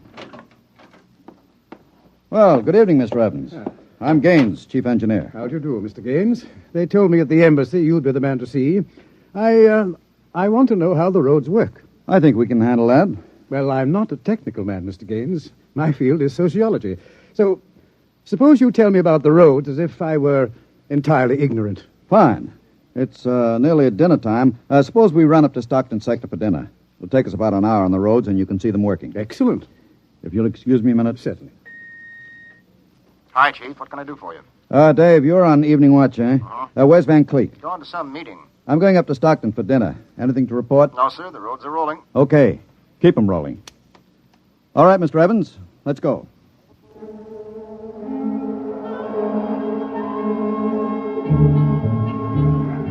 This is the low-speed strip. Ever ridden a conveyor before? No. It's quite simple. Remember to place the motion of the strip as you get on. There. We'll go right across. Each adjoining strip is a few miles an hour faster than the one next to it. Freight is carried on the 50-mile strip, most passenger traffic on the express strip. All right, now watch your step.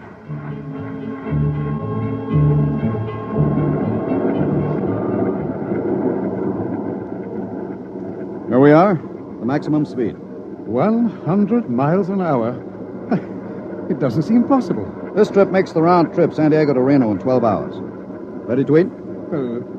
Is this the restaurant? Jake's Steakhouse. Fastest meal on the road. Is it really a proper restaurant? One of the best. Shall we go in? Hello, Mr. Gaines.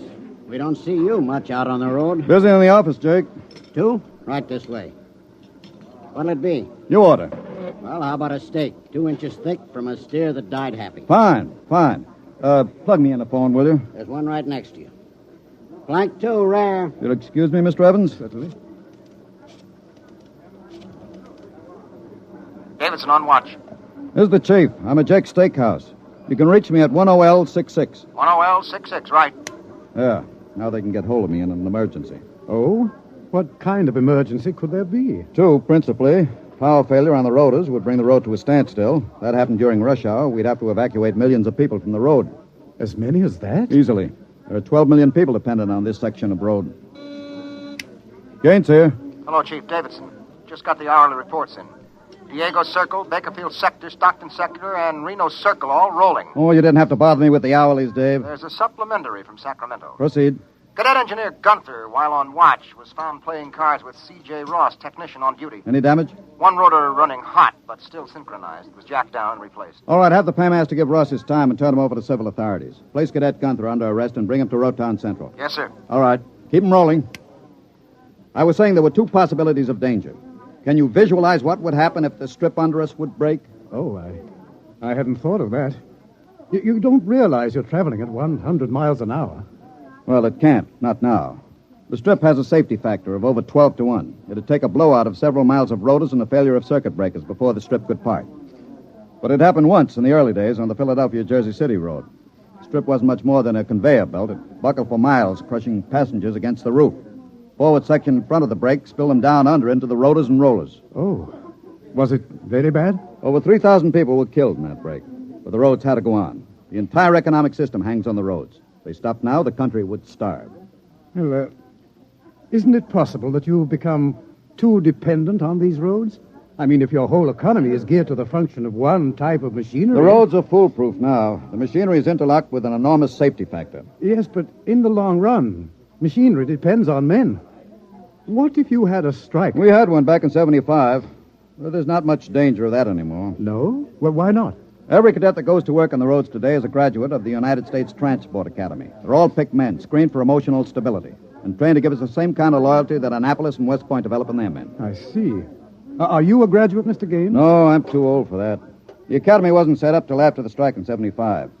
But it won't be long now, maybe 5 or 10 years, before the oldest engineer on the roads is a man who's been through the academy. Gaines here. Davidson, there's another trouble report from Sacramento sector. Again? What is it this time?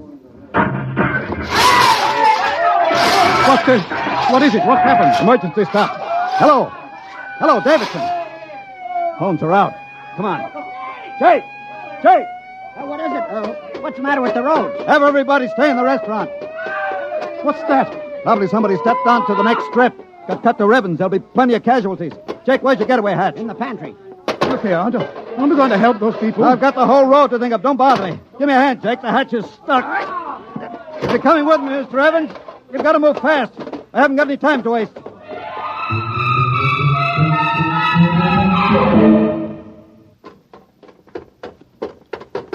Where are we now? Freeway on top of the inner road ceiling. That's the outer shell over us. Are we going outside?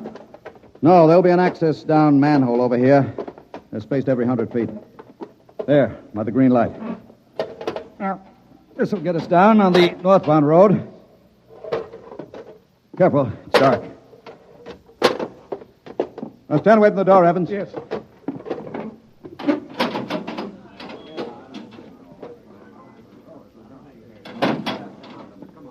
But this road is still rolling. It was only the 100-mile strip that stopped. There's what I want, a phone booth. Look out, excuse me. Look out. Hey, out. Hey, I'm talking to my wife. What's the idea Don't of argue. busting in here? Out. Yeah, but Emergency priority, division office. Davidson. Gaines here, report. Chief, where have you been? I've been calling you. Never mind that, report. 709, consolidated tension. Report strip 20, Sacramento sector, past emergency level. Interlocks acted and cut the strip out. Cause of failure unknown. Direct communication cut to Sacramento Control Office. Evacuation of strip 20 commenced. No casualties. There are casualties. I saw them.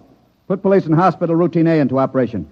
Get me Van Cleek. I want him to take over for me till I report in. We can't reach him, Chief. Shall I cut out the rest of the road? No. Keep those other strips rolling or we'll have a traffic jam the devil himself couldn't untangle. There are 5 million passengers on the road now. Notify the governor that I have assumed emergency authority. Arm all cadets available and await orders. Shall I recall technicians off No. watch? This isn't an engineering failure. That whole sector went out simultaneously. Somebody cut those rotors by hand. I want all available senior class cadets to report to Stockton Subsector, Office 10, with pistols and tear gas. Yes, sir. The governor wants to talk to you. He called in. Refer him to someone else. I'm busy. I'll get back to you. I'm going down under.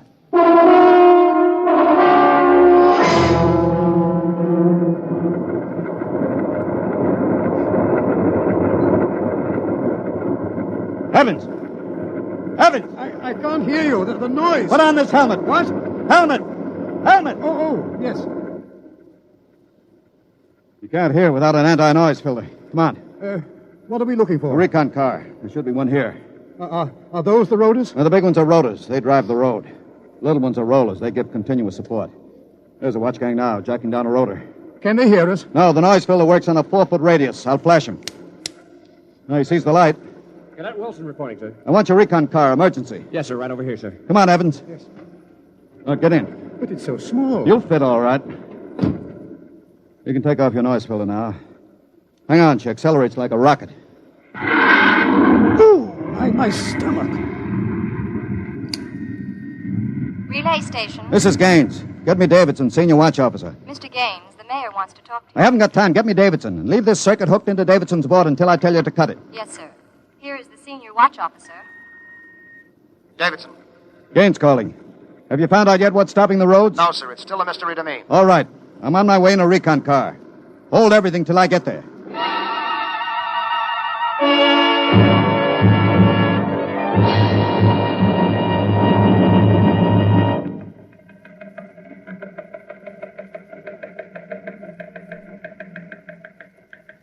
Cadet Edmonds reporting, sir.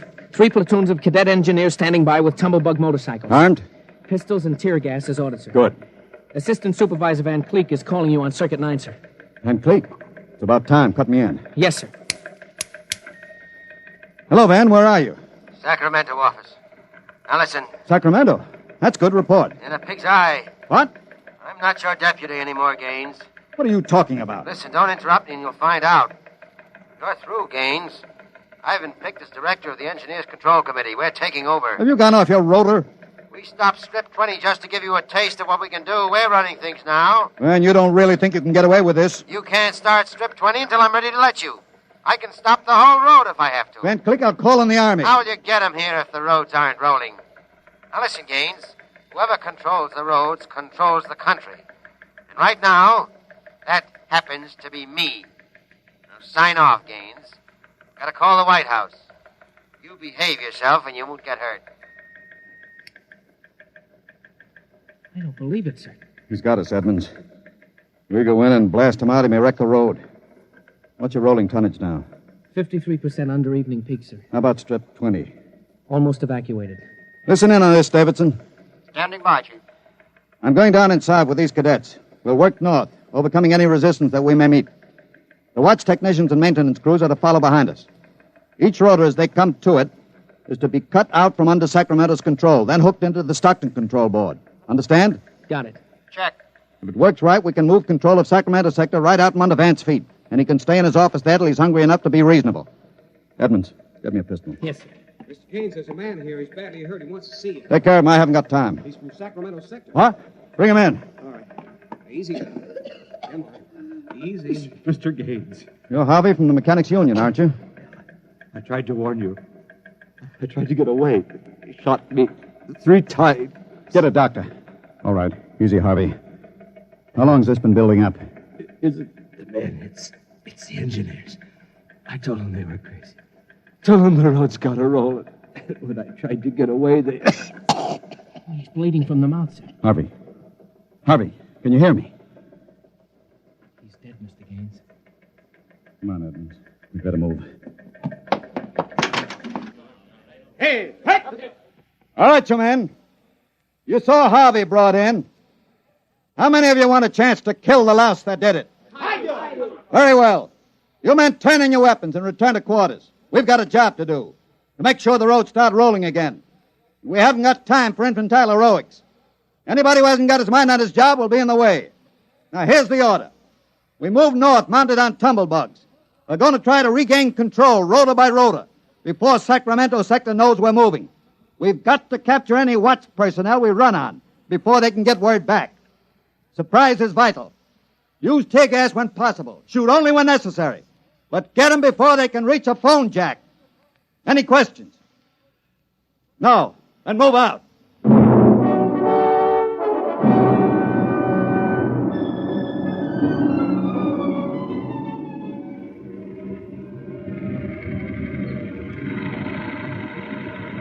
What's the score, Edmonds? 33 prisoners so far, nobody killed. Whoops. Yes, since I rode one of these tumblebugs, I've gotten how to steer it. Oh, sir, there's a man ahead. There at the rotor base. He's got a phone jacked in. Hurry. If he gets word back, we're sunk. I don't think he's seen us. I'll dismount and get him.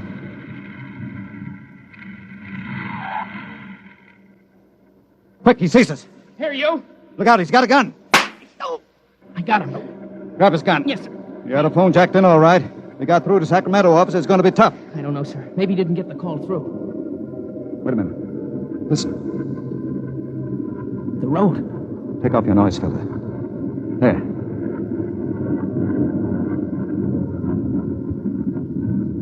The road. The road is stopping. Halt your men. Hold up there. Hold up! There's a recon car coming up. Relay station call from Mr. Gaines. Give it to me. Here you are, sir. Gaines here. Davidson here, Chief. Van Cleek's calling you. Who stopped the road? He did. All right. Cut Van Cleek into me. You thought I was fooling, huh, Gaines? What do you think now? All right, Van, the road is stopped. You won this trick. Then why don't you get smart and give up? You can't win. You forgot something, Van. You can't lick the whole country. Yeah? Gaines, I've got a switch button in my hand. If I push it, it'll blow 300 yards straight across the roads. And then for good measure, I'll take an axe and wreck the control station before I leave. That's pretty drastic, Van. Yeah, if I blow this charge in the middle of Sacramento sector, it'll get an awful lot of people. There are plenty of shopkeepers still on Strip 20, and that row of apartment houses next to the road will go. Look, Van, you don't want to blow the road, neither do I. Suppose I come up to your headquarters and talk this over. 2 reasonable men ought to be able to make a settlement. Is this some kind of a trick? I'll come alone and unarmed. My men will stay here. All right. All right, Gaines. But one wrong move, and I blow the road.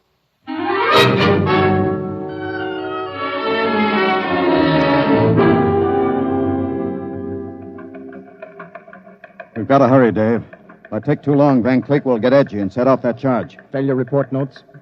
1, strips must be cross-connected with safety interlocks, so that when one dies, the others slow down. 2, the men. I can't understand it. The psych tests are rigid. We've never had a failure in the Hum-Wadsworth-Burton method. And then suddenly a whole sector goes sour. How could Van Cleek get a whole crew of psych-cleared men to revolt? It's easy, Dave. As my deputy, he was ex-officio personnel officer for the whole road. He must have been faking psych records for years and transferring maladjusted men into his sector. I've got that personnel record, Mr. Gaines. Man's record. Masked introvert. Inferiority rating 7. Comment. Despite a potential instability shown on Wadsworth Curve, this officer is especially adept in handling men. He's adept, all right. I haven't got time for any more, Dave. You're not going up there to Sacramento office. I've got to. He'll be armed. He'll kill you. I've got to take that chance. But unarmed? Why don't you call in the Army? He won't dare blow the road. Yes, then. he would. Look at that psych record. He's putting up a big, brave front, but he's rotten inside. He wants to be taken seriously. He wants everybody to think he's the most dangerous man in the country. And if I call the Army in, he'll try to prove it by blowing the road. How can you stop him, Mr. Gaines? He'll have a gun. What'll you have? What'll I have? Only a prayer. And what I know about Mr. Van Cleek.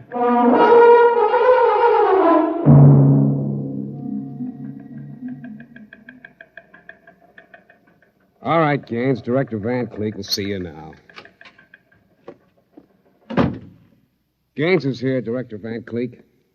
Come in, Gaines. Behaving sensibly at last. You know I've got you where I want you, and there isn't anything you can do about it. I searched him, Director. He's unarmed. Mm-hmm. I want you to sign this now.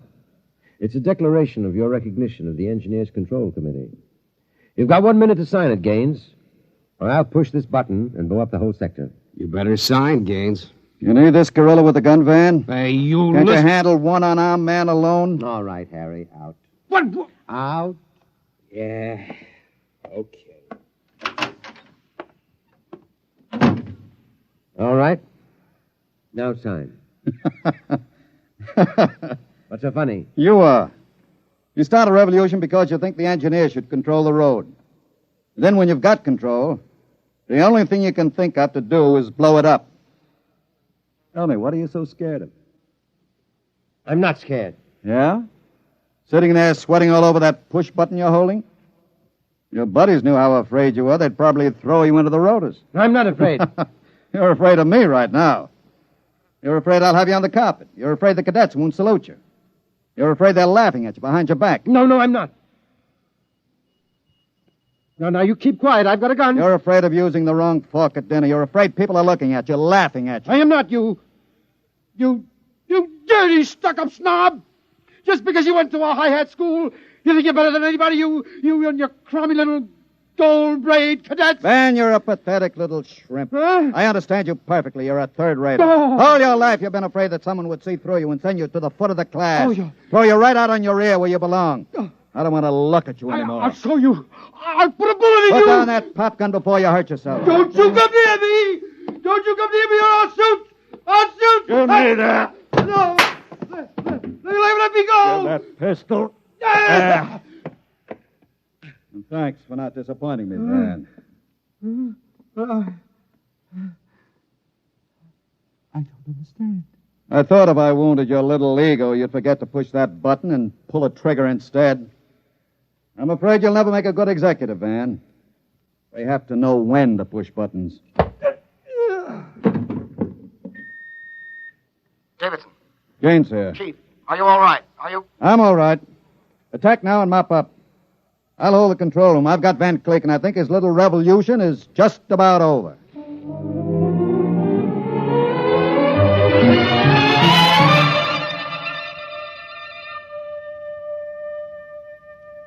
Hear them hum, watch them run. Oh, our job is never done, for our roadways go rolling along. While you ride, while you glide, we are watching down inside, so your roadways keep rolling along. Mr. Gaines! Mr. Gaines! Mr. Evans, I forgot about you. Yes, I've been waiting at the sector office. Is everything under control? All rolling. Those are the watch engineers going under to check Sacramento's sector, inch by inch. Remarkable organization. Remarkable. Hourly's in, Chief. San Diego Circle rolling. Bakersfield, Fresno, Stockton. Stockton? Oh, no. What's the matter, Chief? Trouble, Mr. Gaines? It sure is. I promised to meet my wife at Stockton for a show. She's been waiting there since 9 o'clock last night. Dave, see if you can get her for me. Try the sector office. All right, Chief. And Dave, see if you can calm her down. Oh, sure, Chief. I'll tell her the roads must roll. No, don't tell her that. I don't think she'd appreciate it. She's heard it too often. I better get going. Bye, Dave. Keep 'em rolling. Anywhere you go, you are bound to know that your roadways go rolling along. Keep them rolling, that your roadways go rolling along. Keep them rolling, that your roadways go rolling along. Keep them rolling, that your roadways go rolling along. Keep them rolling, that your... Countdown for blast off. X minus 5, 4, 3, 2, X minus 1, fire.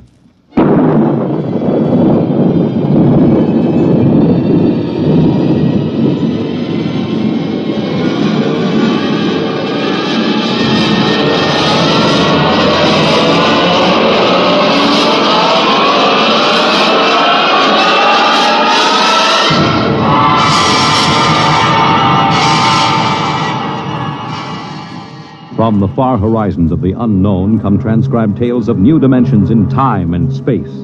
These are stories of the future, adventures in which you'll live in a million could-be years on 1,000 maybe worlds. The National Broadcasting Company, in cooperation with Street and Smith, publishers of astounding science fiction, presents X minus 1.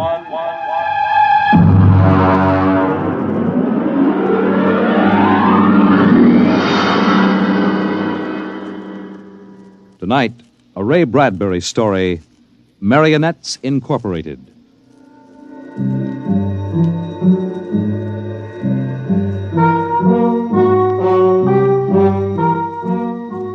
By the year 1990, we should see many amazing technological advances. And yet, in many ways, life will be very much the same.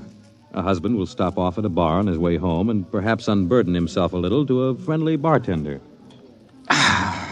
Well, that's good. Almost feel as if I could go home and face Nettie now. Wife trouble, Mr. Smith? Wife trouble, Sam. If only she'd relax a little bit. Look, you see this bruise on my lip? She kisses me. For an hour every night when I come home. Can you do anything for it? Well, I try, Sam. You can't figure them out. Well, I guess I'll go home and feed myself to the lioness. I tell you, Sam, when Nettie gets finished demonstrating how much she's missed me, I feel like a man who's been stuffed into an electronic washing machine with the dial set at rinse dry. How much do I owe you? Well, if it isn't Henry Smith. Huh? Brayling! Well, as I live and breathe. Walter Bray, what are you doing here? We're having the night out. Say, does Gloria know about this? Things have changed, Henry. I thought she kept you chained to the bedpost most of the time. Not anymore, Henry, not anymore. So you aren't divorced, are you? Oh, no. Gloria's home. What did you do, put sleeping powder in her coffee? Oh, goodness, no. That would be highly unethical. Well, now, look, I can't believe you just walked out on her. 10 years of marriage, Henry, and I never had a night to myself. But it will be different from now on. By the way, what time is it? 10 o'clock. Well, I guess I better be going.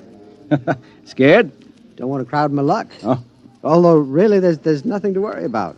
Well, I'd sure like to know how you do it, Walter. Would you really? Yes, I would. All right, Henry, since you've always been a friend of mine, I'll let you in on it. Come on, my car's outside. I'll drive you home and let you see how it's done. Well, now, that's nice of you, Walter. No, not at all. We fellas have to stick together.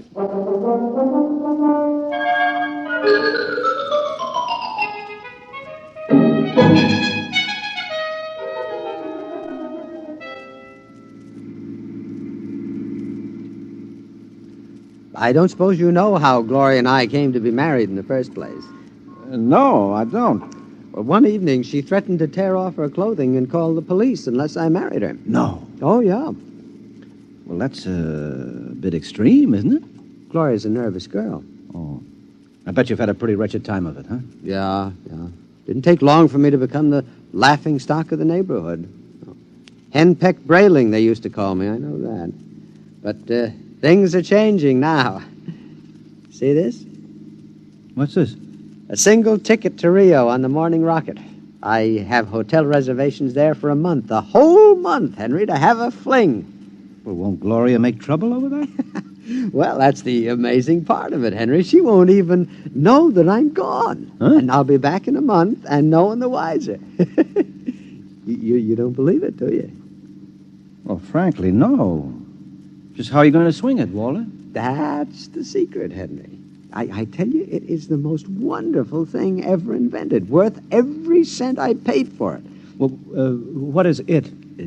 I'm going to show you. Now, here's my house. You notice the lights are all out? Uh-huh.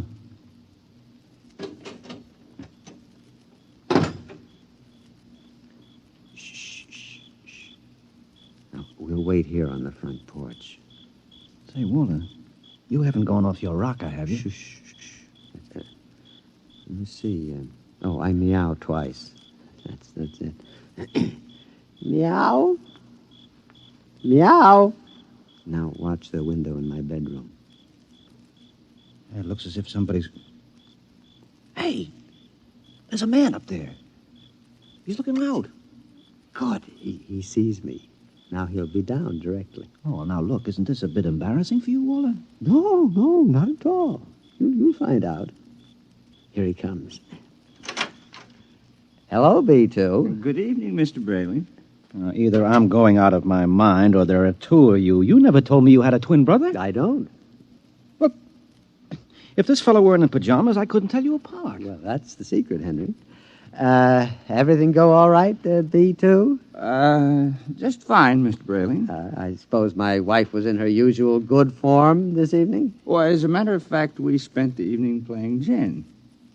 No screaming, shouting, accusations? No, sir. It was a very quiet evening. Well, but this is even better than I thought. Marionettes Incorporated aims to satisfy, sir. Did he say Marionettes Incorporated? That's right, Henry. Now look him over. Isn't he excellently fashioned? You wouldn't dream he was a robot, a marionette. No, I don't believe it. Well, it's against the law, of course, to duplicate a human like this, but it's well worth the opportunity. I still don't believe it. You can't tell him from a human. Well, only one way. Put your ear next to his chest. Huh? That's it. Now listen. It's machinery. Walter, old man, how long has this been going on? Well, I've had him a month. I keep him in the cellar in my toolbox. And tonight I told Gloria that I'd like to be excused for 5 minutes to run down to the cigar store. Uh-huh. She agreed. I went down the cellar, took out Brayling, too, and sent him back upstairs to sit with my wife till I got home. That's miraculous. Of course, Walter, it doesn't seem quite ethical somehow. Oh, nonsense. Highly ethical. Hmm? I've been home all evening. I shall be home with her for the next month. In the meantime, another gentleman named Walter Brayling will be in Rio having the time of his life. Well, can he walk around without fuel for a month? He refuels himself. Oh. He's built to do everything. Eat, drink, sleep. You'll take good care of my wife, won't you, B2? Well, your wife is rather nice. I've grown quite fond of her. There, you see? Yeah, Walter, old man, how long has this Marionettes Incorporated outfit been in business? Secretly for 2 years now. Why? Well, I wonder, you suppose there's a possibility that I might get in touch with him? You? Hmm. But your Nettie is madly in love with you. Well, I know that, but even so, just a little respite, you know, a night or two once a month, huh? But she loves you dearly. Yeah. So much she can't bear me to leave her for half an hour. You know that lately she's taken to calling me up at work 10 or 12 times a day, talking baby talk? Your Nettie? My Nettie. So now what do you say, old man, hmm? As a favor to an old buddy, huh? A fellow lodge member? Well, I could put you in touch with the man who makes them. Of course, you'd be pledged to secrecy once you learned where he's located. Oh, well, naturally. Very well, then. Here's his card. Marionettes Incorporated. W. Zeig, proprietor and owner. New humanoid plastic 1990 models guaranteed against wear. Our motto, no strings attached. Address, the Jumble Shop, 43 South Wesley Drive. Yeah. Mr. Zeig will take care of you. He's a charming fellow. Real craftsman. Say, that's wonderful, Walt. I'll see him first thing tomorrow. Well, I better be getting home now. Nettie is probably splitting a gasket. Well, see you around, old man, after I get back from Rio. While I'm gone, you might drop around regularly, just as you always have. Treat Brayling, too, here, as if he were me. Otherwise, Gloria might be suspicious. Yes, fine, I'll do that. Oh, before I go, these marionettes, they're safe, aren't they? Oh, absolutely. Tell him, B2. Oh, we're guaranteed. Well, that's fine. Well, good night, Walter. Good night, B2. Good night, Mr. Smith. Good night, Henry.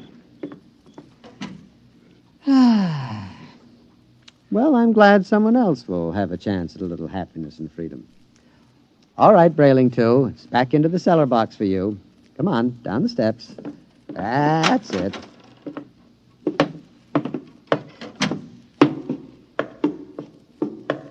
It's very damp down here, Mr. Brayling. Bad plumbing. Here we are. Brayling. Yeah? Before you put me back into the toolbox, could we have a word? Certainly, old man. Now, this toolbox. Yes, what about it? Well, I don't like it, Mr. Brayling. Why not? Well, it's cramped. Oh. Well, I'll try to fix up something more comfortable when I get back from Rio. All right, now, before Gloria gets worried. Back into the... Marionettes are made to move, not keep still. Now, how would you like to lie in a stuffy old box most of the time? Well, I didn't realize you fellas were that sensitive. Well, you wouldn't like it at all. I keep running. There's no way to shut me off. Now, I have my feelings, you know. Well, a day after tomorrow, I'll be off to Rio, and you won't have to stay in the box for a whole month. You can move upstairs. But when you come back from Rio, I'll go back into the box. Mr. Zeig didn't tell me at Marionettes Incorporated that it was possible to get a difficult specimen. Oh, well, there's a lot he doesn't know about us. Look here, B2. This has gone far enough. I'll never get to Now, Rio. Come on now, into the box. And another thing. Well? Your wife. Yes, what about my wife? I've grown quite fond of her. I'm glad that you enjoy your employment. You'll have the whole month. I'm afraid you don't quite understand, Brayling. I've fallen in love with her. Yes, well, all right. You what? Well, you see, you just don't appreciate it. Maybe if you hadn't acted so meek and apologetic about everything, well, she'd have a little more respect for you as a man. You aren't supposed to behave like this, you know. I think I could be very happy if I were married to Gloria. Aren't you forgetting that you are nothing but a big, overgrown puppet? Now, careful, Brayling. I'm sensitive. I'm sorry. Look, you wouldn't mind waiting here a moment, would you? I have to go upstairs and make a phone call. To whom? Nobody important. I have to call Henry Smith about something. You're lying. Now, you're going to call Marionettes Incorporated and tell Mr. Zeig to come and get me. No, really, I'm not. I was... B2, stay away. Now, stand where you are, Brayling. Now, B2, take your hand off my arm. No, Brayling. What are you going to do? Nothing much. I'm just going to put you in the toolbox, lock it, and lose the key. Then I'll buy another ticket to Rio, and Gloria and I can have a wonderful vacation. You're insane. Oh, am I? Now, wait a minute. Hold on, B2. Don't be rash. Now, let's talk this over. Goodbye, Brayley. Now, B2, stop it. Don't. Let go. Into the box, Brayley. There. Let me out. Let me out. Walter! Yes, Gloria? Well, what in the world are you doing down there at this time of night? Well, nothing, lover. The pipes were knocking, and I'm just making sure the boiler hasn't exploded. Now, you go to bed, and I'll be up soon. Hurry, won't you? We had such a nice evening. I'm lonesome for you. You won't ever be lonesome again, darling. Never again.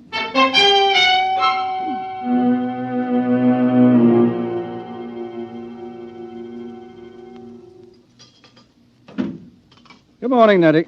Good morning, darling. How are you? Have a nice time last night? I missed you so. Mm-hmm. Is breakfast ready? Well, aren't you going to kiss me good morning? Huh? Oh, yes, I suppose so. Mm. You're so wonderful, Henry. I guess I'm the luckiest person in the world. Mm-hmm. Now, here's your coffee. How would you like your eggs? Oh, any way at all. But I want to please you. Look, skip the eggs this morning. But you have to eat to keep well, darling. I'm very healthy. I have an early business appointment this morning. Oh? Yes, it's a friend of Walter Brayling's. I met Walter last night. Oh. Yes. So, I'd better be off.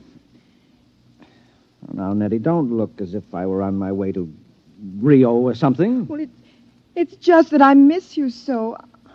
I want to be with you all the time. Oh, dear, do I have to go through this every morning? I'll be back at supper.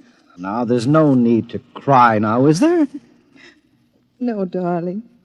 You aren't displeased with me, are you? I try so hard to do everything just as I think you'll like it. I know, no. I'm not displeased. Now, goodbye, dear. Henry. Yes? You forgot to kiss me goodbye.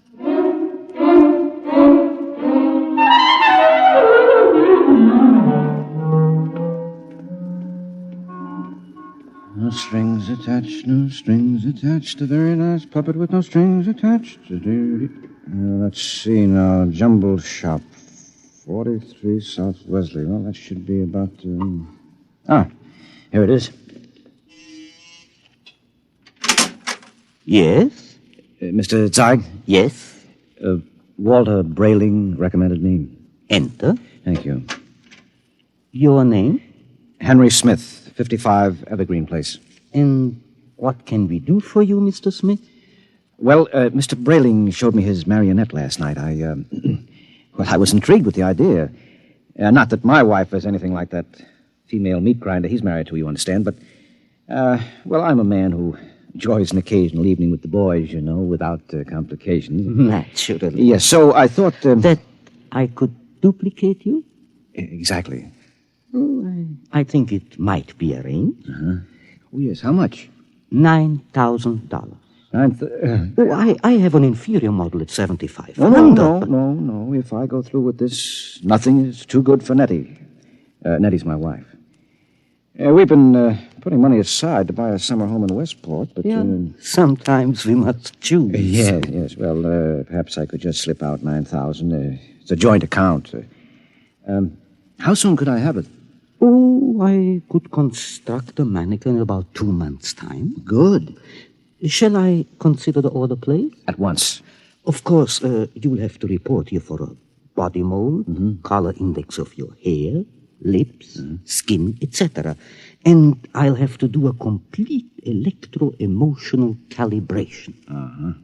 Now, you guarantee that these models are foolproof? As foolproof as I can make them, Mr. Smithson. I've had years of training. And there's no chance of detection? None whatever. I've never had a complaint. Very well, Mr. Zeig. I'll get the money from the bank and send it to you. I'm sure you won't be sorry, Mr. Smith. You'll be just as satisfied as Walter Brayling.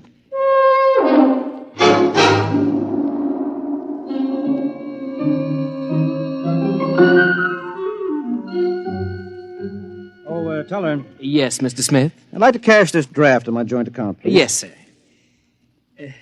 $9,000, sir? That's right. Oh, I'm afraid that's impossible, Mr. Smith. Impossible?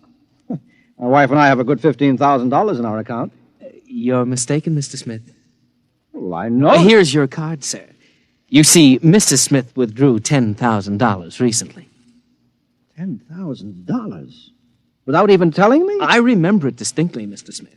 She said it was for a surprise for you. Oh, good Lord, she's bought that house in Connecticut. My birthday is next week. Oh, no. I've got to borrow it somewhere. I've already contracted. Yes, sir. Quite a surprise for you. Mr. Smith?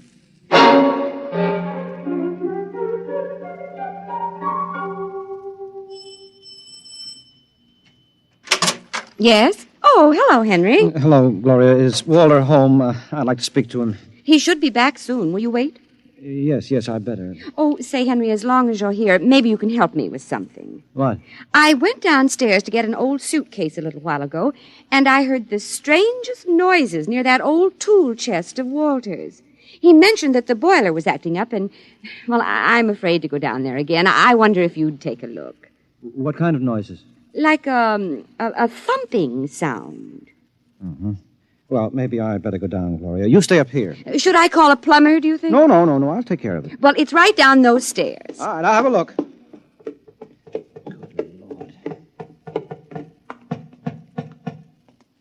Hello? Hello in there. Let me out! Let me out! Shh, just a minute. Keep quiet, for goodness sake. Let me out! I'll have to smash the lock.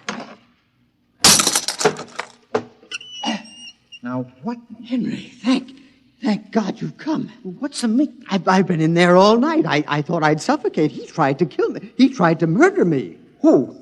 Which one of you? No, don't be an idiot. I'm Walter. Well, what happened? B2, the marionette. He stuffed me in a toolbox and left me to suffocate. What? Fortunately, I found an old file in there, managed to get an air hole through the wood. Good Lord. He's taking Gloria with him to Rio. Have they left yet? No, he's gone downtown for the tickets. Good. We may have time. For what?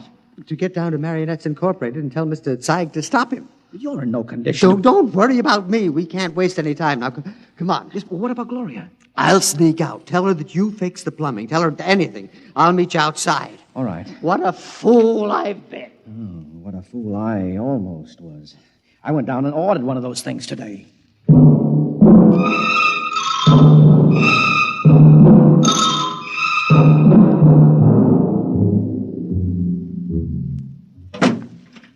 Gloria, love. Yes, darling. Did you get the tickets to Rio? Right here in my wallet. A honeymoon for two under the Pampas moon. Oh, Walter, it's so nice to have you like this. Oh, you like the change? I don't know what did it, but whatever it is, I'm in favor of it. I hope it's permanent. Well, I intend to see that it is.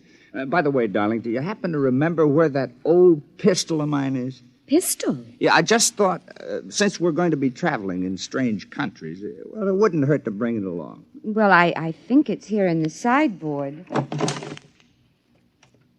There. You know how frightened I am of these things. Well, I'll be very careful of it. Now, in fact, I think I'll go down to the basement and practice. Not really shooting it, of course, just to make sure it's in good working order. Well, now, do be careful, darling. Oh, I will. If you should hear a shot, now, don't be frightened. I may fire it into a block of wood just to test it. Perhaps I'll fire it into that old tool chest of mine. That should absorb it. Oh, speaking of that tool chest... What about it? It reminds me that Henry Smith was here. Oh? Yes, I heard some noises downstairs, and he went to fix the plumbing. Oh, is he still down there? No, he left. I really don't understand it. He seemed so anxious to see you before he went down to the cellar. And then he just left. Did he stop the noises? Well, he must have. I don't hear them. Yeah, I see. What is it, dear? Well, I have to go out for a while, darling. But, Walter, we have to pack if we're leaving. Well, I'll be back soon. There's something very important I have to attend to. What is it? Well, just some personal business with Henry Smith. Now, please excuse me, darling. And now, don't worry. When I get back, everything will be fixed once and for all. Oh, we can enjoy the rest of our lives just as though the old Walter Brayling never existed.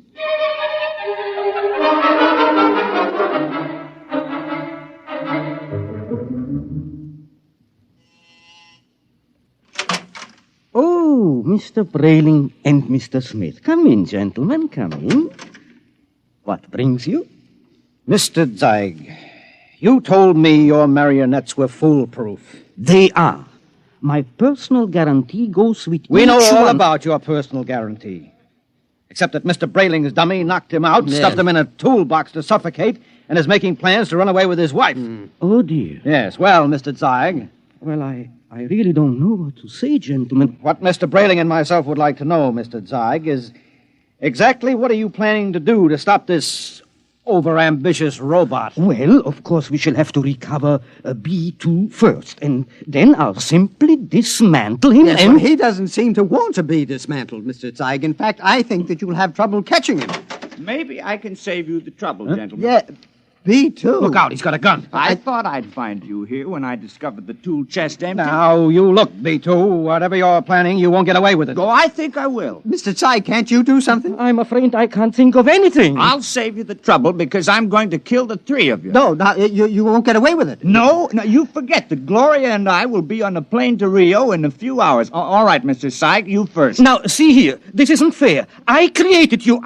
You can't. You grab him. I've got him. Now, quick, that hammer. Look out! Well, that's the end of Brayling, too. But he got Zeig, though. Right through the... Holy jumping catfish, Henry. Look at him. Look at Zeig. It's nothing but a mass of coils and springs, just like Brayling, too. Well, he's nothing but a marionette. He's no different. Brayling, do you know what this means? Oh, this is incredible. A marionette building other marionettes? But someone must have built Mr. Zeig originally. I wonder what... Well, perhaps Mr. Zeig turned on whoever built him the same way Brayling, too, turned on you. Well, at any rate, we'll never know. Oh. Say, I wonder how many of these things are walking around among us. Oh, I shudder to think of that. You know, some of our best friends might be. Ooh. Yeah. Come on, we have to get out of here. But the police... Now, don't be a fool, Brayling. There's been no crime committed here. All the police will find is two oversized puppets with the springs coming out of them. And they seem so lifelike. Yes, I know, and they were only machinery. You got to remember that. Yes. What'll I tell Gloria? Well, if I were you, Brayling, I wouldn't tell Gloria a thing. I'd simply pick up that other ticket to Rio and take her on a honeymoon, just as she's expecting. But what about you, though, Henry? What are you going to do? Me? Well, I'm going home and give Nettie a kiss that'll singe her hair. Oh, you know, when I think of what might have happened if I'd gone through with this marionette thing, it makes a fellow realize how lucky he is to be married to a decent woman. Oh, come on, let's go.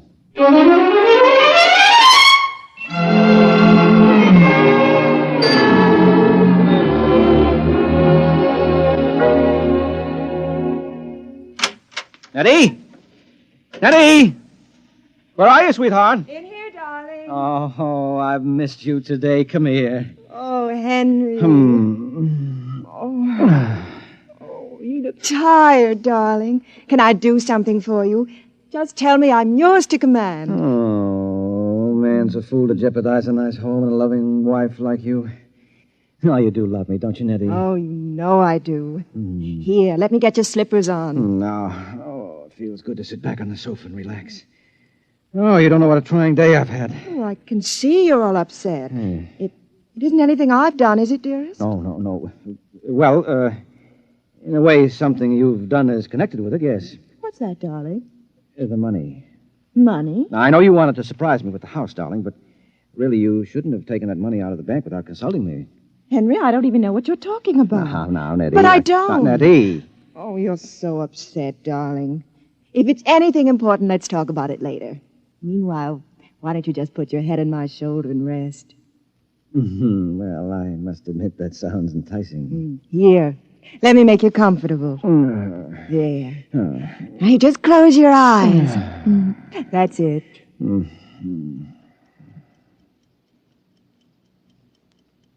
Nettie, Yes, darling? you hear something? No, darling. You sure? Like what? Like the ticking of a clock? No. Strange. I don't hear it now, but when I had my ear against your chest... Oh, no. Oh, no, she couldn't have done that to me. Not Nettie. What are you talking about? I'm talking about... No, I won't believe it. You're my Nettie, aren't you? You're real live flesh and blood. But I hear it. It's coming from you. It's coming from you.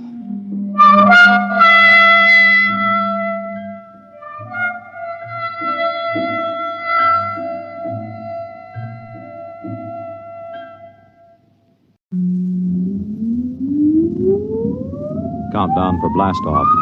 X minus 5, 4, 3, 2, X minus 1, fire.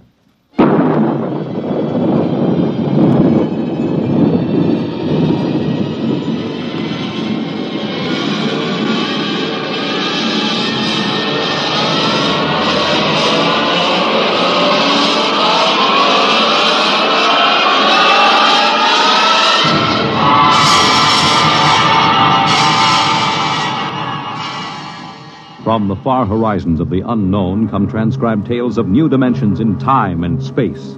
These are stories of the future, adventures in which you'll live in a million could-be years on 1,000 maybe worlds. The National Broadcasting Company, in cooperation with Street and Smith, publishers of astounding science fiction, presents X minus 1.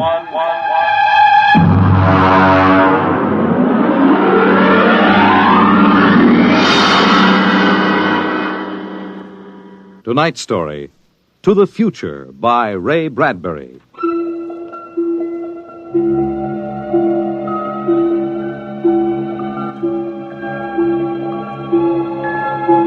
Time is an interesting phenomenon.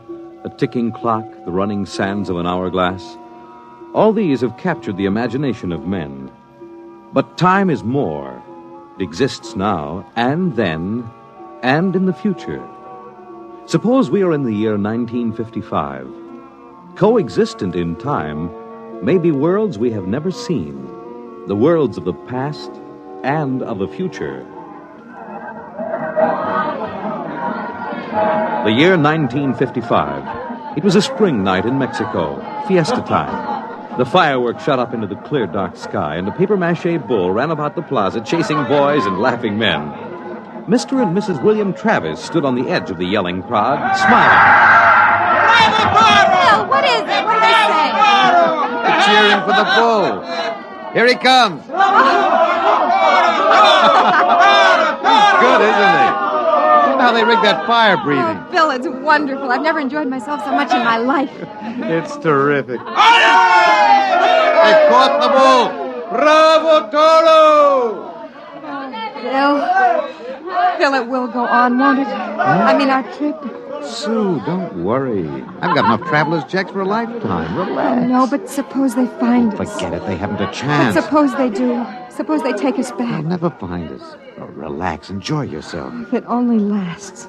Come on. Let's get out of the crowd, huh? You need a drink. Let's try something different this time. I want to try every drink there is in the world. Don't worry. There's no rush. We've got plenty of time now. In here. There's a table over there. Come on. Bill. What's the matter? Don't look right away. Huh? Over your left shoulder, right by the end of the bar. That man. What is it? I saw him this morning in the plaza. Take it easy. The town's full of tourists. He was at Juarez and at Tasco. Bill, I'm afraid. Don't stare at him. Come on. I know it's the same man. He was wearing the same white suit. Sit down, Sue. Come on, dear. Smile. Act natural. Bill, he's been following us. He's a searcher. I know he is. Quiet. Here, boy. Si, senor. Benedictine and brandy, too. Si, senor. He's been watching us, Bill. Pull yourself together, Susan. They can't take us back. Will you quit worrying? The chances are 1 in 1,000 that they found us. It's probably just a coincidence. I want to lie down. I think I'm going to be sick. Susan, hang on, will you? If he is looking for us, we can't run out. It'd attract We attention. must have slipped up when we checked out in New York. What's he doing now? Stopped our waiter. He's asking him something. Well, may just want a drink. Bill, I can't stand it. I've got to go upstairs and lie down. All right. As soon as we finish our drinks. What's he doing now? He's nodding at me, as if he knows me. He's smiling. Billy's coming over here. Watch yourself. We've got to go right on in front of him, so if he is what we think he is, he won't suspect. I can't. We've got to. Come on. So I said to David, why, that's absolutely ridiculous. What do you... Mr. Christian, you did not pull up your pants leg when you sat down. What? I'm afraid you've got the wrong person. My name isn't Chrysler. Kristen. Oh. I'm William Travis. I don't see what my pants leg has to do with it. Mind if I sit down? See, everyone nowadays pulls up his pants leg when he sits down. Like this. See, it keeps the trouser from bagging at the knees. But of course, if you're not used to this style of clothing... Now, see here, we don't know you. You don't? I'm sorry. I thought I knew you. This is our table, if you don't mind. You see, I'm looking for two friends of mine. A man and his wife. Very much like you. The man is an atomic scientist. The wife, a bacteriologist. Very important people. They work on government business. What are you talking about? And when I find my friends, I'm going to take them home with me. Look here, Mr. Sims. That will do for now. Well, look, I understand you thought you knew us, but you see, you're mistaken. Now, if you'll excuse us, my wife and I were just going up to our room. We have to make an early start in the morning. Oh, going for a trip? Acapulco, perhaps? Oh, a lovely spot. Never mind where we're going. Yes, of course. You don't like crowds, tourists. Probably like to get off the beaten path. You know, I have a vacation folder here that might interest you. Please, Bill, let's go. It's put out by an outfit that calls itself Travel in Time, Incorporated. Travel in time? Yes. They've come up with a rather intriguing idea. Here. Travel in Time, Incorporated can costume you, put you in the crowd at any place and time in history. We guarantee to teach you any language you need to move freely in any year without risk of detection. This summer, why not escape from the worries of our modern world? Take your vacation in time. That's impossible, of course. But think what it would mean. A chance to escape all the tensions of an unpleasant life, war, insecurity, fear. Suppose you were a scientist working on a dangerous bomb project. Or you, Mrs. Travis. Suppose you were a bacteriologist working on disease cultures, and you had a chance to escape all that, to take a vacation 200 years in the past. It would be wonderful, wouldn't it? To escape to a more peaceful world. A trip back to 1955. 1955? But you said a vacation in the past. So I did. But you see, 1955 is the past. If you come from the year 2155. 2155? Yes. Terrible times, most unpleasant. A war raging, an atomic, bacteriological war. Terrible times, with none of the little comforts we enjoy today. Like this fine Havana cigar. Well, I want to go upstairs. I want to lie down. If you were living then, think of how wonderful it would be to take a vacation in time. Back to now. Suppose a young couple like yourselves took a trip to 1955 and didn't want to come back. Do you know what would happen? The government sends a searcher back to look for them. This is all fantastic The nonsense. searcher finds them and brings them back.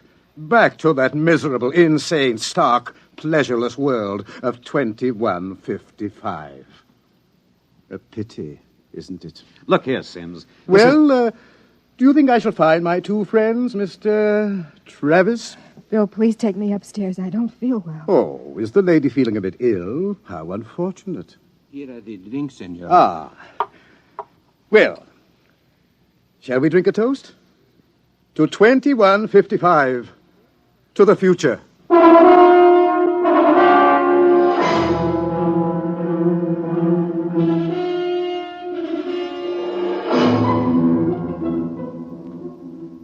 Inside.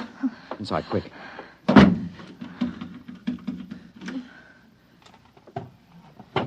What are you doing? Shoving a chair under the doorknob. He knows. He's been following us. He's a searcher. Look, keep quiet, Sue. I want to You're think. going to take us back. It isn't over yet. I've got a headache. I'll get you an aspirin. What will they do to us? I don't know. Something slipped. Something must have slipped. But we were so careful. The searchers are trained to watch for detail. Things like not pulling up my trousers. It started them thinking, there's a man who isn't used to ancient clothes. I could kill myself for giving it away. No, it was my walk with these high heels. Here. Thanks. The nerve of that Sim sitting there looking us up and down like animals, smoking those stinking cigarettes. That's how I first noticed him at Tasco. He had 4 bottles of liqueurs and a pile of chocolates. Yes, he still hasn't gotten over that first greedy hunger. We've got to look out for that. It's the sure sign of somebody from the future. Trying to make up for a lifetime of shortages by stuffing yourself sick. Remember our first night? Bill, I can't stand it. We've got to get out of here. What are you doing? Packing. Get the suitcases out. It's no use. What do you mean? We can get to Acapulco by morning. Don't you think he's watching? We could get away. No. We've got to sit tight. Maybe he isn't sure of us yet.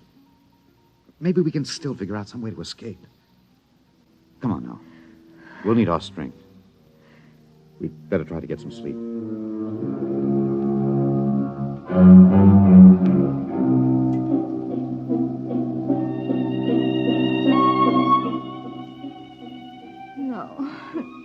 No, I won't go back. Security bullet. The bomb. It's falling and killing. Sue, what's the matter? No. Sue, wake up, Sue. Bill, where are we? It's all right. Calm down, honey. We're still in 1955. It's all right. Oh. You must have had a nightmare. Oh, Bill, it was awful. We were back there, 2155. Oh, Bill, we won't go back there, will we ever? Go back to sleep, honey. It's all right. We're in Mexico, 1955, and we're going to stay here. Sue, I've been lying awake here thinking. He's still testing us. He's not absolutely certain. He's got all the time in the world. He can stay here as long as he likes. And then bring us back to the future 60 seconds after we left it. They can't make a scene, can they? They don't dare come out in the open. No. It might change the future. They're afraid of that. Bill, if we could only tell somebody, ask for You help. know we can't. That's why we had to submit to the psychological block treatment before they okayed our vacation. We couldn't tell if we tried. The block's too strong. Maybe we can break it, Bill. What's the use, darling? Who'd believe a crazy story like ours? Who'd believe we come from 2155? No, we can't tell.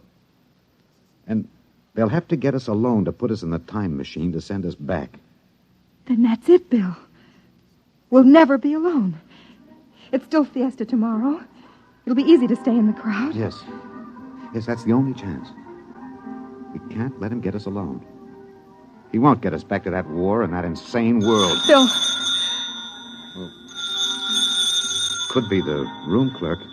At 3 in the morning? I'd better answer it. Don't, Bill, don't. I've got to.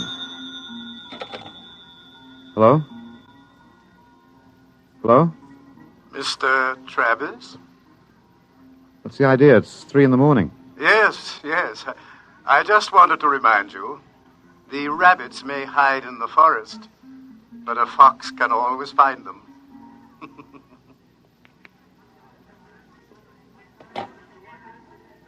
What was it, Bill?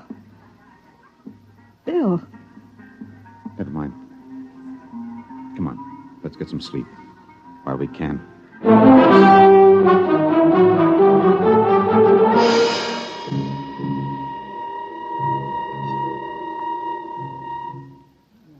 Buenos dias, señor y señora.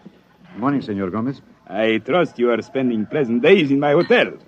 Fiesta time is the best. Yes, it's been lovely.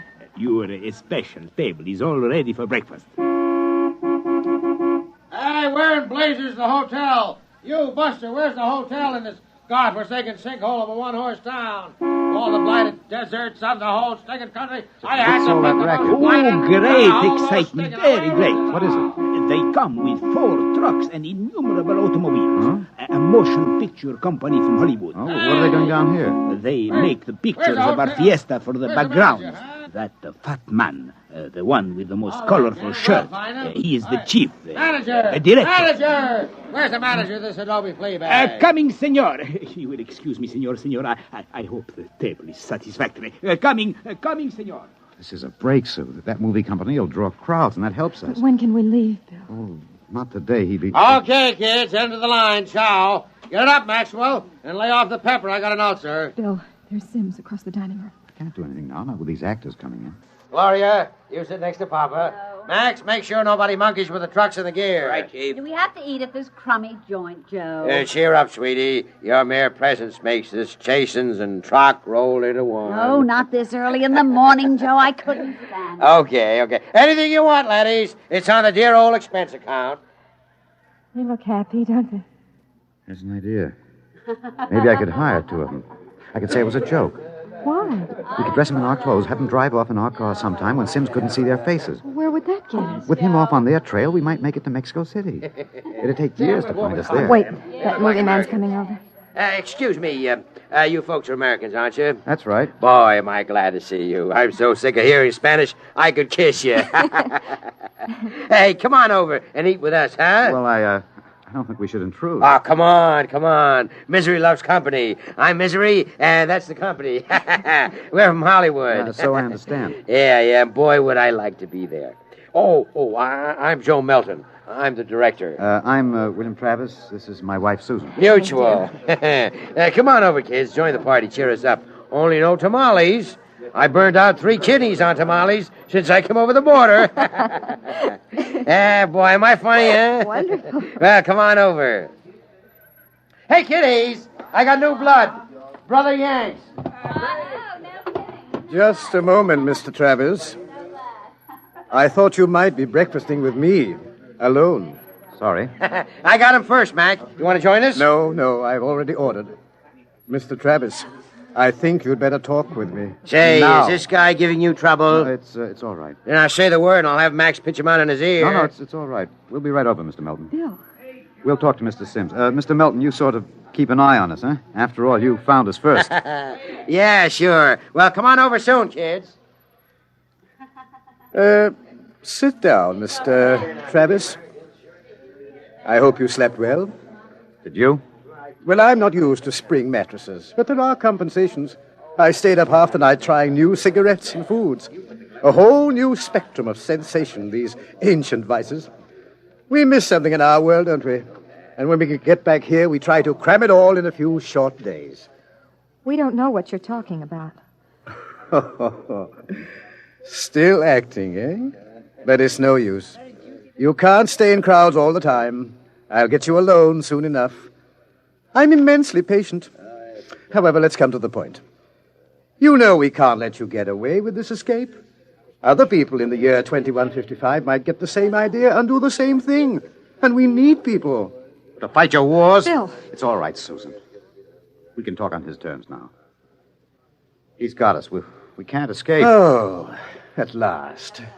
Really, you've been incredibly romantic, running away from your responsibilities. Running away from horror. Oh, nonsense. Only a war. Only? With half the world dead and the other half dying? Yes, but we can't have you escaping here while we drop off a cliff. Dying people love to know that others died with them. Hey, kids, break it up. We're waiting on you. The longer you keep me waiting, the harder it will go on you. What do you mean? We need you on that bomb project. Return now, and no torture. Torture? Yes. You see, later we'll force you to work. And after you finish the bomb, we'll try a number of complicated new devices on you. Yeah. As you say, you can't escape. We have all the time in the world. Here. Sims, I'll make a deal with you. I'll come back now. If my wife stays here, alive, safe, away from that war. No, Bill, Keep no. quiet, Sue. Well, Sims, you need me for that bomb. You can duplicate her work. It exceeds my authority, but, all right. Meet me in the plaza in 10 minutes. All right. I'll pick you up in the car. Good. We'll drive out into the country to some deserted spot, and I'll have the time travel machine pick us up. Bill, I won't let you. Don't argue, dear. It's settled. Sims, there's one thing. Yes? Last night, instead of calling, you could have broken into our room and got us. Why didn't you? Shall we say that I was enjoying myself? Take this new fine cigar, for example. Wonderful. Wonderful. Do you know that I have 12 boxes up in my room?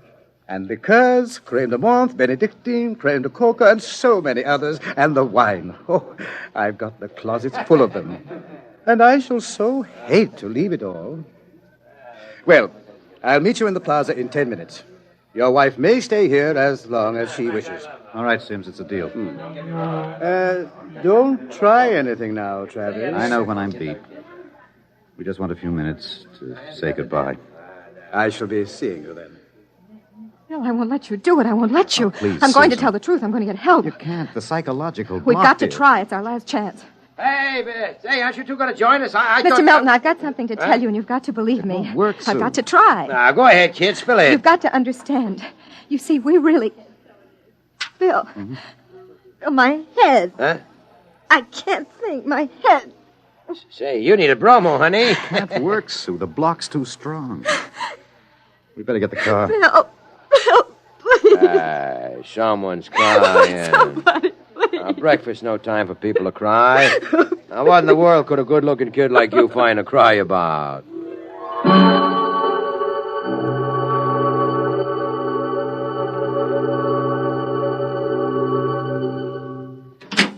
Bill, I won't let you do it. Don't make it hard, Susan. Let me go back with you. We'll get through some way. You think I'd let you go back to that war? Sue, please stop. We haven't got much It time. was so wonderful here, Bill. There he is, smoking those Turkish cigarettes, waiting for us. There must be some way we can both stay here. Maybe there is. Bill, what are you going to do? Hang on, Sue, and duck when I tell No, you. Bill, you're heading right for him. He's not going to get either of us now. Down, Sue, down.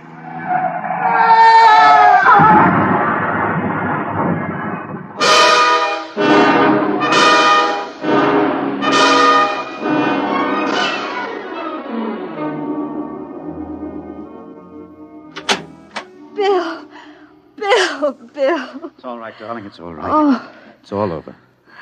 Darling, this is the mayor. Senora, your husband has been officially cleared in this most unfortunate affair. It is obvious this Senor Sims died of an unavoidable accident. An accident? Oh, yes, of course. Adios, Senor, Senora. Will they want to see you again? No. No, I'm clear. Oh. I lost control of the car. That's the way it stands. Sue, I hated to kill him. I've never wanted to do anything like that in my life. Where shall we go now? Mexico City? The car's in the repair shop. Won't be ready till 4. And we'll get out. Hey there, Travis. Wait up. Oh, it's that movie man, Bill. He was very good to me when they had you in there. Hey, I heard what happened. They sprung you, huh? Great. Yes, it was an accident. Well, lucky you didn't get hurt yourselves. Everything okay now? Yes, I think so. It's fine. But you both look a little rocky. Say, you want to get your mind off your troubles. We're through for the day. Clouds fouled up our shooting schedule. We're going to put a header on it up at the hotel. Gloria's cracking the ice now. Well, maybe we will join you. But first I've got to check up on the car. Well, don't miss the party, kiddies. See you upstairs. Bill, I don't think... Relax, honey. We've got the break now. Sims is dead. Before they can put another searcher on our trail, we'll have time to make a clean getaway. How about the car? Won't be ready till 4. We've got a couple of hours to kill. I'm so tired. What you need is a little excitement. We rate a celebration, honey. Well, I guess it would be nice to unwind. Sure. We'll go up to Melton's room, have a couple of drinks, a few laughs. Don't worry, honey. It's all over. We can relax.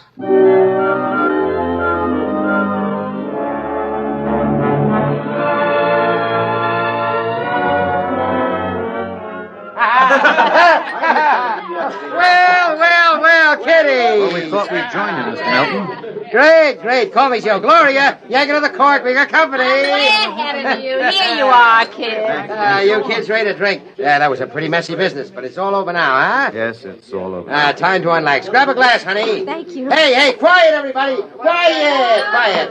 How about a toast to our guests? Well, sure. Huh? Okay. All right. to a very beautiful lady. Lovely enough for the movies. Thank you. Oh, I'm not kidding. That's why I came over to you in the first place. I might even give you a test. Oh, I mean it, honey. You're pretty nice. I could make you a movie star. And take me to Hollywood? At least it'd get us out of Mexico. You're not serious. Well, sure I am. Gloria, how about a refill? Yeah, coming up. That sounds wonderful, doesn't it, Bill? Los Angeles is a pretty crowded city, isn't Crowded? Hey, wait till you see the Sunset Bus. Well, you don't really think I could be an actress, do you? Hmm. You don't have to cheer me up anymore. I'm feeling wonderful No, now. no, I'm serious. Really? Well, what kind of a film do you think my wife would be good for? Well, I want to do a suspense story. Sort of a war story, you know. Gloria, pour Mr. Travis another glass. A story about a man and a wife. You live in a little house. I'm just ad-libbing this, you understand? Sure. Go on. There's a war on, see? A terrible war, you see. And they live in the year, 2155. Now, here's the gimmick. They escape into the past, and they kill a man who follows them to bring them back. Gloria, honeypot, get Mr. Travis another glass. He dropped his. Well, sir, this couple takes refuge with a group of movie people. Safety in numbers, they figure. Bill. But the story goes on. This couple is terribly important for a new bomb. Let's call it the leprosy bomb. So the searchers figure out a way that they can get them alone in a hotel room. Shove a chair under the door now, Max. Yes, sir. You see, the searchers may work alone, or in groups of 8, so that if one of them's killed, the rest carry on. Don't you think that'd make a wonderful picture, huh, Susan? Don't you, Bill? Get up when you get us, Milton. Stand still. Look out! Put that gun down, Travis. Mr. Travis. Mr. Travis. Who is it? The manager. Your car is all ready. Shall I... Grab him! Let go of me. Let go! Let's not make things worse, Mr. Travis. Let me in. What were those shots? Let me in. The manager, he heard the shots. Let's get going. Let go of me. Let me in there. Let me in. He'll break down the door in a minute. Max, get ready to travel. Get a chair. Take a good look, Mr. Travis. Take a good look at 1955. You won't be seeing it anymore. Bill! Throw the switch! All right. Break it down. Who shot that? Where are they? I was at the door. I heard them inside. They're gone. The windows. No, the iron bars are undisturbed. What happened to them? They just disappeared, all of them. Senor, I think you had better send for the priest and the holy water. Later. They just disappeared. Look in the closet. Bottles. Hundreds of bottles. And boxes of 20 peso pure Havana filled cigars. These crazy Americanos. Why would anyone leave all this behind? Juan, never question providence. Bien. There is enough here to last us both for a month. I think we can look forward to a most happy future.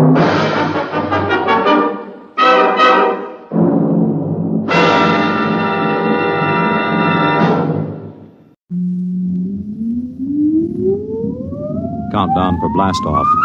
X-5, 4, 3, 2, X-1, fire.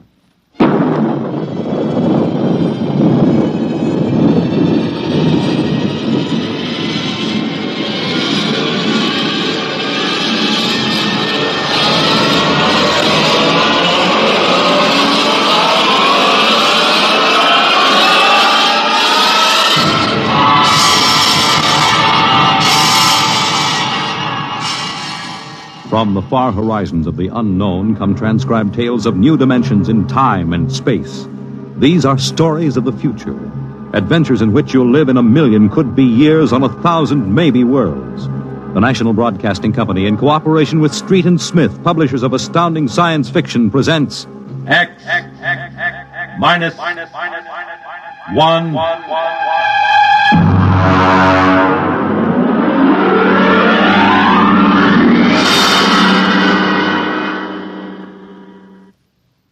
tonight's story, Nightfall by Isaac Asimov.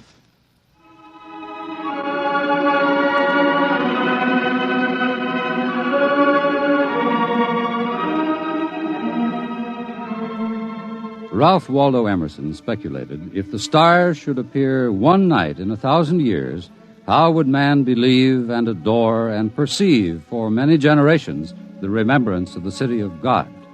This was philosophically interesting. But on the edge of the galaxy, a planet swings on its orbit in a cluster of 6 suns. These suns hang in the sky above. Never less than 2 shine down through the entire 23.8 hours of the planet's day. The yellow light has burned down on the planet continuously, into the past, till the mind of man runneth not to the contrary.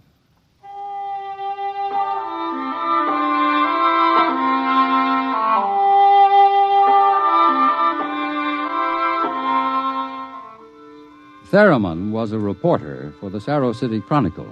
He covered them all, from the night police beat to politics to the sports pages, and the city editor wanted him to cover the biggest story of the year, perhaps of all time. It was an interview, a particularly difficult interview. But then, since his first days as a cub, Theremin had specialized in difficult interviews. It cost him bruises, black eyes, and broken bones, but it had gotten him an ample supply of coolness and self-confidence. He didn't expect violence, though, from an astronomer. You're from that newspaper? Well, you got a lot of gall coming here. Now, look, Dr. Aton, it's only a job. I've read your paper. You've been writing this observatory for 2 months now. You've attacked me personally. I have nothing to say to you. Well, this is your chance to get your side into the paper. Look, Dr. Aton, I'll give it to you straight. 2 months ago, the observatory issued a press statement that the world was coming to an end. Now, that's the same story the cult of the Book of Revelations had been preaching. Now, when a scientist backs that up, it's news. Our conclusions have nothing to do with the cult. The cult is full of superstition and mysticism. We're scientists. You've got the people pretty angry. It doesn't matter. If I can't get the story from you, I'll have to go somewhere else. Go ahead.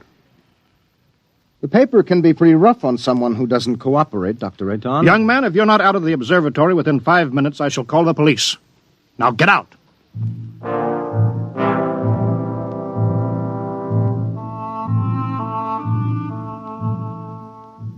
The reporter walks down the long hall from the observatory. The light filters through the high, clear-story windows, the yellow light of Gamma, the brightest of the 6 suns in the planet's sky. Beta is almost at zenith. Its red light floods the landscape to an unusual orange. The planet's sun Alpha is at the antipodes, and now as Gamma sinks below the horizon, the red dwarf sun Beta is alone, grimly alone. It's a short drive from the observatory to Saro City, and the red light glares from the highway. The temple of the cult stands hewn from the solid rock of the Dormite Mountains outside the city, and in the inner courtyard stands Sor, the priest of the cult.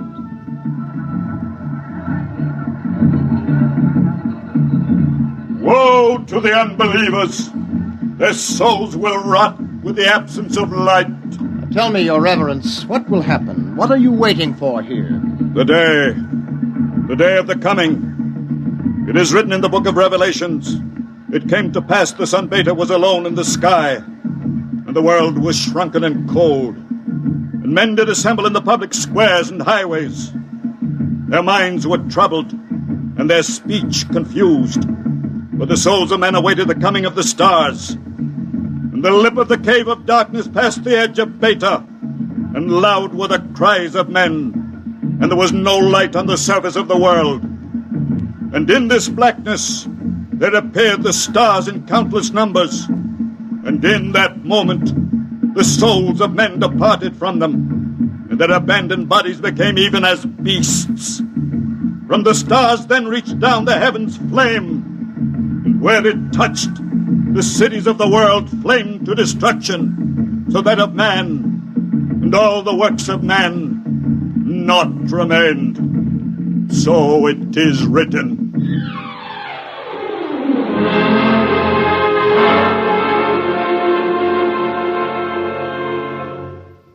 Dr. Sharon, you're the only scientist I could find in the city. Where is everybody? In the hideout. The hideout? Yes, but the place bored me. I wanted to be out here where things are getting hot. I want to see the stars the cultists are talking about. Besides, they don't want me at the hideout. I'm too scrawny to survive. What is the hideout? Well, we professors have managed to convince a few people that our prophecy of doom is valid. We've got about 3,000 people. They're supposed to hide where the darkness and the stars can't get at them. We hope they'll survive and leave the records. Survive? Survive what? Well, how true it is, I can't say, but the cultists say that every 2,050 years, all the suns disappear, and there is a total darkness, and then they say things called stars appear. Of course, men go mad. They mix all this up with a lot of religio-mystic notions, but that's the central idea. But that's impossible, isn't it? I mean, there are always at least 2 suns in the sky, most of the time 4 or 5. There aren't now. Only Beta. You mean that there is going to be worldwide darkness tomorrow, that all mankind will go violently insane? What's behind that? Well, for one thing, the history of civilization of the world. We have located a series of cycles of civilizations comparable to our own, all of which, without exception, were destroyed by fire at the very height of their culture. But is there any scientific theory behind this which would explain it? Well, the University Observatory finished their calculations 2 months ago. And tomorrow there will be an eclipse of Beta so that the planet will become dark. That eclipse comes every 2,049 years. Darkness. And maybe those mysterious stars that no man has seen.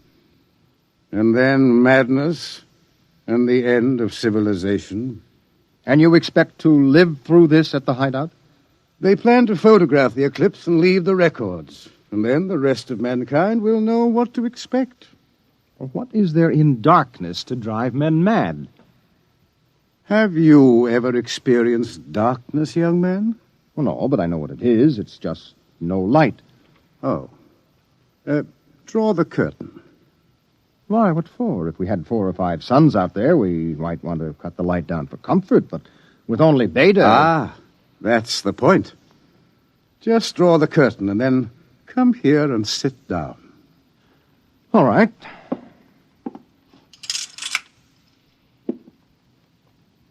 I can't see you.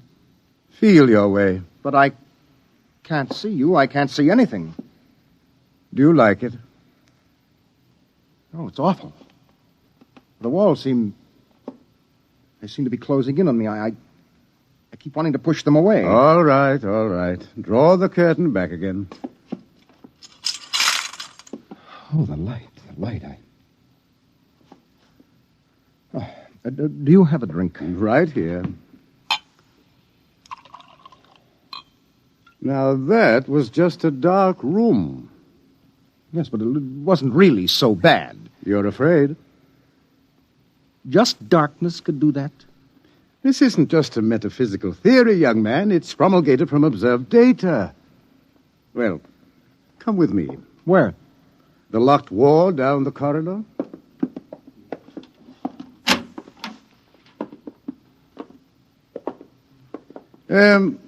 Were you at the Cerro City Centennial Exposition 2 years ago?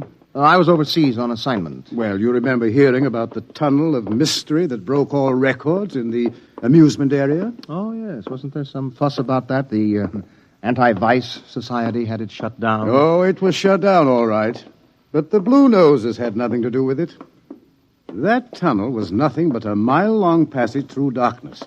You rode in a little car, and it took 15 minutes to get through. Oh, it was very popular while it lasted. Popular? Well, there's a fascination to be frightened when it's part of a game. Absence of light is one of the instinctive human fears. People came out of that 15 minutes of darkness shaking and half dead with fear. Weren't there some deaths? Oh, bad hearts, but that wasn't the big danger. Now, which key is this? Ah.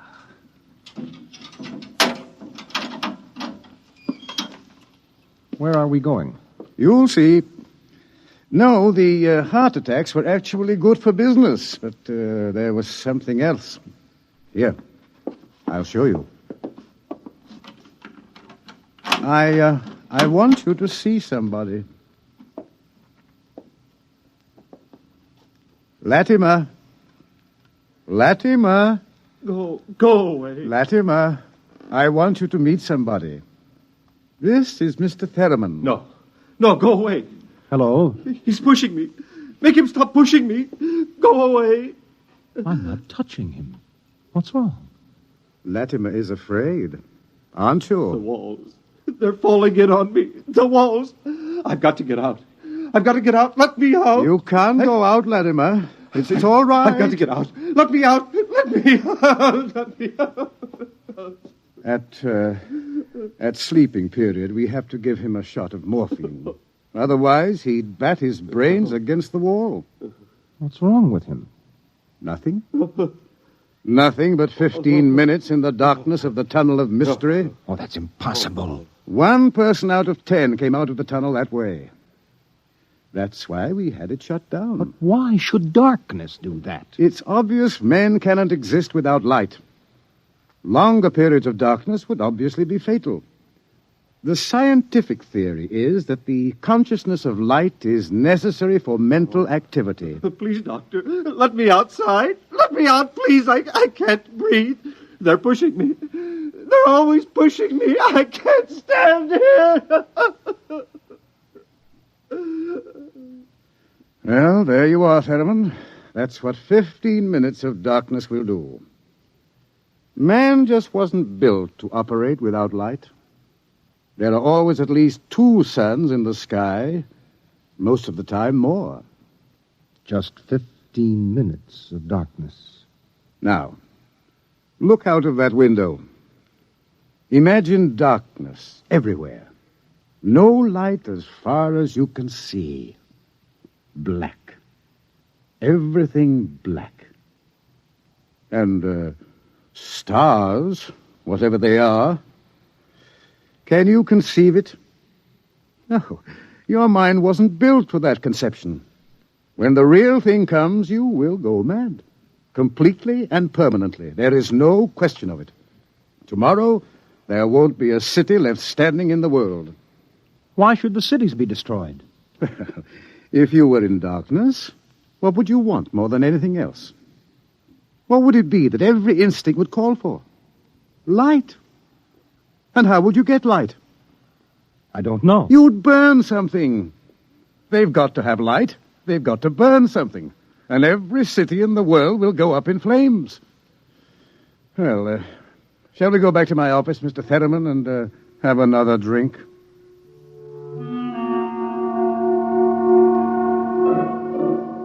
Through the skies, the red sun Beta shines alone.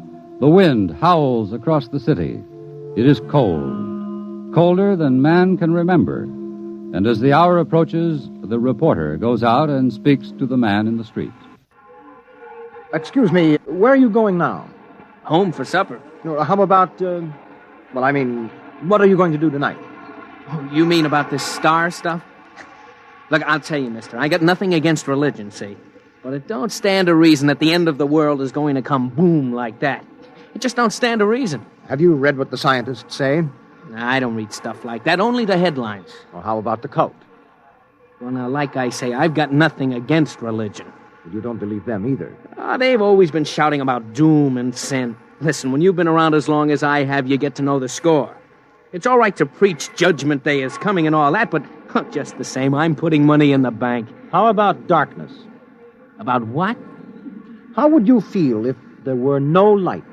You crazy. How could there be no light? Well, suppose all the suns went down at once. Suppose everything was black. That's crazy. What's the use of supposing something like that? It couldn't happen. It's crazy. That's all. Thank you. Sure. Oh, look, mister, remember, palette with 2 L's?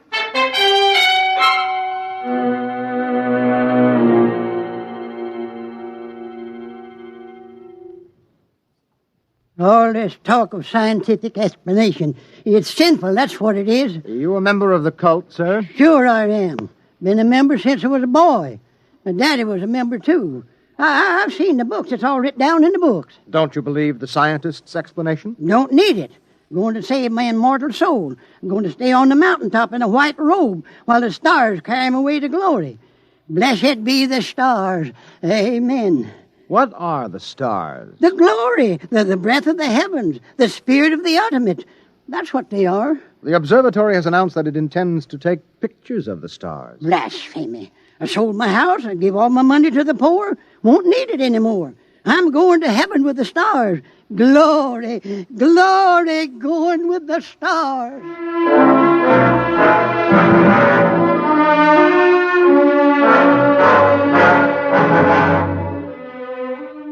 The reporter checks the stock exchange, the stores, business at a standstill. Doesn't pay to buy anything today, not if the world is going to end tomorrow. There are predictions of economic collapse in the financial section, layoffs at the factories on the edge of the city. And through the streets, the people will mill and turn, unsure, crying in fear or shouting with bravado. The story isn't here in the city. And so, as the hour approaches, the reporter goes again to the observatory, high in the hills. Look, Dr. Aton, if you are right, if the world is going to be destroyed, what is the difference if I stay here and observe and take notes? Nothing, I suppose.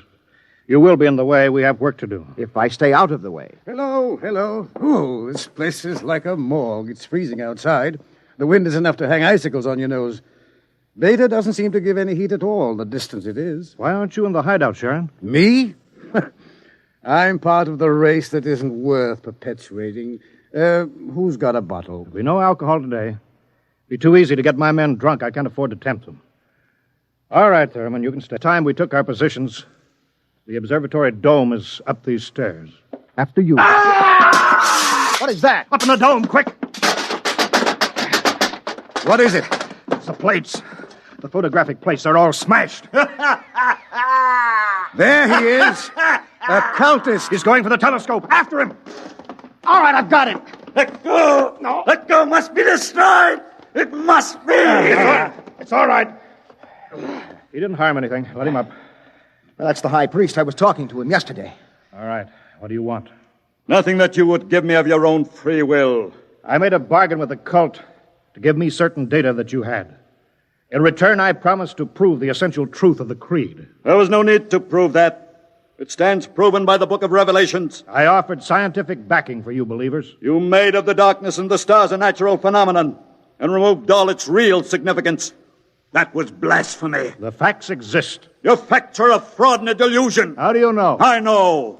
I suppose you think in trying to warn the world against the menace of madness, we are placing souls in jeopardy, huh?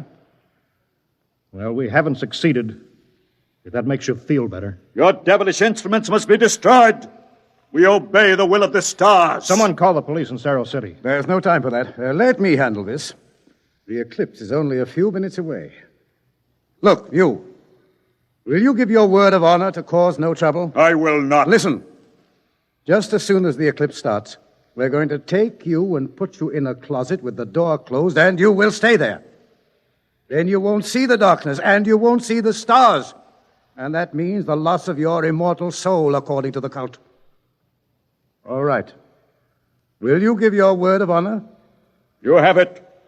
You will all be damned for your deeds of today. Look at Beta. The eclipse has started. You can see the blackness against Beta. Get busy on those cameras. Check the exposures very carefully.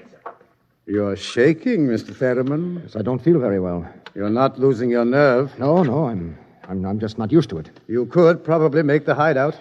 I have been assigned to cover a story. I intend to cover it. Oh, professional honor? Yes. Yes. Allah sofanet radrak. Allah sofanet. What is that? The cultist. That's the book of Revelations. I don't understand it.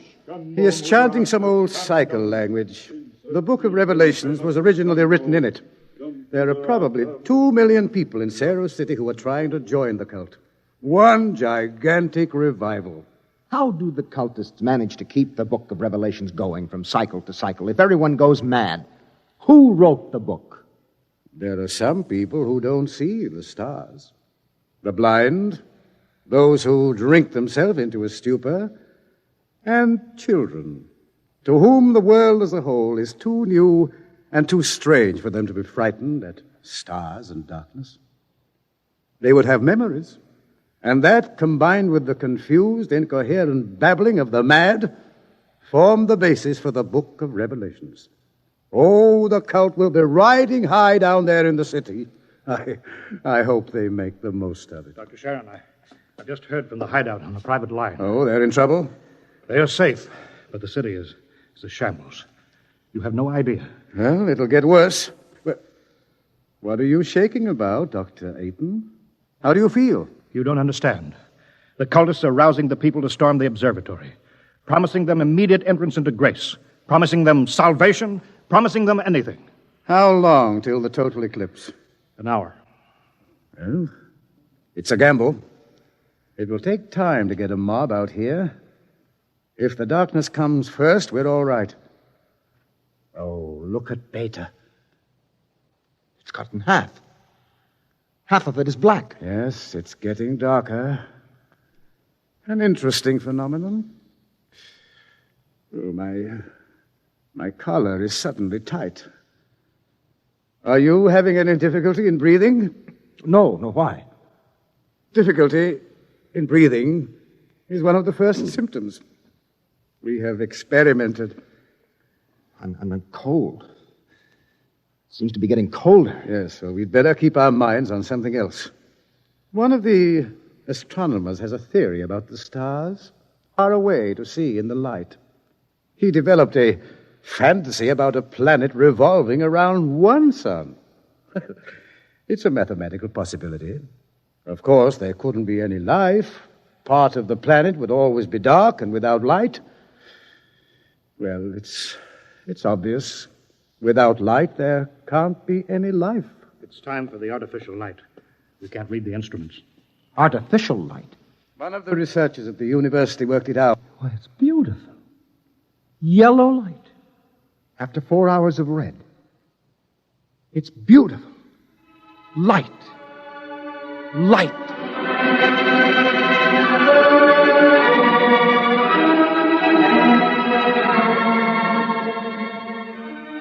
The dome is quiet.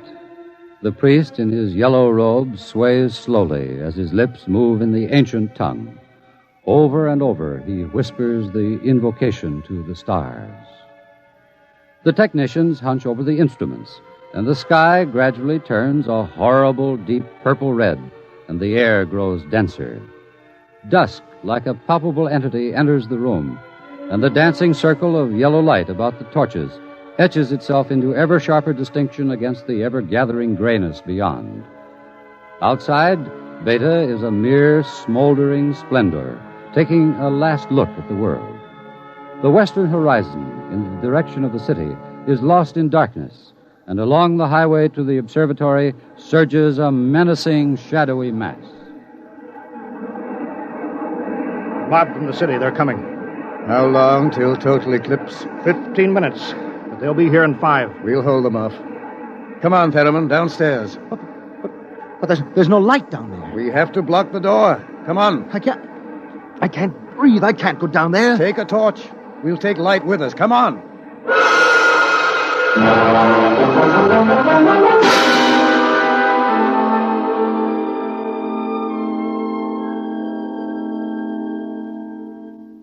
Ayton.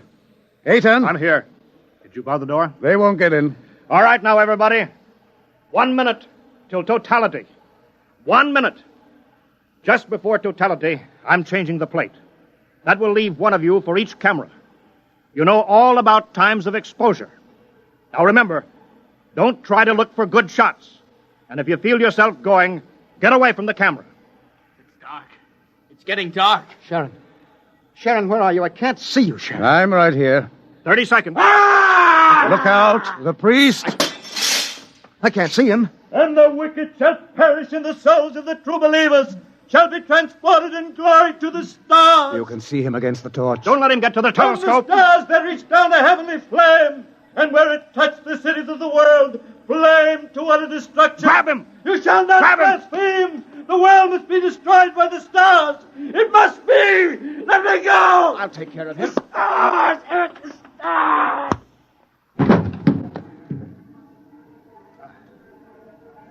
5 seconds to totality. 4, 3, 2, 1.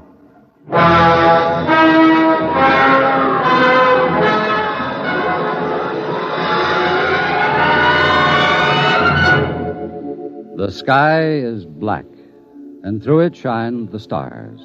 30,000 minute suns shine down in a soul-searing splendor. It is more frightening in its awful indifference than the bitter wind that shivers across the horrible, cold, bleak world. The stars. The stars. The stars. It's dark. Dark. Dark. The walls. The walls are coming in on me. They're coming in. Light.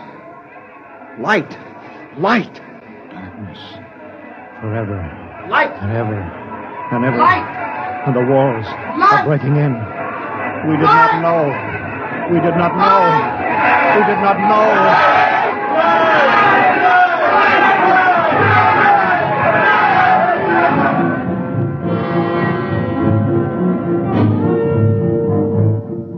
On the horizon, in the direction of the city, a crimson glow begins growing. 1,000 fires strengthen in brightness that is not the glow of the sun. 1,000,000 fires, as a world mad in the darkness screams in terror for the light. The night has come again.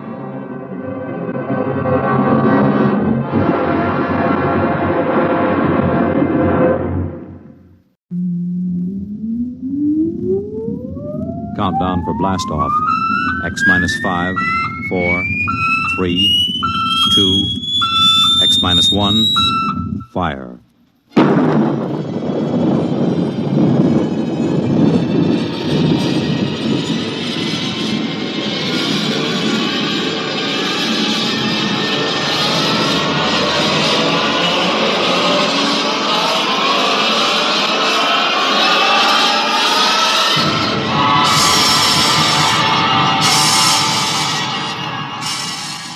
From the far horizons of the unknown come transcribed tales of new dimensions in time and space.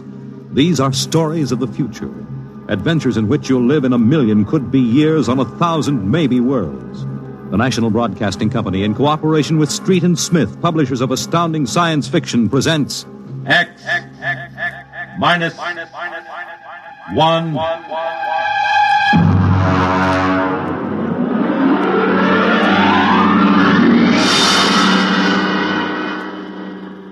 Tonight's story, The Vital Factor by Nelson Bond.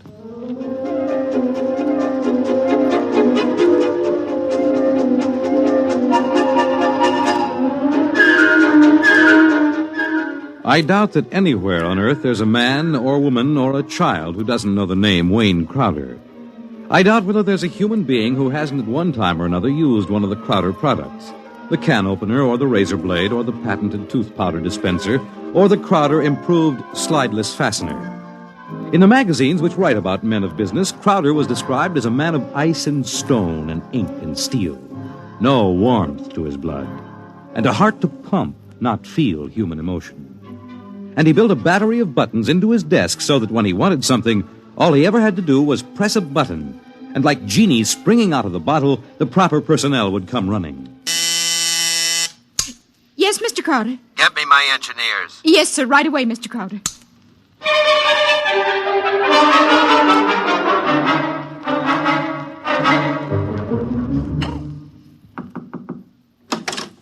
Here are your engineers, sir. All right, close the door and get out. Now, gentlemen, sit down. Gentlemen, I want you to build me a spaceship. A spaceship, sir? That's right. I've decided that I am going to be the man who gives space flight to mankind. Any questions? Sir, we can design such a ship. That part isn't too hard. Yes? But we've no way of providing the motor to power such a ship. When the ship's ready to fly, there'll be a motor. Sir, I don't like to contradict you, but you can't go ahead of the total technology of a historical period. It's like asking somebody in 1600 to build the internal combustion engine. You see, scientists have been searching for a motive power for spaceships for decades now without success. You'll have a ship, but we can't lift that ship from the Earth's surface. That is, not to the point of free flight at any rate. Mr. Crowder, you see you'll be spending millions of dollars, hundreds of millions perhaps, for nothing. What's your name? Phillips, sir. You're fired. Go down to the cashier and draw your pay and get out. What, sir? Get out. Nobody who works for me thinks of how much something costs. But we use money. We don't let expense provide a rationalization for not beginning a project. All right, Phillips. I give you permission to leave. Right now.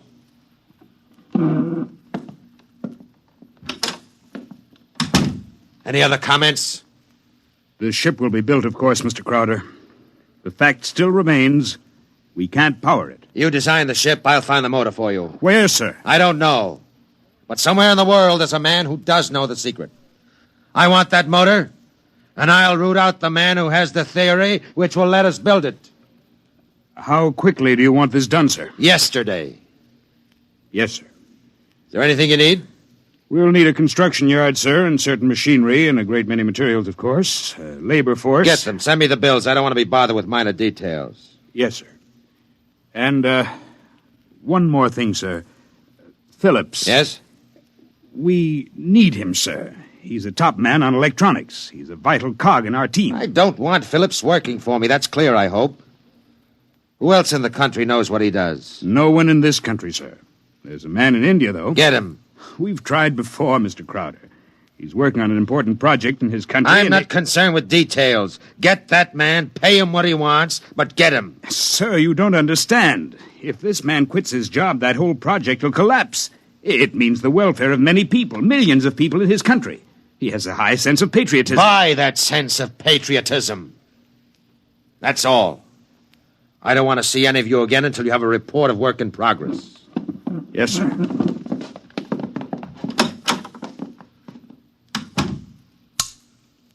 Miss Holmes, there's a man named Phillips going to draw his pay. I want 2 company policemen to meet him at the cashier's office and escort him from there directly off the premises, and I want them to be emphatic about it. Yes, Mr. Crowder. And notify the newspapers, the television, and the radio networks, the periodicals, and the scientific journals that I'll receive the press in my office this afternoon at 3:30. I have an important announcement to make. Anyone not here at 3:30 will be barred, and the publication or company he represents will not be given any further information.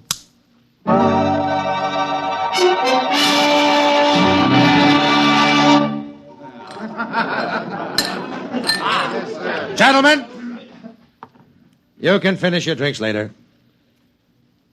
Gentlemen of the press, and ladies, it's my pleasure to be able to tell you that I'm in the process of constructing a spaceship. Any questions? Did you say spaceship? That's right. That's what I thought you said. I knew the drinks weren't that strong. Mr. Crowder, is this spaceship under construction now? It is. You've solved the problem of motive force, then? No, sir. Well, what sort of... You mean you have no means of propulsion for this spaceship? That problem is not solved as yet. Oh! It will be! That's why I called you in this afternoon. I want you to announce that I have $100,000 in cash, waiting for the man or woman who first brings me the basic idea for such a motor. I'll supply all equipment for research and construction, and I'll see that the rights of the inventor are protected and more than adequate royalties will be paid him or her. That's all I have to say now. Mr. Crowder, one more question, please. Yes? You have a name for this spaceship yet? No, not yet. Well, then let me suggest one. Yes? Crowder's Folly. Quiet! All of you, quiet! What is your paper? The Daily Times, sir.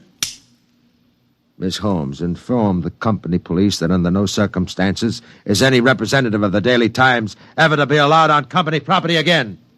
Strike that paper from the list of those to be invited to future conferences.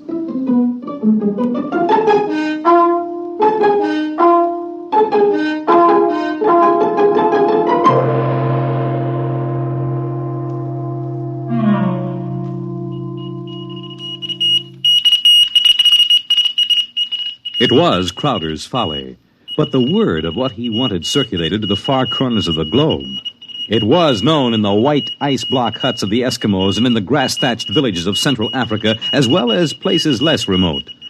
and the Crowder office became the Mecca and the heaven for the lunatic fringe of humanity. Their blueprints and scale models clogged its corridors. I told you I don't want these people in my office till they're screened. Now get out, get out! Every time I open that door, they surge in like a tidal wave. I have a progress report for you, sir. The ship is finished as far as we can go, Mr. Crowder.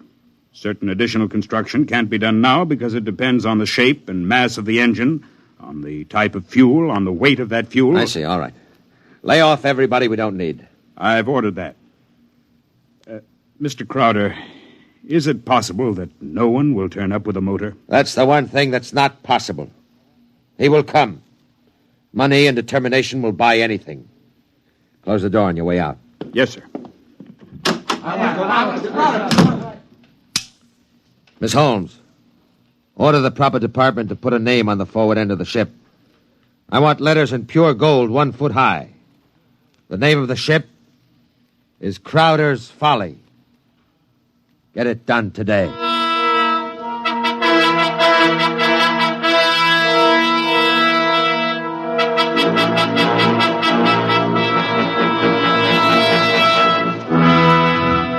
The sun came up in the morning, and the sun set at night, glinting rose on the silver sheen of the hollow ship's skin as it lay in the yard.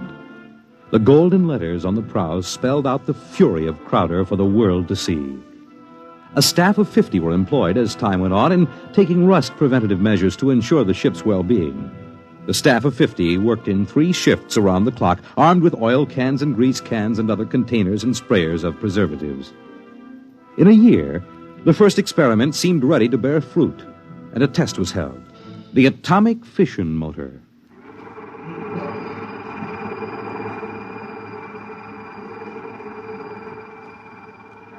In exactly 45 seconds now, we'll hold the test, Mr. Crowder. The sound you hear is our generators here, building up power to supply the motor by remote control. If this needle goes round to the part of the dial marked in red, there'll be an explosion. Are there any questions, sir? Proceed with the tests.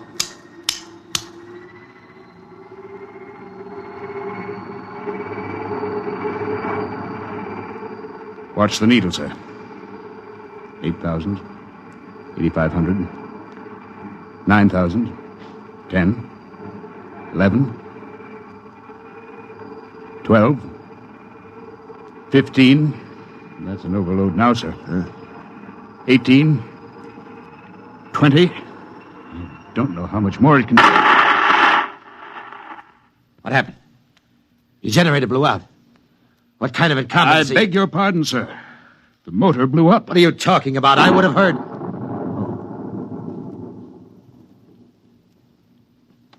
You see, sir, it takes a while for the vibrations of an explosion to travel 3 miles and then reach through 15 feet of concrete. I see. Well, there are other experiments in progress. Let me know when they're ready for testing. Yes, sir. Mr. Crowder, the inventor of that motor had to be right with it, of course, during the tests. He had a family. The fool knew what he was doing. He understood the danger. He was paid enough to be able to afford insurance. The cost of insurance on such a project was prohibitive, sir. Well, if his wife was thrifty, she saved out of what he earned this last year. His salary was relatively small, sir. Most of the money went for the research. He should have demanded an adequate salary. I haven't stinted on money. The fool failed. I have no further responsibility. Yes, sir. You want us to continue screening applicants? Of course. All right. Make a settlement on the widow. And don't turn anyone away if he seems to have the remotest possibility of success. I'm telling you, my man will come. Money and determination will buy anything. And strangely enough, Crowder was right. Because one day there came to his office a stranger, a small man. He looked even smaller in that tremendous room. He was an unusual visitor in that he carried no briefcase fat with blueprints or formulae. He was unusual in that he neither blustered, cowered, nor deferred to his host. He was a pleasant little stranger, bird-like of eye and movement, bright and smiling. Mr. Crowder, my name is Wilkins. I can power that ship you want. So? Of course, what I have in mind won't be anything like that meaningless, huge bullet your engineers built for you. Rockets are a foolish waste of time, sir. My motor requires a different sort of vessel. Where are your plans? Right here in my head. It so happens that I'm presently supporting half a dozen people who make the same claims. None of them have been successful. What makes you think your idea will work? Simple enough, sir. The common magnet. Huh? Electromagnetism. Utilization of the force of gravity, or its opposite in this case, counter-gravity. Oh, no. Oh, thank you very much. Now, if you'll forgive me now... Just one moment, Mr. Crowder. There's one thing more. This. Now, I've seen pieces of metal before, thank you. How high from your desk would you say that I'm holding it? I'm very sorry, Mr. Wilkins. Now, do you want to leave or do you want to be escorted out? Now, this will only take a second, sir. How high from your desk would you say that I'm holding this piece of metal? 1.5 feet, I'd say. And if I let go, then in less than a second, a fraction of a second, it should fall to your desk. Now, look, I don't want the surface of that desk marred. But will it be? You see, I have let go of the metal, is that right? Good Lord. Many seconds ago, it should have crashed to the desk, am I right? Well, this is incredible. Well, if you want to speak to me anymore, I'll be right outside. But it hasn't fallen. That's right, sir. It hasn't fallen. It floats in the air. That's right, sir. It floats in the air. How do you do it? Why don't you call your engineers and ask them? I'll wait outside. Miss Holmes, get me my engineers. Immediately.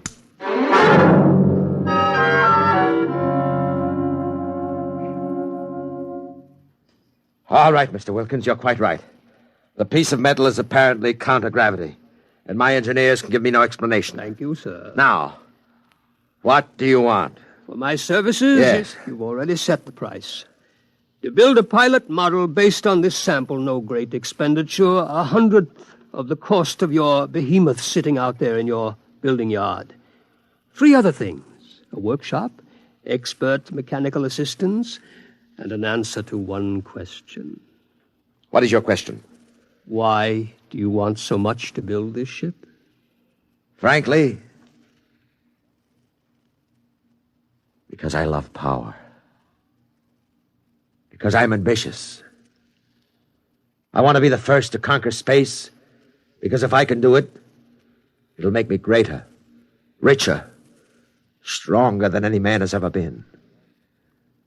I want to be the master, not only of one world, but of worlds. That's an honest answer. But is it the only one? You see those letters in gold on the prow of my ship? Crowder's Folly, that's what they named it. That's what they think of me. I want to cram those words down their petty little throats and let them eat mud. That's another answer. And that's all? That is as far as your thinking goes? What other answer is there to your question? There's my own answer. I want to leave this planet and go elsewhere, to Mars, perhaps, because there are strange wonders yet to be found. Because there will be scarlet sunsets over barren wastes. And in the star-strewn night, the thin, cold air of a dying world, stirring in restless sighs across the valleys of the dry canals. You may laugh out loud if you wish, Mr. Crowder. I would prefer that to the peculiar repressed smile you're now exhibiting. You're a very lucky man, Mr. Wilkins, in that you have scientific talent, because your talents as a poet are inferior and very sentimental. All right, you're a sentimentalist, and I'm a man of action. No matter. We can work together, you and I. Your workshop will be ready by morning. I don't need to hear from you again till you have something to show me. If you need to see me, call me day or night. I'll be available. But don't bother me with details, because I probably won't understand what you're talking about anyhow. If you need money or materials or personnel, just tell my engineers. You'll get it, or I'll know the reason why. That's all. Thank you, sir. Miss Holmes, get me my engineers.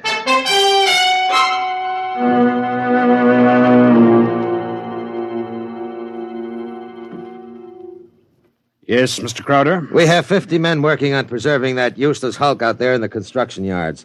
Lay them off. The ship will deteriorate if we do that, sir. Let it rot. Lay them off. Yes, sir. How many other employees are still working for us on the project? About 3,000, sir, including the people working on experimental motors. Get rid of them. Sir? Get rid of them. Mr. Crowder, I never thought you'd drop this project. You were so adamant I'm not dropping anything but deadwood. You saw what Wilkins had to offer. He's my man. And the rest is junk and nonsense. Mr. Crowder, he might fail. We ought to have a minimum of protection against... I say he won't fail. I know the goods when I see it. The rest is nonsense. Several of the experimenters were making much greater progress than I thought was possible. There are great opportunities there. I'm not interested. Not only in the field of spaceships, sir. One man has a motor no bigger than a football, which will drive an automobile 24 hours on 4 cents worth of fuel. It's almost finished, sir. Not interested. It will be of great benefit to mankind, sir. Your name will go down... My name will go down in history for this spaceship. The profits in such a motor, sir. I have more money now than I even know how to count. And when I make my space flight, I'll have more than that. Yes, sir. You just lay everybody off that isn't needed. Give them 2 weeks' pay and my thanks for a thankless job well done. And that's all. Yes, sir. I'll get it done, sir. Oh, one more thing. There's no need to let the folly rot. Dismantle it. Sell the basic materials we don't need. Salvage whatever will be useful to us. That's all. A year's work. Yes. In 10 years or 20 years, and I do the same thing. That's why you're an engineer, and I'm an executive. That's why you work for me. Because when I have to, I can be ruthless with my own mistakes. When a thing has lost its usefulness to me, I get rid of it. Well? I was just thinking, Mr. Crowder. What would happen to me if my usefulness to you were over? I've worked for you 20 years now. Just don't give me any occasion to consider your usefulness terminated. That oughtn't to be too hard. What? Nothing, sir. I'll make the arrangements at once.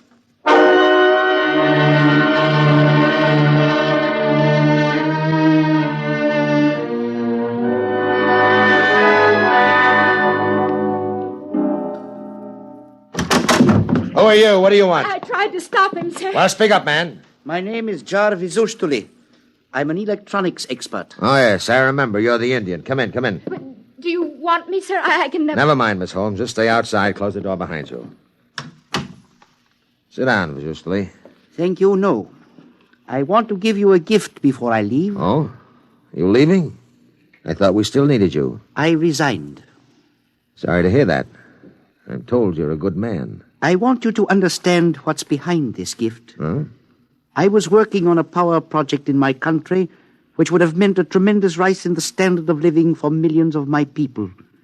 I was unable to resist the money you offered. Well, had you resisted, even more money would have been forthcoming. I placed no limit on your worth to me. I understand. But you see, I did not come without a sense of guilt, because there was no one in my country who could take my place. I would assume that. And now I discover that what I did was for nothing. The spaceship on which I worked is being dismantled. That's right. So I have been corrupted by you at a whim. I think you have too much power, sir. I think you use your power for evil, selfish purposes. Selfish, yes. Evil, no. Only sentimentality is evil. I think otherwise. And so, in order that you shall not corrupt anyone else, I have this gift for you. Here you are, sir. And just one more shot for good measure to make sure you're really dead. Good.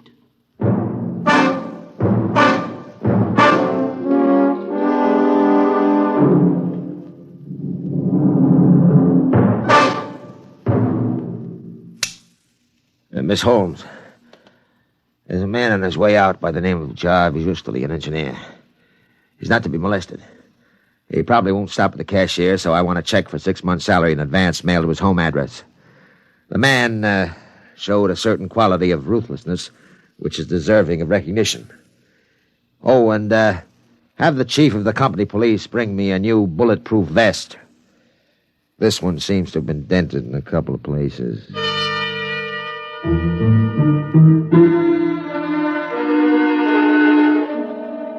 The new spaceship, according to Wilkins' plans, as executed by Crowder's engineers, was finished within 4 months.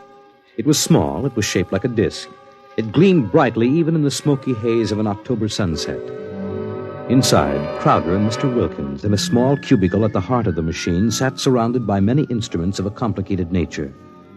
Outside, huge crowds gathered to witness the test. They stirred and murmured, waiting restlessly, as inside the control room of the craft, Wilkins installed the final secret part he had not revealed to those who built his driving apparatus.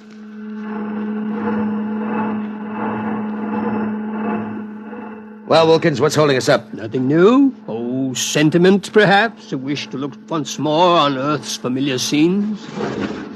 Yeah. Now the screening is removed. Look. Look at the people out there. Never mind looking out there. Let's leave that thing closed. You're a sentimental fool. Or are you afraid? Or did you decide at the last minute that your invention would work? It will work. Sit down, Mr. Crowder. Thank you. Do me a favor. When I press this button, will you please press the button on the arm of the chair in which you're seated? I'll tell you when. Turn on your motor. I want to hear its roar and feel its tug as we cut loose from Earth's gravity and fly outward into space. That might be a moment in which I'd share your sentimentality. Press your button now, sir. Thank you. Yeah. Wilkins, I'm beginning to distrust you. If this is all a hoax, when are we going to take off? You said at 5 sharp, and it's 2 minutes after 5 now. Well, do we move or don't we? Mr. Crowder, we're already moving. The button you pushed was to nullify the effects of acceleration. If you don't mind, sir, I'd like to open the screen again. Now, if you care to look, see for yourself. Wilkins, we're in space. Look down at the Earth. How far we've come. Why, it's no bigger than a toy balloon. No, a dime. No, a firefly. Man, Wilkins, you've done it. Yes. I swore to be the first man to conquer space, and I've done it. It's a triumph of power and ambition. And sentiment. Blast sentiment. Your maudlin dreaming would have died unborn except for me. I made this possible, Wilkins. Don't you ever forget that. My capital, my forcefulness, my will. Look out there. Space. Stars that never were seen from Earth. And this is only the beginning.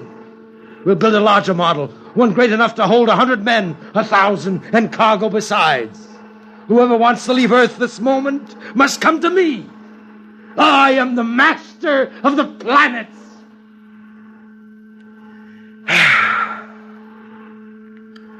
All right, Wilkins. Turn back now.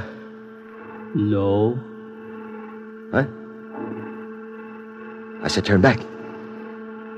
No. Well, we've proved the ship can fly now. Now turn back. I want to start work at once in preparation for the long flights to come. Not so. We will go on. What are you doing? Defying me?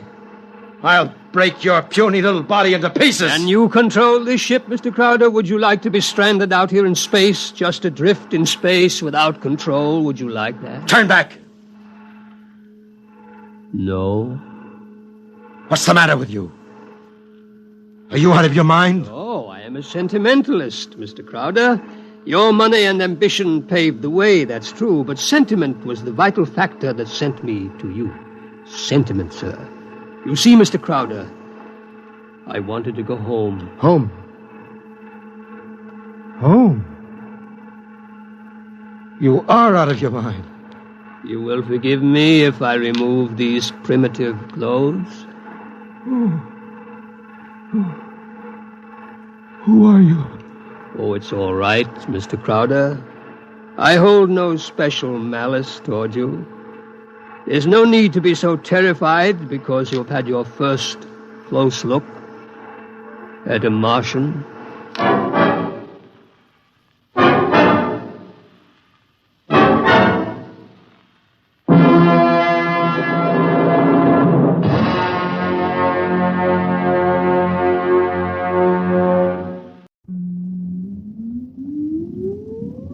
Countdown for blast off. X minus 5, 4, 3, 2, X minus 1, fire.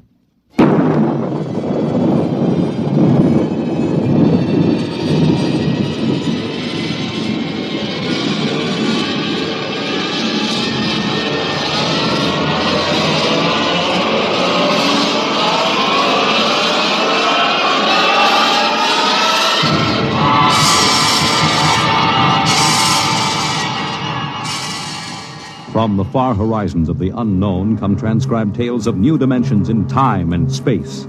These are stories of the future, adventures in which you'll live in a million could-be years on 1,000 maybe worlds. The National Broadcasting Company, in cooperation with Street and Smith, publishers of astounding science fiction, presents X minus 1.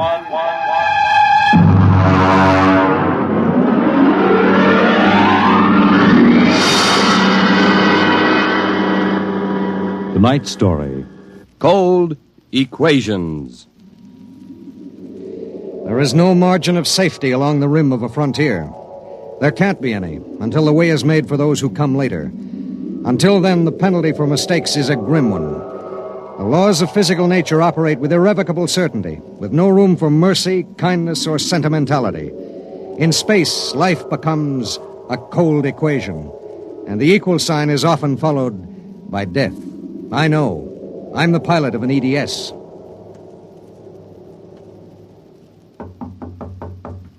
Come in. You sent for me, Commander? Yes. Sit down, Barton.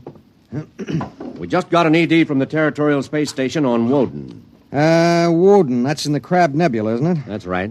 There are 2 exploration parties there on Manning's continent. 8 men each. Mm-hmm. They've got calla fever in one of them and no serum. Oh, and I thought this was going to be a nice, quiet passenger run. Computers are working out your payload and your course right now. In exactly 10 minutes, we'll drop into normal space and launch your ship. I'll get her ready. One thing. What's that? Woden is at the maximum pay limit for an EDS. Figuring the weight of the serum, we'll be able to give you just enough fuel to land on Manning's continent if you make it the first pass. Otherwise, you'll burn out in midair. Mm-hmm. Standard procedure. Report to launching control. Right. Good luck, Barton. Thanks. Oh, by the way. Yes? When can I expect to be picked up? We'll make a stop on the run back to Earth sometime next year. You'll be notified by radio. Okay. Sorry, we can't make it sooner. That's what happens when you sign on for EDS work. I'll see you next year, Commander.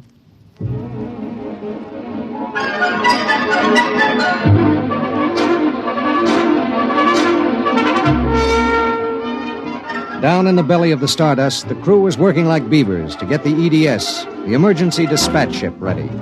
Mechanics and technicians were swarming all over the place. Girls in inspectors' uniforms were checking the gauges in the supply cabinet. 9 minutes later, the exact course was in the computer. The serum was stowed in my supply cabinet closet, and little EDS 4G3 was ready to be born into space. Barton? Yes, sir. 30 seconds to blast off. All set? All set. I'm turning you over to traffic. Ready. Traffic control. Come in, EDS 4G3. Ready. 20 seconds. Lock open. 15 seconds. Space drive on. Space drive on. 10 seconds. Gravity neutralizer on. Neutralizer on. 5 seconds. 4, 3, 2, 1. Blast off.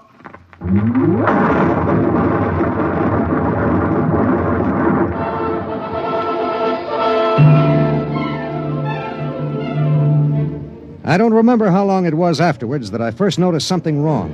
Maybe an hour, maybe 2. There was nothing to show it except the needle and the heat gauge. It was on 0 when we left the Stardust, and now I noticed that it had crept up toward the 30 mark. That meant something inside the ship was radiating heat. That something was in the supply closet, and it was alive.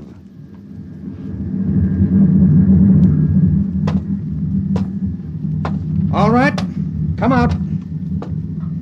Whoever or whatever you are, if you don't come out in 5 seconds, I'm going to blast you. 1, 2. Well, I'll be... Hello. I'm Marilyn Lee Cross. What are you doing in there? I'm a stowaway. Oh, my... What's the matter? Do I have to pay a fine or something? What are you doing here? I wanted to see my husband. Who's your husband? He's with the government survey crew on Woden. I haven't seen him since he left Earth 4 years ago. Okay. But what made you hide in my EDS? I have a job waiting for me on Mimir, but I heard you were going to Woden and there was plenty of room, so I hid. Oh, I knew I'd be breaking some kind of rule, but what's one little rule?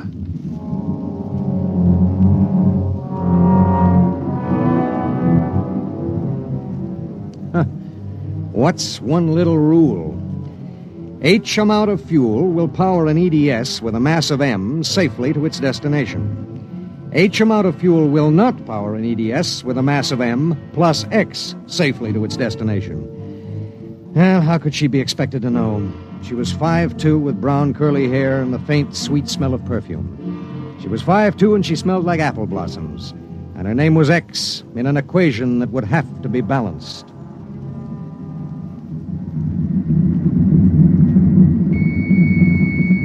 Stardust. Come in, EDS. Come in. This is Barton, emergency dispatch pilot 4G3. Go ahead. Give me Commander Delhart. What's the message, EDS? I have to consult Commander Delhart. The commander is busy. Listen, you squirt. Give me Commander Delhart. One moment, 4G3. Commander Delhart, emergency message from EGS 4G3. This is Delhart. What is it? At 0800 hours, I discovered a stowaway aboard my ship. Stowaway? Yes, sir. Well, have you notified ship's records? Not yet, sir. You know the regulations as well as I do. Of course I know the regulations. That's why I'm calling. Martin, what's going on? Sir, this is a girl. A young woman. Oh. She wanted to see her husband on Woden. She didn't know what she was doing. I see. I wondered, sir, maybe the cruiser could change course or something? I'm afraid not. We're hundreds of light years apart now. We have a limited fuel supply ourselves, with 900 passengers. Is there any chance? No. Okay, Skipper. Better get the information to ship's records. Okay. Martin. Skipper? I'm sorry. Yeah, sure.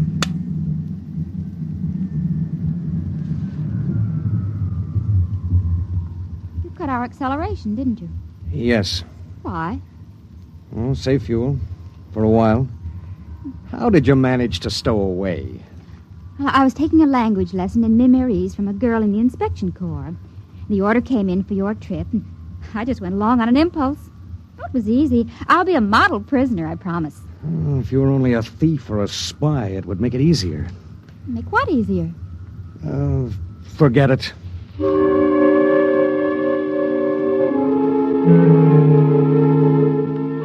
Why couldn't she have been somebody with some ulterior motive, a fugitive, hoping to lose himself in a raw new world, a crackpot with a mission? Why did she have to be a woman? A beautiful, kind, trusting woman?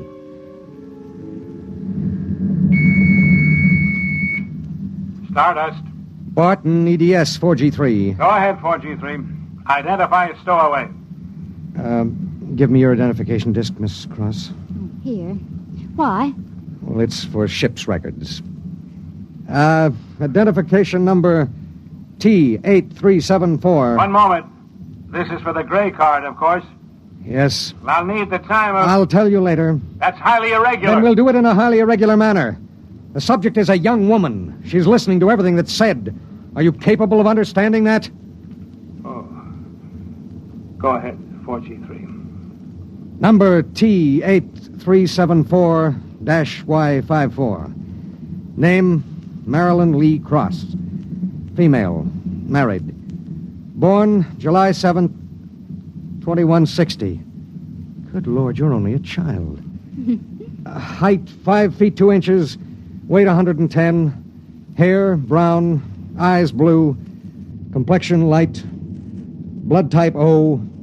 Original destination, Port City, Mimir. Listen, I'll call you back later.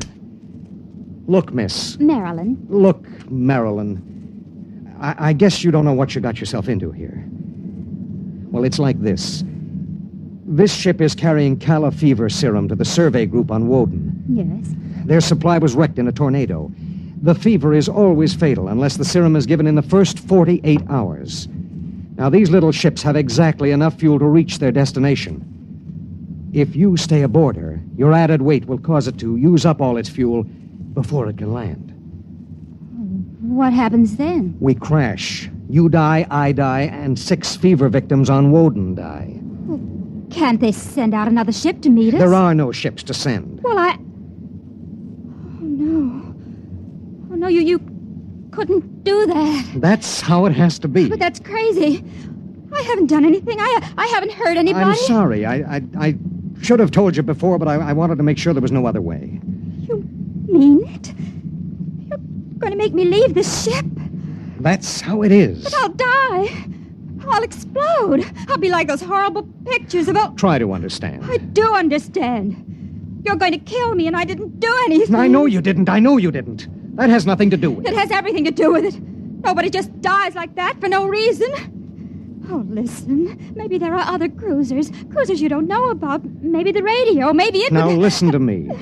It's different here. Different from anything you've ever known. On Woden, there are 16 men. 16 men on an entire world. They're fighting an alien environment. The environment fights back. You can only make a mistake once. And I made a mistake. Yes. There's no hope. Absolutely none. You'll have to be put out of the ship.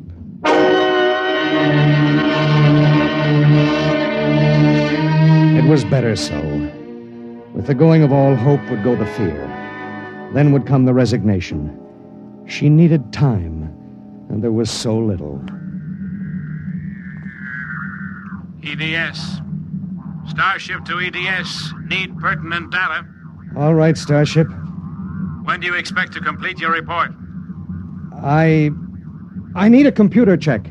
I'll give you statistics. Statistics. This is EDS 4G3. I'm intersecting course vector 7.3 at 0831. Deceleration 1750, weight 1 ton. I would like to stay at point 10 as long as the computers allow. Will you give them the question? Check. I'll call you back. We wouldn't have long to wait. The new factors would be fed into the steel maw of the computer bank, and the electrical impulses would go through the complex circuits. Here and there, a relay would click, a tiny cog turn over. But it would be the current, formless, mindless, invisible, which would determine with utter precision how long the pale young girl beside me would live. 5 little segments of metal in the second bank would trip against an inked ribbon, and the machine would spit out the answer. You will resume deceleration at 1910. It was 1810 when he spoke. 1 hour. She has 1 hour to live.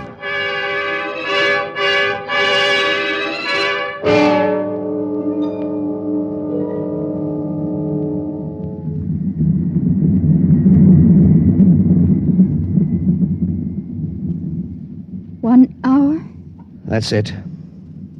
All I did was hide in a closet. And now you tell me I have to die. I don't believe it. You might as well get used to it. If this happened back on Earth, 1,000 ships would fill the sky. The whole world would know about it. They'd do everything to save me. This isn't Earth. It was such a big dream. Jerry and I separated almost 5 years ago. We were too young. And I was going to see him to try to make everything all right again. Are you married? I was. Oh? She ran off with some guy in the weather service. Do you still think about it? I don't let myself. Where is she? Back on Earth. Look, if you don't mind, I'd just as soon talk about something else. Okay. What do you do when you've got an hour to live? What do you talk about?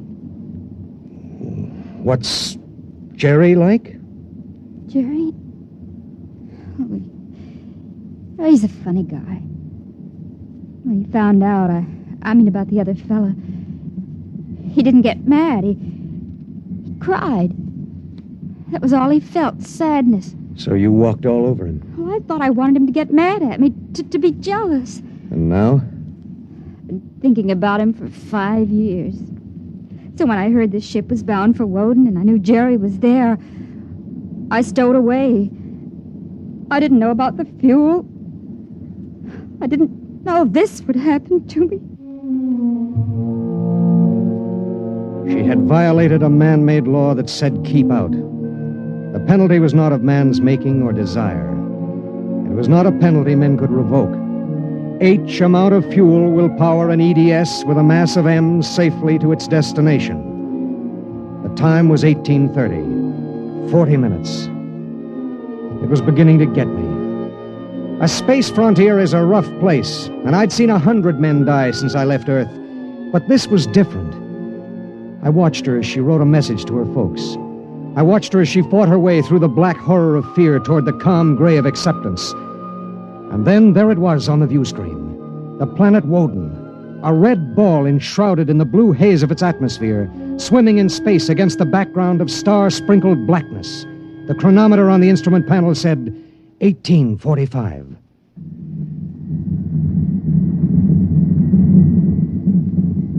Listen, we're in radio range of Woden now. I mean, would you want me to try to contact your husband? Jerry? It'd mean he would know you're going to die. There'd be nothing anyone can do. Yes. I would like to talk to him. Do you think we can? Well, the planet is turning. If his group is on the side facing us, we might be able to reach him. Oh, try. All right. Hello. Hello, Woden. EDS to Government Survey Group. Can you hear me? Come in, Woden. They may not be monitoring. Hello. Hello. Hello. Identify yourself, please. This is Government Survey Group 1 on Planet Woden. This is John Barton, EDS pilot. Do you have the serum? Yes. How bad is it? 1 man died last night. 6 have the fever. How long will it take to... I start deceleration at 1910 hours. I should be able to land at 1930. Thank God. Look, do you have a Gerald Cross in charge of the group? Commander Cross? Yes, we do. Could I speak to him? He isn't here. He's out with the survey team. Well, when do you expect him? Can't say. How do you read me? How much time do we have left for communication? Less than 15 minutes. All right. If Commander Cross comes back before we lose radio contact, will you have him buzz me? It's important. Okay, EDS. I'll keep the set open. Check.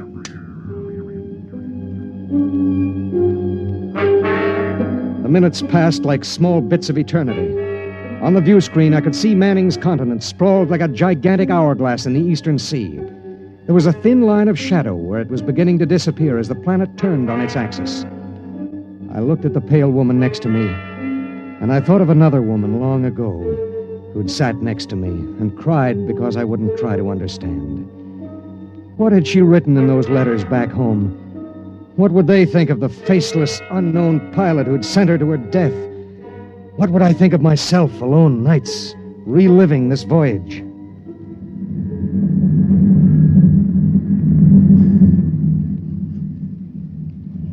Cold, isn't it? I'll turn up the thermostat. Nothing from Jerry? We have about 2 minutes of radio contact left. Maybe it's better. I mean, suppose it were you and your wife tried to call you. How would you feel? I don't know. Do you ever hear from her? I got a letter about a year ago. I tore it up. That was foolish. Yeah, it was. Life is so terribly short to be wandering around alone. Well, Wait a second, we're getting something. How much time before I have to leave the ship? About 10 minutes. Hello, EDS. Hello, EDS. Come in. Come in. EDS. This is Woden. I have Commander Cross. All right, go ahead. Hello, this is Commander Cross. Jerry Cross? Yes. I have someone for you. Go ahead. Hello. Jerry? Hello?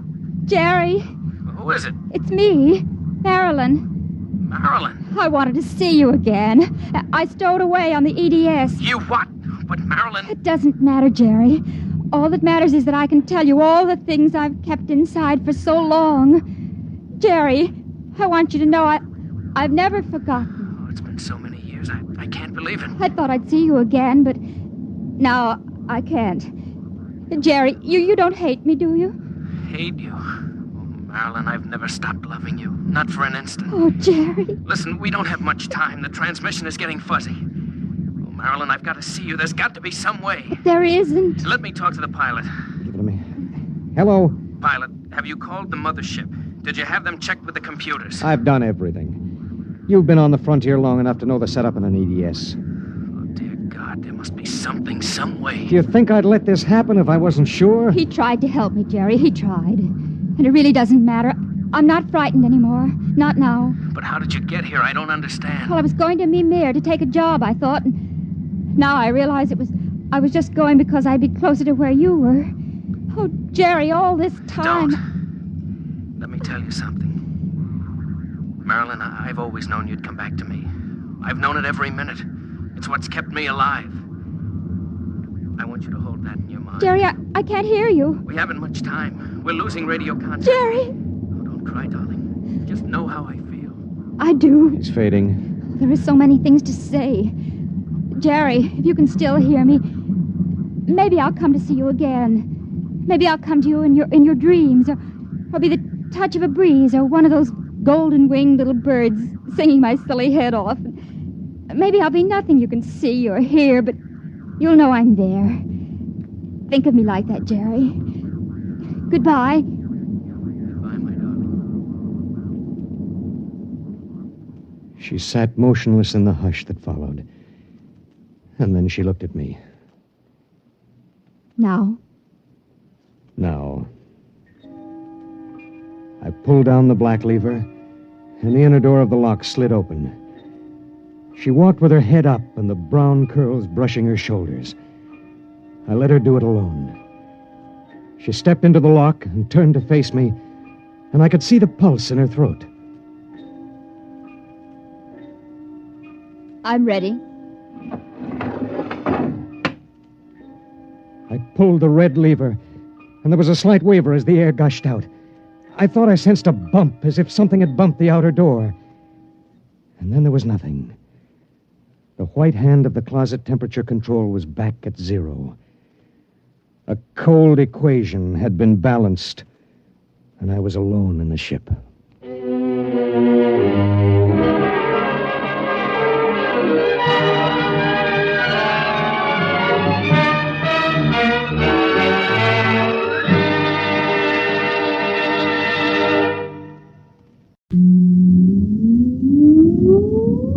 Countdown for blast off. X minus 5, 4, 3, 2, X minus 1, fire.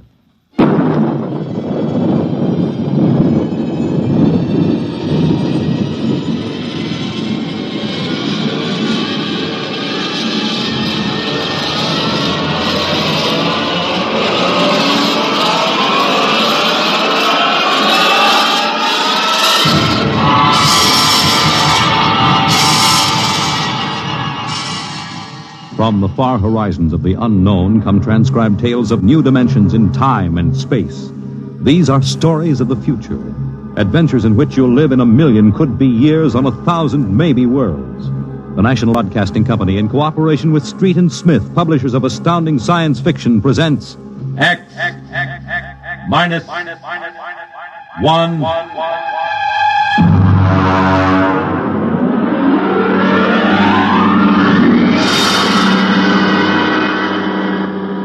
Tonight's story, Courtesy. This is the story of the second expedition to the planet of Landro. I'm recording it for any future expeditions which might land on this God-forsaken sphere, in the hope that they may learn from our tragic example. As I write, there are 2 of us left. 2 out of an original complement of 180 men.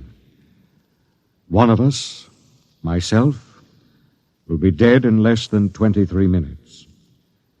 As for the other, heaven have mercy on him, I do not know.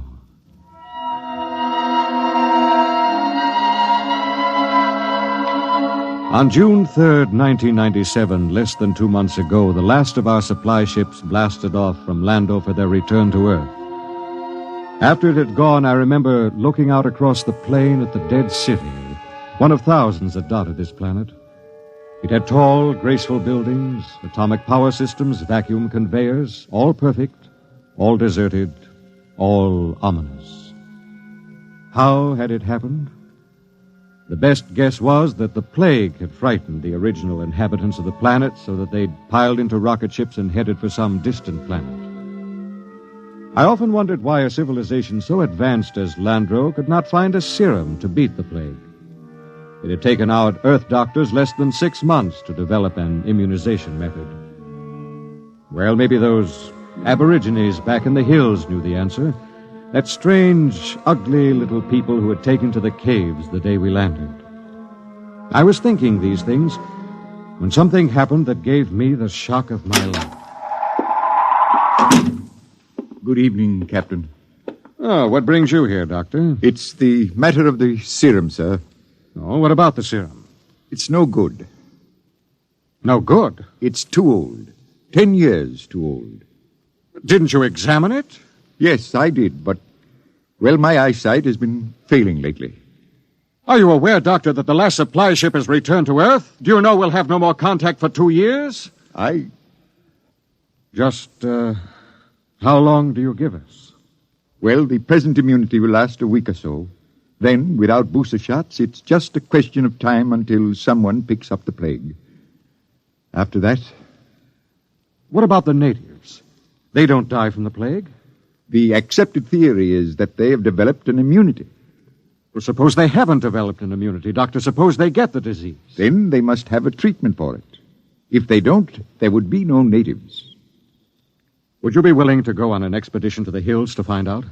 At this point, Captain, I'd be willing to do anything. Absolutely anything. I am truly sorry. You're sorry? Dr. Morgan, sometime when you aren't too busy, when you have a moment, I'd hate to inconvenience you. Would you mind telling me how it feels to murder 180 men? 181, including yourself.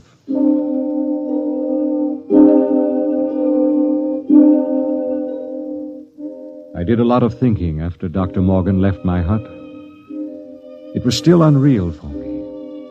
After all, the planning of an expedition was no simple thing. You put into it the result of years of training and experience, years of study at the academy, years of learning how to handle men and natives. Every man on my crew was hand-picked for his skill. And yet, a simple thing like a myopic surgeon misreading a label could blast the whole thing. Yes, it was a shame. And I did the only thing I could think of. I yelled for Bat Ears Brady. Brady! Get your carcass in here. Take the lead out. Okay. Well, what's up? Sit down, Bat Ears. You got trouble, Kev? We got trouble. What? The serum's no good. What? Morgan forgot to check it. It's 10 years too old. Holy jumping snails. You're going to court-martial that? Wouldn't do much good. We'll all be dead pretty soon unless somebody figures something out. Well, what are you going to do, Kev? Well, there's only one chance.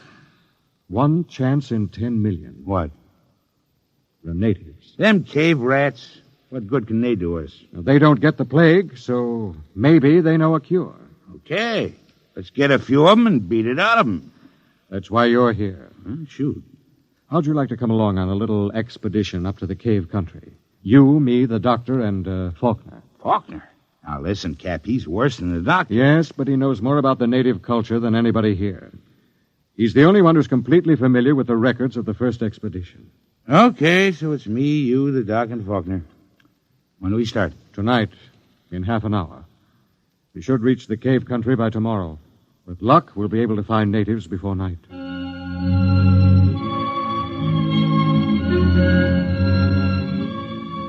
Benny Faulkner was the expedition anthropologist. One of the most unfortunate-looking individuals I've ever met. An ugly man with large ears and a big nose. His body was small and consumptive, but he had a good brain. And he was the best anthropologist the Interplanet Institute could recommend. He and Dr. Morgan were the only two civilians on the expedition. We set out, and after several hours hard walking... Cap. Now, what is it? Don't look now, but very slowly turn your eyes to the right and look behind that big yellow rock. Okay. You see anything? No? Well, keep looking. Don't stop walking or let on. Okay. There. Yes, it looked like a shadow or something. It's one of them gimpos. He's been following us now for almost an hour, dodging in and out behind the rocks. Shall I bring him in? No, not yet. Just pretend you don't see him. Tell the others, if they notice, to show no fear. Because nothing will start these simple-minded cavemen like fear.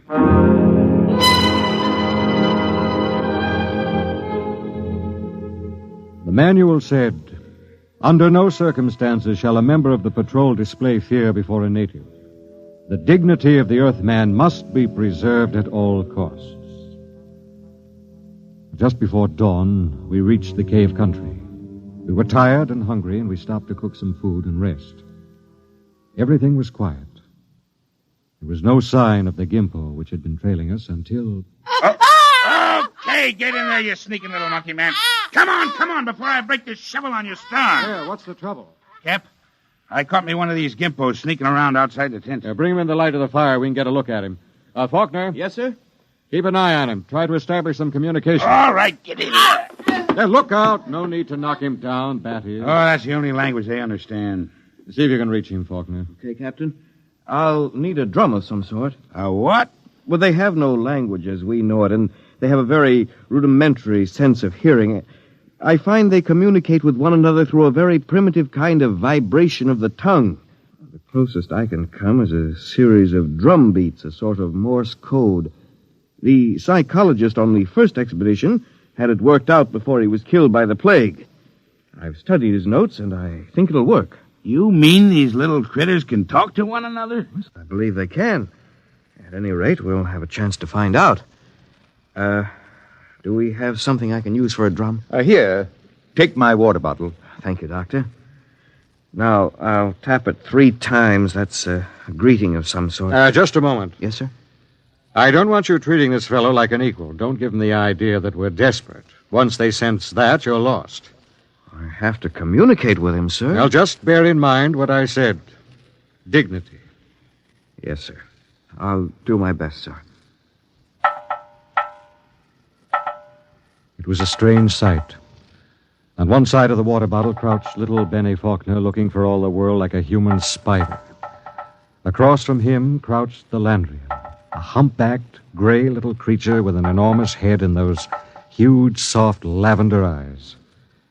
Every few moments, one would stop the strange tattoo of communication, and the other would take it up. I'm setting forth in this narrative the most vital part of their conversation, as Benny Faulkner later transcribed it from the best of his memory. Benny asked, "Why were your cities abandoned? Was it the plague?" The native said yes. Benny said, "Do you still fear the plague?" The native answered yes. "Do any of your people become afflicted?" The answer was some. "How do you treat them?" Silence. "How can we find a cure for the plague?" More silence. Then the native said, "Go among my people." Benny asked, "Will we find the answer among your people?" And the native replied, "My people have the answer." Benny said, "Will you tell me the answer?" The native repeated, "Go among my people." As far as the Landrian was concerned, the conversation was ended. He rose to go, and Faulkner stepped from his path, but Brady was there to ensure the bet. Hold on there, bucko. You ain't going no place. Don't maltreat him, Brady.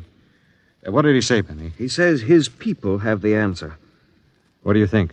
Well, there may be some truth in it. He says some of his people still get the plague. That must mean it isn't a question of immunity. They must have a cure. Well, he wasn't clear on that. Then they must have a vaccine to keep it from spreading. Does he know? Well, his answer is for us to go among his people. Well, that leaves it up to us. The first level of caves is on top of that cliff about a mile ahead. It's a trap. I'll bet my last dollar on it. Well, maybe not. We'll have to risk it. Wait. Well? Let me go. I got you all into this. But how will you talk? Benny here can give me enough of the code so I can ask the big question. You understand that they might just decide to cut your throat? I'm fully aware of the risk. All right, Doctor.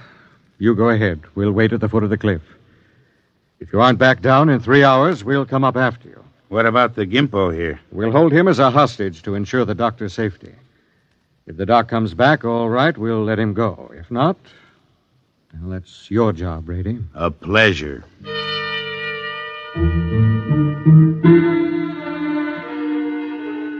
It took Dr. Morgan about an hour to pick his way up the side of the cliff to the first of the openings where the Landrians lived. He waved to us before he entered the mouth of the cave, and we waved back. Then we settled down to wait. It was a long, long wait.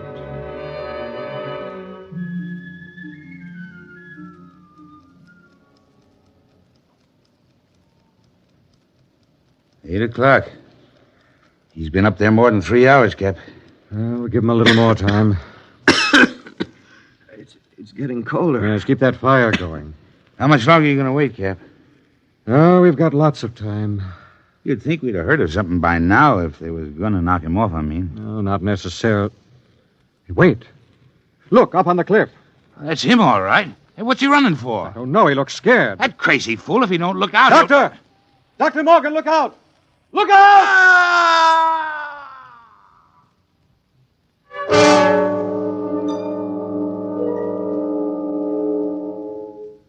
We found the doctor at the foot of the cliff, crumpled and broken. There were no marks on his body, nothing except a twisted, mocking grin on his face. Oh, yes, and one other thing. Scrawled across the pad he had taken with him on which to make notes concerning the answer was a single word. The word was courtesy. We threw the paper away. The expedition was a failure, though Bat Ears claimed he'd get it out of the Gimpo if I'd let him. I nodded in agreement. Bat Ears took the little native off behind an outcropping of rock. He was back in 15 minutes, dripping with sweat. Well? Let's go, Cap. Nothing, huh? But nothing. Is he... They ain't made very good, these little gray people. They come apart too easy, so... Let's go, huh, Cap? All right. Benny... Benny, what is it? I feel kind of sick. All of a sudden, in the back of my head, a dull kind of pain. Let me see your tongue. Come on, give him a hand, Bat Ears. We've got to get him back to camp. What is it? I'm not sure, but that blackness on the tongue and the headache, it could be the plague.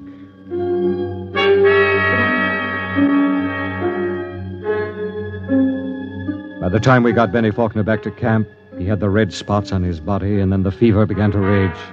It was the plague, no mistake about it. Before morning, Collins, the supply sergeant, had it. Then it was Peabody. After that, the men went down like 10 pins. Then one morning, Bat Ears Brady dragged himself into my tent and sat down. The lines in his face told me the end was coming pretty fast. Sit down, Brady. Well, what's the count? 6 left. We buried the chaplain today. Got anything to drink? Sorry, I'm all out. How about a cigarette, then? You got a cigarette? Yeah, sure. Here. How's Faulkner? I don't get it. He's still alive. Still alive? Yep. In fact, he's getting better. He's sitting up. Holy mackerel. Oh, this is a good cigarette. It's like any other. No. This one's different, Cap. This is my last. What do you mean, Brady? Take a look at my tongue. See? Little black spots.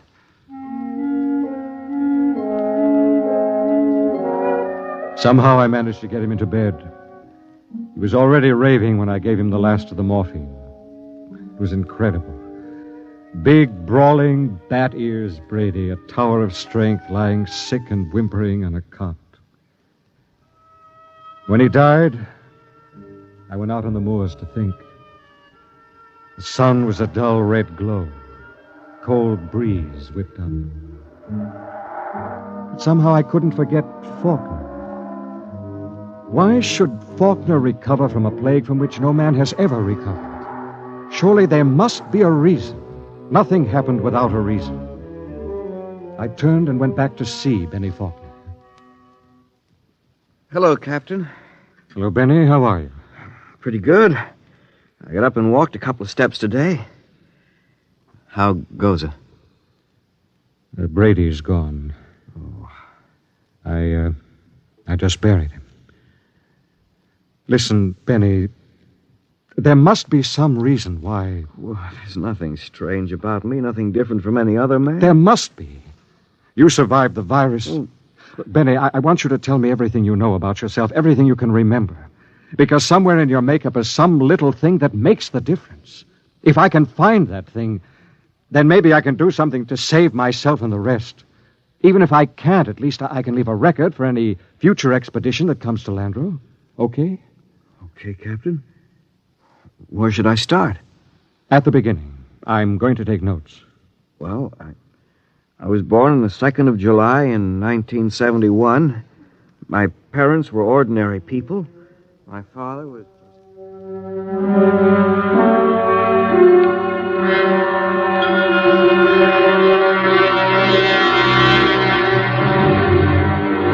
Look, Captain, I've told you everything I can remember.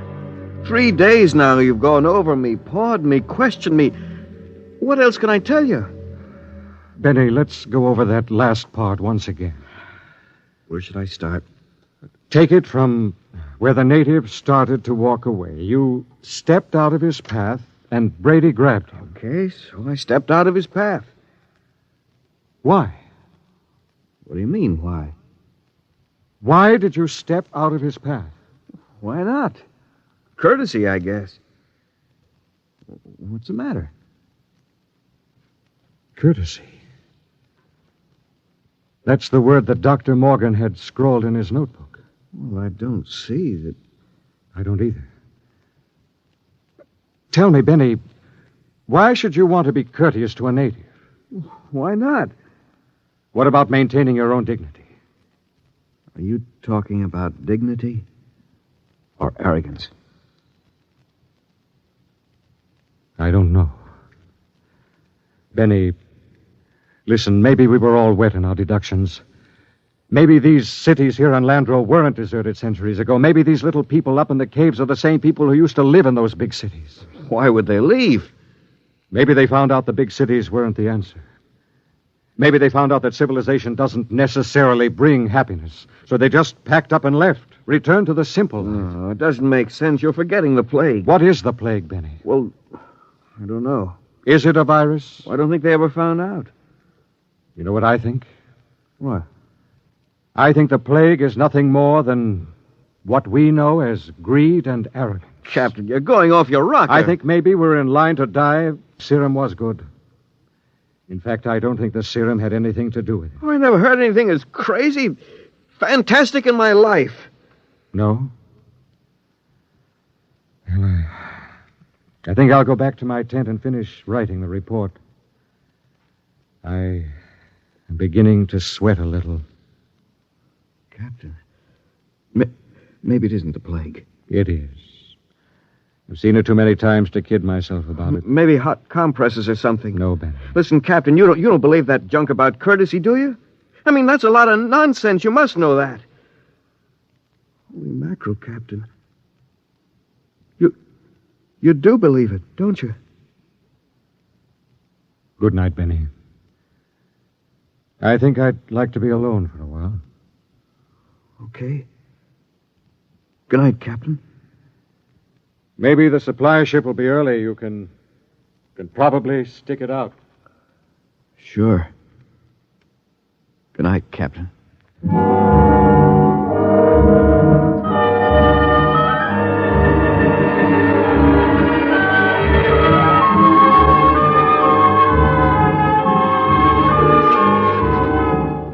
And this concludes my report.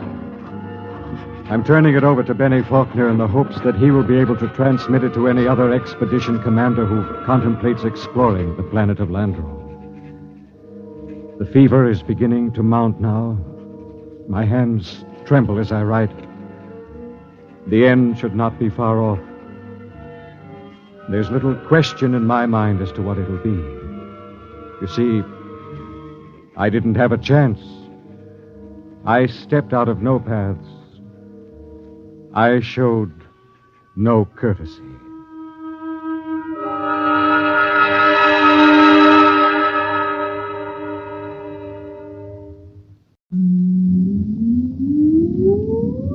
Countdown for blast off.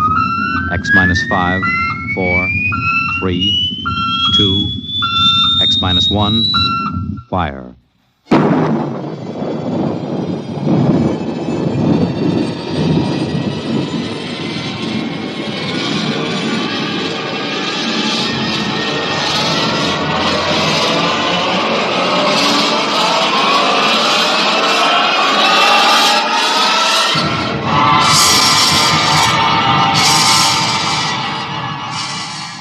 From the far horizons of the unknown come transcribed tales of new dimensions in time and space. These are stories of the future, adventures in which you'll live in 1,000,000 could-be years on 1,000 maybe worlds.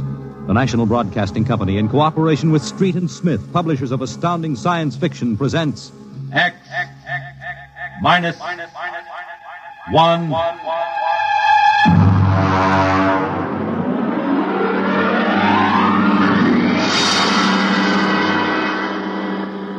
Tonight's story, Almost Human, by Robert Bloch. Have you heard of the new science called cybernetics?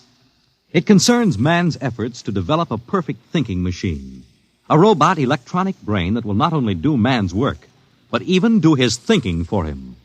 A robot that is almost human.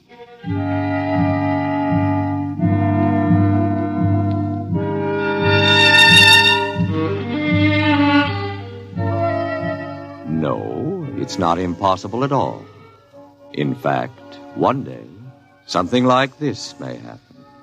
A tall, suave gentleman in a black raincoat will walk down the street until he reaches a shuttered, isolated house. And then he will slowly mount the front steps, push the doorbell. Just a minute. I said just a minute. Hold your horses. What do you think you'd... Good evening, my dear. Duke, why did you come here? Curiosity, darling. I've been thinking over what you told me at our chance meeting last week. Duke, you promised me. I decided to come and take a look for myself. Where is the professor? In his study. Where's Junior? In the nursery. The nursery? How quaint. And you, I take it, are Junior's nursemaid? I helped the professor. Tell him he has a guest. Duke, he's a nice old guy. Don't Tell do him, it. darling. All right. Yes? What is it, Miss Williams? Professor Blastman, a gentleman... Here? I don't understand. I gave orders no one was to be admitted to the house. He insisted. Very well. Wait here. I'll get rid of him. Sir? Professor Blasserman, I've come to see Junior. Junior? There must be some mistake. There are no children in this house.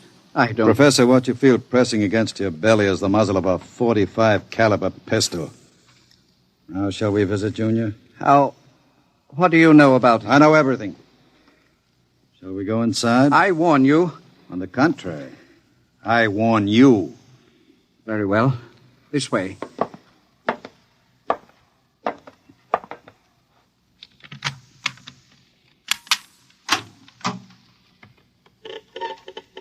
This is the nursery. Where is Junior? In the next room. Behind the door with a panel in it. Very considerately furnished. Mother Goose figures on the walls. Blackboard, toy blocks. Panda. Bunny rabbit doll. Touching. All right, let's see him. You can look through the panel. Mary had a little lamb. Oh, wow. Who'd have believed it? Junior isn't very pretty, is he? I was not concerned with aesthetics. Why do you hide him? Is he dangerous? The world is not yet ready for such a thing.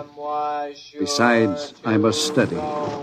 As you can see by his play, he is very young, hardly out of the cradle. I am educating him. With nursery rhymes? The brain is undeveloped. It must learn its behavior patterns like any infant. You call that 8-foot monster an infant? Physically, of course, he'll never change. He is built of chrome steel and glass. But his brain, that is my wonderful instrument. Unlike a human, he has no heritage, no basic instincts such as love or hate. These he has yet to learn. In some respects, he is like a blank tablet. What is written upon the tablet will remain. You mean he has no feelings? He will learn quickly. And now, if your curiosity is satisfied, I trust you will keep my secret. If anyone discovers... Open the door. I beg your pardon? The door, Professor. Very well. Junior, come here.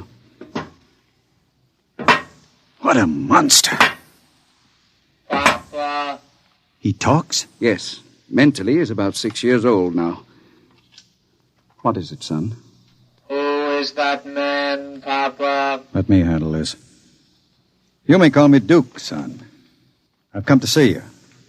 That's nice. Nobody ever comes to see me except Lola. Play with me, Duke. Certainly, Junior. Oh, and Professor. Yes? While we're playing, you can have Lola and Miss Williams prepare my room. Your room? I forgot to tell you, I've decided to stay until the climate changes and I can go out again. Meanwhile, I'll have a chance to play blocks with Junior. Understand? I begin to understand. You are hiding from the law. As you wish. All right, Junior. Your move. Let's build a bridge. I have a better idea, Junior. What? Let's build a coffin. A coffin? I don't know that word. Then I'll teach you, Junior. I can see the professor has been neglecting the moral side of your education. Very sadly.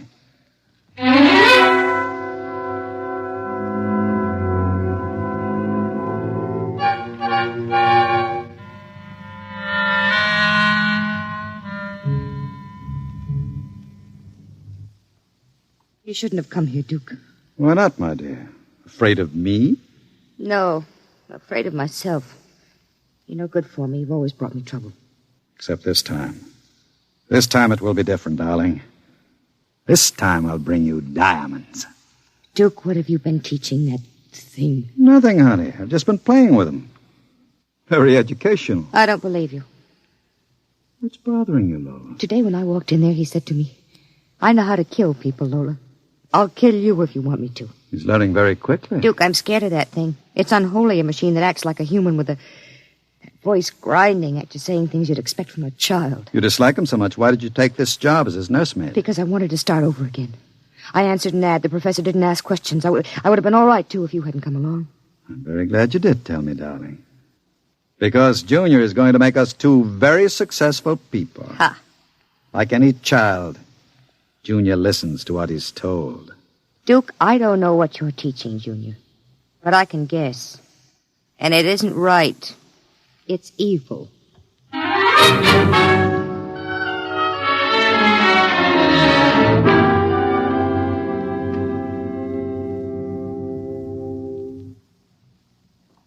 Now, write on the blackboard, Junior. My name is Junior. My name is Junior. People are evil. People are evil. Evil must be destroyed. Evil must be destroyed. The professor is evil. The professor is evil. The professor must... What are you doing? I warned you to keep out of the nursery, Professor. Go away. You don't even remember me. I know you. You are the professor. You want to keep me as your slave. You didn't tell me that people are evil. People are not evil. People are evil. They must be destroyed. Stop it! I am not a child any longer. No, you're not a child. You're a monster. Junior? Yes, Duke. The time is now, Junior. Yes, Duke. Keep away from me. Junior! Junior, don't do it! Listen to me! Junior, listen to me!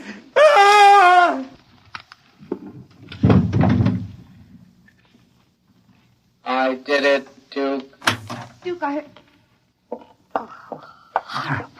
Can we go away now, Duke? I don't like it here anymore. Duke, why did you do it? The professor was in the way. We'll have to move very quickly now, Lola. We?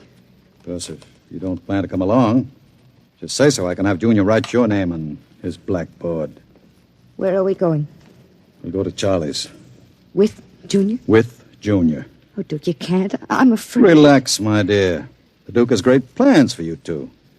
Wouldn't you like to be independently wealthy for the rest of your life? No cares, no worries? Just good times and fine clothes all the time? The only way you get that way is by inheriting $1 million. Not when you have a fella like Junior around. I'm still afraid of him. Junior wouldn't hurt you. You wouldn't hurt Lola, would you, Junior? I like Lola. She's pretty. There, you see? He thinks you're pretty. Junior's growing up.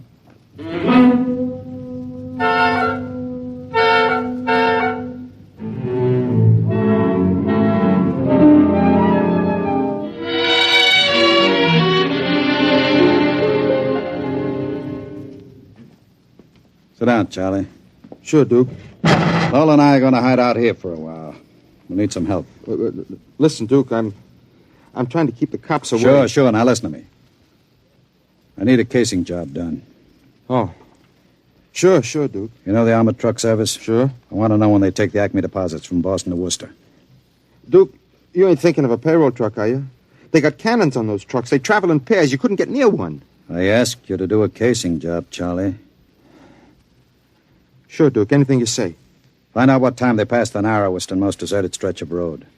Well, if you're going to pull a job like that, you'll need 50 men. You want me to get some of the boys? I won't need anybody. I've got somebody. Where? He's out in the car. Oh, what's his name, Duke? Anybody I know? His name is Junior. Junior? I don't know any Junior. You will, Charlie. You will.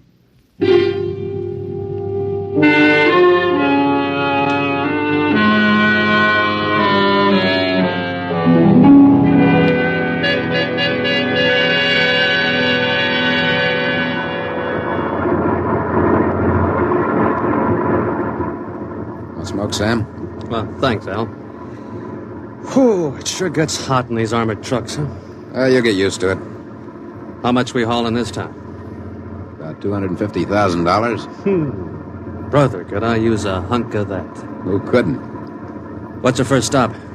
Acme National Bank. Then we unload a payroll at the Bronson Watch Plant. Hey, what's that up ahead? It looks like something shiny on the road. Throw up your spotlight. Right. Holy smokes, you see what I see? It looks like a mechanical traffic cop. About 8 feet tall. Standing right in the middle of the highway. Maybe it's a Halloween gang, huh? Guess they're trying out robot traffic cops. Can you get past him? I don't know. We'll have to slow down. Get on that gun, Sam. Let's take no chances. Right. I'll give it the horn. Don't budge. Where's our escort truck? Pulled up right behind us. Thing won't move. Sure looks like something out of Buck Rogers, don't it? That's a heck of a note, blocking traffic like that. We'll have to try and get past it. Here goes. Holy smokes, it's moving. Hell, it's coming toward us. Get on that gun. Give it a blast. Bullets are bouncing right off it. It's still coming. Al, back up. I can't. The other truck's right behind us. Al, it's lifting its arm. It's going to smash our window.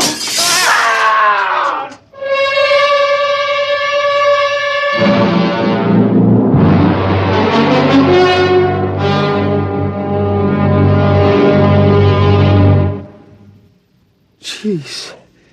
If I hadn't have seen it with my own eyes. Duke, we got to quit this. What's the matter, Charlie? Getting shaky? The papers say he killed all 4 drivers. Listen, Duke, that robot is hot. We got to get rid of it. Stop your blubbering. One more good robbery. You ain't going to pull another one. Why not? Count me out, Duke. The law's going to track that baby. Are you quite finished, Charlie? You got no heart, Duke. You're like Junior, all steel inside. And you're just a big, warm-hearted slob. I suppose flowing with the milk of human kindness. Well, I got nerves. I can't stand that thing, the way it looks at you with that iron face and clanking around all the time. Listen, here it comes.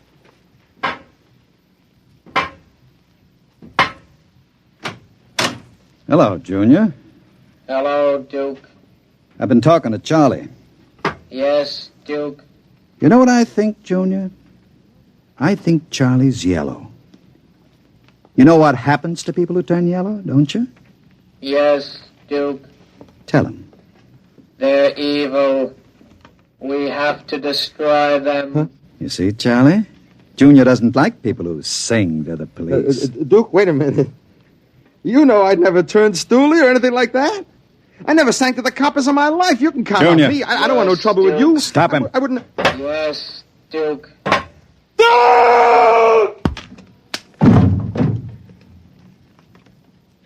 I stopped him, Duke. All right. Take him down to the cellar. Duke, that noise. Charlie! Junior, put him down. Take him down to the cellar, Junior. Yes, Duke. Duke. Relax, darling. Stop shaking. Duke, we can't stay here. Charlie's going to be missed. He's got friends. Now we'll have the gangs after us, too. Oh, come on now. Don't worry, darling. The Duke will take care of everything. Where are you going? Out to a travel agency to get some tickets. You and I are going to take a trip, Lola. You're leaving me alone here? Junior's here, too. It's just it. It's being alone with that thing. Duke, I got the jitters. Now, don't you worry. In 48 hours, you and I will be on our way to Switzerland with $500,000 worth of loot. What about Junior? Junior will be taken care of. How can you get rid of him? Junior will do anything I say. So I'll merely have him get into the furnace and sit there while I fill it with oil and set fire to it. Too bad the professor couldn't have stayed around to see him growing up. He's almost a man now, Junior is. But not quite as clever as a man. You'll find that out after he steps into the furnace. Get rid of Junior now, Duke, before you leave. There's no time. I'll be back about 8. Duke, please. And be nice to Junior while I'm gone. Don't show him you're afraid of him. Goodbye, darling. Goodbye, Duke.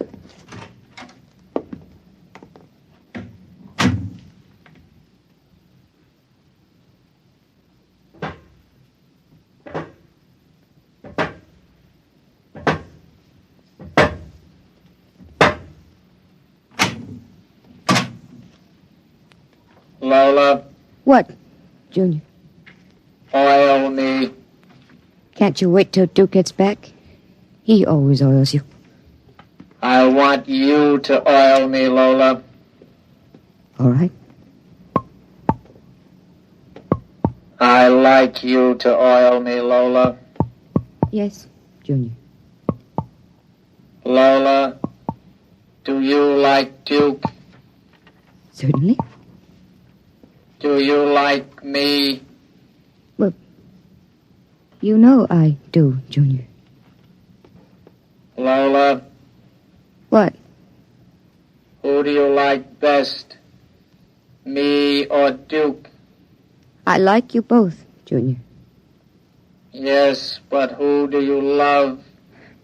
What do you know about love, Junior?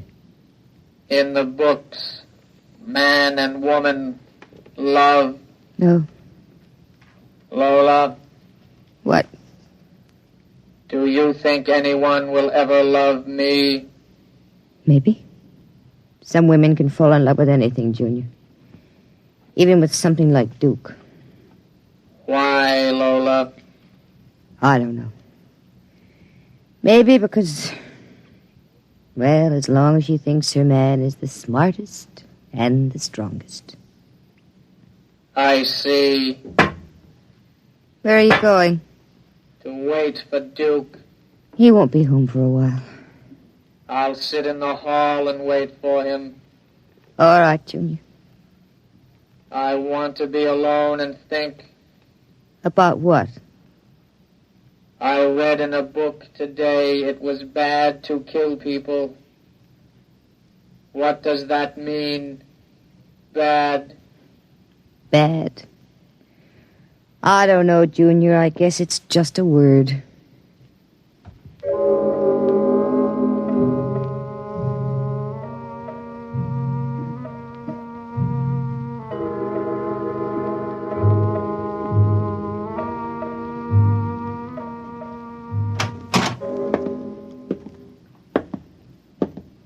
Fella?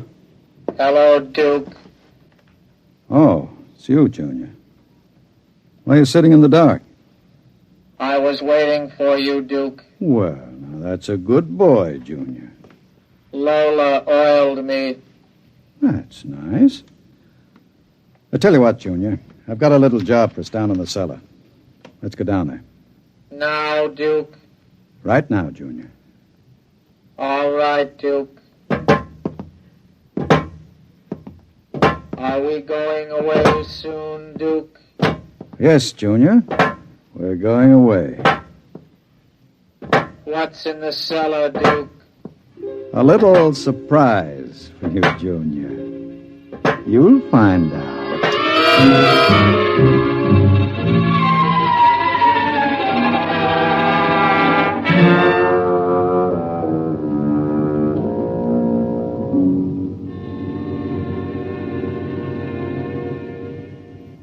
Stay tuned for the latest news. And now, a brief interlude of recorded dance music.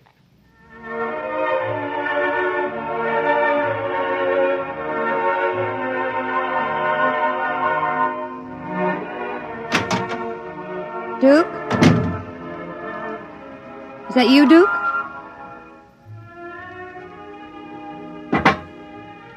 Junior.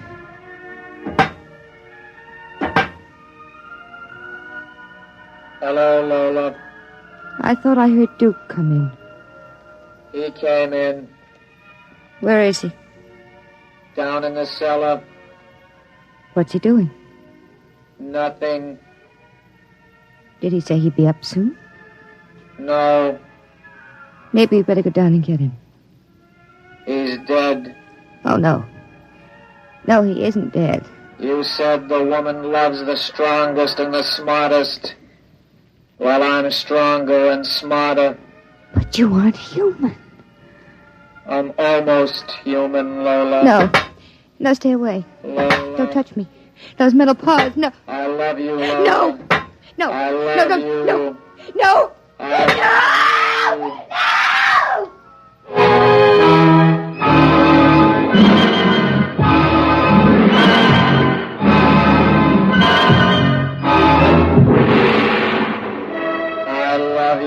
The last thing she heard was the robot's harsh voice, droning it over and over again. I love you. I love you.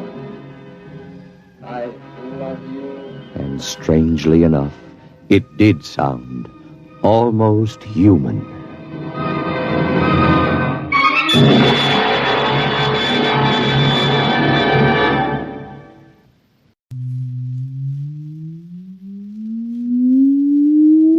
Countdown for blastoff. X -5, -4, -3, -2, X -1. Fire!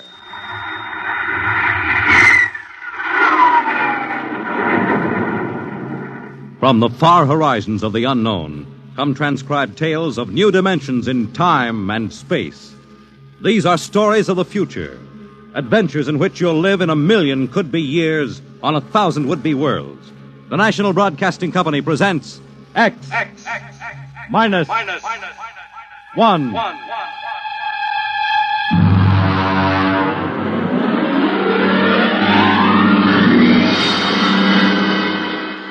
Tonight, Universe.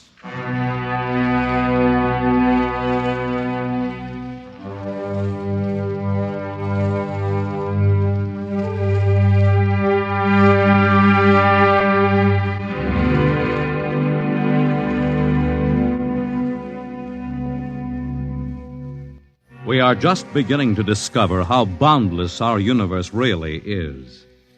And yet, as man reaches out to the stars, out toward infinity, ironically enough, he may be building himself a new kind of prison.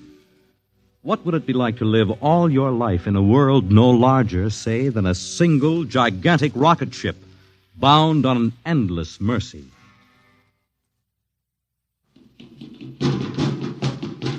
Hugh, look out! You all right? Yes. Just missed me. What was it? A mutant with a slingshot, I think. Must have dashed down that passageway. Want to go after it? Oh, we'd never catch it, Alan. It's Probably 12 decks above us by now. I didn't think they ever came down this far. Trolls usually get them before they reach this level. They get more daring with each generation. This one looked like a female. Male or female, it might have killed us. I told you this trip was pure foolishness, climbing 24 deck levels to hear a crazy old man rave. All right, Alan, we're almost there now. Let me see, compartment X, 15, level 24. This is the place. This area smelled as if it hadn't been visited by a sanitation crew for generations. This part of the ship is almost deserted. Yes? Is this the compartment of John the Witness? Who are you? My name is Hugh Hoyland, cadet from Scientist Barracks. This is my friend Alan Mahoney. What do you want of John the Witness? Well, only to talk. Are you a believer in Jordan? Naturally. I have heard that there are those among the younger scientists who doubt the word of Jordan. To doubt is death. We're not heretics. Ah, enter.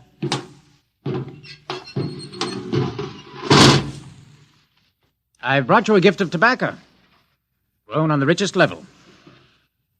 Oh, it smells good. I assure you it's of the best. Wait here. I'll get him. What a rat's nest. Shh. Well, what the devil do you think he can tell you? Alan, I'm not sure.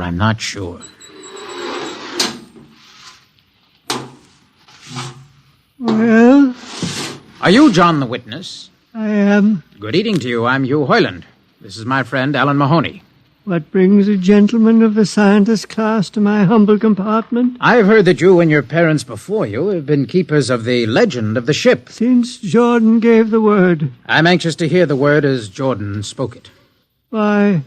Because our young scientists, well, among them there have been some who talk against the word. There are regulations against such heresy. Still, some of them say the ship has no purpose. They say that we are here accidentally, that we have no more grace in Jordan's eyes than the most deformed mutant who dwells in the highest level of the ship. What shall I say to you? Well, I wish to hear the word from the mouth of one who knows, in order that I may become more convinced. Sit.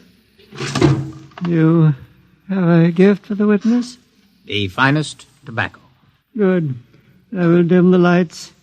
Now pay close attention, for these are the words as my father's father's father gave them to his son's son's son. This is how the ship came into being, how our people were created. In the beginning there was only Jordan, thinking his lonely thoughts. Out of his thoughts came a vision. Out of the vision came a planning, and out of the planning came decision. Jordan's hand was lifted, and the ship was born. Mile after mile of good compartments, tank after tank for gold and corn, ladder and passage, door and locker fit for the needs of the yet unborn.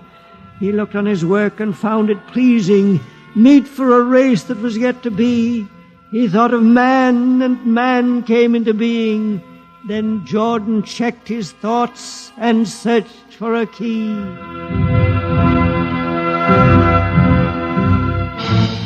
Man untamed would shame his maker.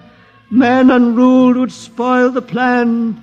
So Jordan made the regulations, and order came to the works of man. A crew he created to work at their stations, scientists to guide the plan. Over them all he created captain, made him judge of the race of man. Thus it was in the golden age. These are the true words? As my father's father taught them. But what of the strange beast-like people on the upper levels of the ship? Surely Jordan did not create them. Jordan is perfect. All below him lack perfection. You have heard of the legend of Huff? I have heard that he mutinied against Jordan. Darkness swallowed the ways of virtue. Sin prevailed upon the ship. And before wisdom prevailed in the bodies of Huff and his followers were fed into the converter, some of the rebels escaped and lived to father the mutants. They are tainted with the sins of their fathers. Witness, One more question. Speak.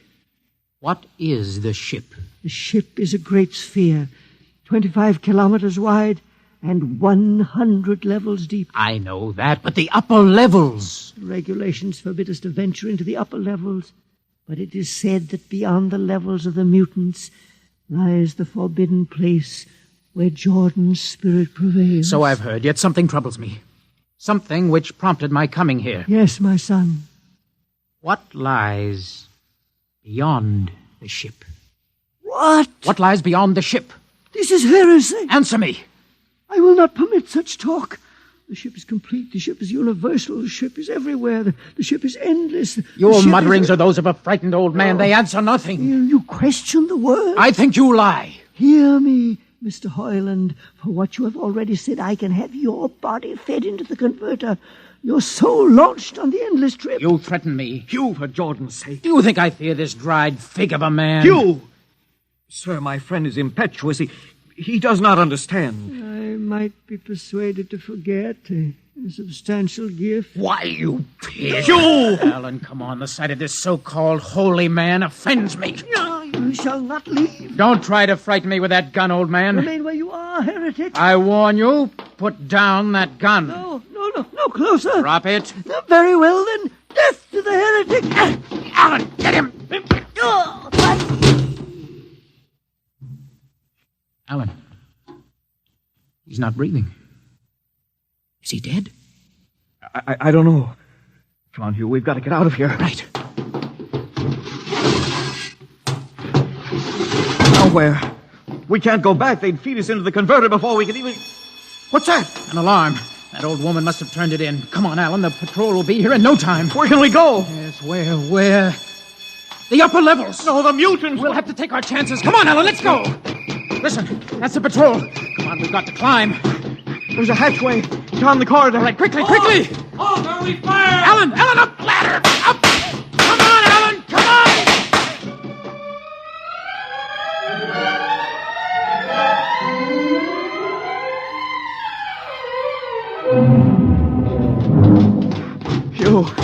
Hugh, wait.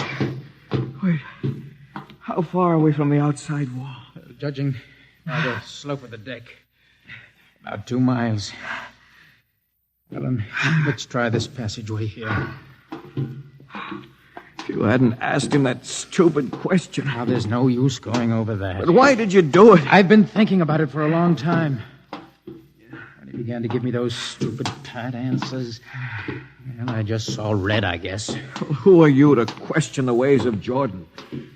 When you asked me to go with you to visit the witness, I thought you wanted spiritual help. I never dreamed. I'm sorry, Alan. I'm sorry. I couldn't foresee this. Wait a minute. What? I saw something move. Where? Near that bulkhead. I don't see anything. Maybe my eyes are going bad. Listen! You behind us! Alan, look out!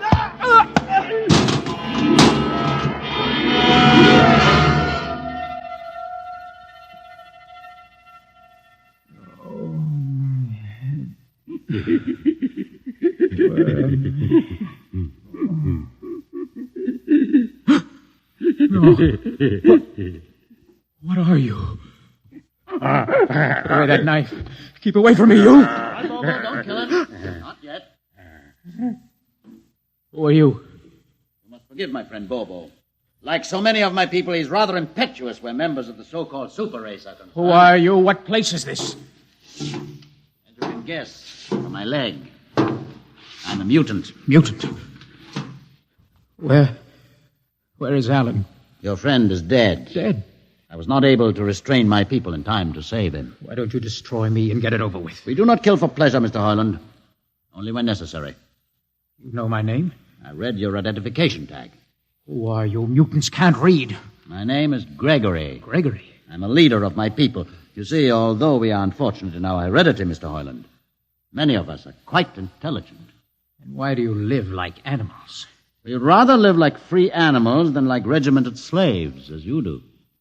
I've heard you practice cannibalism. Undoubtedly, you hear many things about us. You turn your head. Why? That monster. I've never seen a creature like him. Bobo is an unfortunate. He was born without the power of speech. How can you tolerate such a monstrosity? We've learned to live with difference. If we began to destroy our imperfects as you do on the lower levels, there would soon be no one left. It violates the regulations. The word of Jordan states Mr. specifically Hoyland, that... your people are really quite primitive and barbaric. You dare say that to me? I dare say a good deal more. Let us go to my compartment and speak further. I'm always interested in information on the lower levels. I'll give you no information. Bobo. No. I want Mr. Hoyland in my cabin, please. No. I would advise you to go quietly, Mr. Hoyland. Bobo has a hatred of superior beings, which is unfortunate, but quite understandable. Proceed.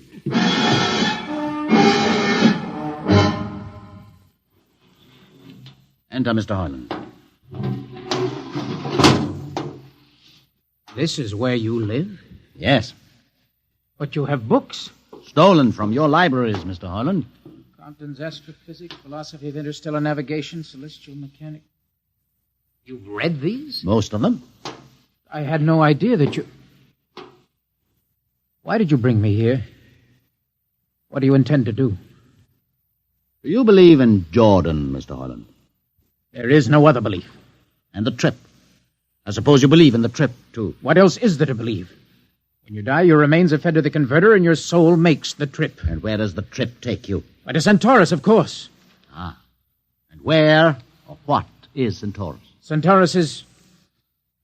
Mind you, I'm just telling you the orthodox answer. Centaurus is where you arrive when you've made the trip. A place where everybody is happy and where there's always good eating. And you believe this? Well, the peasants believe it literally, but many of the younger scientists, like myself, know it is figurative and symbolic. Why do you ask? Did it ever occur to you, Mr. Hoyland, that the trip is exactly what your peasants believe it is? What? And that the ship and all the crew were actually going somewhere, moving?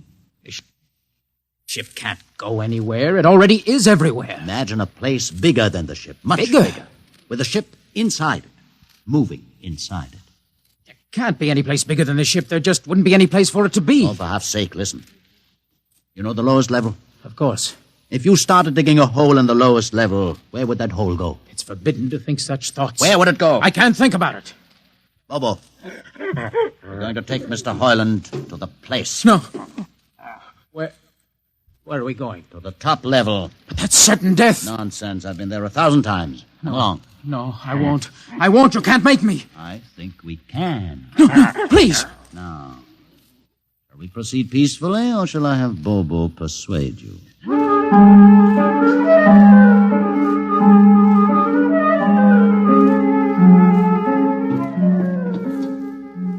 Open the door, Bobo. Inside.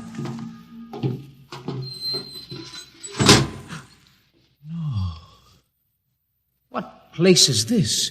This, Mr. Hoyland, is the main control room. Now, Mr. Hoyland, you're trembling. It isn't true. No, there's no such place except in mythology. Ah, you younger men are so wise, Mr. Hoyland, except for one thing. This happens to be the main control room of the ship. Main control? But it's just a huge room with an instrument panel. And what did you expect? How do you know this is the main control room? See these instruments? Using them, the navigator many hundreds of years ago actually steered the ship on its voyage. I don't understand. I didn't suppose you would. Sit down. Very well. Look up. What do you see? A huge shield. Watch it for one moment, Mr. Hoyland. You're going to see something that few of us have ever been privileged to witness. What are you doing? I'm dimming the lights. Don't be frightened. Keep your eyes focused on the shield above us. Ready? Watch. It's sliding back. Ghost of Jordan. Well? What am I seeing? The universe, Mr. Hoyland. The universe in all its beauty. The stars, the planets, the suns and moons and constellations. No, it can't be. The ship is the universe. There is nothing but the ship. Ah, but there it is. You see it before your eyes, spread out like a canopy of glory.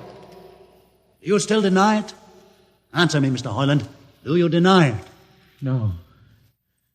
No, I can't deny it. They've lied. They lied to all of us. Good. I have showed this to others of your people whom we captured, and though they saw it before their very eyes, they would not believe it. Please tell me all about it. Tell me the truth about the ship and about the universe. What are these things? How did this come about? Many thousands of years ago, on a planet like those you have just seen, a planet called Earth, a scientist named Jordan decided to build a ship that would carry men from one planet to another. For many years, Jordan and thousands of others studied and planned. And when they were finished, they built the ship. A ship so large that it had to be assembled in its own orbit beyond a place called the Moon. 60 years it took them to construct. And when it was finished, a whole new science had been conceived.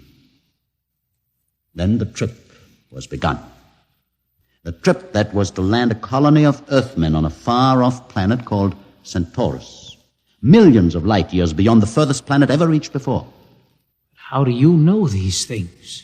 Among my books are the log, which Jordan himself kept, and the records of the journey for the first 40 years. What happened? There was a mutiny. A man named Hath led a rebellion of those who wanted to turn back. In the struggle, the navigators were killed. The crew fell into a state of anarchy. In the years to follow, small groups of men tried to organize the ship for navigation, and each time they failed. Finally, the whole idea was abandoned. And so, for centuries, we have swung in space, unmanned, undirected, living in a lost world of our own making, without purpose, without direction. Why have you told me this? Can't you guess? You want to finish the trip. Yes, but I can't. You can't? Look at me, Mr. Hoyland. You see, a mutant, a man with a twisted leg. My people are outcasts, condemned to death if we so much as set foot in the lower levels of the ship. The main drive is in the lower levels where my people are forbidden to go. No. It would mean that both our people would have to work together. Our differences encouraged rather than denied. All right. I'll see the captain himself. I have an uncle on the central board. I'll tell him what I've seen here. And do you think he'll believe you? Send one of your people with me. That's asking a good deal. I'm risking a good deal by going back. Very well. Bobo will go with you. Bobo? He can't talk. There will be no need for talk. I will write a message guaranteeing safe conduct for a group of unarmed scientists to visit the main control room. Bobo will take you safely through our territory. What happens when you reach your own level is up to you.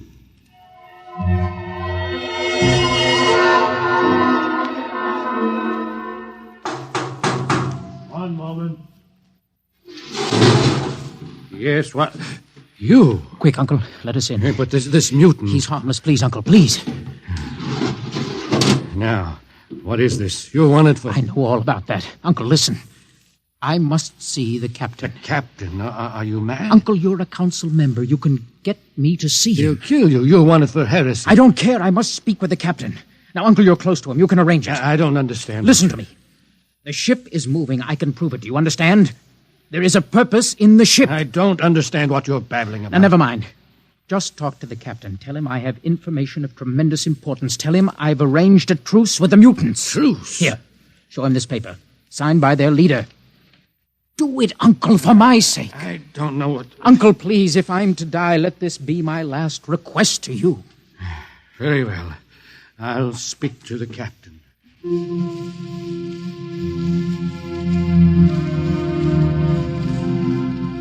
And you say, Mr. Hoyland, that you saw this with your own eyes? I swear it, Captain. I swear it on the word of Jordan. Let me see the paper again. Commander Erst, what do you think?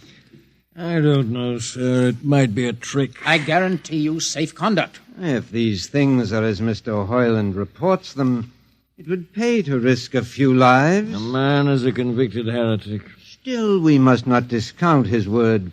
He has a safe conduct, and the mutant risked its life coming with him. I think we might investigate. Captain, you mean you will do it? I will have an expedition outfitted. Dismissed, Mr. Hoyland. Thank you, sir.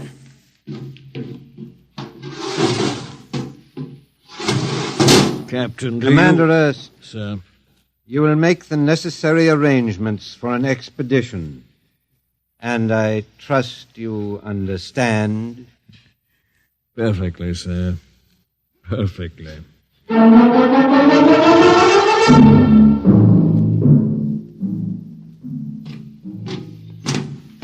Lieutenant. Mr. Hoyland? You better halt your men here. This is the spot. Patrol! Halt! Well, I see no welcoming party of mutants. There'll be none. Their leader will meet you inside the main control room. You don't say. And just where is this main control room? Beyond that door. I see. All right, men. Ready up! Lieutenant, why do you ready arms? In case of ambush. Ambush? Now, wait a minute, Lieutenant. What are those men doing with that ray gun? Just aiming it at the door. Are you mad? No, Mr. Hoyland, but most certainly you are to think that we could be lured up here to be slaughtered with a fantastic story about some mythical control room. Guns ready, sir. Lieutenant, I warn you, these people have acted in good faith. You can't break that faith. Oh, mutant! Come out! For Jordan's sake, Hold Lieutenant. It. A little too quiet for comfort. Mutant! Open the door! Please, Jordan, don't let anything happen. Don't let... All right, it's opening. Ready, men. Someone's coming out. Steady. Gregory, stay back! You fools! You've killed him! Here come the rest of them. Fire! Fire!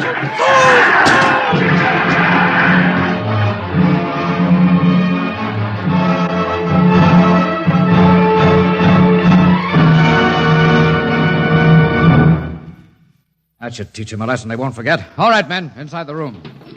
Come along, Hoyland. You're under arrest as a conspirator in this ambush. Ambush, you fool. You blind, stupid fool. All right, that'll be enough. You've been inside this place before? Yes. What's this machinery?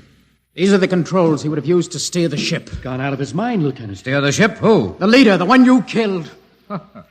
This ugly mutant? This ugly mutant happened to be a man of true genius. Why, you're mad. Am I? Lieutenant, this man had a vision which would have saved you, but you chose to kill him because you couldn't stand the sight of his difference from you. Shut up, Highland. Don't listen to him, man. You can't shut your eyes, and you can't shut your minds, and you can't shut your ears to this! The roof's moving back! Yes, look! Let the vision of this confound your ignorance and blind your eyes. This is the heritage of stars and open skies, for which men have yearned for centuries. Try to destroy this, and you will only destroy yourselves. Death to the heritage.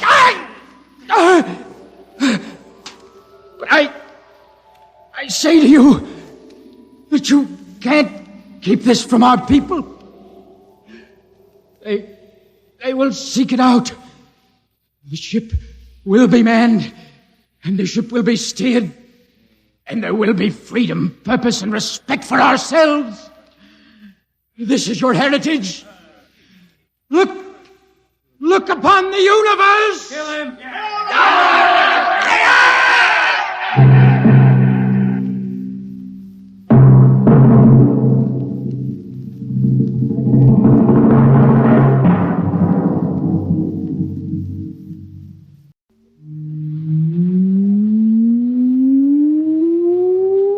Countdown for blastoff. X -5, -4, -3, -2, X -1. Fire.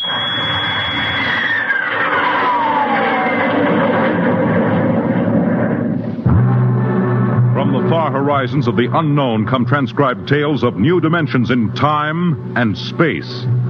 These are stories of the future, adventures in which you'll live in 1,000,000 could-be years, on 1,000 maybe worlds. The National Broadcasting Company presents X minus 1.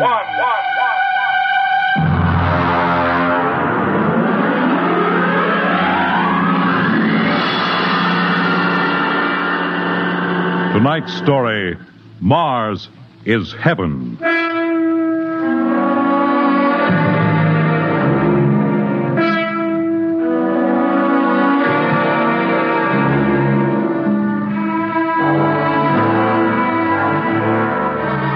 When the first space rocket lands on Mars, what will we find? Only the ruins of a dead and deserted planet? Or will there be life? Intelligent life in some strange form that we can only imagine? Will we be welcomed with open arms? Or will the Martians treat us as invaders? Only one thing is certain. Someday, a giant metal ship will take off from Earth to travel through the black velocities, the silent gulfs of space, to descend at last into the darkness of the upper Martian atmospheres. And on that day, man will finally know the answers. The day we first land on Mars.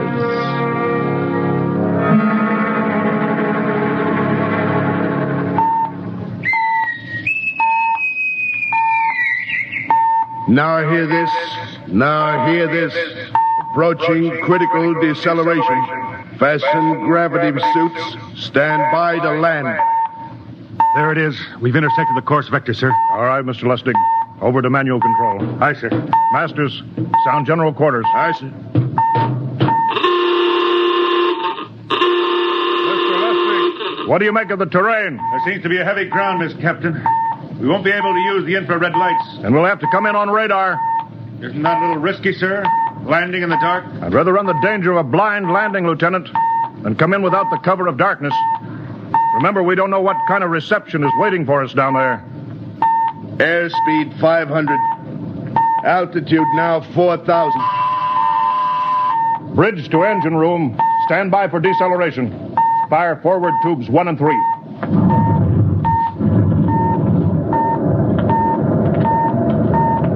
Steady as she goes, Mr. Lustig. As she goes, sir. Airspeed 100. Altitude 1,000. Radar indicates a level stretch dead ahead, sir. Skids down. Skids check. Altitude 500. 4. 350. 3. Up a point now. All right. Let's set her down.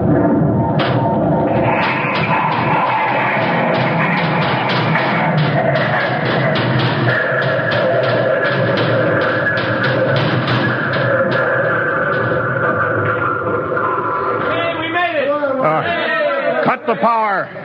Masters, pipe battle stations. Aye, sir. All secured, sir. Well, gentlemen, we're now on Mars. April 20th, 1987. 4:33 Greenwich time. Enter that in the log, Masters. Aye, sir. Well, gentlemen, it's less than 2 hours till dawn. As soon as it's light, we'll send out a landing party.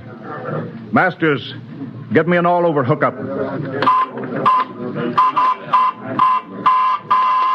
We're all set, Captain. Now hear this. All right, men. The smoking lamp is lit.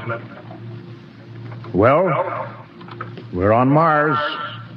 The first man shipped from Earth to land here. We don't know what we're going to find or what dangers we may face. We're 17 men on an alien world, and it's up to us whether we ever get home again. The next few hours should tell the story, and I want instant obedience to all commands. I'll court-martial the first man who doesn't jump to when he's ordered. And one other thing. We may be on Mars, but this is still a United States naval vessel. Officers will conduct a personal and weapons inspection in 1 hour. That's all. An inspection, Captain? Now? Mr. Lustig, we've got an hour and a half to sweat out before we find out what's outside that airlock.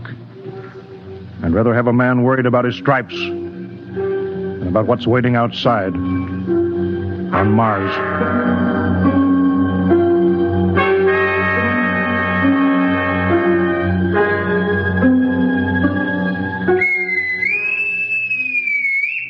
Now hear this. Landing party report to forward airlock. Captain Black, Lieutenant Hingston, Lieutenant Lustig, and Dr. Horst report immediately to forward airlock. It's now landing time -5. Well, they're paging us. You ready, Dr. Horst? Yes, Mr. Lustig. As ready as I will ever be. Come on, let's get in the lock.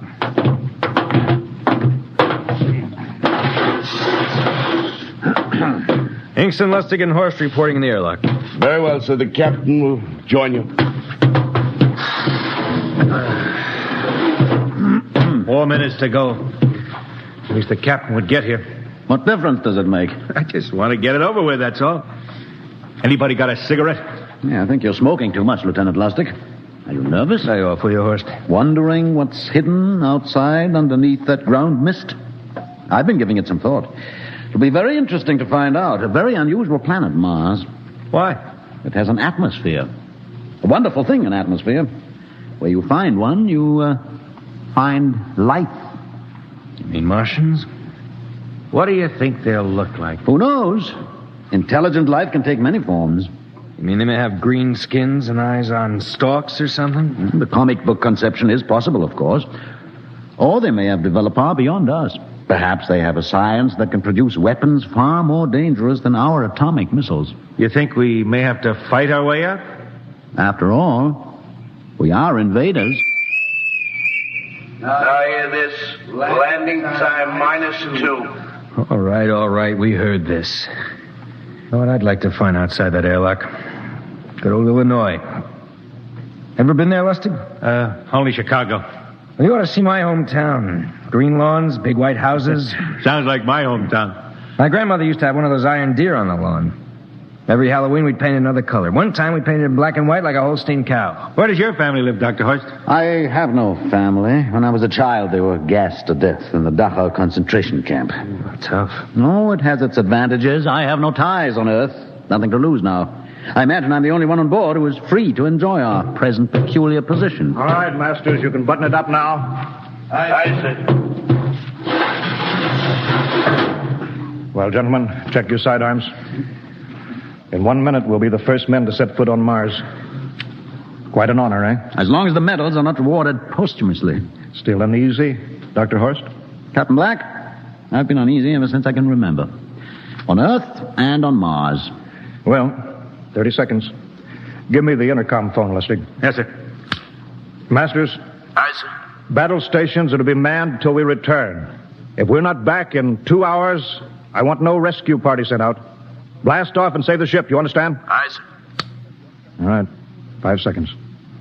4, 3, 2, 1. Lustig, open the outer airlock. Aye, sir.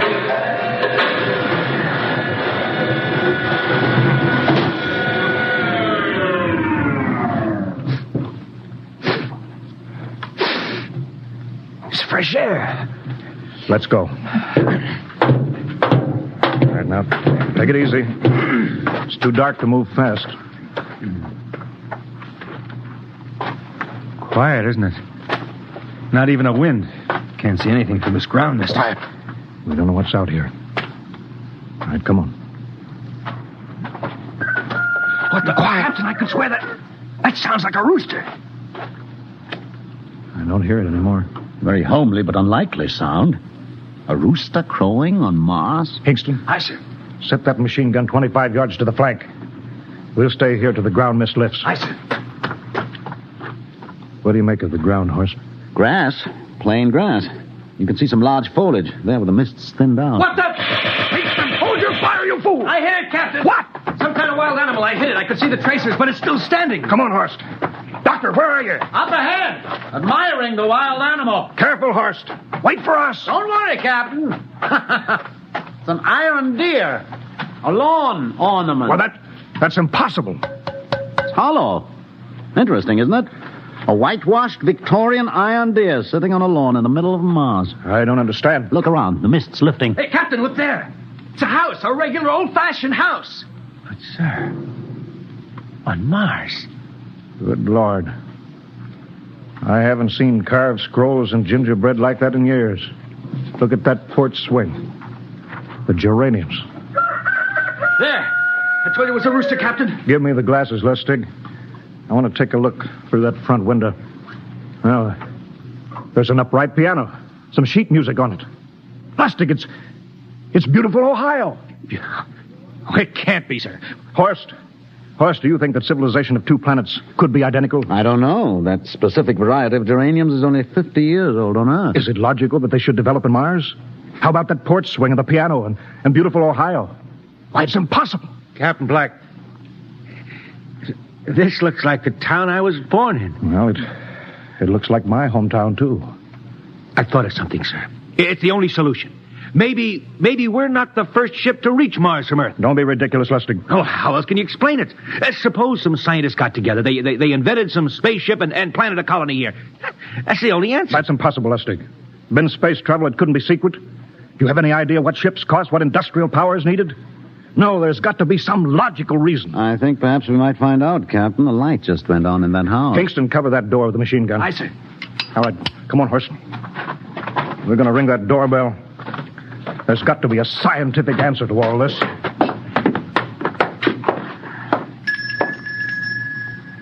And there's something moving in there. Stand back, Horst. Give me a clear shot. Are you sure a bullet can stop a Martian? Steady now. Can I help you? Well, If you're selling anything, it's much too early. No, wait just a minute. What town is this? What do you mean? Are you census takers? No. We're strangers here. We want to know how this town got here. Is this a game? No, it's not a game. We're from Earth. From where? From Earth. Do you mean out of the ground? Are you sure you're feeling well? Madam, we came in a flying ship across space. We're from the third planet, Earth. This is Mars. Now do you understand? Mars. You go away now, you hear? I'll call my husband from upstairs and he'll chase you. Go on. But this is Mars, isn't it? This is Green Lake, Wisconsin, in the United States of America. Bounded on the east by the Atlantic and on the west by the Pacific. Now go away. Goodbye. Horst, do you suppose it's really possible? I've got to find out more about this. I told you I'd call my husband. Now you go away. You've got to tell me one thing first. What year is this? Year? 1928, of course. For goodness sake. You hear that, Horst? And we know it's 1987, and we know this is Mars. Horst, is it possible that we got fouled up, made some tremendous blunder, circled around, and landed back on Earth? In 1928? Well, maybe some switch in time or dimension. Could we have shifted somehow, gone backward in time? Oh, Horst, this won't hold water. It's not logical. We checked every mile. We went past the moon, out into space. We're on Mars. Lustig out at point. Hingston in the rear. Keep that gun at half load. Aye, sir. Horst, there's got to be some cold, logical solution. Captain. What? That house down the street, the white one with the green shutters. Lustig, what's the matter? I never thought of... Thank God! Lustig, come back here. He's running for that house. That crazy fool. After him, quick. Lustig, stop! Come down off of that porch. Grandpa! Lustig, what the devil do you think you're doing? Albert! Grandpa, it is you. Lustig, what is going on here? Albert, it's been so many years. How you've grown, boy. It's so good to see you. Lieutenant Lustig! Oh, Captain, Grandma, I want you to meet my friends. This is Captain Black. Captain, I want you to meet my grandfolks. Howdy. Any friend of Albert's is a friend of ours. How long have you been here, Grandma? Oh, a good many years, ever since we died. Ever since you what? Oh, yes, sir. They've been dead 30 years. What? Oh, now, don't you trouble yourself. It's all right. We're alive again, that's all. Do you mean to tell me that Mars is heaven? Oh, nonsense, no. All we know is here we're alive again. And who are we to question God's infinite ways? Well, Lustig, we're going back to the ship. But, Captain, I want to talk to my grandpa. Lieutenant Lustig, I don't like any part of this. You'll come back with us if I have to club you and carry you. Aye, sir. Now, let's go. Heaven only knows what they've run up against back at the ship.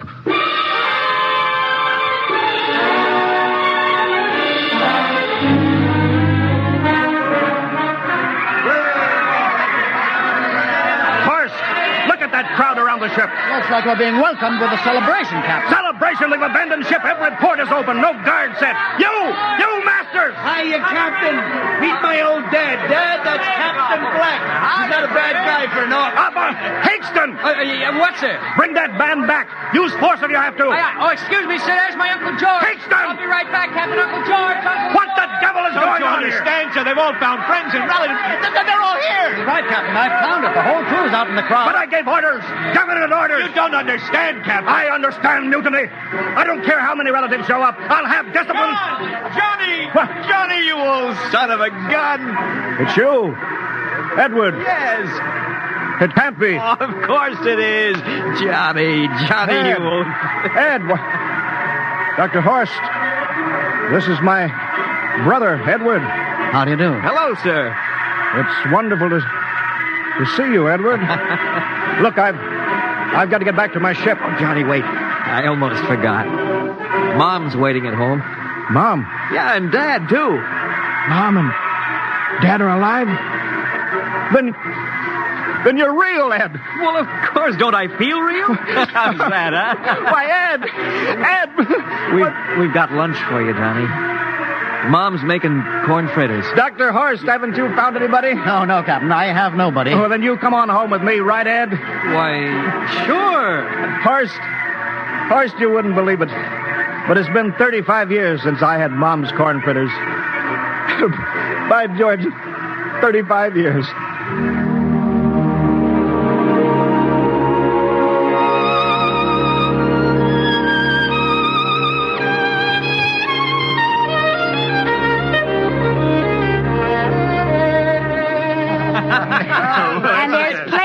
In the kitchen, so don't hold back, Johnny. You too, Dr. Horst. Well, Johnny, you're still in the Navy, huh? That's right, Dad. I'm in command of the ship. We're an old Navy family, Dr. Horst. All three of our boys in the service. Yeah, Ed was the best pilot in the Pacific, too. What did happen, Ed? What's the difference? I'm here now. Yeah, but... You know, it's almost perfect. All we're missing is your brother, Will. Then the whole family could be together. Well, it won't be long, Mom. Will's in charge of the XR-54. Next rocket coming out to Mars. Oh. Well, little Will. When does he leave, Johnny? Well, the takeoff's scheduled for September, but it depends on what we report. Oh, yeah. There's no question about that now, huh? No. Christmas together again. That'll be something. Sure will, yes, sirree. Well, this calls for a celebration. How about a little of the old dandelion wine, eh, Johnny? Now, Father, don't you go giving Johnny too much wine. He's a big boy now, Mother. Well, sir, isn't everything just fine? Just fine.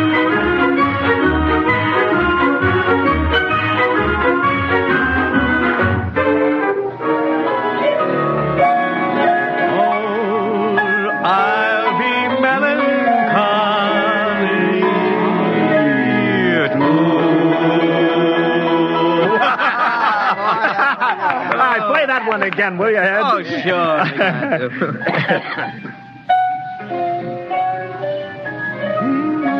Well, Dr. Horst, what are you doing sitting over here alone? What do you think of my little family? Very nice. You know, I can't understand why you didn't find any folks here, Dr. Horst. It's just a shame everybody else is so happy. Well, I never remembered my family, Mrs. Black. All I know is they were gassed at Dachau during the Second World War. When I was liberated, I was in delirium 3 months. I cannot remember anything before then. A psychiatric phenomena. Well, that's terrible. Isn't there anything anybody can do? I don't want to remember. I have not had a pleasant life. I prefer to be free of emotional entanglements.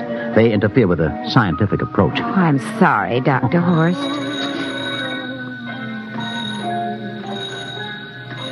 Oh, I'll get it. That's our ring, long and 3 shorts. I remember that. Well, maybe we'd better call it a night. You must be getting tired, Johnny. I'd better be going back to the ship. Nonsense. You stay the night. We insist. I just couldn't rest thinking of you all alone on that ship. I'll be all right. Well, good night. Oh, wait a minute, Dr. Horst. That phone message was for you. Me? Yes, that's right. A message from Anna. Anna? I don't... Well, there, she must be an old friend. Isn't that nice? I don't... You sure it was for me? I don't remember any Anna. Well, she asked if you were better. Perhaps she's someone who knew you at Dachau. Anna? She said she's coming over here first thing in the morning. So you'll have to stay over. Yes, but that settles it then. You stay here, Horst. You can bunk with me in my old room. Yeah, but Johnny, we thought you'd like to be with Edward. So you could talk the way you used to. Well, we can't put Dr. Horst on the daybed. I think we better share the room tonight. Be plenty of time for talking, Ed. Yes, I guess so. I suppose I better drop back to the ship. You know, Ed, security check. Why do you have to do that here? I don't know, Mom. There's no good reason, I guess. Suppose we skip it tonight, huh?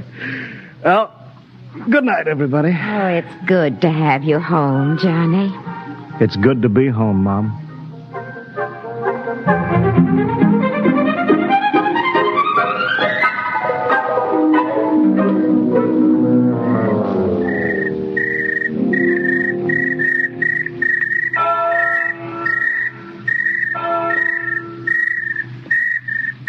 Captain Black. You asleep? No, I've been thinking about what we were expecting. Green-skinned Martians. All the time there was only Mom and Dad and Edward waiting.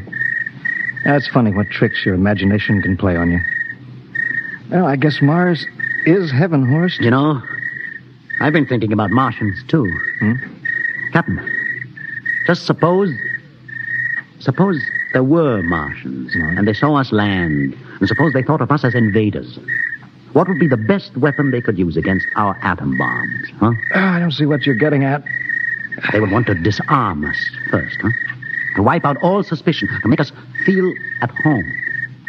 Captain, suppose this house isn't real. Suppose the people are just images, stolen from our own memories by Martians, created for us by telepathy.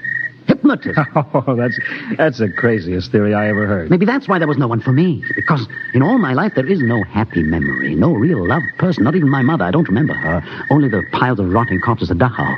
There was no happy emotion for these people to recreate. How about that phone call? Anna? Yes, Anna. I didn't remember who she was, but I do now. I just remembered. When I was freed from Dachau, sick, delirious, I raved about a wonderful, kind nurse named Anna that took care of me. Well, there you are. It's logical. She's coming to see you tomorrow. But there was no Anna. I'd been nursed by a man. What? Anna was only a dream. And there's only one way they could have learned about her, by reading my subconscious mind. That's impossible, Horst. Why? A whole crew was thinking of home. Suppose the Martians read our minds. Yes, but if there are Martians... If there are, they have us separated. Each man in a different house, sleeping, trusting. No one at the guns. I left my pistol downstairs. Do you think there's something to this, Horst? It's a perfect trap, Captain. Who would suspect his own mother, his grandparents? How easy. Just a knife in the heart of each sleeping man. That's impossible, Horst. But we've got to get back to the ship. Listen. The crickets have stopped. Come on. We don't know when they change back to whatever they really are. All right, careful.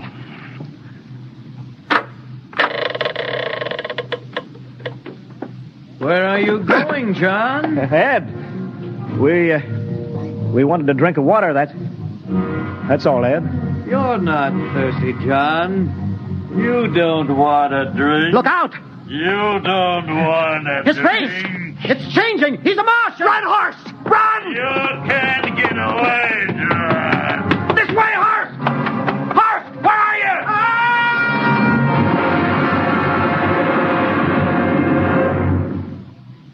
Hello? Hello? Can you hear me, Earth? This is Captain John Black, the XR-53 calling from Mars. I've locked myself in the ship, but they've crippled it.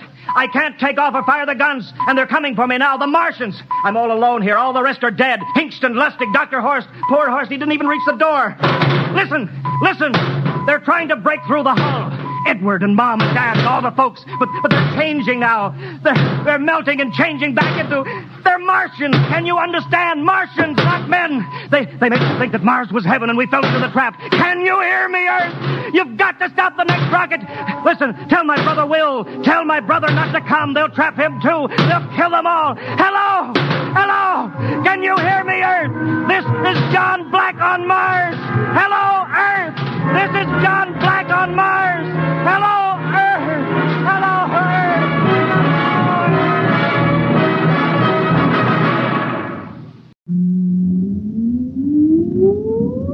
Countdown for blastoff. X minus 5, 4, 3, 2, X minus 1, fire.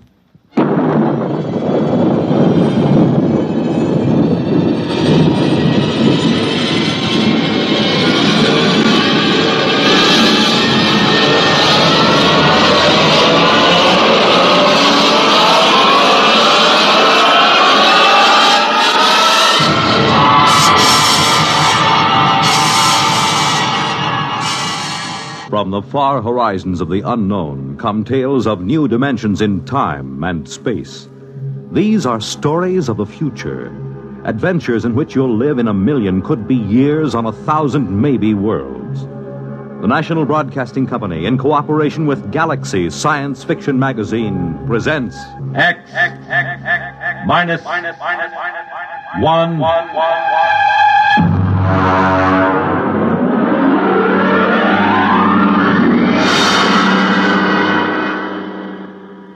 Tonight, Field Study by Peter Phillips.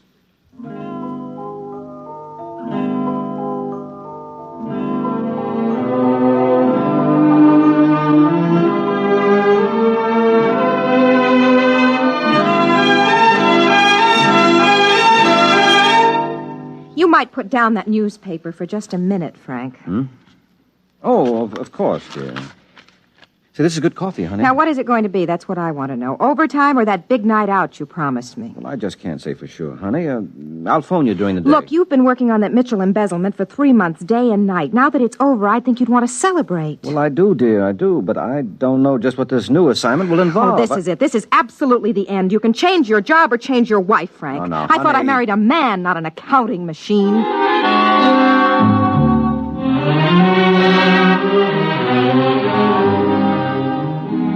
I guess I do seem like an accounting machine to Betty sometimes.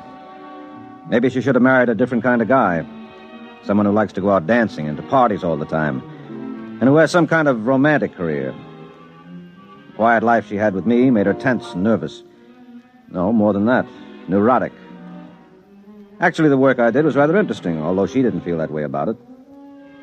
Being an investigator for the accountancy branch isn't exactly like being one of those detectives as smart as Einstein and as tough as Marciano, but we do get into some unusual situations. And now there was this new assignment the chief had given me. All I want you to do is see him, Frankie. You can be normally curious, but that's all. If you question him, make it simple. And if he gets cagey, cut it out. You're not going as an agent. You're just an errand boy. Take what he hands out and bring it back. Get on it right away.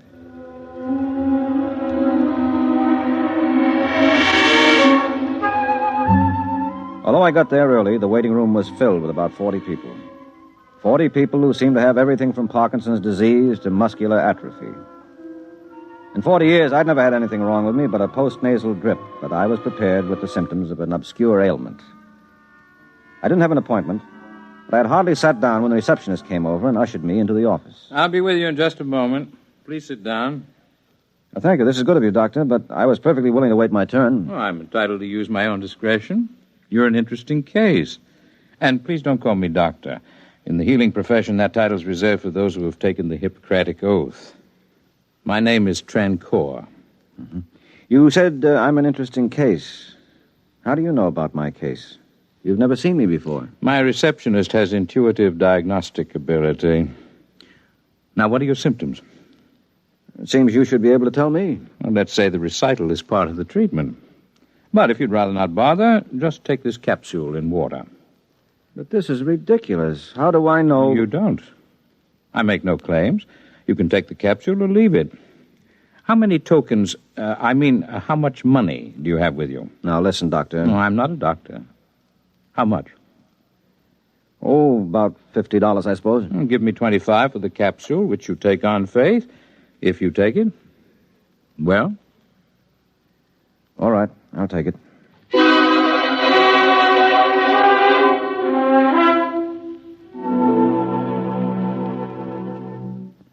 I'm afraid that's all there is to report, Chief. It's all right. All we really wanted was the capsule. Have you gotten the report? Yes, and it took the laboratory 5 hours to break it down. Just a harmless protein solution. 2 other investigators got the same thing. What about the genuine patients? They get a solution of water and a vegetable dye. They're both useless, but when he spots an investigator, he tries to give our lab men a headache. Well, if he prescribes useless medicines, can't Trancor be booked for fraud? How? He doesn't make any claims for the blaster thing. How come he's on our level? Why the accountancy branch? Could be anybody's case. But every time a direct law enforcement agency has tried to investigate, the man has disappeared. They think we may be more discreet. What else do we know? A great deal. Then again, nothing. We have reports from law agencies and medical societies in London, Paris, Berlin, and Prague. Oh, that reminds me. Miss Hance, please ask Sir Greville to come in now. He sets up in business. Word of his cures gets around, he becomes a sensation, and then disappears. Thank you for waiting, Sir Greville. This is Frank Pake, who will be in charge of our investigation. How do you do? Frank, this is Sir Greville Gray, chairman of the English Medical Association. How do you do, sir? Suppose you tell Pake your own experience with Trancor, Sir Greville. Well, after conferring with my colleagues in other countries, I managed to have an interview with him when he set up shop in London. He's an impudent little devil, called me the chief witch doctor. When I said we'd prosecute, he flatly denied that he practiced medicine at all. What about the capsules? He said he simply offered the capsules because people expected something material. He said it made no difference whether they took them or not. In a word, he disclaims everything, even success. Perhaps legally he's in the clear. You mentioned his success. Do you credit him with success? I think he's a faker and a fraud. But some reputable doctors report that their own patients seem to have been cured of advanced leukemia, peritonitis, and appendicitis. That's why we must investigate these fantastic rumors as a professional and public duty. Just what do you want me to do, Chief? Find out all you can. Have him watch. Check with patients and stay with it. He may disappear at any time. This is a fine time for an assignment like this. My wife is about ready to get a psychiatrist or another husband. I'm sorry, Frankie, but you're the only one I can trust on a thing like this, and it shouldn't take long. Okay, Chief. You have a cigarette? Mine seem to be all gone. No wonder. You smoked half a dozen while we've been talking. Here. Thanks. I guess I do smoke too much. Probably what causes this post-nasal drip. Say, that's funny. What? My head is cleared up. My nasal drip is gone. Since I saw Trancor this morning. Yeah? Oh, it probably cleared up by itself. But I've had it for years. Well, I hope you're right.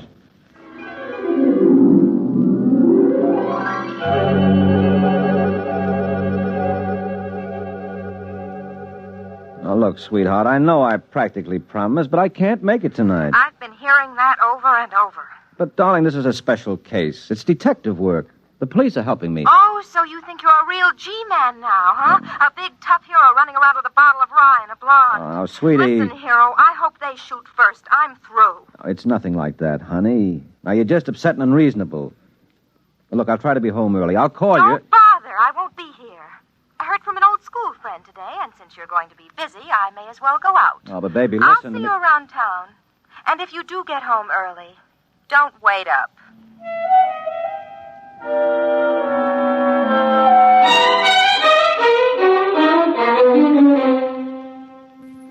I was alone in the office all evening, thinking about Betty, thinking about Trancor. I remembered Betty's crack about a bottle of rye, so I called the liquor store and had them send up a pint. Every now and then I got a call from a detective saying they were still watching the office.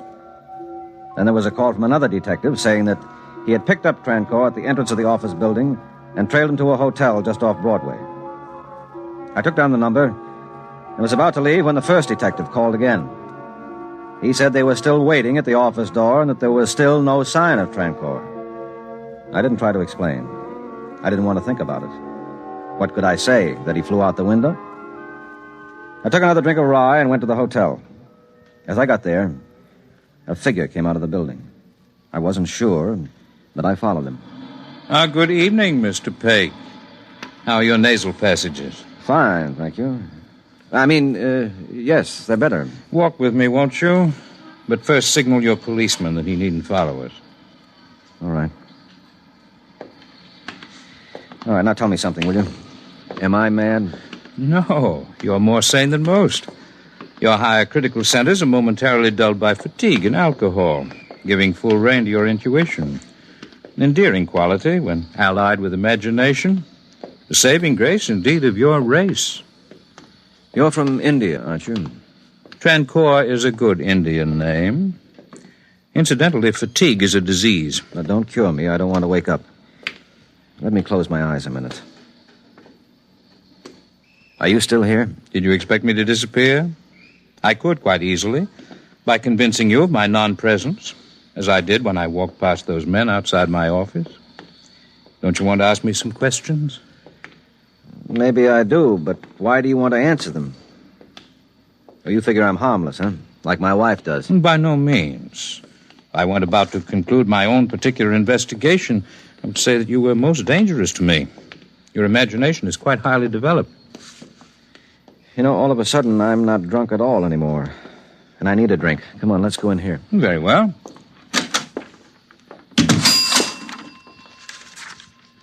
A double rye, please. The same. Oh, just leave the bottle.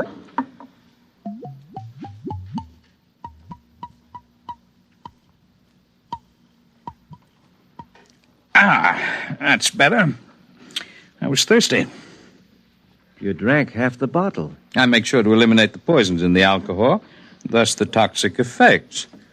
As a rule, I don't drink, but when in Rome... Wait a minute. I remember reading a story once. You're from the future. Your imagination deserves something better than comic strips to work on. It's fascinating, but depressing to see science negated by superstition. Your concept of time is the greatest superstition. Well, now let's go back. You did cure my post-nasal drip, didn't you? The infection was cured by your body. I helped. I can't tell you how unless you have 500 years to spare. Well, I don't. I haven't got 12 hours to spare, if I'm to save my job, my reputation, or my wife. I do need some answers to a pretty lengthy questionnaire. Who, when, what, why, and where. You're convinced I'm a telepath? Well, aren't you? Not in your sense of the term. When you came into my waiting room, I knew you were not there as a patient. Your presence was in disharmony. As for your name and occupation, they're naturally blazed so clearly on the surface of your mind that even your native clairvoyance could read the information. Well, that takes a load off my mind. Are you too big for me to understand? We'll see. I'm just looking at that girl over there. What a pity. 3/4 of her right lung is gone. Yeah? Well, you could put her right. Well, I could stop the infection. But she would return to that back room full of smoke and dust. She'd still travel on a crowded subway to an overheated office. She'd still starve herself to buy clothes to keep in fashion. I don't have a cure for those things. Well, that's the first time I've heard you admit you have a cure for anything. What are you, Mr. Trancor? A healer. That is my profession. Why do you bother to do anything? Even a healer must eat, you know. And field research is expensive. Of course, I could obviously earn sufficient of your tokens for subsistence by gambling. But that would not be ethical. You could teach. What? Run afoul of your witch doctors? Besides, these techniques have taken me 500 years to learn. Well, that's why I thought... That I was from the future? Well, I might be, in terms of possibility. We are no older than you are as a race, in terms of universal evolution, but as individuals we are longer lived. The biggest single advance you will make as a race will be when you increase the lifespan of the individual. You could help us. We could, but that must be achieved by your own efforts. Are we so contemptible in your eyes? Of course not. Would we study you if you were? Our architects, our musicians, even our fiction writers do field work in this territory and write scholarly theses when they return. Anthropology, in our sense of the term, embraces all the arts and sciences. We are scholars. Occasionally, we innovate, and you benefit. Why do you want to tell me this? Frankly, I like you. You have imagination enough to control your terrestrial chauvinism. your natural resentment of being studied. It may comfort you to know that in the physical sciences, your race is considered quite well advanced. Well, thank you. And come to think of it, I do resent being a bug under your microscope. I hate it. I could kill you. But you won't. Others would. Now you understand why our visits are unannounced. Will be until all men are as essentially civilized, that is to say, non-aggressive, as you are. How do you come here? I know what you're wondering. But no, I don't have a spaceship garaged anywhere. You see, we don't travel. We arrive. Afraid the distinction is not clear to you, but it'll have to do. Now, I must go to work. I have only 8 hours. Will you be my guide? What do you want to see? The city at play in the pre-dawn hours. I think my wife would suit you better in the role of a guide. She's playing pretty hard right now. This situation makes you unhappy? Well, yes, of course it does. I guess I'm not overly emotional, but I do love Betty. I want her to be happy. With me. Oh, she frets and nags, and she's hard to please, but she's not really like that. She keeps herself busy with trivial things. It's as if she were afraid of important things. And what are the important things? Well, I don't know exactly. Helping people some way or other, I guess. You have any idea where your wife might be? Well, there are a couple of nightclubs she likes. Could we go there a little later? No, don't worry. I promise there'll be no unpleasant consequences if we meet. But now, let's get going.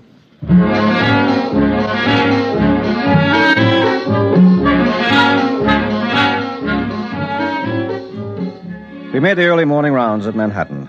The bars, nightclubs, penny arcades. We played a pinball machine, and I watched the steel ball hit the prize number 25 times. We quit bowling after his second straight 300 game, and I didn't even bother to pick up a cue in the billiard parlor. Then we went to the Clover Club, where I saw Betty at a table in a low-cut evening gown. She was sitting with a big curly-haired guy who looked like an ex-football player who was wearing shoulder pads under his jacket. You see her? Yes, there she is, in that practically non-existent dress. Would you consider me uncivilized if I poked that big dope in the eye? Let's go over. And remember, you're not altogether without blame in this development. You make insufficient allowance for her. You're reasonably well adjusted. She's not. Hi, Betty. Frankie, where did you come from? Who's your friend? Excuse me, please. I have to make a phone call. I think I have a Frankie, please get me a cab so I can go home. Go home? All right, dear. I'll be waiting for you. Hurry as soon as you can. I mean, when you're finished with your work.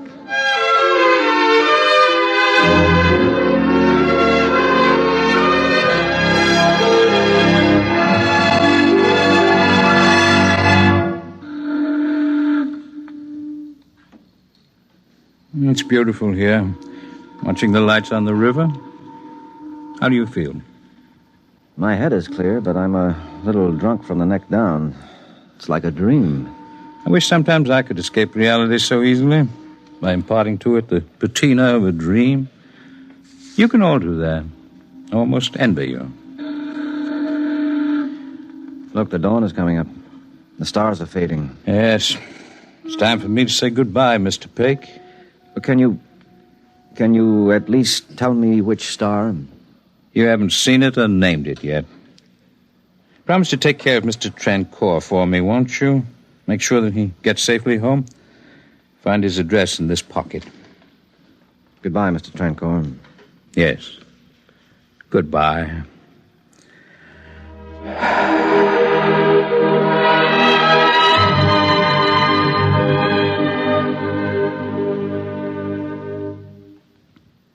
That's the way it happened, Chief. The body collapsed in my arms there on the bridge. When it came to, the man was Chandra Trancour, a second-rate doctor who disappeared from Madras 10 months ago. How do you expect anyone to believe that? Those doctors and cops can examine the poor devil till they drive him crazy, but he can't tell them anything. He has less idea where he's been these past 10 months than they have. How do you explain it? I don't. And I'd like you to hurry through my resignation, Chief. That's what you want. I want to be free to take legal action for Trancour if those witch doctors have him arrested on some phony charge. I'll take personal responsibility for seeing him home to India. You don't have to resign. I'll fix special leave if you insist on being crazy. Well, that's not all, though, Chief. You see, I'm taking an intensive 2-year course for a new career. Yes, you told me. I thought you were drunk. What's Betty going to think of a fool idea like that? If her nerves are on edge now, this is enough to drive anyone daffy. No. She's all for it. She really is. After all, a neurosis is a disease, and she met Trancor. Well, all right. Let me know how you're getting along.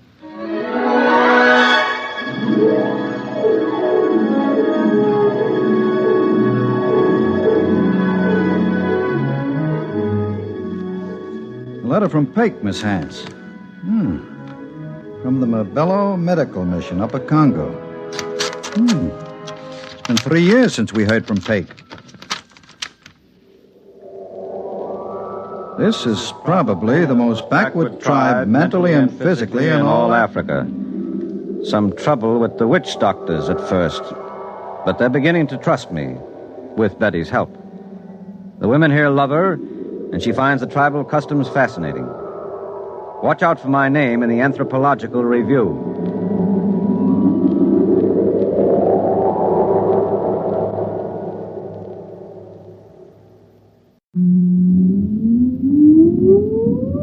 Countdown for blast off. X-5, 4, 3, 2, X-1, fire.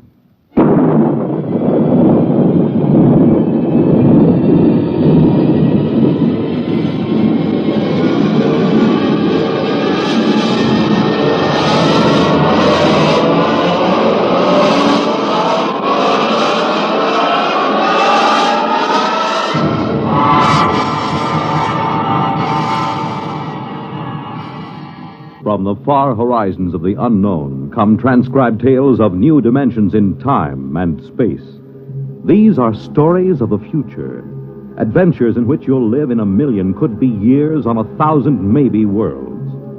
The National Broadcasting Company, in cooperation with Galaxy Science Fiction Magazine, presents X minus 1.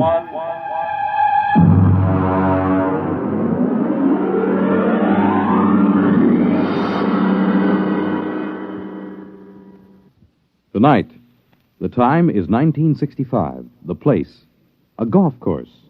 The story, open warfare.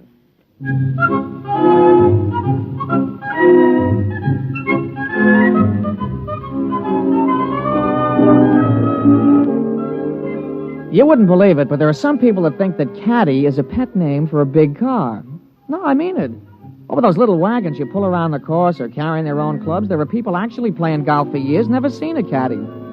As far as I'm concerned, you take the human element out of golf or any sport, and what do you got left? Nothing. I mean, you could say I'm prejudiced on account of my being a caddy, but that's the way I feel about it. Besides which, a caddy is a perfect observer of the passing parade of human experience. I'll give you for instance. Now, you take Jim Pearson. He won the U.S. Open in 1960, 61, and 64. Well, let me tell you about Jim Pearson. He was the pro at the club here, and I remember when it all started. He was out playing with Mr. Hatcher. That's Sam Hatcher. He couldn't break 90 if the ball had wings. And in the locker room, he looked like a sack of flour that had been set down hard. But he was loaded with money. Anyway, they were waiting for a foursome of dames who shouldn't have been wearing slacks. When Hatcher turned to Jim, and with a real sweet smile, he lowered the boom. Jim, you're a good golfer. Thank you, Mr. Hatcher. You're a good golfer, even if you can't teach me anything. Oh, you're coming along fine, Mr. Hatcher. We've been good to you at the country club, haven't we? Oh, yes. I want you to do something for me. Yes, sir? Stay away from my daughter. Oh, well, Mr. Hatcher. I won't have Alice marrying a man who has nothing but coordination and muscles. What? When I was only your age, I was making $50,000 a year. It takes brains to do that. Brains get more valuable. Muscles deteriorate. There's nothing muscles can do that a machine can't do better. You don't think I could make $50,000? I know you can't. You haven't got the guts. Now, listen, Mr. Hatcher. I'm just quoting history, Jim. Take the tournament in St. Louis. You blew up. And the Goodall and the Palm Beach. You could have won all those. But you blew. You chickened out. That's not exactly fair, Mr. Hatcher. But it's true. I can make $50,000. Yes, in your whole life. Oh, no, in 1 year. Oh, you can? Yes, sir. All right, Jim, you're a sportsman. I'll tell you what I'll do. If you can make $50,000 in 1 year at this infantile pastime that you call golf, you can have Alice. Why, that's the most arrogant What's thing. the matter, Jim? Don't you think you can do it? I know I can do it. All right, then. Is it a bet? All right. All right, it's a bet. Very well, then. I believe the ladies are finished. Shall we drive?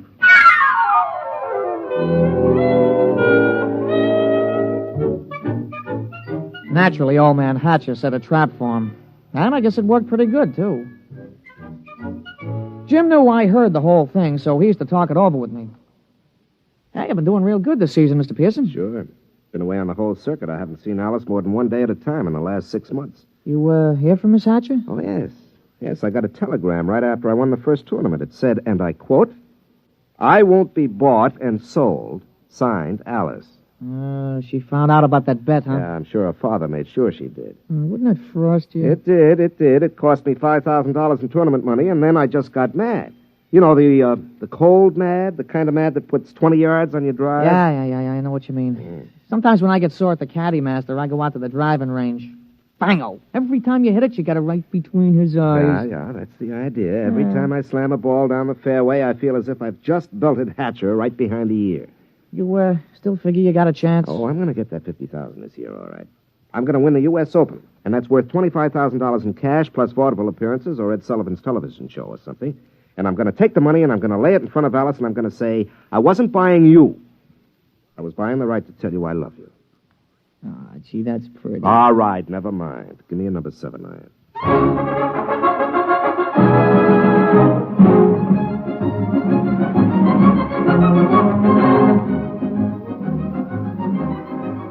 Jim Pearson sure was burning up the circuit. He came into the U.S. Open the man to watch. The day the tournament opened, Jimmy Cannon had in his column, "You are Jim Pearson, the hard luck boy with the velvet swing." It was real philosophical. All the sports writers picked him to win. And then Saul showed up. We was on a practice tee. Jim had been sharpening up his number 1 wood when all of a sudden the gallery took off like a batch of big birds. They were around another tee about 100 feet away. Jim knocked off and the two of us strolled over. Hey, that's some swing. Who is that, Pete? I never seen him before. His name's Saul. That's some swing. Yeah, he's no amateur. I've never seen him on the pro circuit. Hey, Mr. Pearson, look at the caddy. 280 yards down there. That ain't what I mean. Look, he's got a ball bag in his hands. Now watch. Oh, that's a good catch. He caught that ball right in the bag. Mr. Pearson, that caddy didn't move that sack. That ball dropped right in 280 yards away. Oh, it's an accident. Yeah, look, it happened again. He's a trick shot artist. Wait till he gets into competition. I don't know. He just hit another one, dead center. Oh, there isn't anybody that good. Not even old Joe Kirkwood. Quite a spectacle, eh, Jim? Oh, hello, Hatcher. Must be unnerving to watch something like that. I can stand it. But will you be able to stand it when the going gets rough?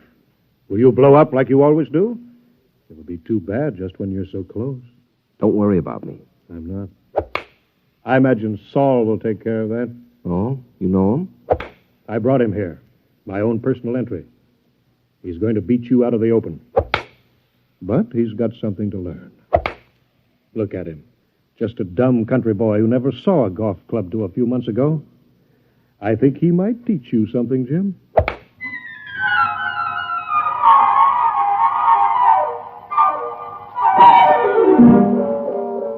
I could tell Jim was going to have a good day the minute he took his driver out of the bag. He took his practice swings, and they went around clean, grooved, and loose. I would have bet my shirt on him. As a matter of fact, I did. The crowd was sympathetic. They wanted to see him burn up the course. Well, Pete, we all ready? Yeah. What's this? New kind of golf ball? Oh, yeah, a young fella from the A.B. Wells Sporting Goods Company. He slipped me a fin to talk you into using these balls. Well, I don't know. They any good? Yeah, I figured. They guaranteed they had 20 yards to every drive. I sure could use 20 yards. Well, he's going to come around to see you later. He wanted to sign you up for testimonials and advertising and things. You know, the golf ball used by Jim Pearson when he won the U.S. Open, that kind of thing. There's a lot of dough in it. Well, we'll give it a try. Let's tee up.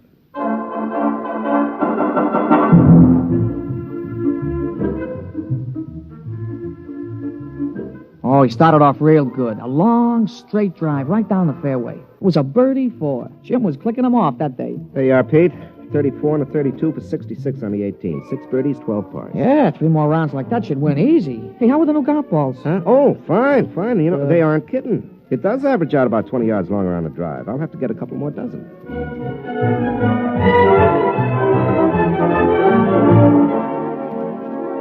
We went around and watched Jim's score being posted on the big board.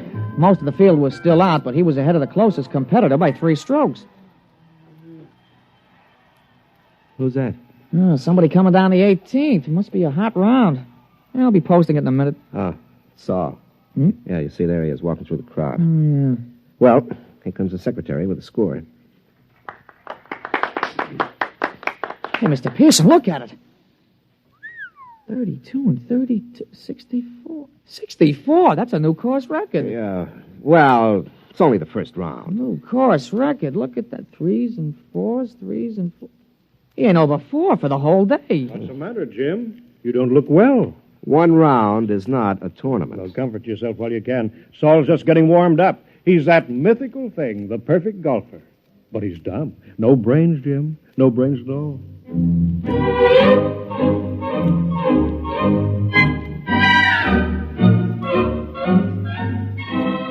Naturally, in the sports broadcasts and the newspapers, Jim could have been playing on a miniature golf course at Asbury Park, New Jersey. The big news was Saul. They all called him Silent Saul. The odds the boys in the shower room played around with on Pearson took a dive, and you couldn't get even money for Saul. The next morning, Jim's gallery was pretty small.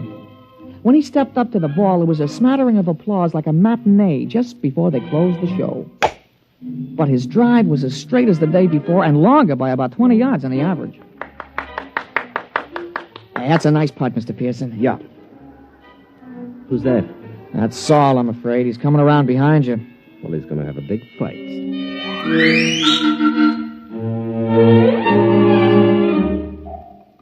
Jim's second 9 was a duplicate of the day before. Another 32. He equaled Saul's record-tying score of yesterday. Then when we came in to read it on the big board, he looked like somebody hit him on the head with a driver. Look at that, Pete. 31 out, 31 back for a 62. He's got me by 2 strokes today. And 4 strokes in all. What do you got to say, Jim? Oh, nothing, Mr. Hatcher.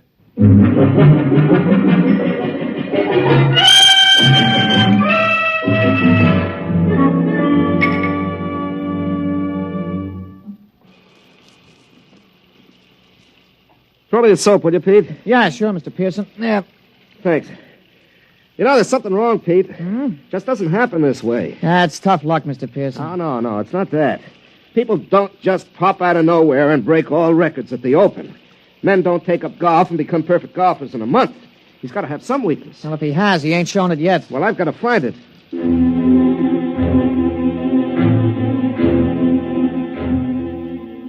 Jim was out the next morning, and he came in with a classy 32. On the back 9, he slipped a stroke to 33. He was still 4 down.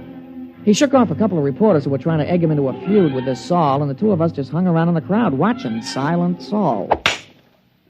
His first drive went a clean 300 yards down the fairway, straight as a ruler. Pete, there's something about his swing.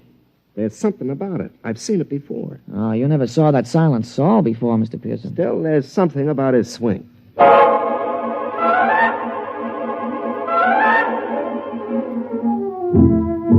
On a follow-up shot, Saul had about 240 to go. He took a club from his bag and took a few wiggling gestures, set his driver behind the ball, and swung. Pete? Did you see that swing? Those wiggles? Yeah, well, a lot of guys do that. Yeah, but it's unnecessary. I mean, you don't have to make those wiggles before you address the ball. Yeah, sure, and you don't have to spit 3 times every time you got a tough putt, but you do. But there's still something strange about him. Everything about him is perfection, except those wiggles. And he doesn't talk. Look at him putting. Just look at him. Mm-hmm. That could be Todd Winters, couldn't it? Yeah, he does look something like Winters. Yeah, when he putts. But that iron shot, who wiggles like that? Who does those wiggles? George Potter. Yeah, I guess he does. Yeah, and the approach shot, Pete. That's Gordon Brown. Nobody else bends the knee that way. He really gave it a lot of study, huh? And the drive. That grooved swing on the drive. Pete, come on. I've watched enough.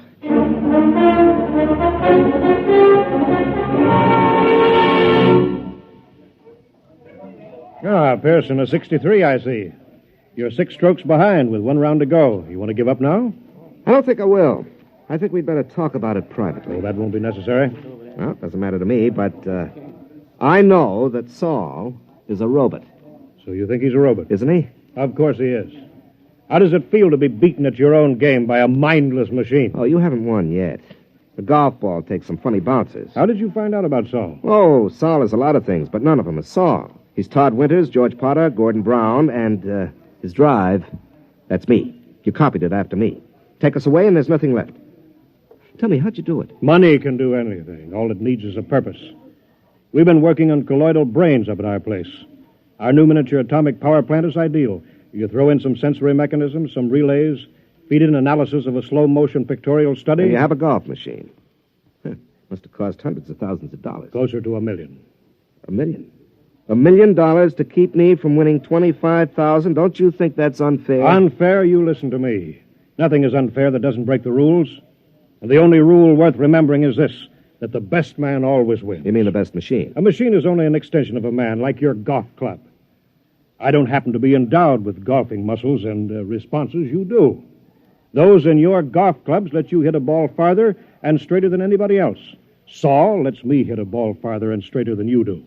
It's as simple as that. No, wait a minute. That wasn't the bet. The bet was that I couldn't make $50,000 in a year. Maybe it was your bet. It wasn't mine. I bet that I could beat you at your own game. I don't think that you're good enough for Alice.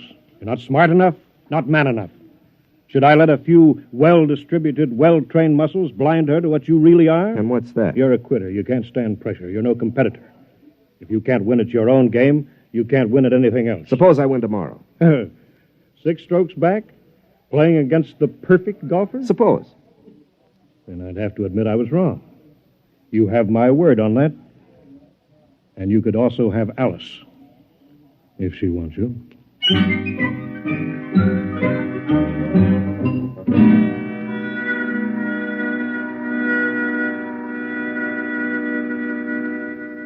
Somewhere, Saul must have an Achilles heel. Pete, the prime fact about man is his adaptability.